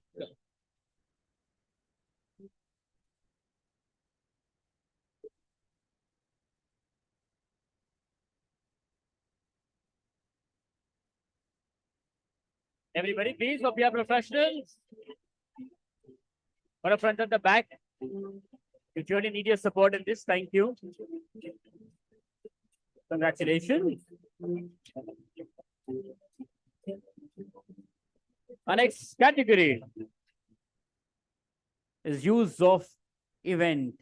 And up first, we have the bronze in this, and that goes to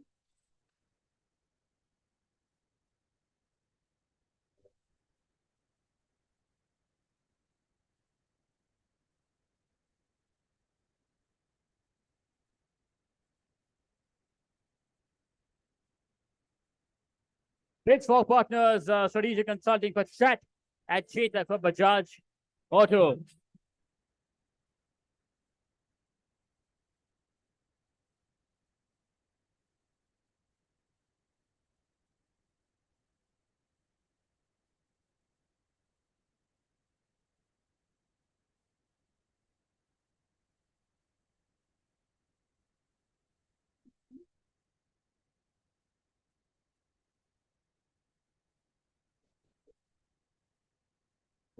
Everybody?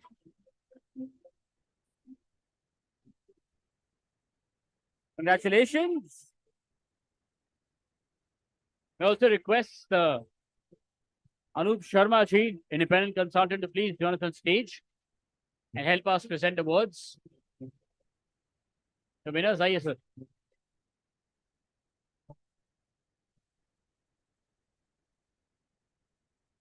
From bronze, we come to gold in the use of events category, and that goes to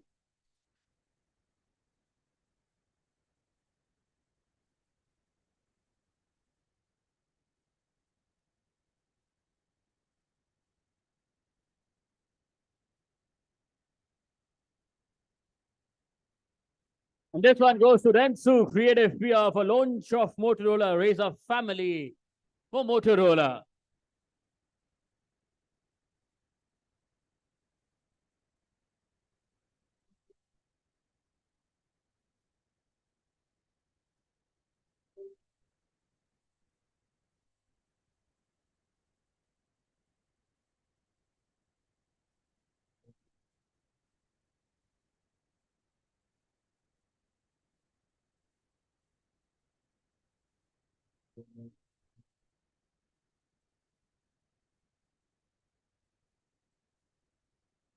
Everybody for Rensu Creative PR, please.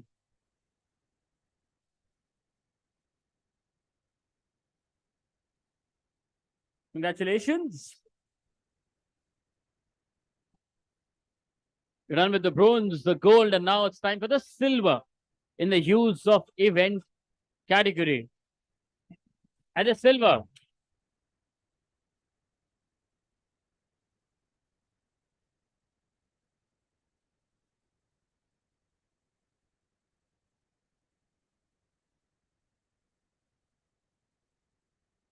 Value 360 Group for the lap of luxury. An experience meets thrill with Audi India.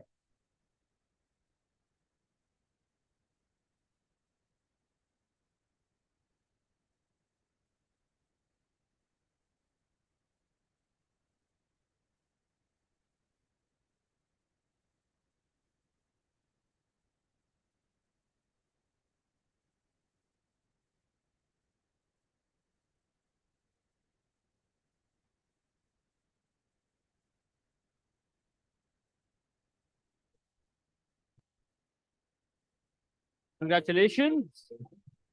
And with that, we move ahead with the next category, which is FMCG, food and beverages. Up first, we have the silver in this, and that goes to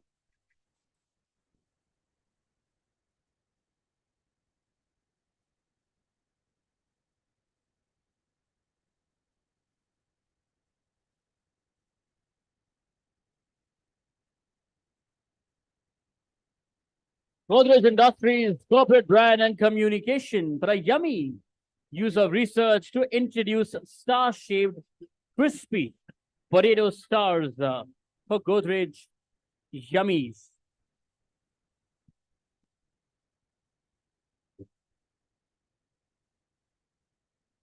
Everybody, please. And from the front and a back especially. Thank you.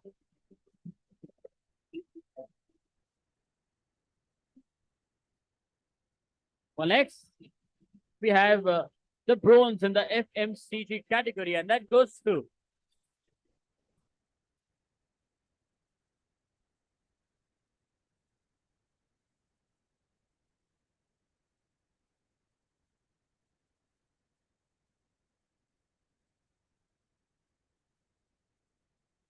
Media Mantra for Brewing Coffee Industry for Barista Coffee Company.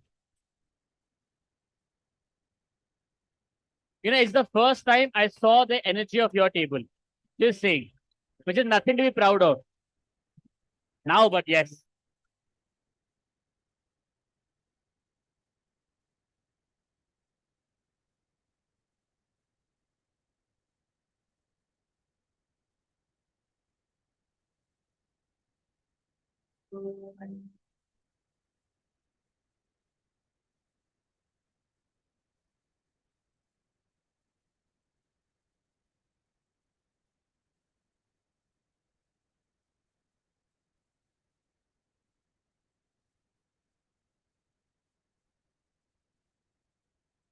A media mantra, everybody, please.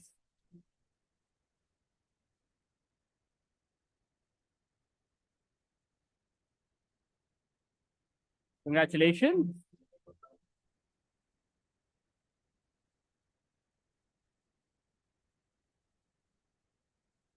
And now it's time for the gold. The gold in FMCG, food and beverages, goes to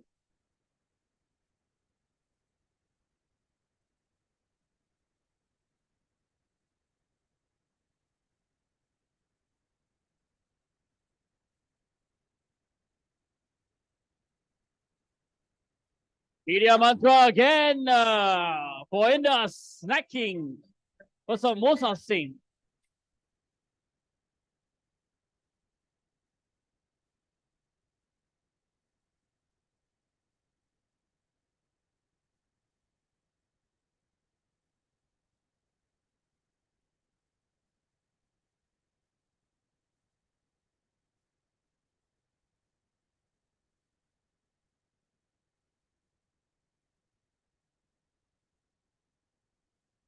Once again for Media Mantra, everybody, please.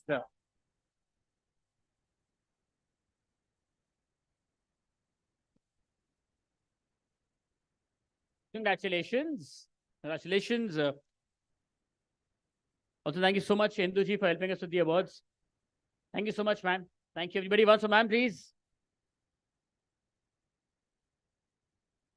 The next is education as a category. And first, the bronze in education category that goes to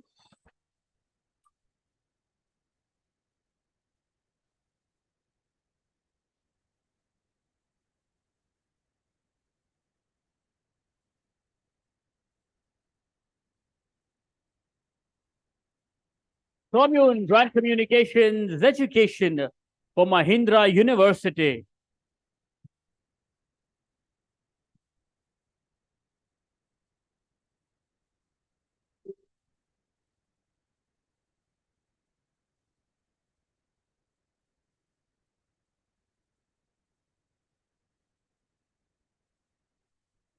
Everybody for them, please.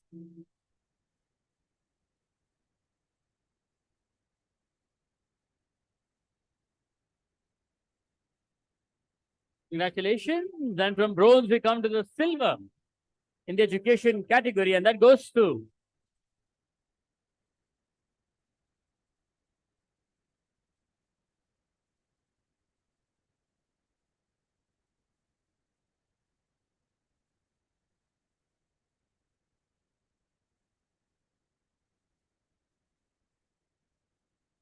PR professionals, mitigation of false news of Bihar School Examination Board for the Bihar Government Board.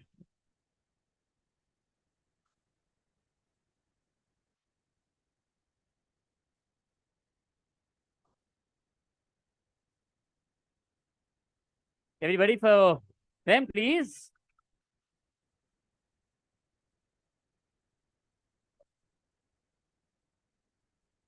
Congratulations. And the gold in the education category goes to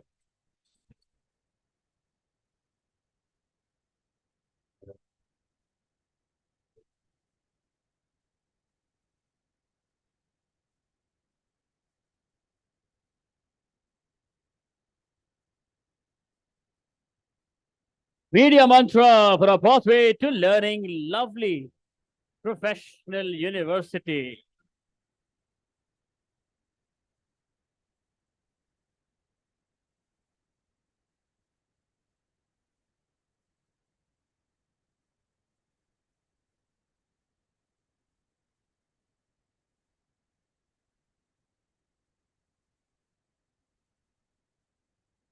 Media Mantra.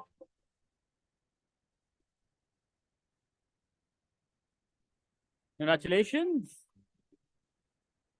Our next category is consumer durables and electronics.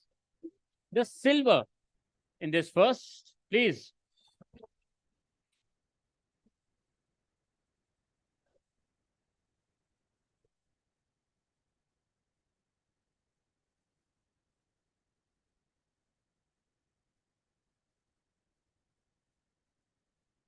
Let's have you back, Media Mantra. It's a rejoice every moment.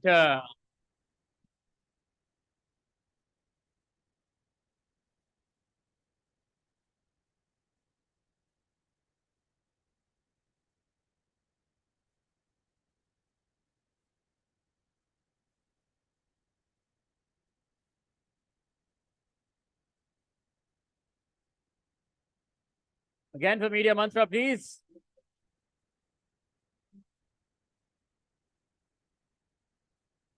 Congratulations. And the gold in this category, please.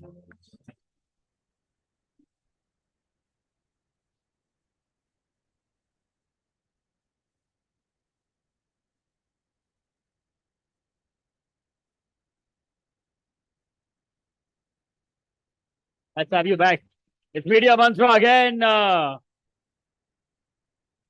Forget our cheesy phone for senior world.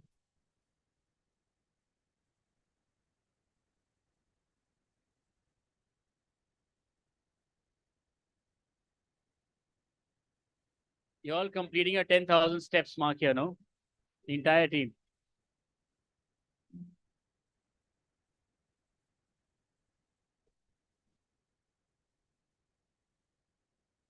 Media Mantra again, everybody, please.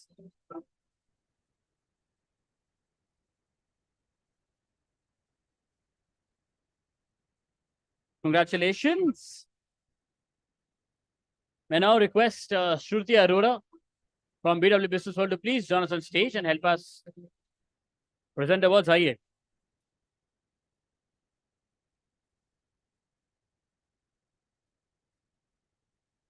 Our next categories. Everybody wants to Dr. Batra, please. Thank you. Thank you so much. Also, thank you so much, Vedji. Our next category is enterprise tech, B2B. And the silver in this goes to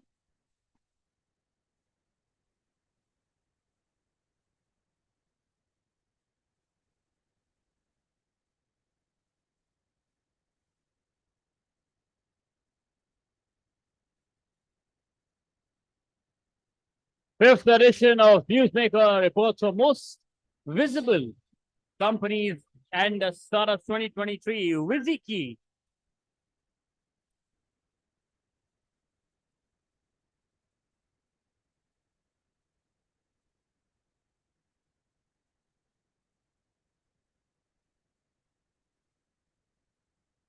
Everybody, please, for Wiziki.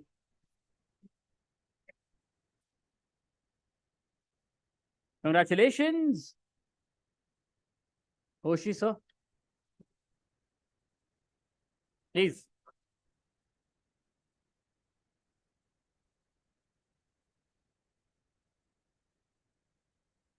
Our next category is Best Organic Content Campaign of the Year.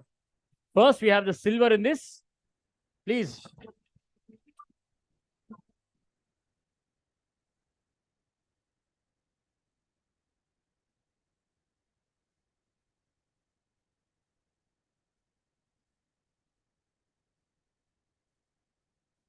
First step, PR for women in mining for Hindustan Zinc.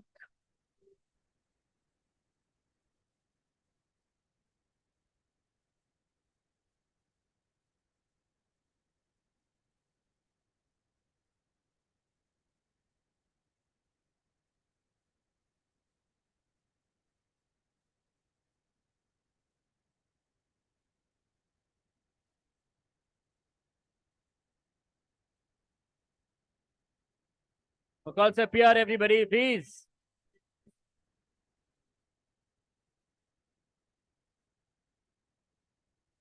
Congratulations from silver.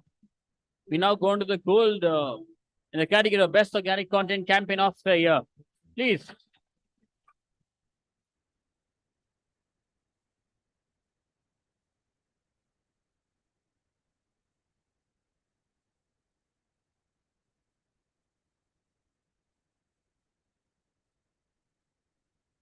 Davidson, PR and Communications for Kerala Hospitality and Tourism Promotion Campaign.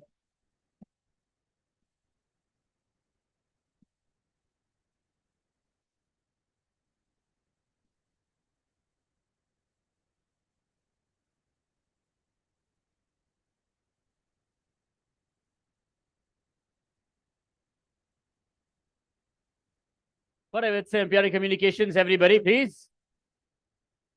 They've come for the first time. We can show more love. Come on. You all been waiting, I know, for long. Congratulations.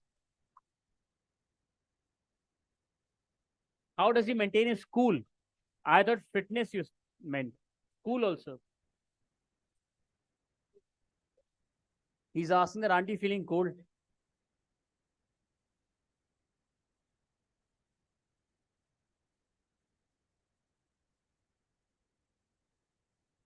Sir, Kerala means old monk rump. I don't really know how did you relate, but ठीक है.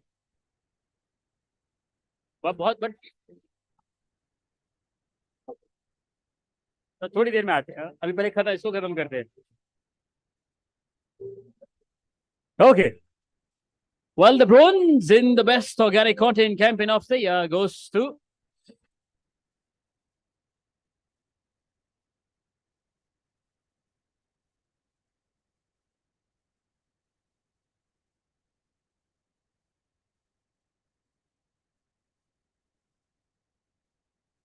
Madison. PR for King's Duty continues.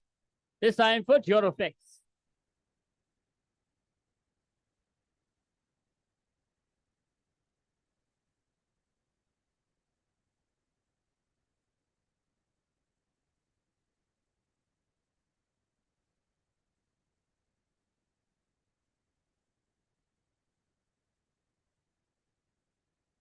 Everybody from Madison PR, please. Congratulations. Let's move ahead to the next category, which is now energy, power, oil and gas, and renewables. First, we have the gold, and that goes to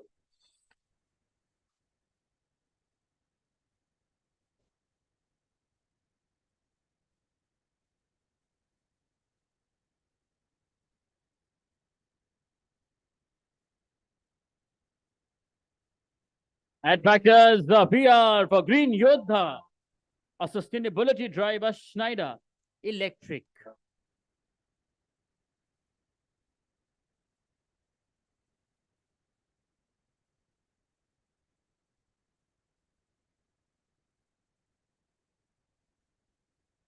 The Schneider Electric team, please.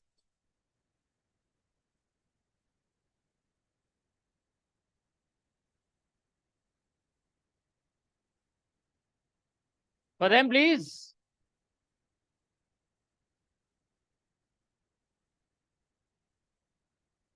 Congratulations to the team. Next, the bronze in the energy, power, oil and gas and renewables category goes to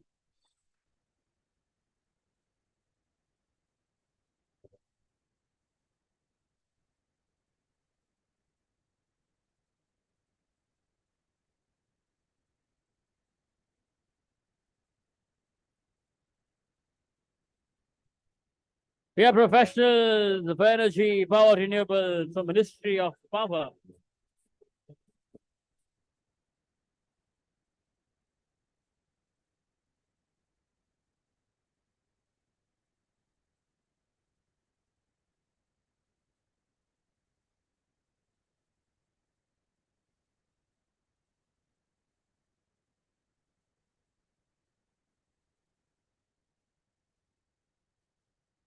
Congratulations.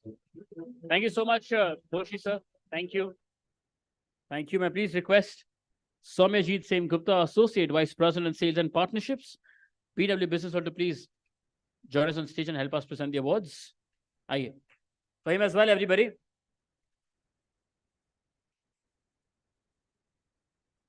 And the silver in the energy, power, oil and gas and renewables category goes to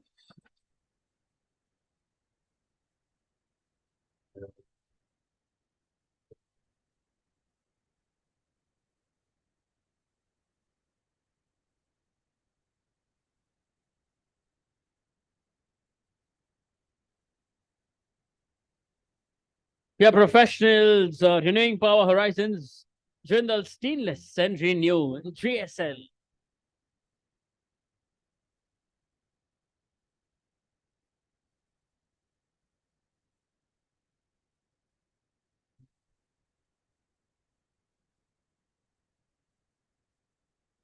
For them, please.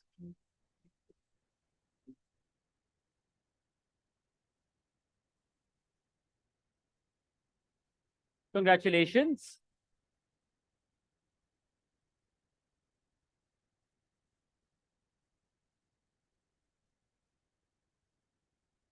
Our next category is small budget campaign.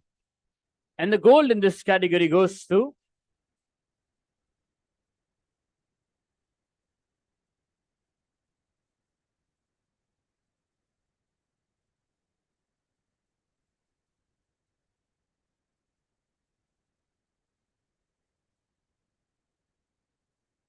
Switchboard Partners, Strategic Consulting, Navneet, Education, Training for Teachers.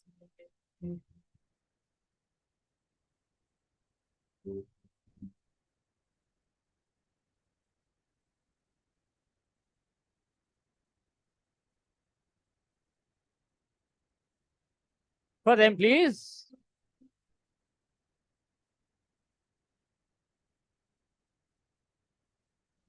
Congratulations. And the bronze in small budget campaign goes to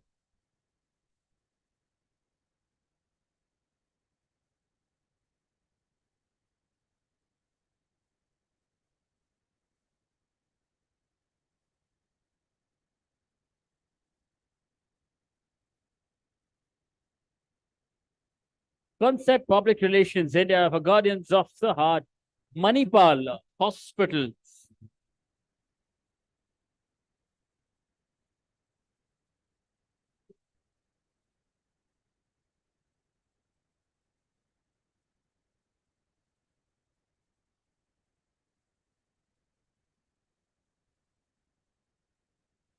For them, please. For our friends at the back, let's also have you join in. Okay, so I that's the media monitor table, right? No, just not pointing out. You, आप से लेके अगर मैं वहां तक देखूं तो a request all to please join in, because I think all of you who will be winning from now on in the second half, I think they also deserve the same energy that we showed to the first set of winners. I think it's not fair to them. Let's just also do justice to them, please. A humble request. With that, our silver win in the small budget campaign category, please.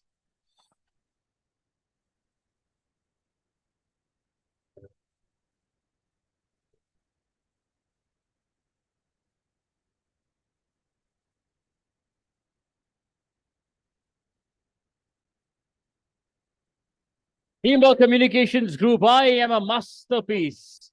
Alma Laser.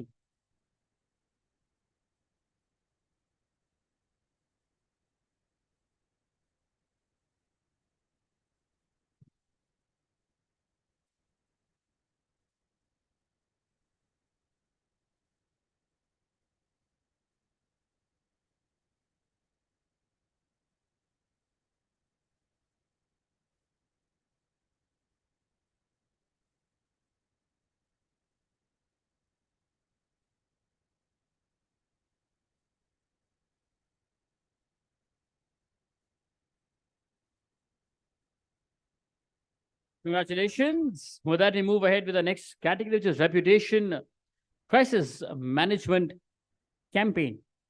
And the bronze in this goes to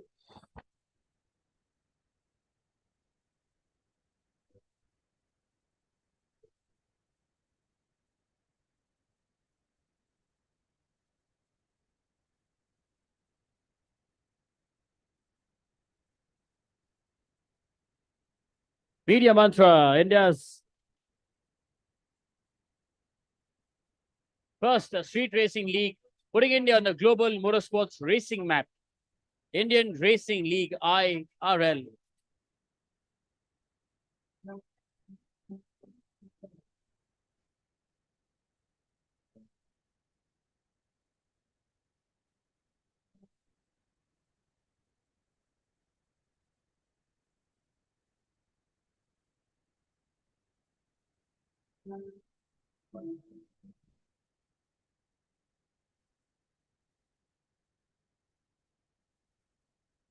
And the next is bronze. This one that goes to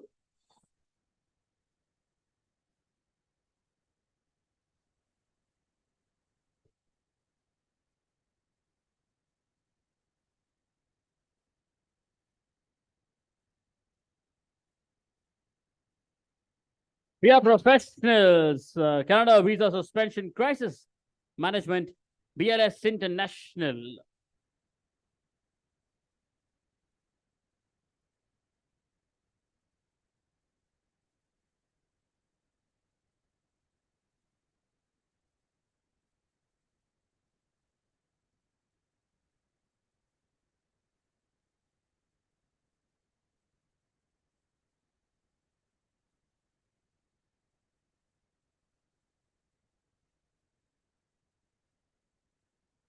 Congratulations.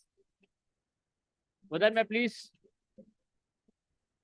request Rahul Suri, founder of Love Balls, to please join us on stage and also help us in presenting the awards. Yes, sir, please.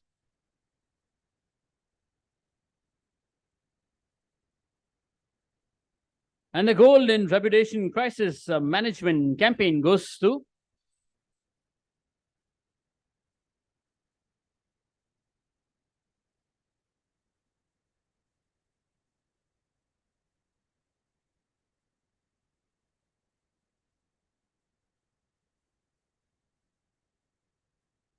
creating PR opportunities in crisis, handling negative sentiment and positive messaging with Tata Sia Airlines.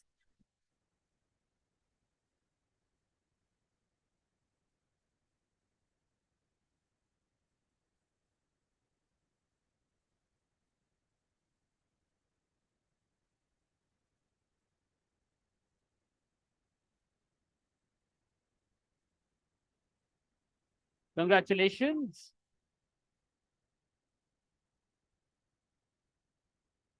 Thank you so much, Shruti, for helping us. Everybody wants to Shruti, please. Please once again request Aparna ji to join us on stage.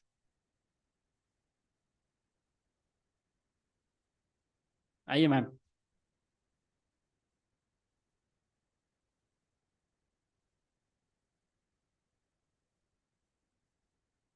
And while she's walking up, our next category is sports and leisure. And up first, the gold in this goes to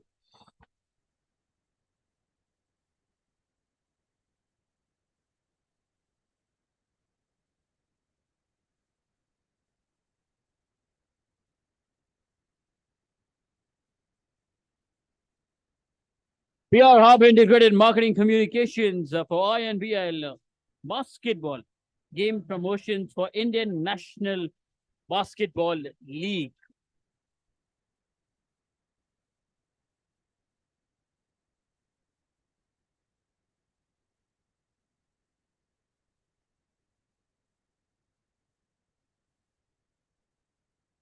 Congratulations.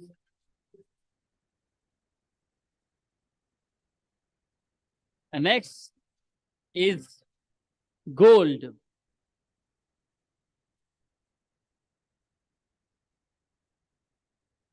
This is silver.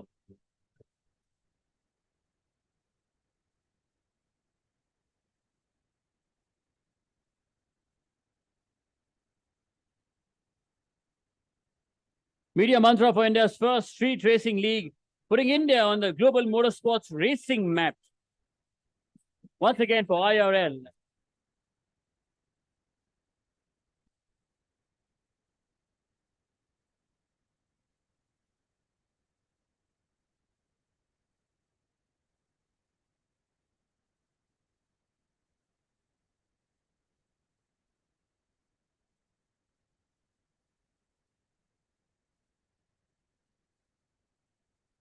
Congratulations. With that, we come to our next category, travel, tourism and leisure. And up first, the gold in this goes to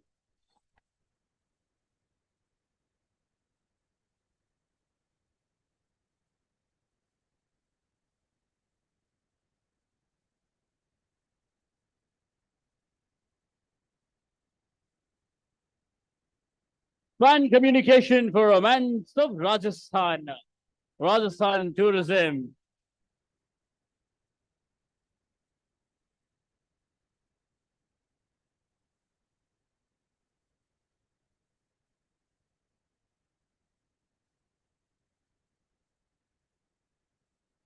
For them, please.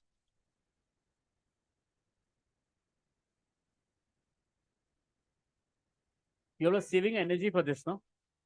It felt like. Congratulations. Moving ahead. The bronze in this category goes to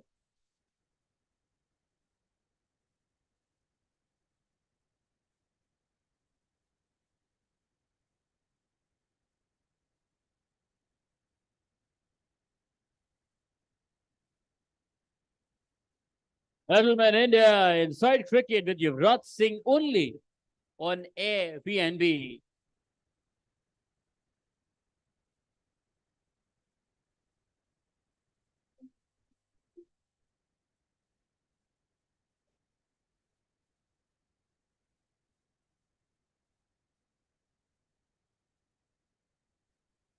For them, please. Everybody.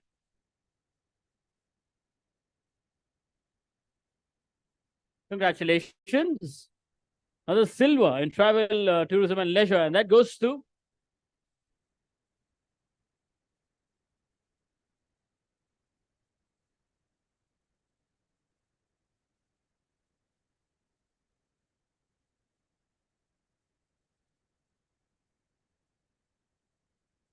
Media Mantra for Take the Plunge, Champion Heights.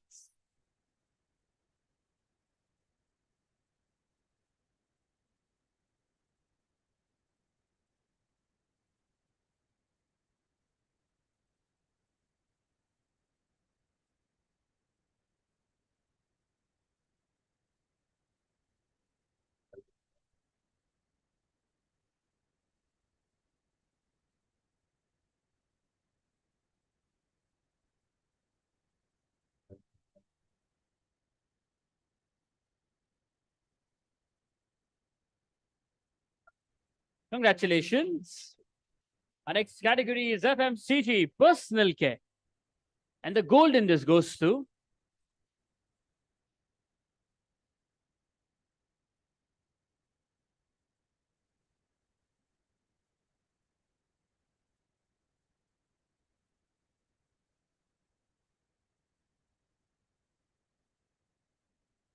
Kisan Fashion, highlighting the evolving landscape, men's grooming in rural areas for growth rich, expert, rich cream.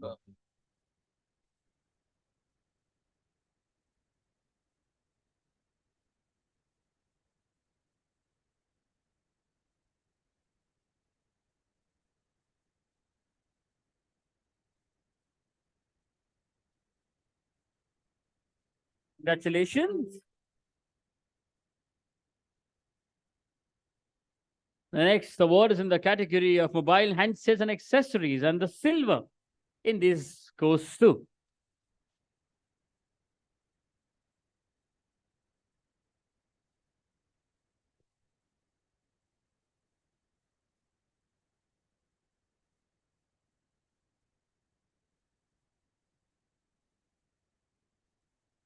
Media Mantra, choose the best. So Belkin India.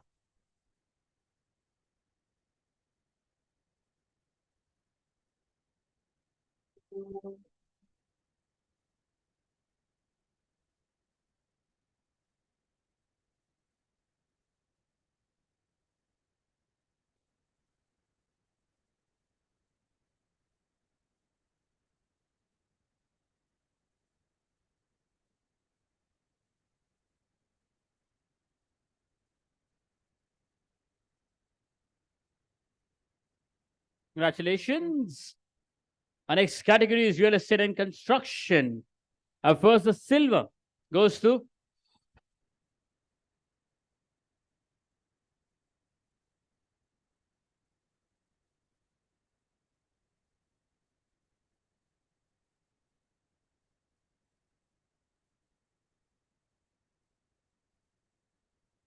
the right PR, unveiling a world of possibilities.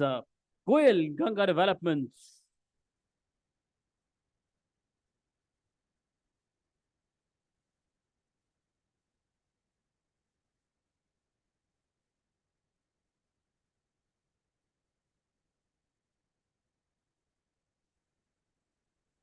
Everybody, please. For them, for him, his entire team back home, the client. Thank you. Congratulations. And the gold in real estate and construction goes to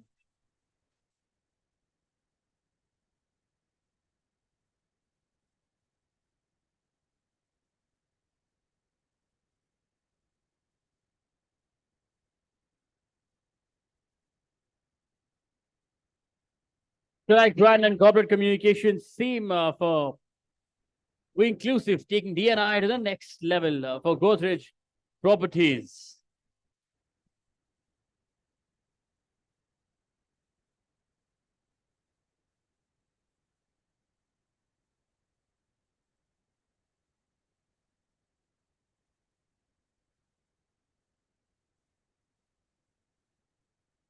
For them, please, everybody. I only see, I think, 3 there, 3 here, that's it. Thank you. Congratulations.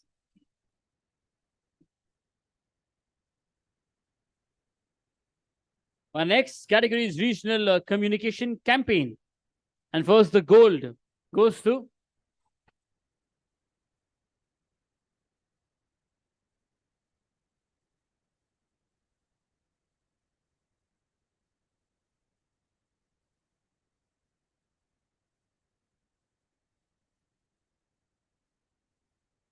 Pitchfork Partner Strategic Consulting for Pulsar N150 launch for Bajaj Auto.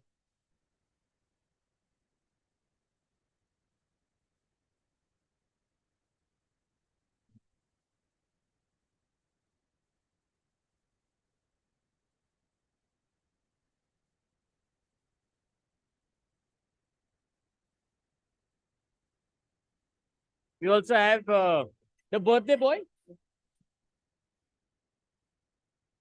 the founder of Pitchfork partner's birthday. What's his name? Jaideep. Yeah. You can all sing happy birthday during dinner. Do we send any drinks then? Sir, I have seen आप old monks से आगे बढ़ नहीं रहे हो. Just signing. Lovely. That's after the award ceremony. Congratulations and best wishes to him. And now the silver in the regional communication campaign category goes to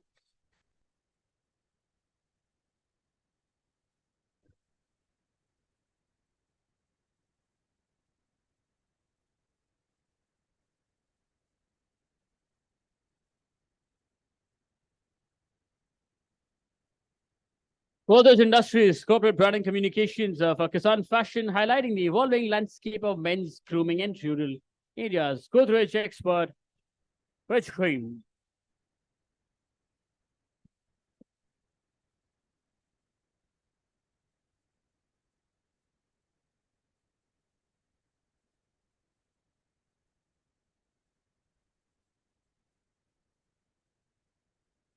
Congratulations, and the bronze in the regional communication campaign category goes to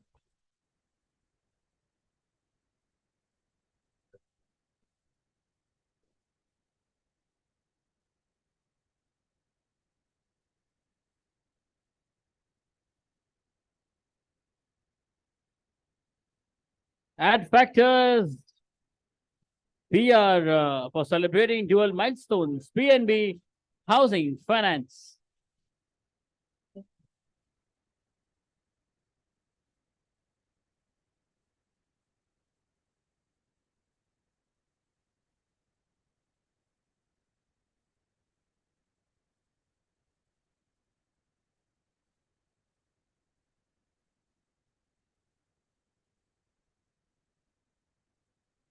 For them, please, ladies and gentlemen.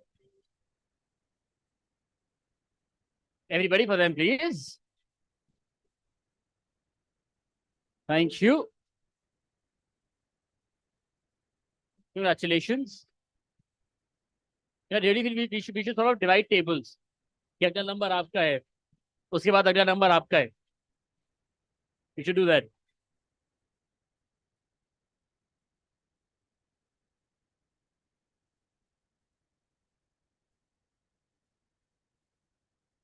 Our next category is retail e-commerce. And first, we have the bronze in this, and that goes to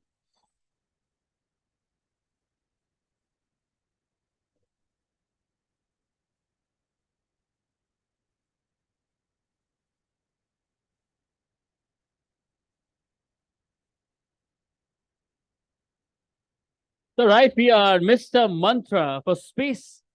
Mantra.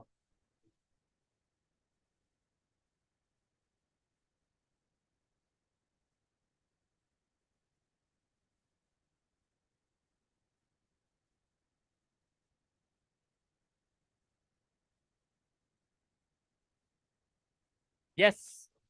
For him, his entire team, his client, and everybody, please.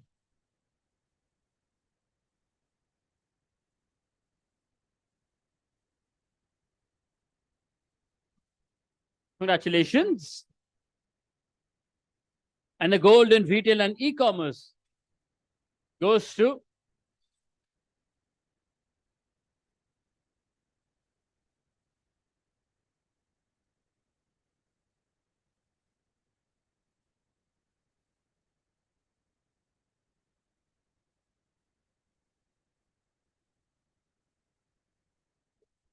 I think a new table awaits you. It's Media Mantra again. The brewing coffee industry for Barista Coffee Company.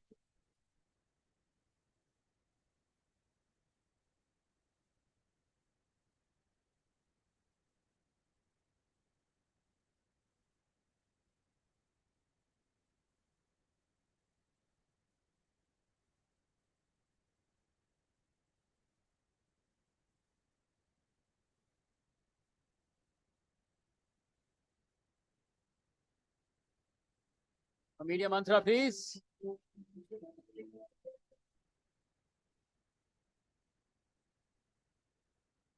Congratulations. Our next category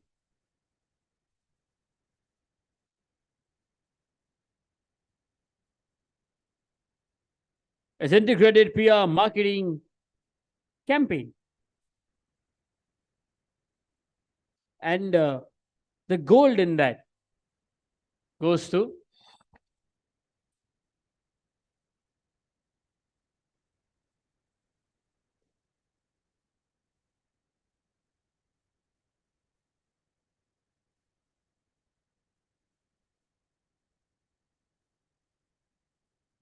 the category is healthcare, online medical pharmacists and doctors. Apologies.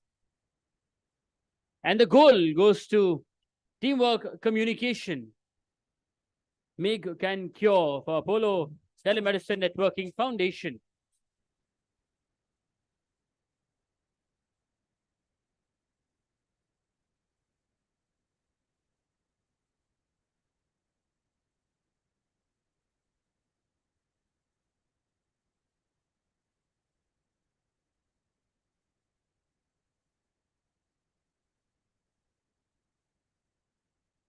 For them, please, for teamwork communication. For Apollo, for the campaign.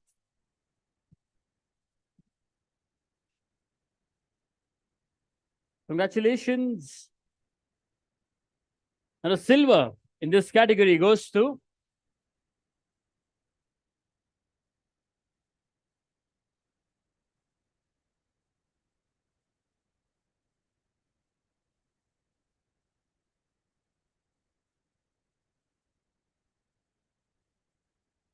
Media Mantra, powering next gen technologies for healthcare.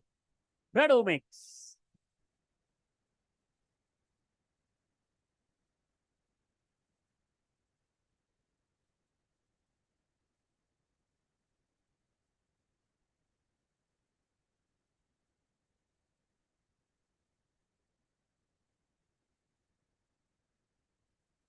For Media Mantra, everybody, again, please. Congratulations. Our next category is integrated PR marketing campaign. And the gold in this category goes to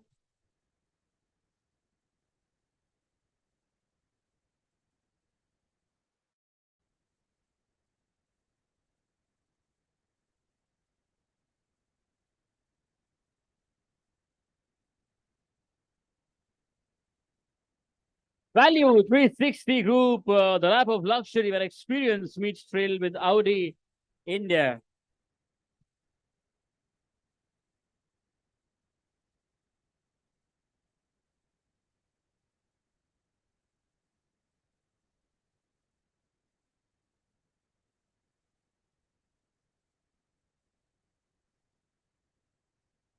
Everybody, please, Value 360 Audi. Thank you. Congratulations. The silver in this goes to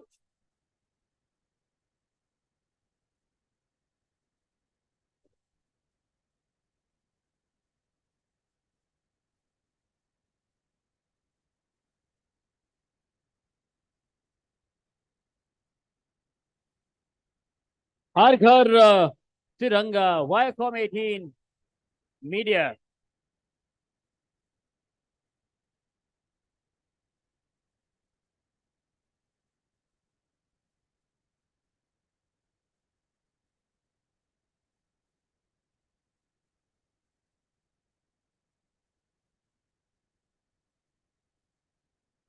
For a team. Everybody, let's please give it up. Thank you. Congratulations. Moving ahead, the bronze in this category goes to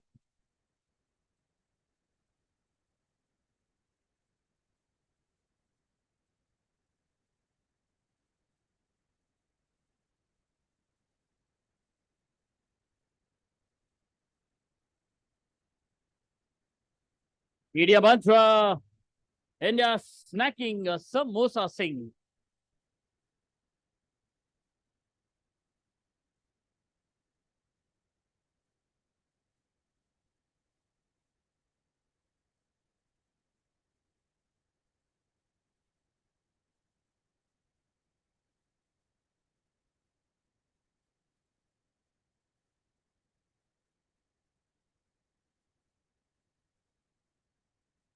For media mantra, everybody, please.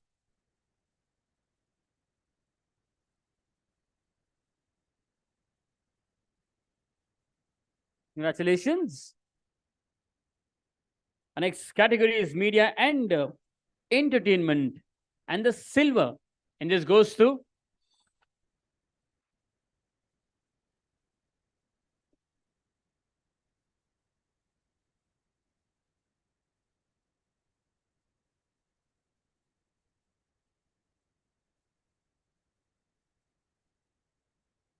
Sonic Revolution creating global rap gods, MTV India.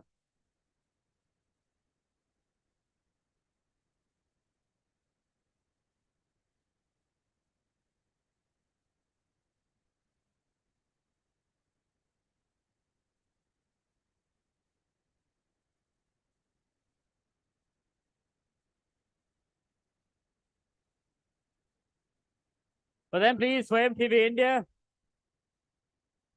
इस मौके पे हम तालियां बजाते हैं अक्सर इन बातों पे. Just saying, congratulations. Moving ahead quickly now.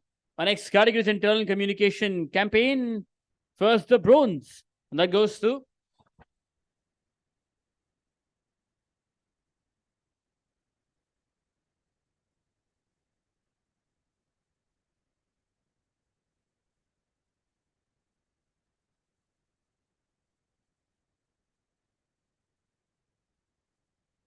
Vistara's Culture Credo, Vistara Tadasya Airlines.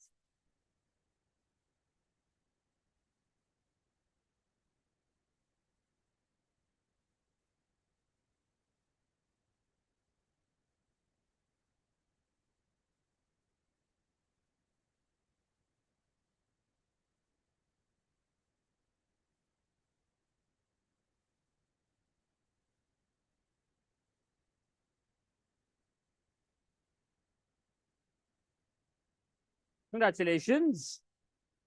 Next is the gold in this category, and that goes to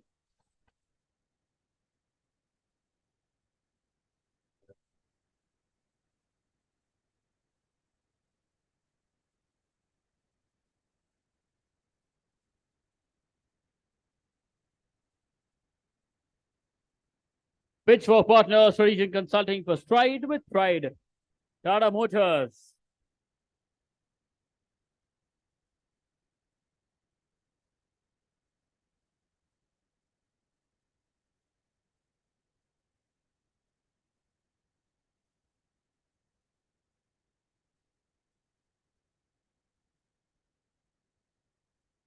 For them, please. Ladies and gentlemen.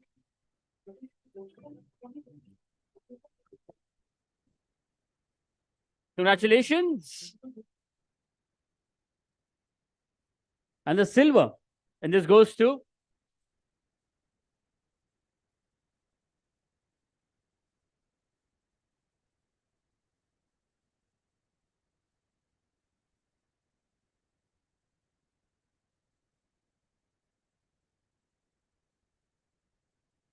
Avian Wheat for launch of Mars Wrigley's new purpose. Mars Wrigley, India.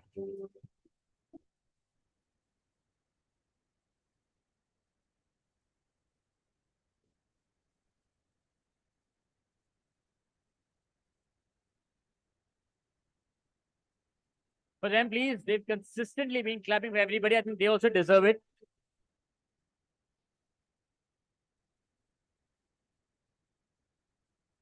Congratulations. Moving ahead, our next category is tech enabled. First, silver, please.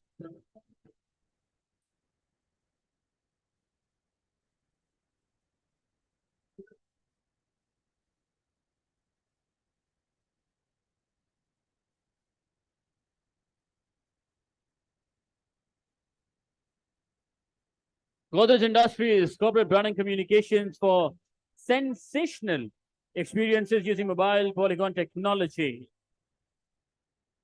Godrej AER.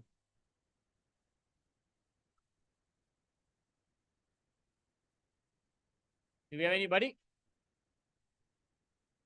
Yes.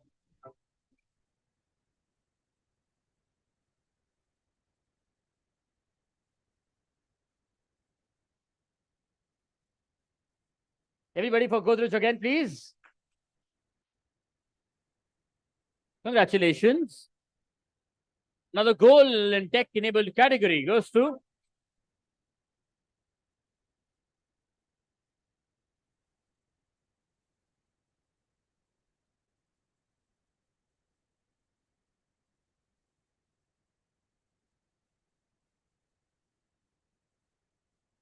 Wiziki. How Wiziki's AI launched AI solutions to help Mumbai Indians reduce time spent on manual work by 80% and increase efficiency by 3x.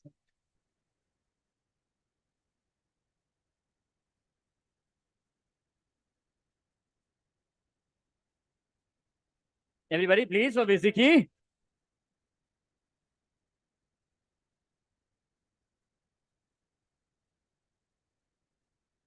Congratulations. Our next category is Surrogate Communication of the Year. We only have the gold in this, and that goes to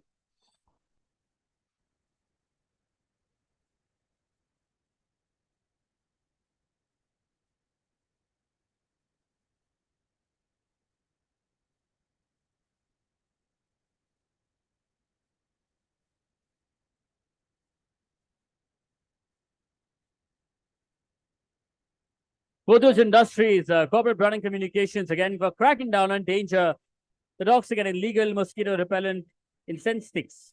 So good night.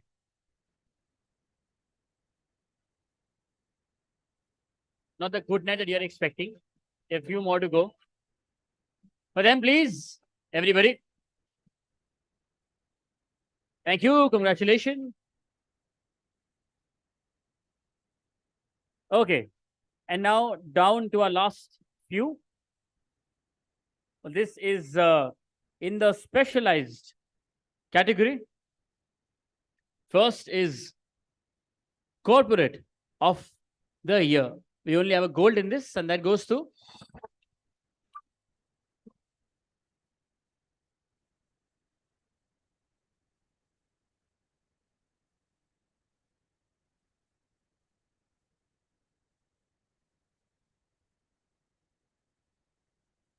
PhonePe India. PhonePe India Private Limited Manager, PR and Communications.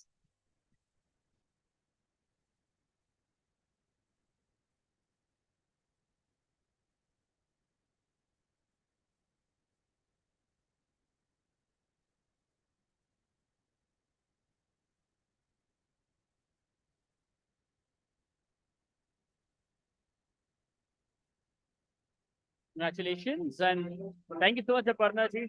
Thank you so much for helping us. Everybody wants for ma'am. Thank you so much. Our next category is Emerging Agency of the Year. First, we have gold. Please.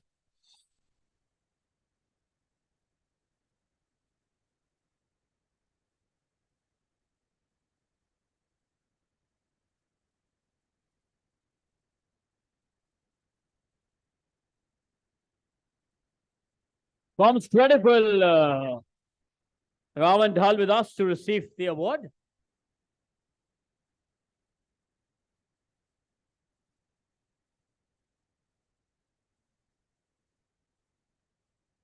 For Coms Credible, everybody, please. By Emerging Agency of the Year, they deserve, I think, they need your support. Emerging ones. Congratulations. Well, the Bronze and Emerging Agency of the Year goes to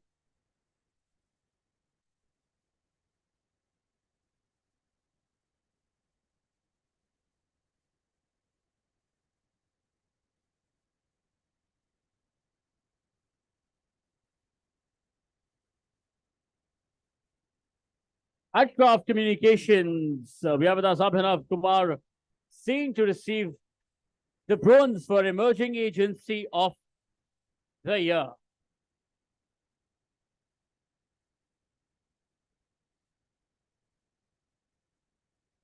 You know, while they walk up, they've consistently been making sure that they clap for all of you. I think they also deserve it now. The emerging ones, bronze in that. Abhinay and team.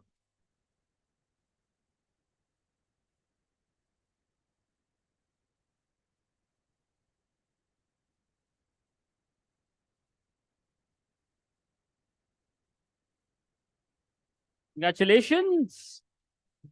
Well, next is Agency of the Year Large. Up first, the bronze, and that goes to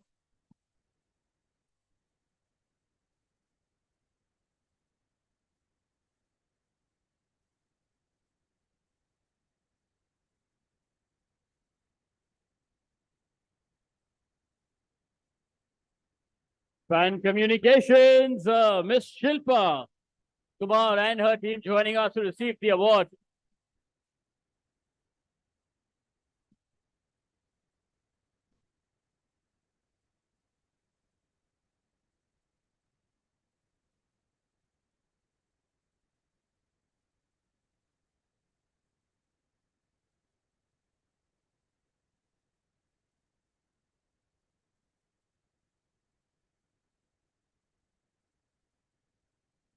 So they've hidden the name piche, but everybody for Span Communications, please. They're louder than you for their own selves. ऐसे तो नहीं बनता. Thank you. Congratulations. We almost had half the hall here on the stage. Yeah, we'll give you 10 seconds to settle down. Okay, from bronze, we come to the silver in Agency of the Year Large, and that goes to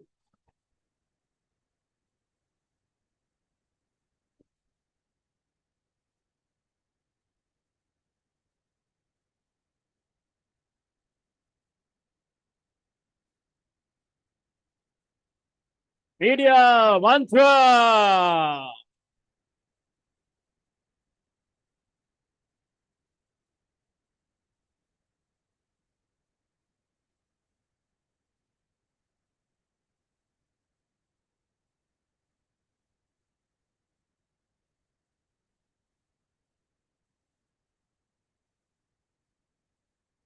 Has the entire office come here, is it?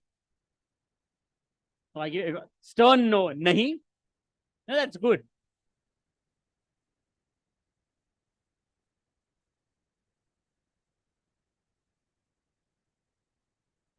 Everybody is silver.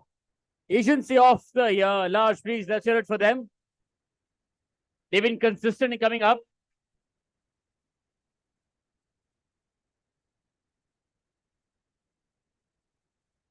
Coming up and not clapping.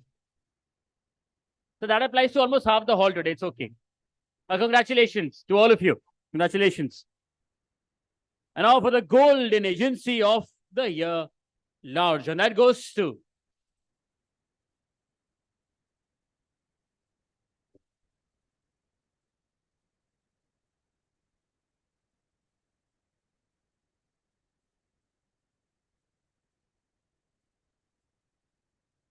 we are professionals. Rajiv Chadha and his team receives the award for Agency of the Year Large.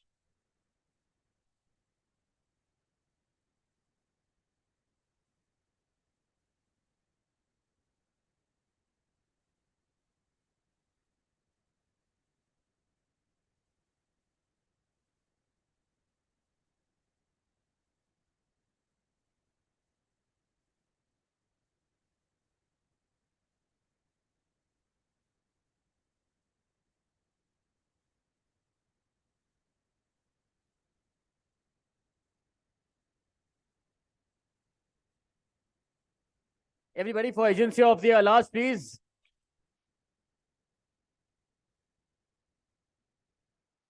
Congratulations.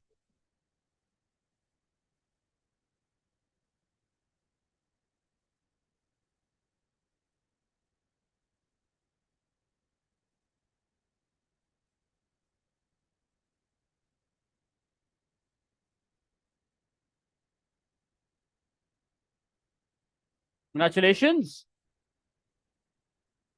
From Agency of the Year Large, we come to Agency of the Year Mid. And the gold in that goes to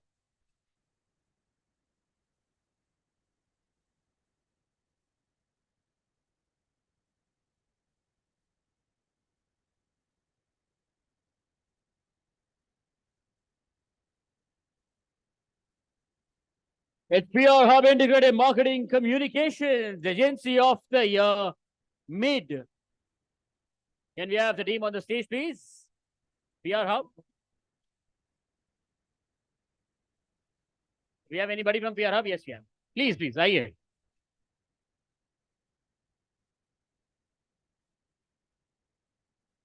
On to the last 3-4.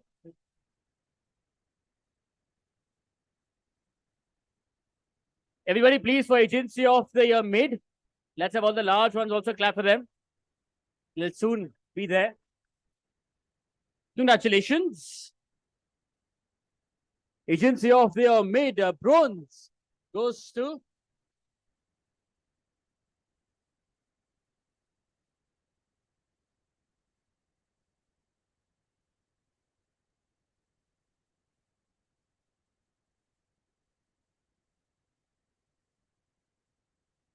Wood Factor Events LLP. Do we have someone from Wood Factors? Yes, no? The senior from my industry. Sahil bhai. That's Agency of the Year Mid Wood Factor Events LLP. The bronze.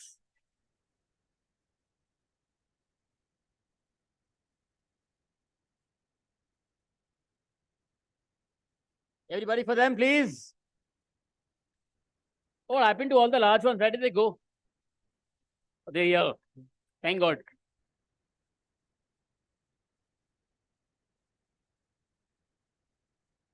The next is Agency of the Year Small.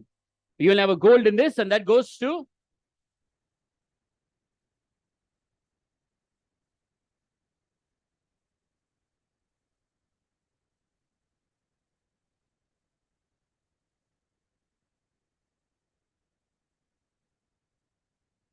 Levitt PR and Communications, Richie D. Alexander, Agency of the Year Small.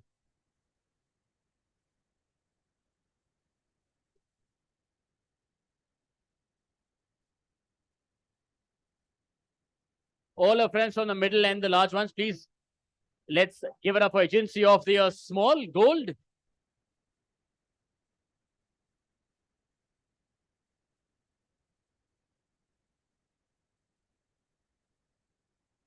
Congratulations. The next category is Communication Personality of the Year under 40. Up first, the silver, and that goes to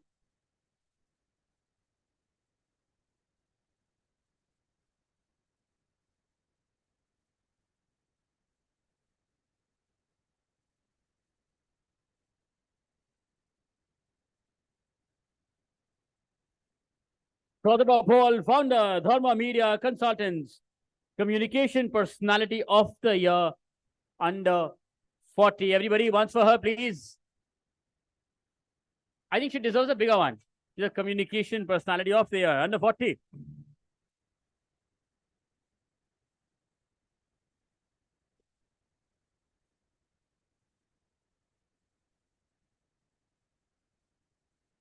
Congratulations. And now for Communication Personality of the Year under 40 gold. And that goes to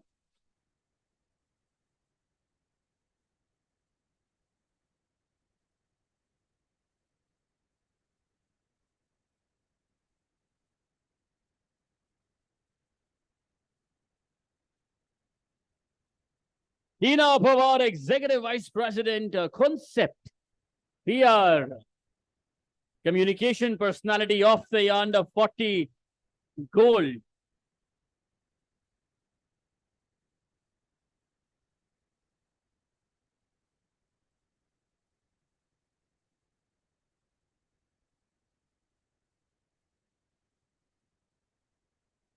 You also have a video from Tina, I believe.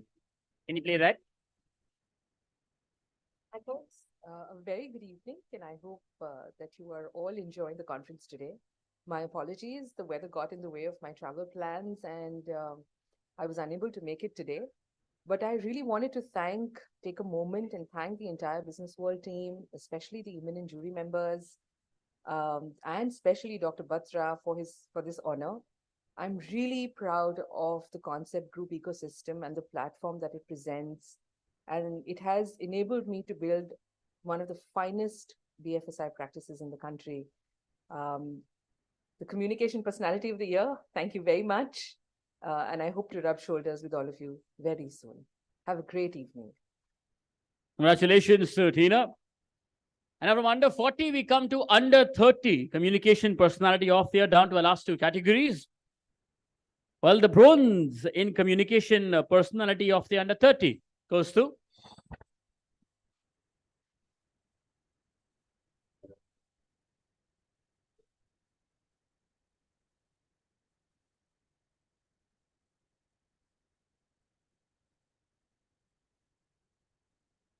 Ankit Chavan, Public Relations Specialist, Manufacturers, PR.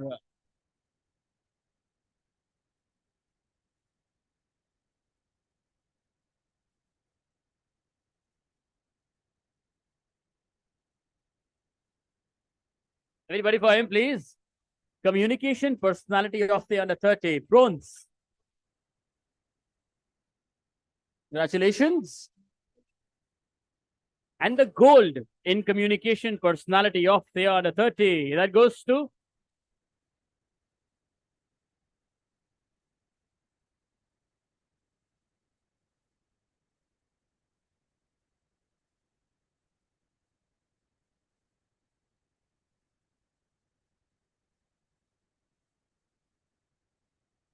Diksha Verma, PR and Communications, a specialist, Hewlett Packard Enterprise, HPE. Please, sir, aye. You also have a video from her, I believe.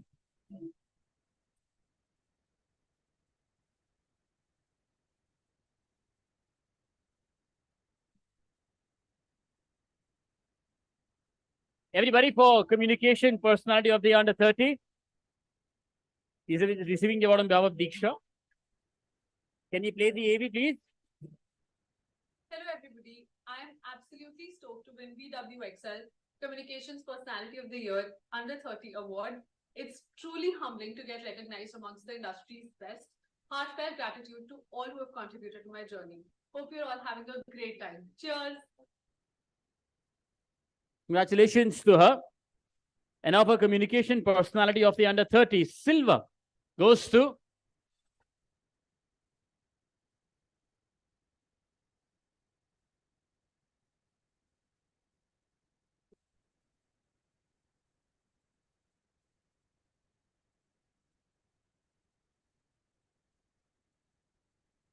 it goes to Trushla Shah, Corporate Communications Specialist, Viacom 18.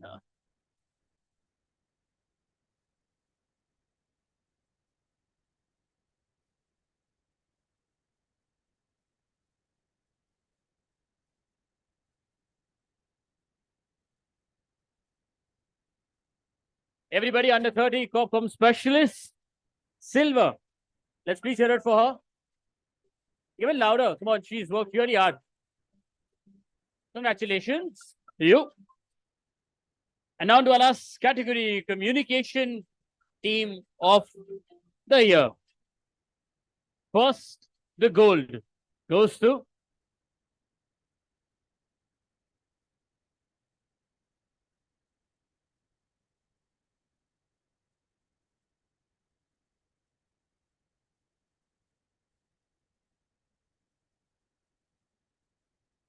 Godrej Industries, Communication Team of the Year.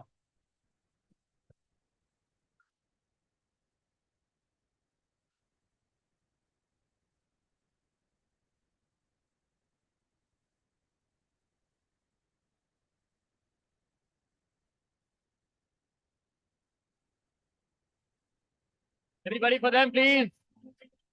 Communication Team of the Year, gold winners, Godrej Industries. Congratulations. From the gold, we come to the silver in Communication Team of the Year category, and that goes to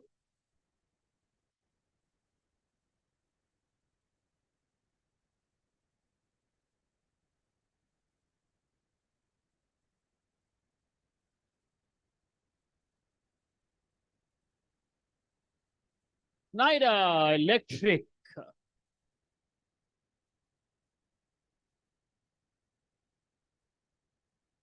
Induji from presenting to winning. Please, are you? Creating winners all along the way.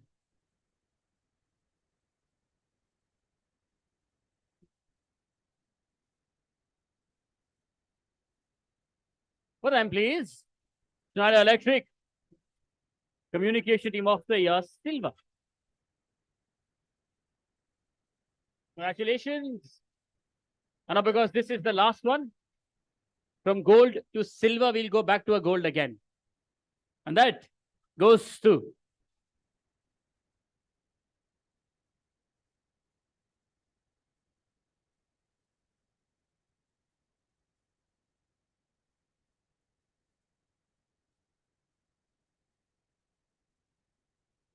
Aditya Birla Group, ABG.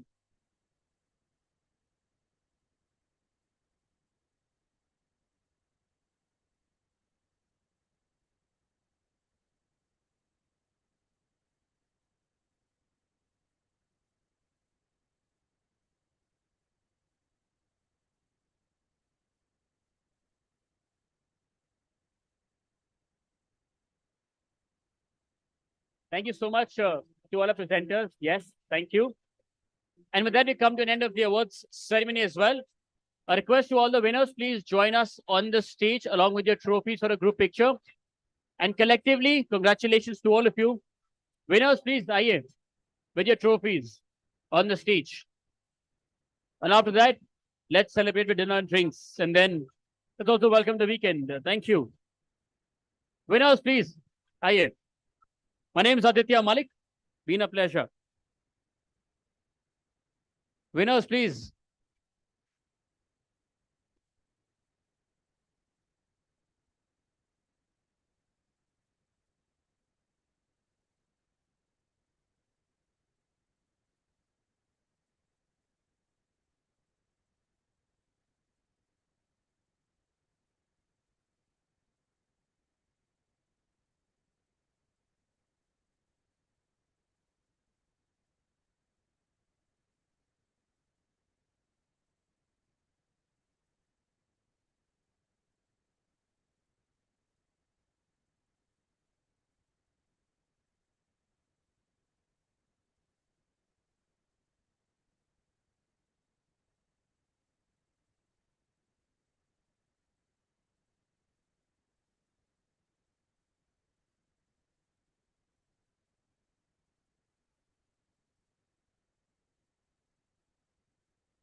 Winners on the stage, please, with your trophies.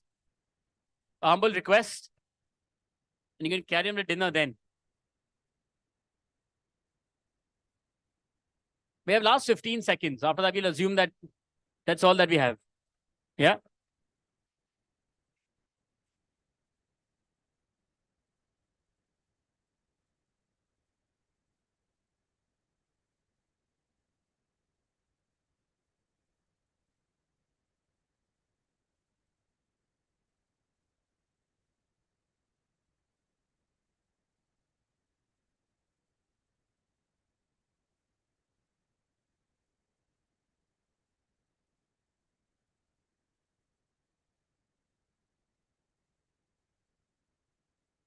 I'll also request the BW Business World team to please join us on the stage, the organizing team, for your group picture as well. A good show. Yes.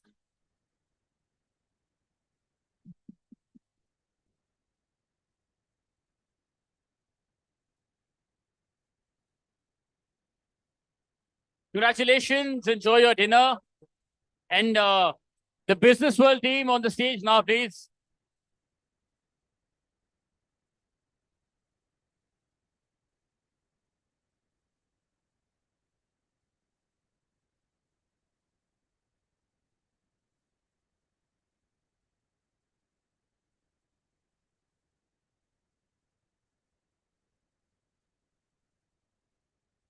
Hello.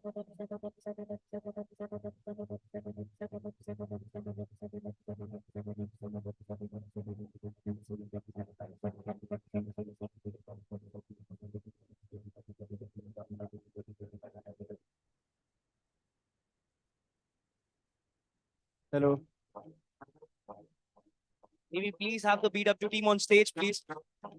Everyone, Pratyaksh, Neha. Will you please get up? Abhishek.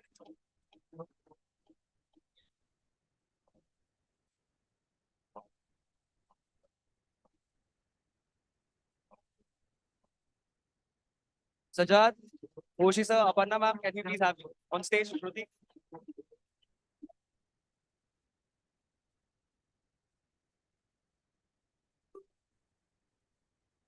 Is anyone missing right now?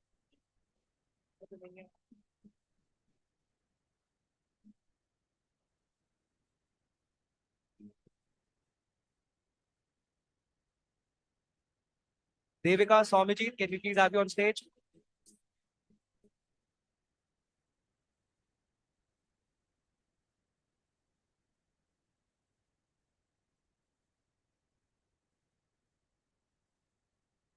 Prashant?